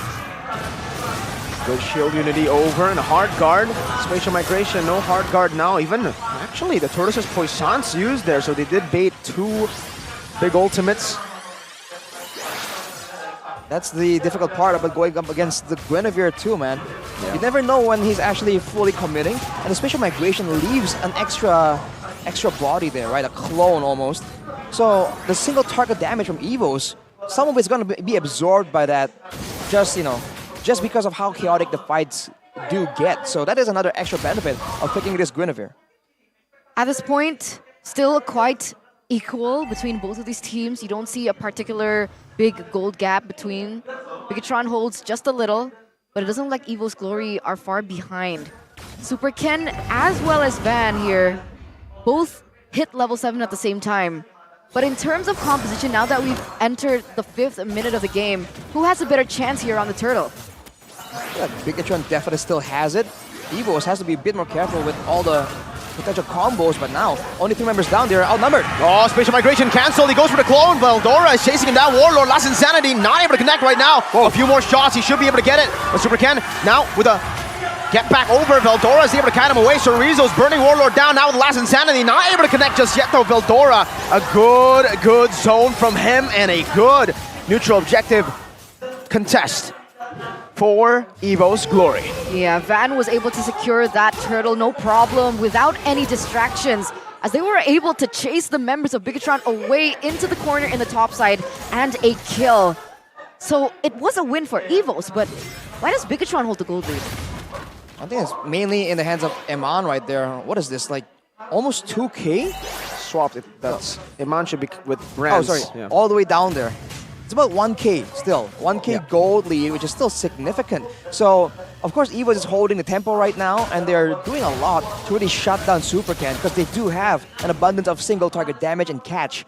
But as they're doing this, it's almost reminiscent of match number 2. The carry in the hands of Iman have been left alone, and that is literally the opposite of their win condition. So, we'll see if they have plans later on.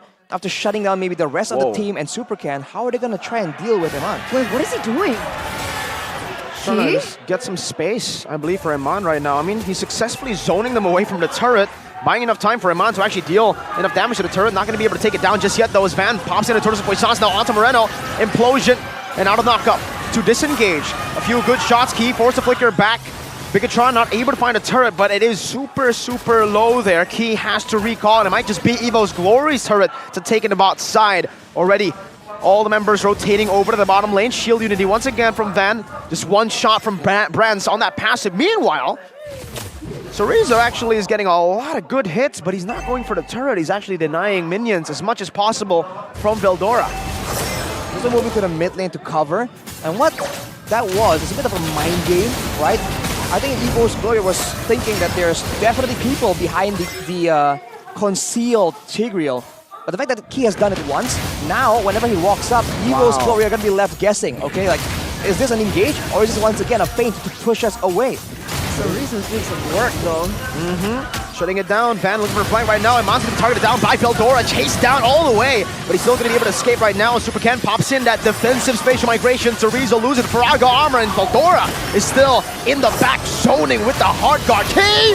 Implosion onto a lot of members, but Bigetron was able to escape, and it is a win for Evos Glory.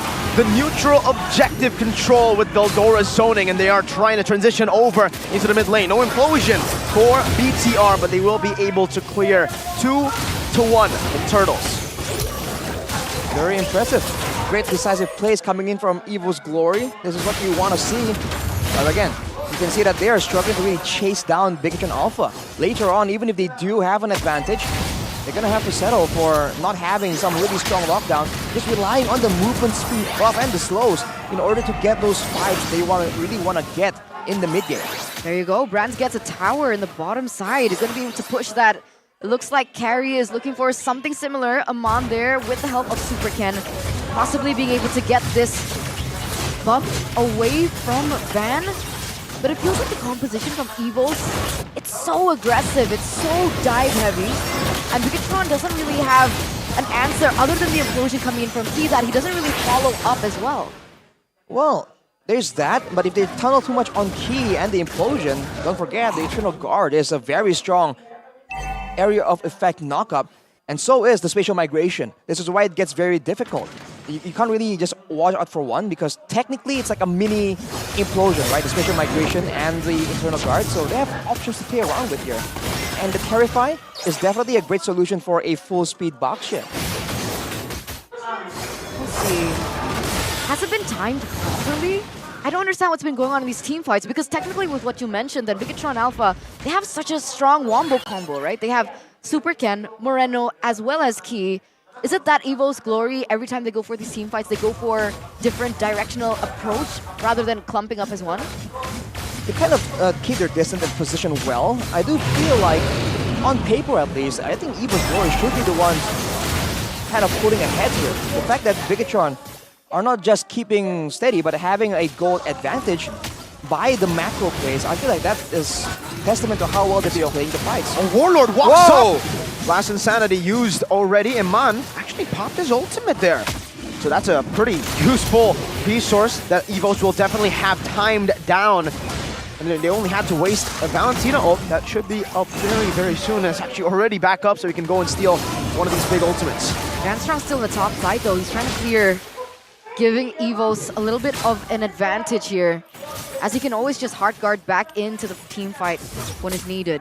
Are they going to handle that? Is Bigetron going to go up? Send someone up there? Well, they're committing here. And Evos, this is what they want to be doing. This is where Bigetron are the ones who should be making a fight happen. Implosion from Veldora there, onto Veldora. Moreno getting back, Iman still free, hitting the last Insanity from Warlord, and a splash to kill Iman. Chorizo in the back, now Brands looking for the chase, flickers forward, Chorizo is down. Moreno's following next with Veldora, chasing him all the way. Super Ken is forced to run all the way under the turret, and Veldora's chasing. One more hit under the turret, a complete wipeout.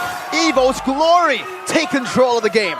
Minute 11, and that's everything that we were given. A wiped out, a Lord, as well as a lot of pressure down in the top side. As you can see, Van already there going to munch on those turrets. And the mid falls as well. This is the best case scenario that Evos Glory could wish for. Just like that, an instant 3.5k to 4k gold lead secured in a blink of an eye for Evos Glory. That is the kind of fight they would want to have. The combo didn't really land together. It seems like two members of Bigetron realized the severity of the situation and they wanted to go for that engage. But then you see Key and I believe Super Ken just engage at the same time, so they didn't really get to use the full wombo combo. Now with a goal disadvantage, they're gonna have to try and defend, but with a Vexana, I think this will be possible. It is only one of the earlier lords after all.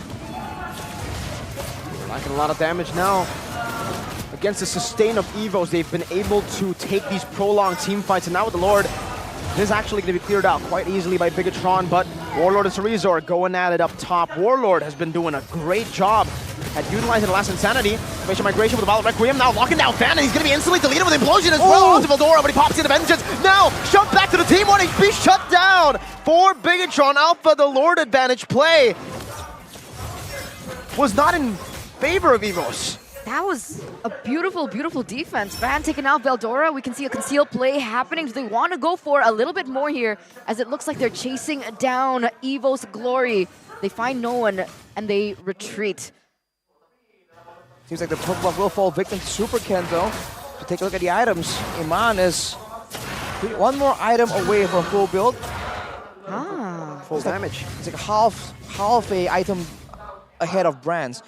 But that's where it is. There's still a lot of damage in the hands of Bigetron, and when you get engaged on like that, it seems like the first engage was already like surprising enough for Evos. The Lord kind of baited them into a false sense of security.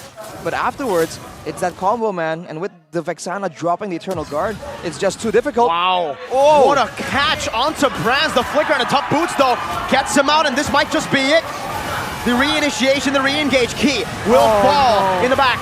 They actually will let Key go. They will sacrifice Key for the rest of the team. A flicker for Brands for the life, and a flicker for Key. That was nearly a good engage. There's no follow-up. It was an impressive play by Key to actually be in the right place and actually get Brands of all people, one of the main carries from Evos Glory, but unfortunately, just not enough damage, not enough lockdown just yet.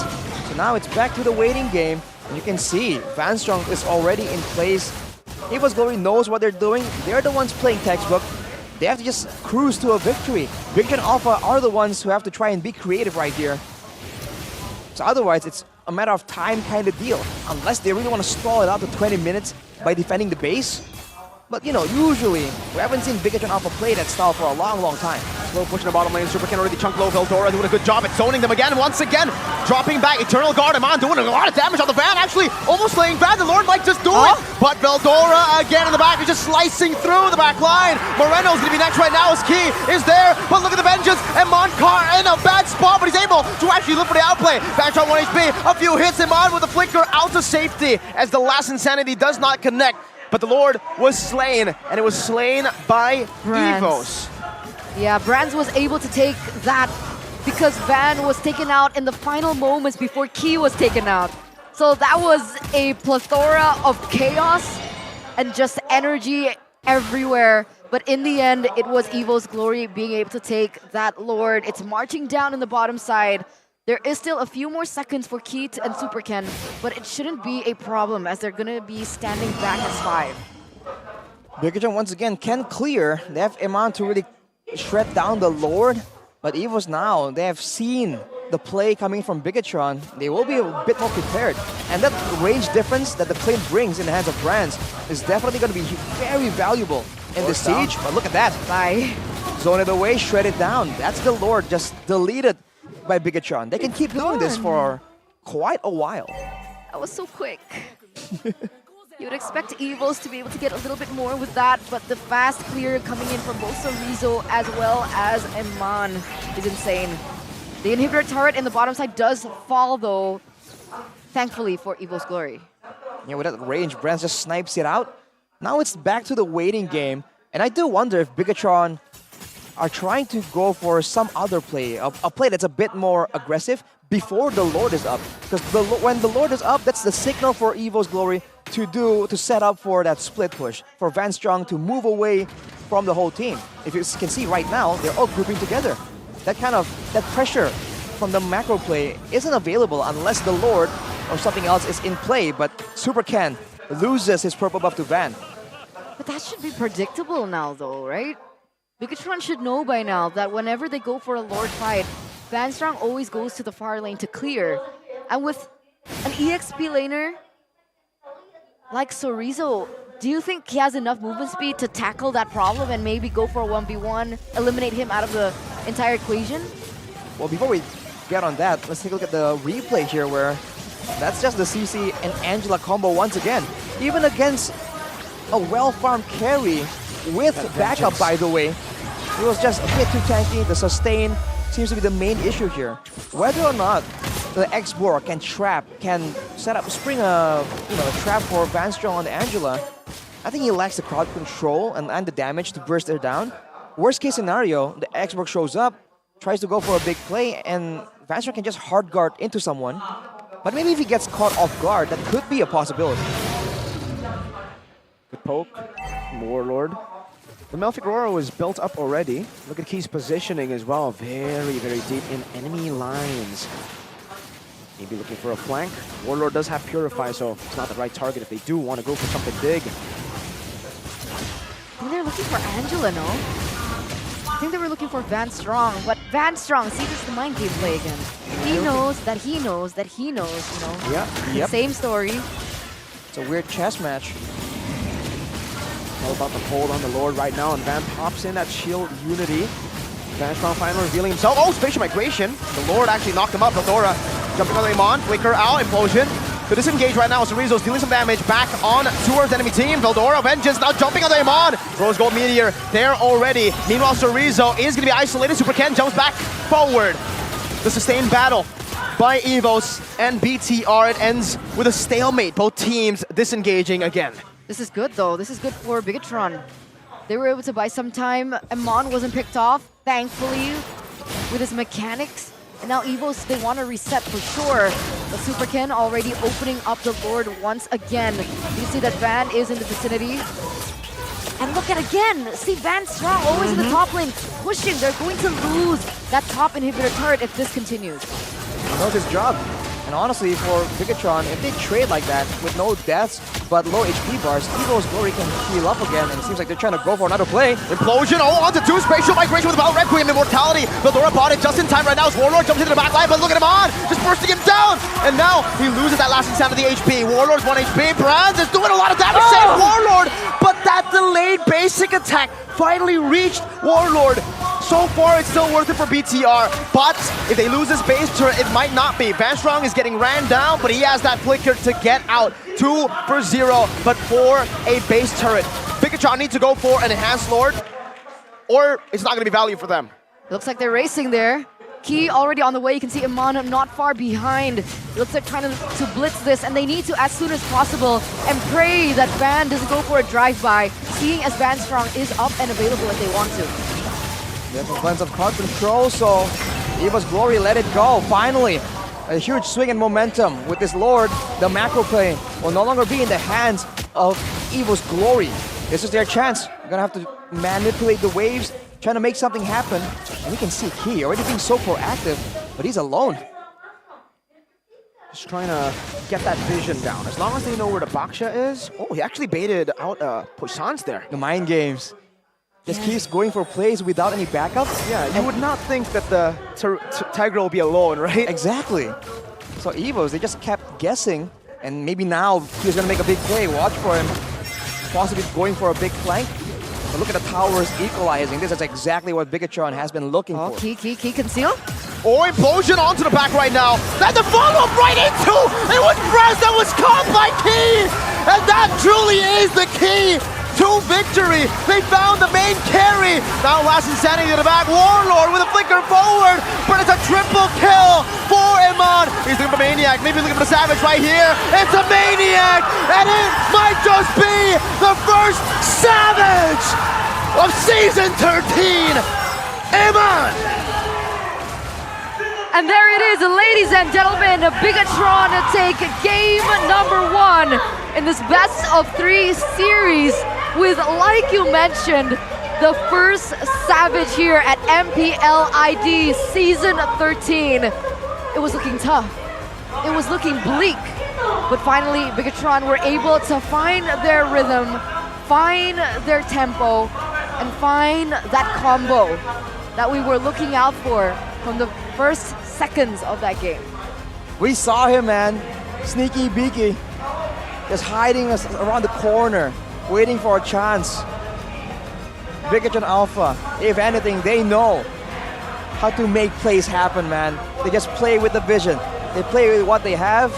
And Evos Glory, they were doing so well, man. They were having so much control. The game plan was working so well against the Red Robots. But they persevered, and this is why one moment is all it takes. Hanky, man. Hanky. Oh my god. Key in his name. And in the game, he was the key too. Oh, that was... How did he get Brands? I guess that's a problem, right?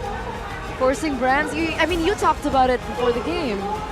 To be fair, I think Brands did well though this game. I think he was playing really well. It was one mistake, one misposition, and even then I think it was not really a misposition, but it's more of a key moment. Did he? Wait, I need to rewatch that again. Because was Key in the bush? He was in the bush. Went He in went out? conceal. He went out with conceal though, right? I believe so. And then he stayed next to the base wall. And before you know it, he's under the turret. One lord, dude. Well, the first lord they got. Yeah. Wow. I'm just surprised. Conceal. It's like Flicker. one lord. Oh, he doesn't. Savage. Yeah, the Savage though, that was insane. Did we get a Savage last season? I don't remember a Savage last season. Last season, I don't think so. I think a Maniac. Production. Did we have? When was the last time we got a Savage? We definitely got a Maniac. Yeah. I remember a Maniac. There was a Savage few seasons ago. Exactly. But not last season. I want that think. stat. We When gotta was get the that last time stat. we got a Savage? Yeah, I don't recall either. That Man. would be nice to know. Wow, Amon. What a monster. So there, you know, how are you gonna pick an MVP from that performance? That's my real question. Because one person not doing his job, and that's all over. Yeah, but one guy did get a Savage, right? So it's like, as much as I want to give it to Key, I love everybody played their role, right? But I think the two standouts were Key and Iman. But one got a Savage. He kind of snatched it away. It was Key's. Then he got a Savage, right? Like Key with that final engage should have been Key, but then Iman got the Savage. I mean, you know, you have to also give respect to what he was able to do in this game, right? He was the main target. Everyone was running towards him. We saw how difficult it was for Kabuki to deal with a CC Angela Vengeance combo. Agree. But this man was able to do damage, he was able to survive, and he was able to juke around. If you saw, there was one moment there where he was being chased down, so he moved to the left, but then he dashed to the right, and with the movement speed, the CC just overshot the chase. And it's moments like that really doesn't get highlighted, that really, I think, makes this performance worthy of an MVP. And he really uses the map to his advantage. Like he'd flicker over the wall. It's just, you know, these little things, these little mechanics that allowed Iman to go one death only in this entire game with a full dive composition from Evos Glory. That's crazy. One death in this chaotic mess of a game when he is the main target. I think several times he even like used the dash, the map boost, I forgot what it's called, to help assist his escape. So he was really planning everything out, but this was that moment, man. Everything just played so perfectly. All that single target damage just paid off. Let's face it. I'm staring at him right now. Me too, man. Look at the fadeaway! The fadeaway! But Brands was playing so well. Look at this. Look at this monster. Such a beautiful moment. You know, we called it early on in the drafting phase. Okay, that's a Clint, but hey, he doesn't go with a Purify. Yeah. And he just knows, I mean, Brand is the main problem. Go for Purifying. It's like, you have to go for Flicker. It's kind of like the Brody. Same thing. Yep. Your theory, Mirko, about how Bigetron are just trying to make sure that Brand isn't on a hero without a Purify. I think there's absolute validity to it. Yeah, Claude Bruno, the only two with carry picked up, so they denied the carry. Banned out Claude Bruno. Wow. Just wow. The draft. The execution, more importantly. Another TikTok moment for Key. Yeah. Just gotta go full Owen Wilson mode, man. Wow. Wow. That was a 21-minute game. Did you guys feel it? It was so intense. You're didn't right. feel it. I thought it was much faster Me because too. there was so much action.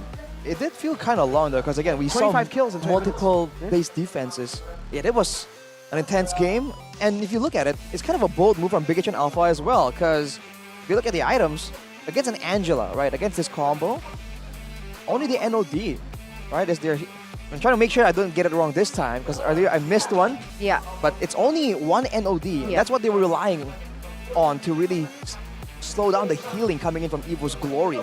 And aside from that, they just have absolute faith that the crowd control will stop them long enough, that Eman can shred down heavily enough. And you have to imagine Eman's thought process, man. Going against a team like this, not going some kind of tankiness, that takes courage. Oh my god, what is that picture though? What picture? For Veldora. Oh, that one's. I think shout outs to the international casters for pointing this out in the group chat. What? They did kind of do Veldora dirty with this one, man. I mean, you just get stuck wondering, like, what He is... looks scared. Yeah, what is this expression supposed to mean? Is it Well, I excitement? mean, I think it's accurate. Sandbag, Exactly, right? He's Damage like, taken. Oh, damage. Yeah, it's accurate. Like, damage taken, sandbag. And then he's like, no. He looks distressed. So I guess. Yeah, I mean, scared. 183. It's fine. By the way, Veldora was definitely the best player on the team this game. Like, he was doing so much for Evos. Yes. 100% KP. And Van Strong, honestly. He pressed ult. Veldora. I mean, come on, he was in the right place, the right time. It seems like the game plan was set up and everyone's Yeah. following it. But I do agree, the guy who was making plays per se has to be Veldora because he has the toughest job in this game, right? Chase down a carry that's being powdered by Eman. A carry, while Vixana, while and being poke jungle. terrified, everything. knocked up by two people, pushed back with the imploded, all that. So, you know, Which is why you props. think that they would need anti-lag. Yeah, right? Right? For Maybe sure. that's That why. performance. They're playing with like the best ping. Maybe. Is it because they're using Games Max? I think so. The Games Max booster. That's what you're talking about, right? Yeah, that's exactly. The anti-lag, anti-lag. Pakai Games Max booster, bro. What does that mean, Eterna? I wasn't listening to what you were saying, honestly. Sorry. Mabar anti-lag, pakai Games Max Play booster. without lag using the Games Max booster. And you know what? You guys can get 38 gigabytes of data for only 25K. 38? So cheap. Whew, that's a lot. Affordable. So value. All right. Sure, I have no lag now, but okay. I still can't hear the footsteps. I still You can't should go hear. to a doctor. Wow. Yeah, you should go to a doctor. Or Oraimo. Oraimo! Let's go, man. You gotta check out the Oraimo Free Pods Lite. Exclusive Edith edition too, man. That's some cool stuff. Yeah, no doctor necessary, baby. All I need are the Oraimo Free Pods Lite exclusive Edith edition. Edith edition. Edith edition. Sheffin would love this. Tell me Sheffin's got this already. I don't think so. Why would Sheffin love this? Sheffin keeps saying that he plays Edith, right? Isn't that his hero? Right. He loves Edith. Right? No, like no joke. Yeah. He's Shout more out of a glue Sheffin. guy, you know? He plays glue. Because I remember last season he was like, I hate Edith. But then Edith kept popping up, so he started playing Edith, and then he was What? like, okay, yeah, Edith is pretty good. Yeah. If you can't beat him, join him. Yeah. Just like Kevin Hart. Damn. Dang. Anyway, but what do you guys think about the roster swap for Evos Glory with Brand stepping in instead of Super Red? Yay Well, or nay? Mirko was saying it earlier. He played an insane game. He was caught. I mean, Bigetron made plays to try and shut him down multiple times, and he was able to, for the most part, dodge from the bulk of it.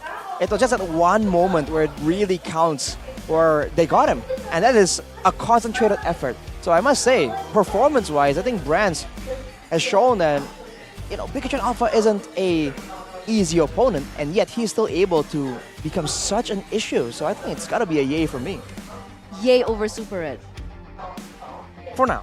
For right? now, okay. Looking at the game so far, I gotta say it's a yay. Yay or nay? Yay if they stick with Brands. If after Okay. this loss, they swap back to Super Red. After this loss, Yeah. they haven't lost yet. Well, 1-0. Miracle. But game loss. Oh, you're saying Are they game swapping two? now? They Nice swap? save. What do you mean nice save? That's Nice what I save. meant. No, that's They not what lost he the meant. game.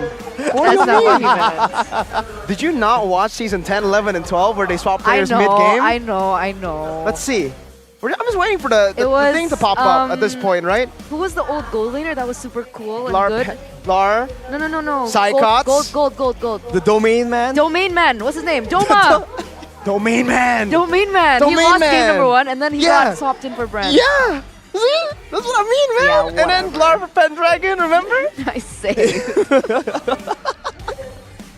Anyhow, as we were discussing earlier, it was a I tough got people game. trying to like put me on the spot here, man. Credit again to Iman for outputting the damage because everyone else was not getting it. All right, there was just so much healing. Even though they were trying to poke in and trade some damage back, at the end of the day, it's a pretty one-dimensional comp, as in everyone is there for the most part to enable Iman. right? If Eman isn't in the fight, if he has more than one death, this game would take an absolutely different trajectory. So credit to Evos for making it difficult, but credit to Eman for coming out on top. Sailing through the storm. Because technically, no, wasn't Eman? Hold on, that's very poetic because Veldora, if I'm not mistaken, it's the name of a storm dragon in an anime. All right, man. I don't know what to say, Arashi. Because she was Eterna's got her headset off. Weathering the storm, no? But Veldora was the one chasing him. What? Why are you laughing? I'm right. Why are you booing me? I'm right. It sounded really, really, you know. Really what? One of my animes. That's why we love you. It's fine. Drastic phase for game number 2. Let's get straight into it. Presented to you by the official tournament smartphone, the Samsung Galaxy. Once again, the Natan as well as the Faramis going to be the choice of ban. Bigetron and Evos has opted to stay on the same side, so no swap just yet. Nolan and Joy once again off the board. But CC. Nolan. Chi-Chi is now gone too. Okay. Well, it's a bit of a swap here. This Natan, though, it's still... I'm wondering why it's... I guess they were expecting to go up against Brands. This is like a pocket pick they don't want to face. But once again, they've secured the Guinevere, so we're following a similar trajectory. Even when all is forlorn. Instant pick to Vexana now. Last time they picked Angela CC, right? So without CC, I guess this is the option to go for it. And the carry too. Ooh, hang on. Is this a trap though? Do they have a solution to the carry? That's why they are so confident in letting it go. That could be the case, man. What's the trap though? We'll have to wait and find out. Oh. You're right. I mean, the fact that they have a Guinevere already, that's already a troublesome situation for a carry. Nova, bro. Who's going to accompany the Nova? Novaria, huh? I was thinking maybe like something like an Arlet here. Oh, Nova Gwyn is already really gross. Yeah, imagine Nova Gwyn Arlet, right? Even more. I mean, flex pick as well. They're gonna be able to utilize that flex pick towards the second phase. I will choose the my hitbox. Yeah, Special migration. Oh, perfect. This is tough, man. Trying to dodge from all this with the Astral Echo in play. Like you're saying, Eterna, that is a tall order. I think Evos definitely need help. Yeah. Some kind of backup. Minotaur, Diggy, something. Some disengage. Disengage, counter, security. But carry brings Purify, right? Can bring Purify. Doesn't have to, but looking at the comp, yeah. I feel like he will, for sure. That's why all these spammable sources of crowd control from Bigetron is just massive value. So last pick in the first phase here. What can Theo find? That's the question here. We're going to see in just a few seconds. It's going to be the Ruby. All right. Do we like this? Is this the disengage that you were thinking about? Or would you have preferred something more like Minnow? It fits, right? It's a spammable AoE, and you can corral everyone with the I'm offended for the big combo. We saw how valuable that can be with a Vexana. I think the Tigreal will be more ideal if you're trying to go for a combo, but a Ruby, again, has some flex potential, so now you have to wonder if Coach Theo is trying to play some mind games, already banning away crowd control immunity in the form of the Grok. Will the Martis follow, is the question. Oh, I think I honestly would like the Martis here. Are they going to ban it out, or are they going to go for a Fanny ban? Oof, you're right. The Fanny, like Mirko mentioned, whenever you're up against Bigetron, you just have to be wary of the potential of this, the surprise Fanny. Go for the Boxia ban for Bigetron first. But I don't know, would you pick a Fanny into a Ruby pick, is the question. Because Ruby does have nice CC in her kit. It's not just an ult that she's relying on. She has a skill 1 and skill 2, which also holds gravity. But it's going to be a Fanny ban. Still from Evos. They don't want to risk it. With the Fanny, man, even early on, there's a chance that the game just gets completely shut down because Brands just keeps getting assassinated by the Fanny. I think that's the main concern that they have. But you're asking if I would pick it against a Ruby? I wouldn't, because I have awful mechanics, but maybe Super can, right? You know, I mean, the young prodigy. I mean, as Bigetron, would you pick Fanny? But feel okay, like- that's fine. I feel like it has potential. Let's put it that way. And if anything, it at least forces them to pick something else. But whoa, Benedetta. It's been a while. Respect to Veldora, man. On these damagers, on these carries, he's actually amazing. An amazing XP laner, full of potential. We saw that potential with when he was in Evos Icon for WCG and even in MDL. He's always been a very, very good XP when it comes to damage dealing. So let's take a look at Evos Glory now. What do they want to pick? I think at this point they're just going to try to utilize that XP roam flex as much as they can. So they should go for just the jungle pick against the Gwyn. Barat smartest anti-CC squad. Oh no, they actually decide to just pick Terizla first. So Ruby roam. They're doubling down on a team fight kind of deal, like a combo, you know, maybe a penalty zone into an I'm offended Eternal Guard, but Bigetron is good at maneuvering around stuff like this. Oh my goodness. I thought that Evos wants it. I guess Bigetron can use it, but now it's the Bruno Digi combo we haven't seen in a while. I guess it serves as denial as well as protection for their side, but here we go, man. This is the first assassin. It's the first Lancelot of Season 13, and it's going to be on the hands of Vancelot. Vancelot. I'm a big fan of Van on the Lance. Vancelot tanks a lot, right? Does he go for damage? Yeah, back then. Last season? Back then, he did go for damage. Oh, let's but see. we'll see what he'll go for. That's not Van. That's not Van. Who that? I can't tell from his hands. Neither do I. I would say that that's either Matt or Max last time. Matt or Max? Yeah, What? they have long nails on their thumbs. Right. Shout out Matt and Max. Don't know where they are right now. They were in secret MPL MY last season. Yeah. Oof. Looking at the stats right here, though, look at that lineup rating, man. It's sky high for Bigetron. Wow. That's the biggest disparity I've seen in a while. Yeah. So let's see if that disparity can win them this series. Ladies and gentlemen, as we're diving into the land of dawn, we see the wings flying high. Will Bigetron continue to soar upon a victory over their fellow Evos Glory, or can Evos force a game number 3? Ladies and gentlemen, welcome to game 2. Oh, okay. So Impure Rage on Van there. This does mean that it's a bit more adaptive, Rashi, yeah? I think so. You can even go for, you know, initially some tankiness and then transition depending on how the game's going. So the flexibility is definitely something that Van is familiar with as a Lancelot player. Yeah, he used it all throughout last season, I think. And let's see how this plays out, because usually we've been talking the whole day about carry and the laning prowess. Now against a Bruno Digi that's just an absolute bully kind of lane. If brands can survive this laning phase without too much problems, I think that really shows how strong it is. And technically, is there not a single target CC coming in from Bigetron? That could be deterrent to Lancelot? Oh, wait. Vancelot's going to take him pretty low. Supercan so trying to chase with Moreno. They don't get the battle spell, nor do they get the kill. But yeah, what was your question?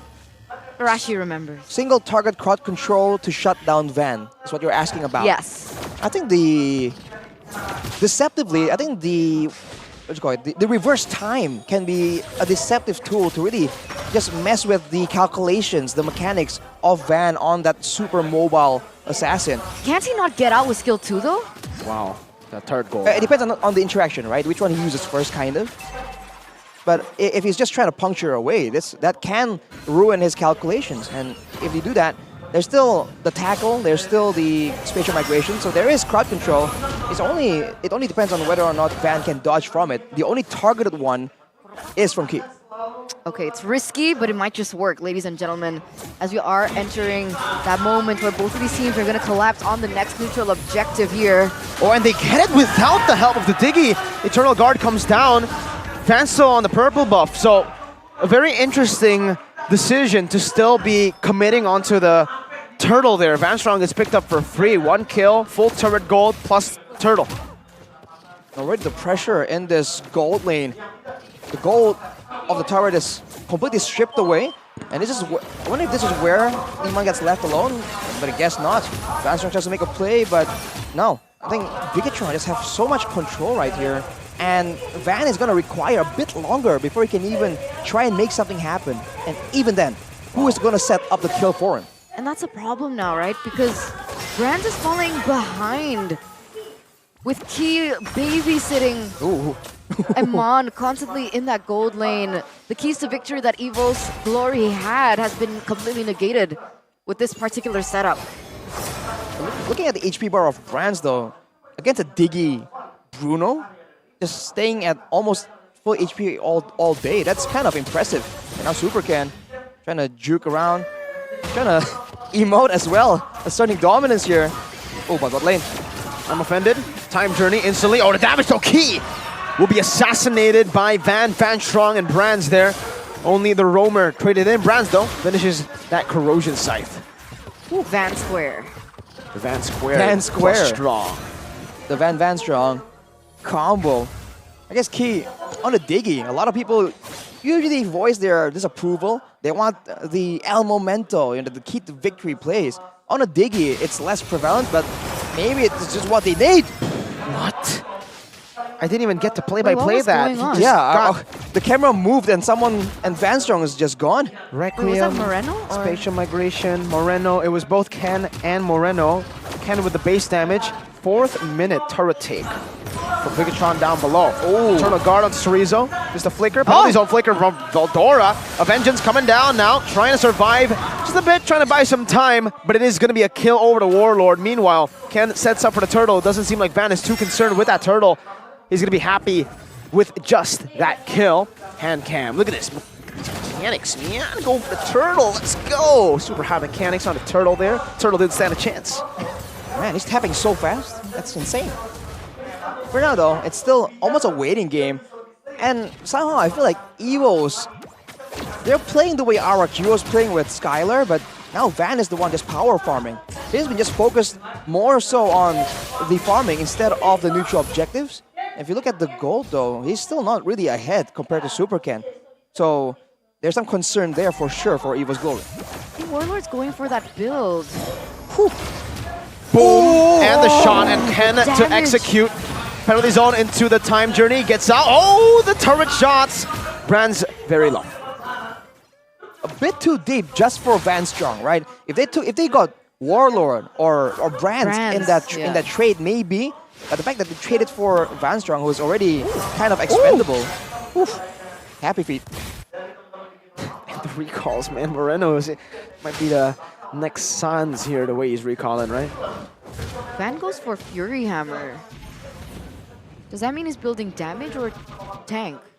That means at least his first item is going to be more so of a damage item. It also gives like cooldown. So that is some penetration, extra bit of penetration and damage. So in the early stages, if he's trying to go for Moreno or Key, it's going to be very valuable. But against Supercan, for instance, not quite. What? Moreno's going in super deep right now into Evil's territory.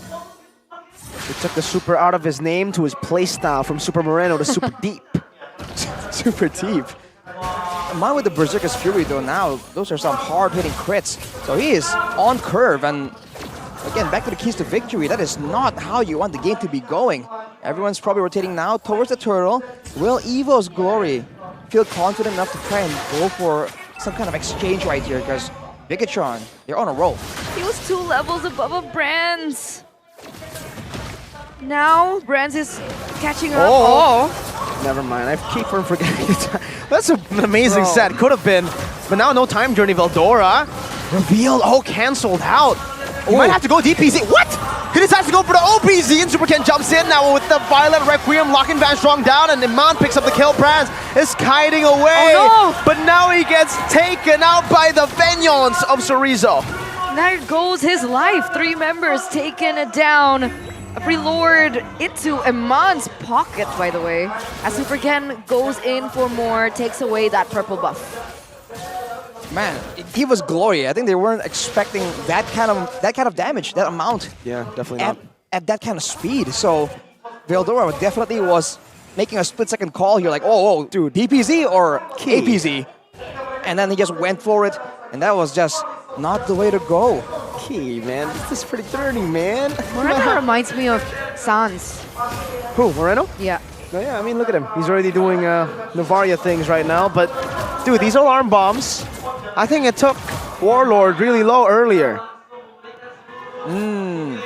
Of course, the alarm bombs, they do more damage the longer the game goes, ladies and gentlemen back at home. So the longer this game goes, the more Evos Glory has to be concerned. And look at Iman. What? He's not on the carry, he's not on a tank build, but with a Diggy behind him, he feels fully comfortable just standing there. Come on, look at this poke, right? Look at this game fact.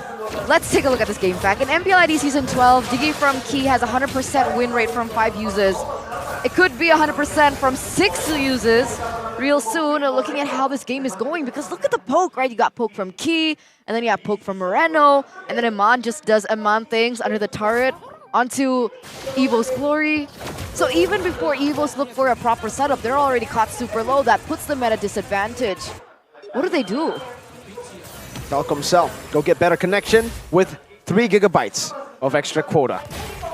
Maybe with a better connection, Evos Glory, let's try and bait something out. The fact is that they have a very good combo, but with a time journey, literally, okay, 3 members on their team just have their purpose no way. denied. But oh no, the Congo line! Oh my god. Tribute to Cornet, man. Tas from Bigetron Alpha as they wait for the Lord. That is demoralizing. Like, heavily so. Evos Glory.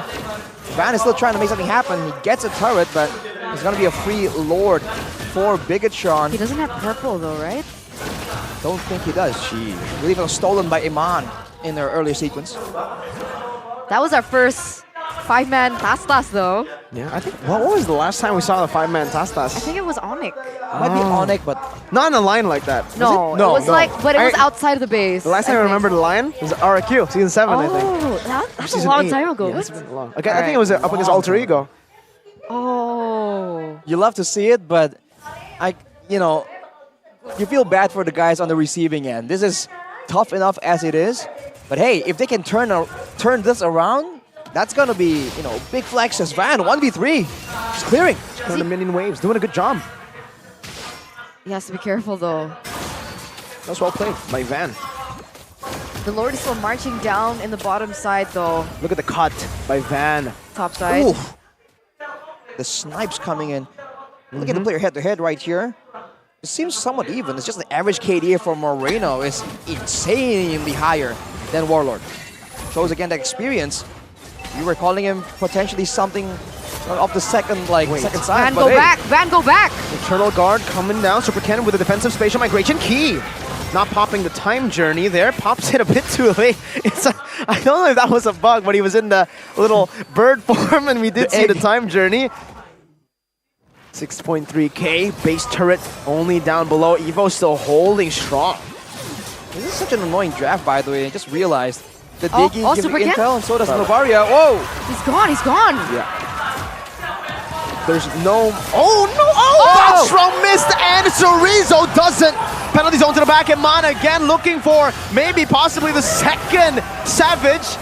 But Brands backs away. The Astral Echo is enough to zone them back. Moreno walks up and shoots Warlord down. Now looking for the siege up top, and Man's back to full HP. And Veldora has no way to engage now. No penalty zone. Warlord trying to defend. Veldora brought back, and again it's an unofficial triple. It's an unofficial maniac for Iman. Holy moly, Brad, very low. Moreno recalling in front of their faces. The base is wide open. They're looking for the end right now. Supercan jumps into the back line, able to find a Battle Requiem again as Brad's will fall. And the unofficial Savage by Iman. A winning moment brought to you by Samsung Galaxy S24 series. A stomp. Brutal. Brutal, brutal, brutal. Brutal, Bruno. The Red Raider. Bro, man. No, I'll stop. Anyway, what a convincing 2-0 by Bigetron Alpha today. And unfortunately, the first Savage, it has to be against Evos Glory. It's always so bitter to be on the receiving end of a Savage. And unfortunately, this season, it's Evos. I think the last Savage we got was CW against Evos too, wasn't it? Mia? Yeah, wasn't it? That Against was Evos? so long ago. No way. We'll fact check. We'll fact check. Yeah. Hopefully production can put that up. The Savage last time, what? Yeah, but man, what a performance by BTR here. What a statement. They're looking really, really good, man. They've got that flexibility. So scary. They got that smart draft. They have the mental fortitude to bring it to the late stages of the game. This is looking like a very terrifying team for everyone else in the league. So scary. Can you imagine? I'd love to see them play against Onic now. Me too. I think Moko agrees too. Oh, they're Very crying. unfortunate for the Evos Glory fans though. They came here to support. Super sad scenes, man. The thrill and the agony always. It's okay. Chin up, Evos Glory. It's still early on the season. Still have faith in your roster, right? Wow, Well, let's take a look at the interview with Moko and Bigetron Alpha. Wow! Eman! This is your first stage in MPL Indonesia Season 13. How was it? It was good. It was good? Yeah. Udah bisa bahasa Indonesia belum? Ken, udah bisa bahasa Indonesia nggak nih? Udah bisa? Dikit-dikit. Eman, could you try to speak in bahasa? Aku sayang kamu semua. Aku sayang kamu semua. And ini yang menarik karena Eman, you are the first Savage in the MPL Indonesia Season 13. And it was the very fast, it was the fastest Savage in the MPL Indonesia history on the very first week. What do you think about that? It was only lucky. It was only lucky. Oh, okay. Dan tadi boleh dong nanyain Moreno. Tadi tuh teman-teman Bigetroopers ngelihat gak? Teman-teman Bigetron baris-baris recall itu maksudnya apa, Moreno? Nggak tahu disuruh Ken. Disuruh Ken? Nggak tahu disuruh siapa ya? Oh disuruh Eman. Disuruh Eman apa Ken nih? Ken? Disuruh Eman. Lupa. Nggak tahu pokoknya ada yang nyuruh. Ya udah recall. Ada yang nyuruh, kita konfirmasi langsung. Ken, kamu tadi nyuruh baris-baris nggak? Bukan. Siapa dong? Kayaknya Eman. Nggak tahu juga sih, nggak tahu. Eman, you asked them to like line up and recall? Oh, dia pun bohong. Oke, jadi sama-sama menolak. Tapi ada alasannya nggak sih? Kenapa tuh? Buat apa? Gak ada sih. Gak ada. Gak ada. Buat nunggu lot. Nunggu apa? Nunggu lot spawn. Oh, dan ini Ken. Ini kamu kan udah pernah ketemu Fan di season sebelumnya, tapi Fan kali ini berbeda karena berada di tim yang berbeda dengan jersey yang berbeda. Apa nih menurut kamu perbedaan Fan yang di season kemarin dan juga season sekarang? Gak ada bedanya, masih sama-sama jago kayak season kemarin. Cuman paling bedanya beda tim aja kali ya. Cuman beda tim aja.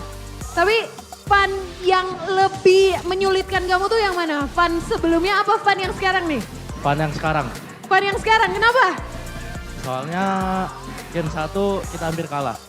Game 1 hampir kalah tapi menang tanpa memberikan poin sama sekali ya. 2-0. Ki.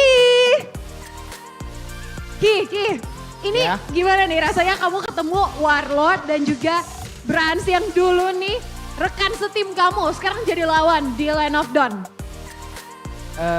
Perasaannya ya biasa aja sih. Biasa aja. Sama kayak lawan-lawan yang lain juga sama aja. Tapi gimana nih, biasanya kan kawan, sekarang lawan, ketemu di Land of Dawn. Kamu melihat perkembangan mereka tuh seperti apa sih? Perkembangan mereka ya so far so good lah. Maksudnya mereka juga improve lah dari season-season sebelumnya. Oke, dan ada juga yang menarik nih. Eman, you met Coach Theo, but right now he's not on your team. What do you think about that? You're facing Coach Theo's team. I don't know. Why? I don't know what to say. Why? But what do you think about that? I feel so happy because I beat him. Oke, Coach Theo. Jadi ini menarik karena Eman melawan Coach Theo yang menjadi coachnya pada saat di PH. Dan katanya seneng ya bisa melawan Coach Theo dikalahin. Oke, dan ini mungkin yang terakhir nih buat sorry Zo. Nextnya nih lawan AE, lawan Alter Ego. Udah siap nggak nih? Siap. Siap. Kalau ini kan kita udah mau menyambut Ramadan nih. Sebelumnya tuh mau perang sarung. Kalau kali ini mau apa nih? Mau perang sarung? Boleh sih perang sarung lagi. Perang sarung lagi. Dan mungkin yang terakhir Ki. Ada yang mau disampaikan ini buat Bigetroopers yang dari tadi semangat banget buat kalian? Aduh, buat Bigetroopers ya. Nggak pernah bosan sih buat saya thank you ke mereka karena mereka udah dukung kita. Dari season-season sebelumnya juga mereka tetap setia dukung kita. Terima kasih. Wow, sekali lagi mana suaranya Bigetroopers?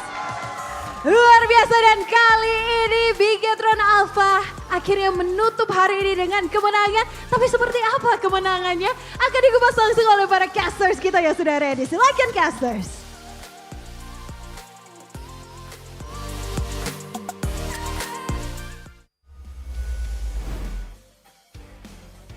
For Bigetron Alpha.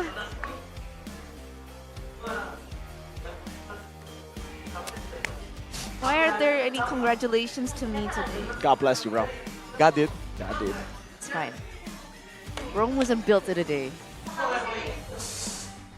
It wasn't. It really wasn't. It was built over the course of quite a long time though, so I'm quite concerned, man.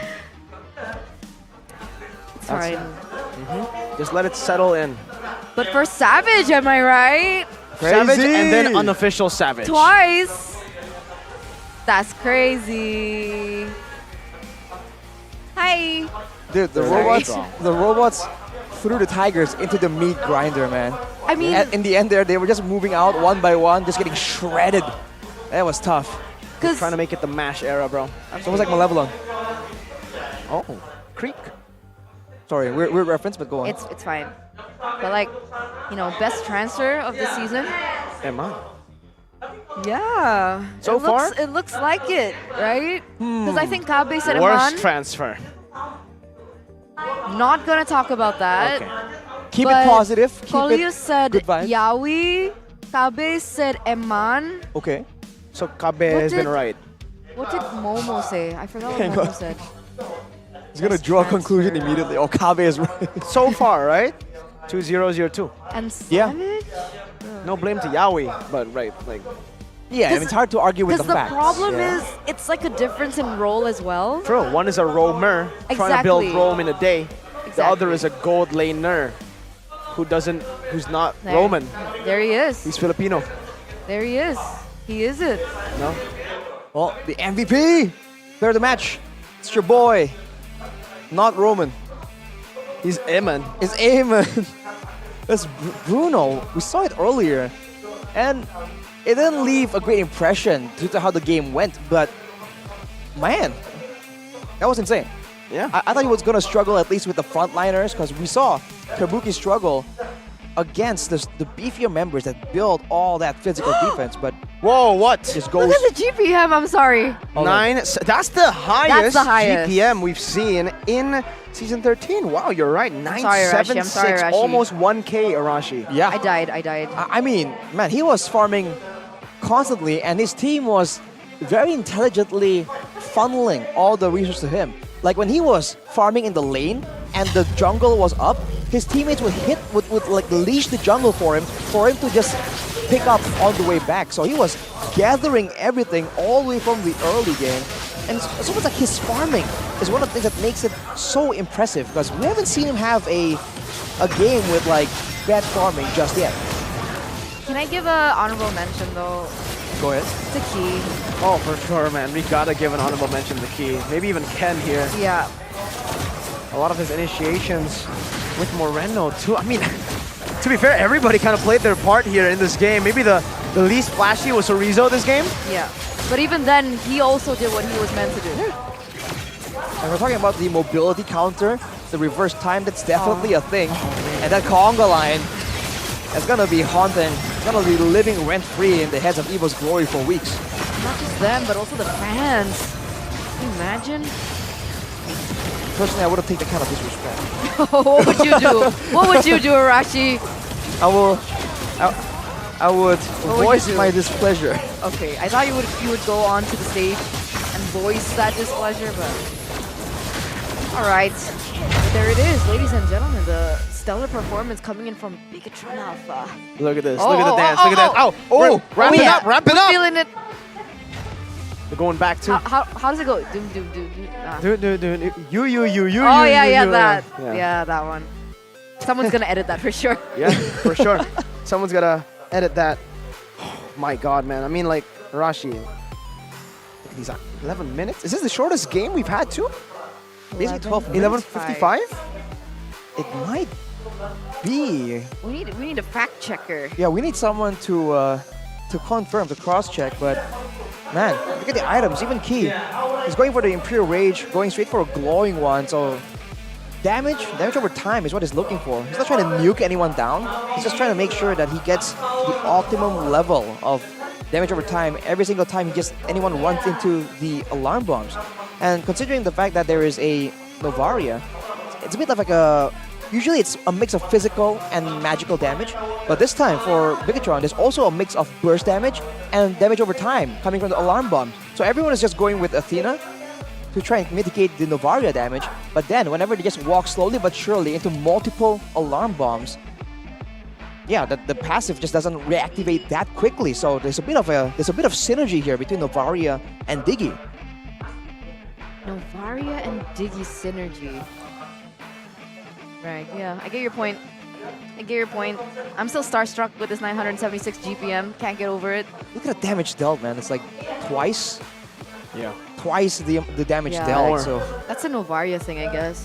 Yeah, Being I able mean, to poke always, constantly. what makes it disgusting is it's not just a Novari thing, it's also a Diggy thing, right? It's a Diggy thing, it's a Bruno thing. It's also base damage of both Arlet and Guinevere. They have so much damage, they're loaded. I have to say though, okay. I do wonder, why have we not seen the Guinevere more? But before that, let's take a look at the golden moment.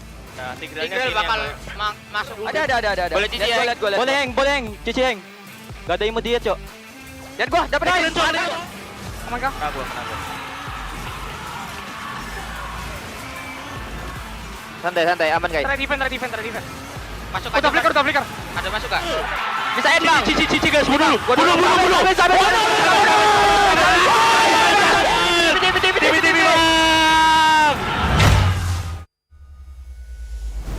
Well. Contrast.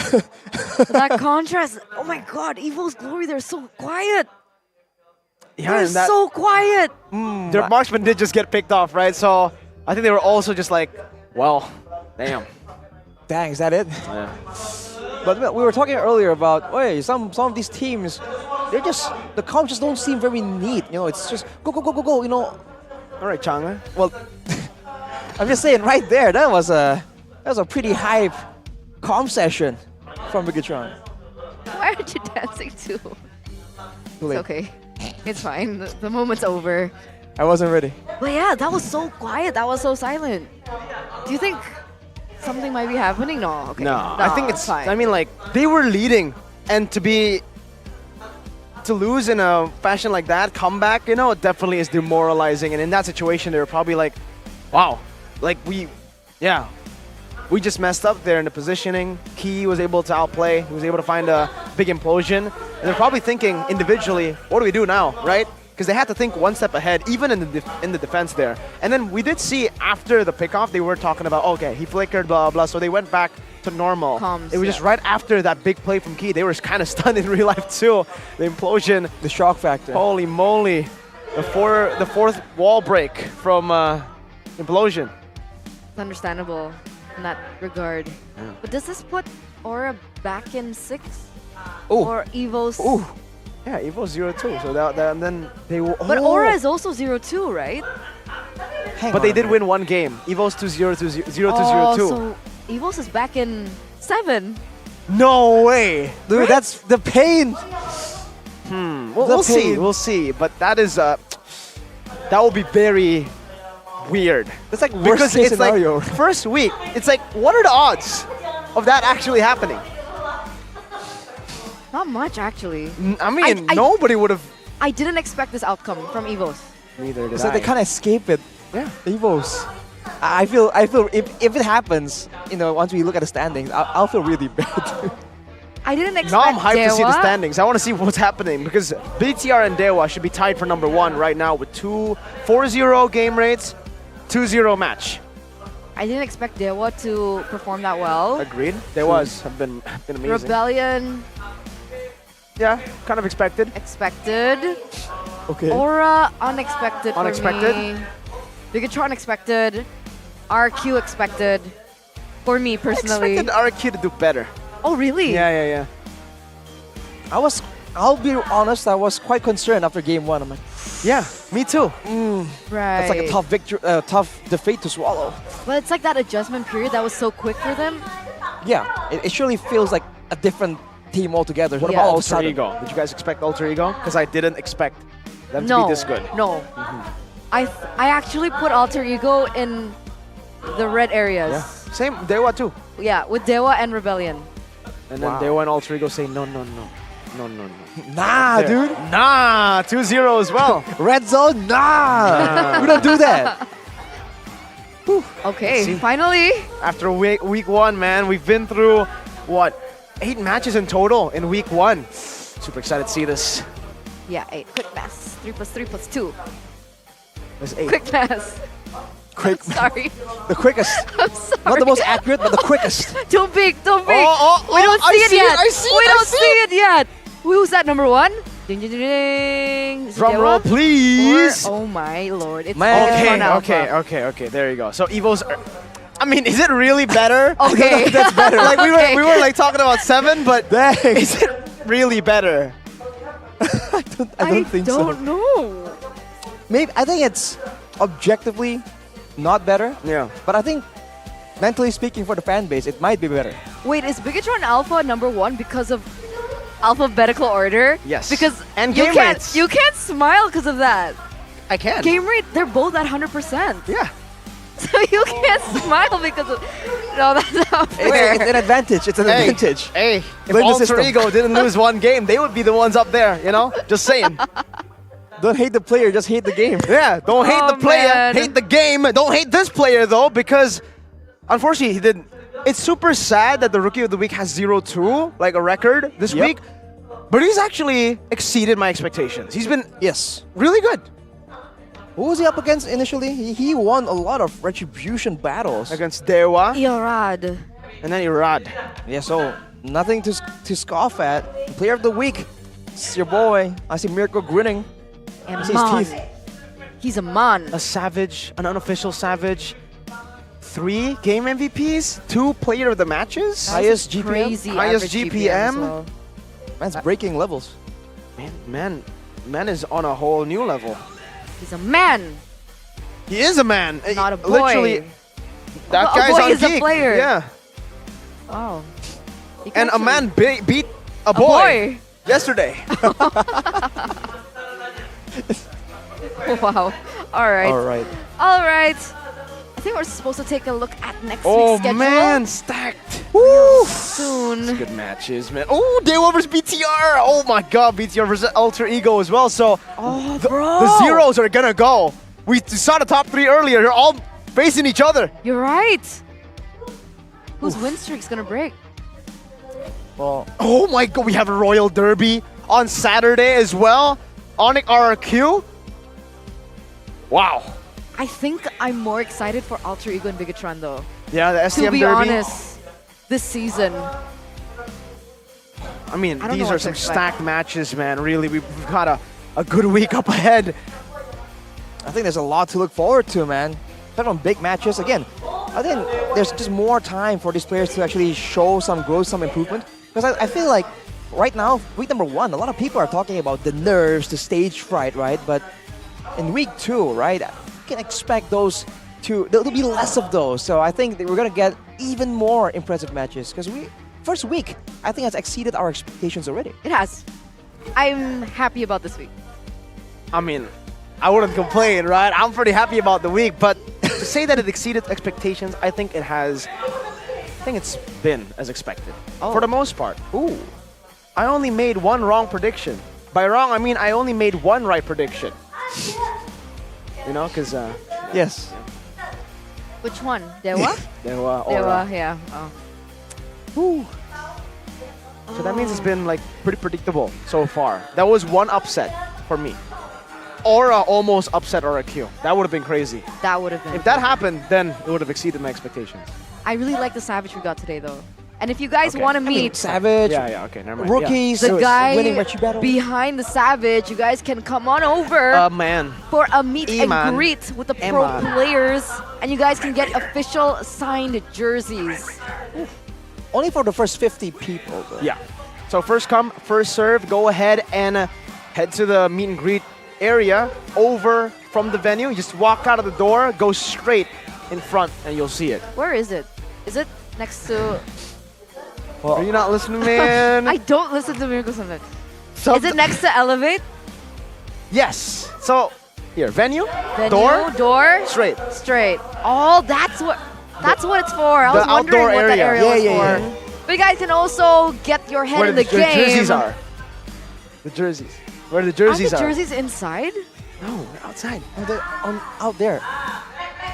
What's inside of the game are the battle emotes. The emotes, man. Make sure you Well flash played, it bro. to assert dominance. That was last time. And my What do favorite we have? here is actually the Aura one, which is the Ente Kadang-Kadang Ente. It's iconic, right? It's the Godiva line.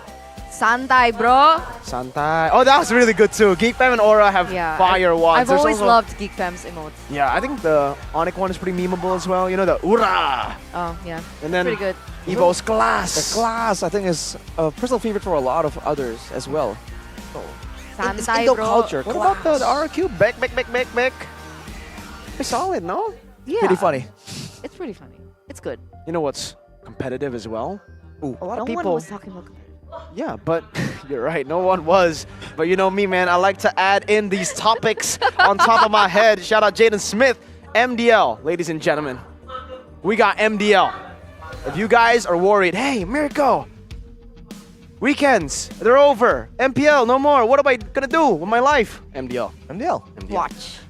If you're wondering where all these new players are coming from, Gugun. Gugun, Hazel, Bunny. Cutie, Who else? Dawn, There's a Octa. lot. Octa. They're all from MDL. So if you They guys are. want to sneak peek into them, you guys can by watching MDL on the weekdays. You're actually casting MDL too, right? Oh, you don't? Just last week. Oh, just last week. Mm-hmm. It's okay. Okay. You'll see him on the weekdays, weekends. They'll see us on the weekends. And you can meet Arashi. Arashi? Arashi. Eterna and Mirko. Arashi casts. At Arashi casts. Why not the gaming crew? Shout out Leo. Wait, is Leo cast? He's Leo Gaming, right? It depends which social media. Okay, you know what? Either or. We want to thank our viewers right now. Thank you for staying tuned with us up until today. This is the last week of week number 1 where we are entering the holy month. Yes. In Indonesia and all around the world for Ramadan. And that means that by week 2, it will already begin. Ooh. The holy month. An extra layer, man. So fasting, right? We're fasting. Begin next week. Yes.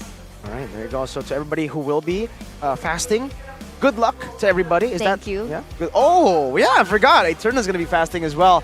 I don't know how you'll do it while casting. So It's okay. big props to Eterna. I don't know if Gani will join in, but huge props. Yeah. Huge props I to you can't guys as well. imagine. And it's going to be fun because, remember last time we had like resols? Right, With to break the Pioneers. fast. Right. To break the fast. Yeah, to break the fast. So that's something to look forward to. That was all because of Pai. He said, we want the bihun risol, bro. Yeah. We want Oh, the right. vermicelli risol. What is a risol? Is it an Indonesian dish? Is it like an Indonesian snack? I don't know if it's in. It's an I mean, Indonesian. it's here. It's a but snack in Indonesia. Maybe it's Is it named an differently Indone- overseas. Yeah. Tell us. But You guys know vermicelli better. in It's a snack, guys. it's a snack. It's a fried snack with vermicelli inside. We've been munching on that backstage. Yeah. So with that, me, Eterna, Mirko, as well as Arashi want to say thank you, and we'll see you next week for MPL ID Season 13. We own this.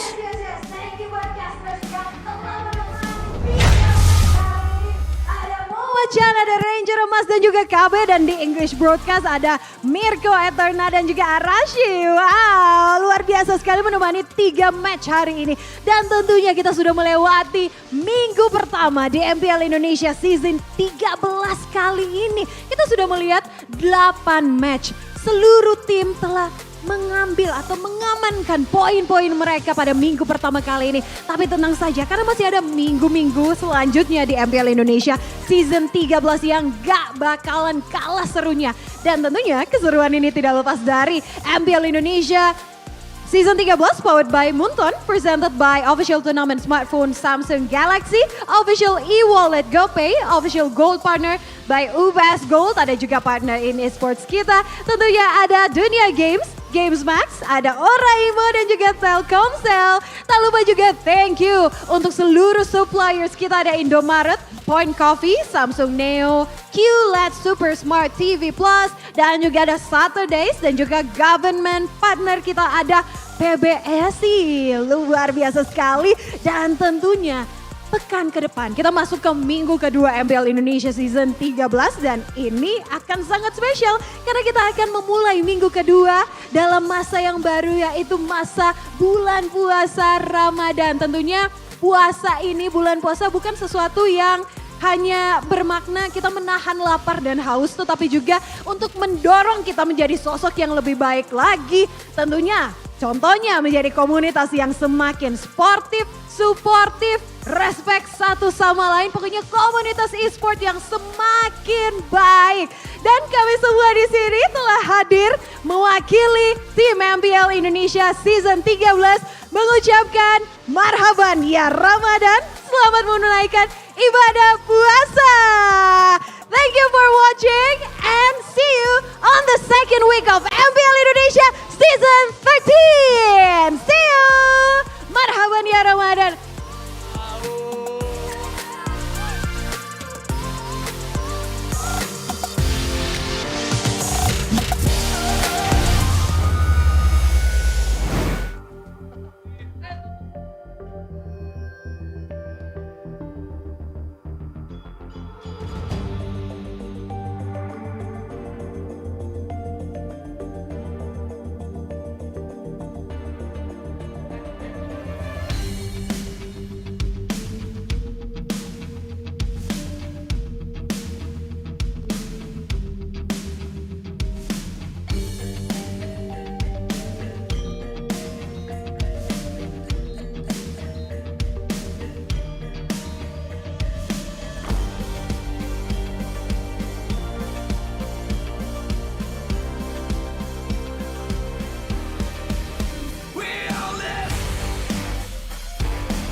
berdiri dan terus berlari, terus ke arah puncak tertinggi.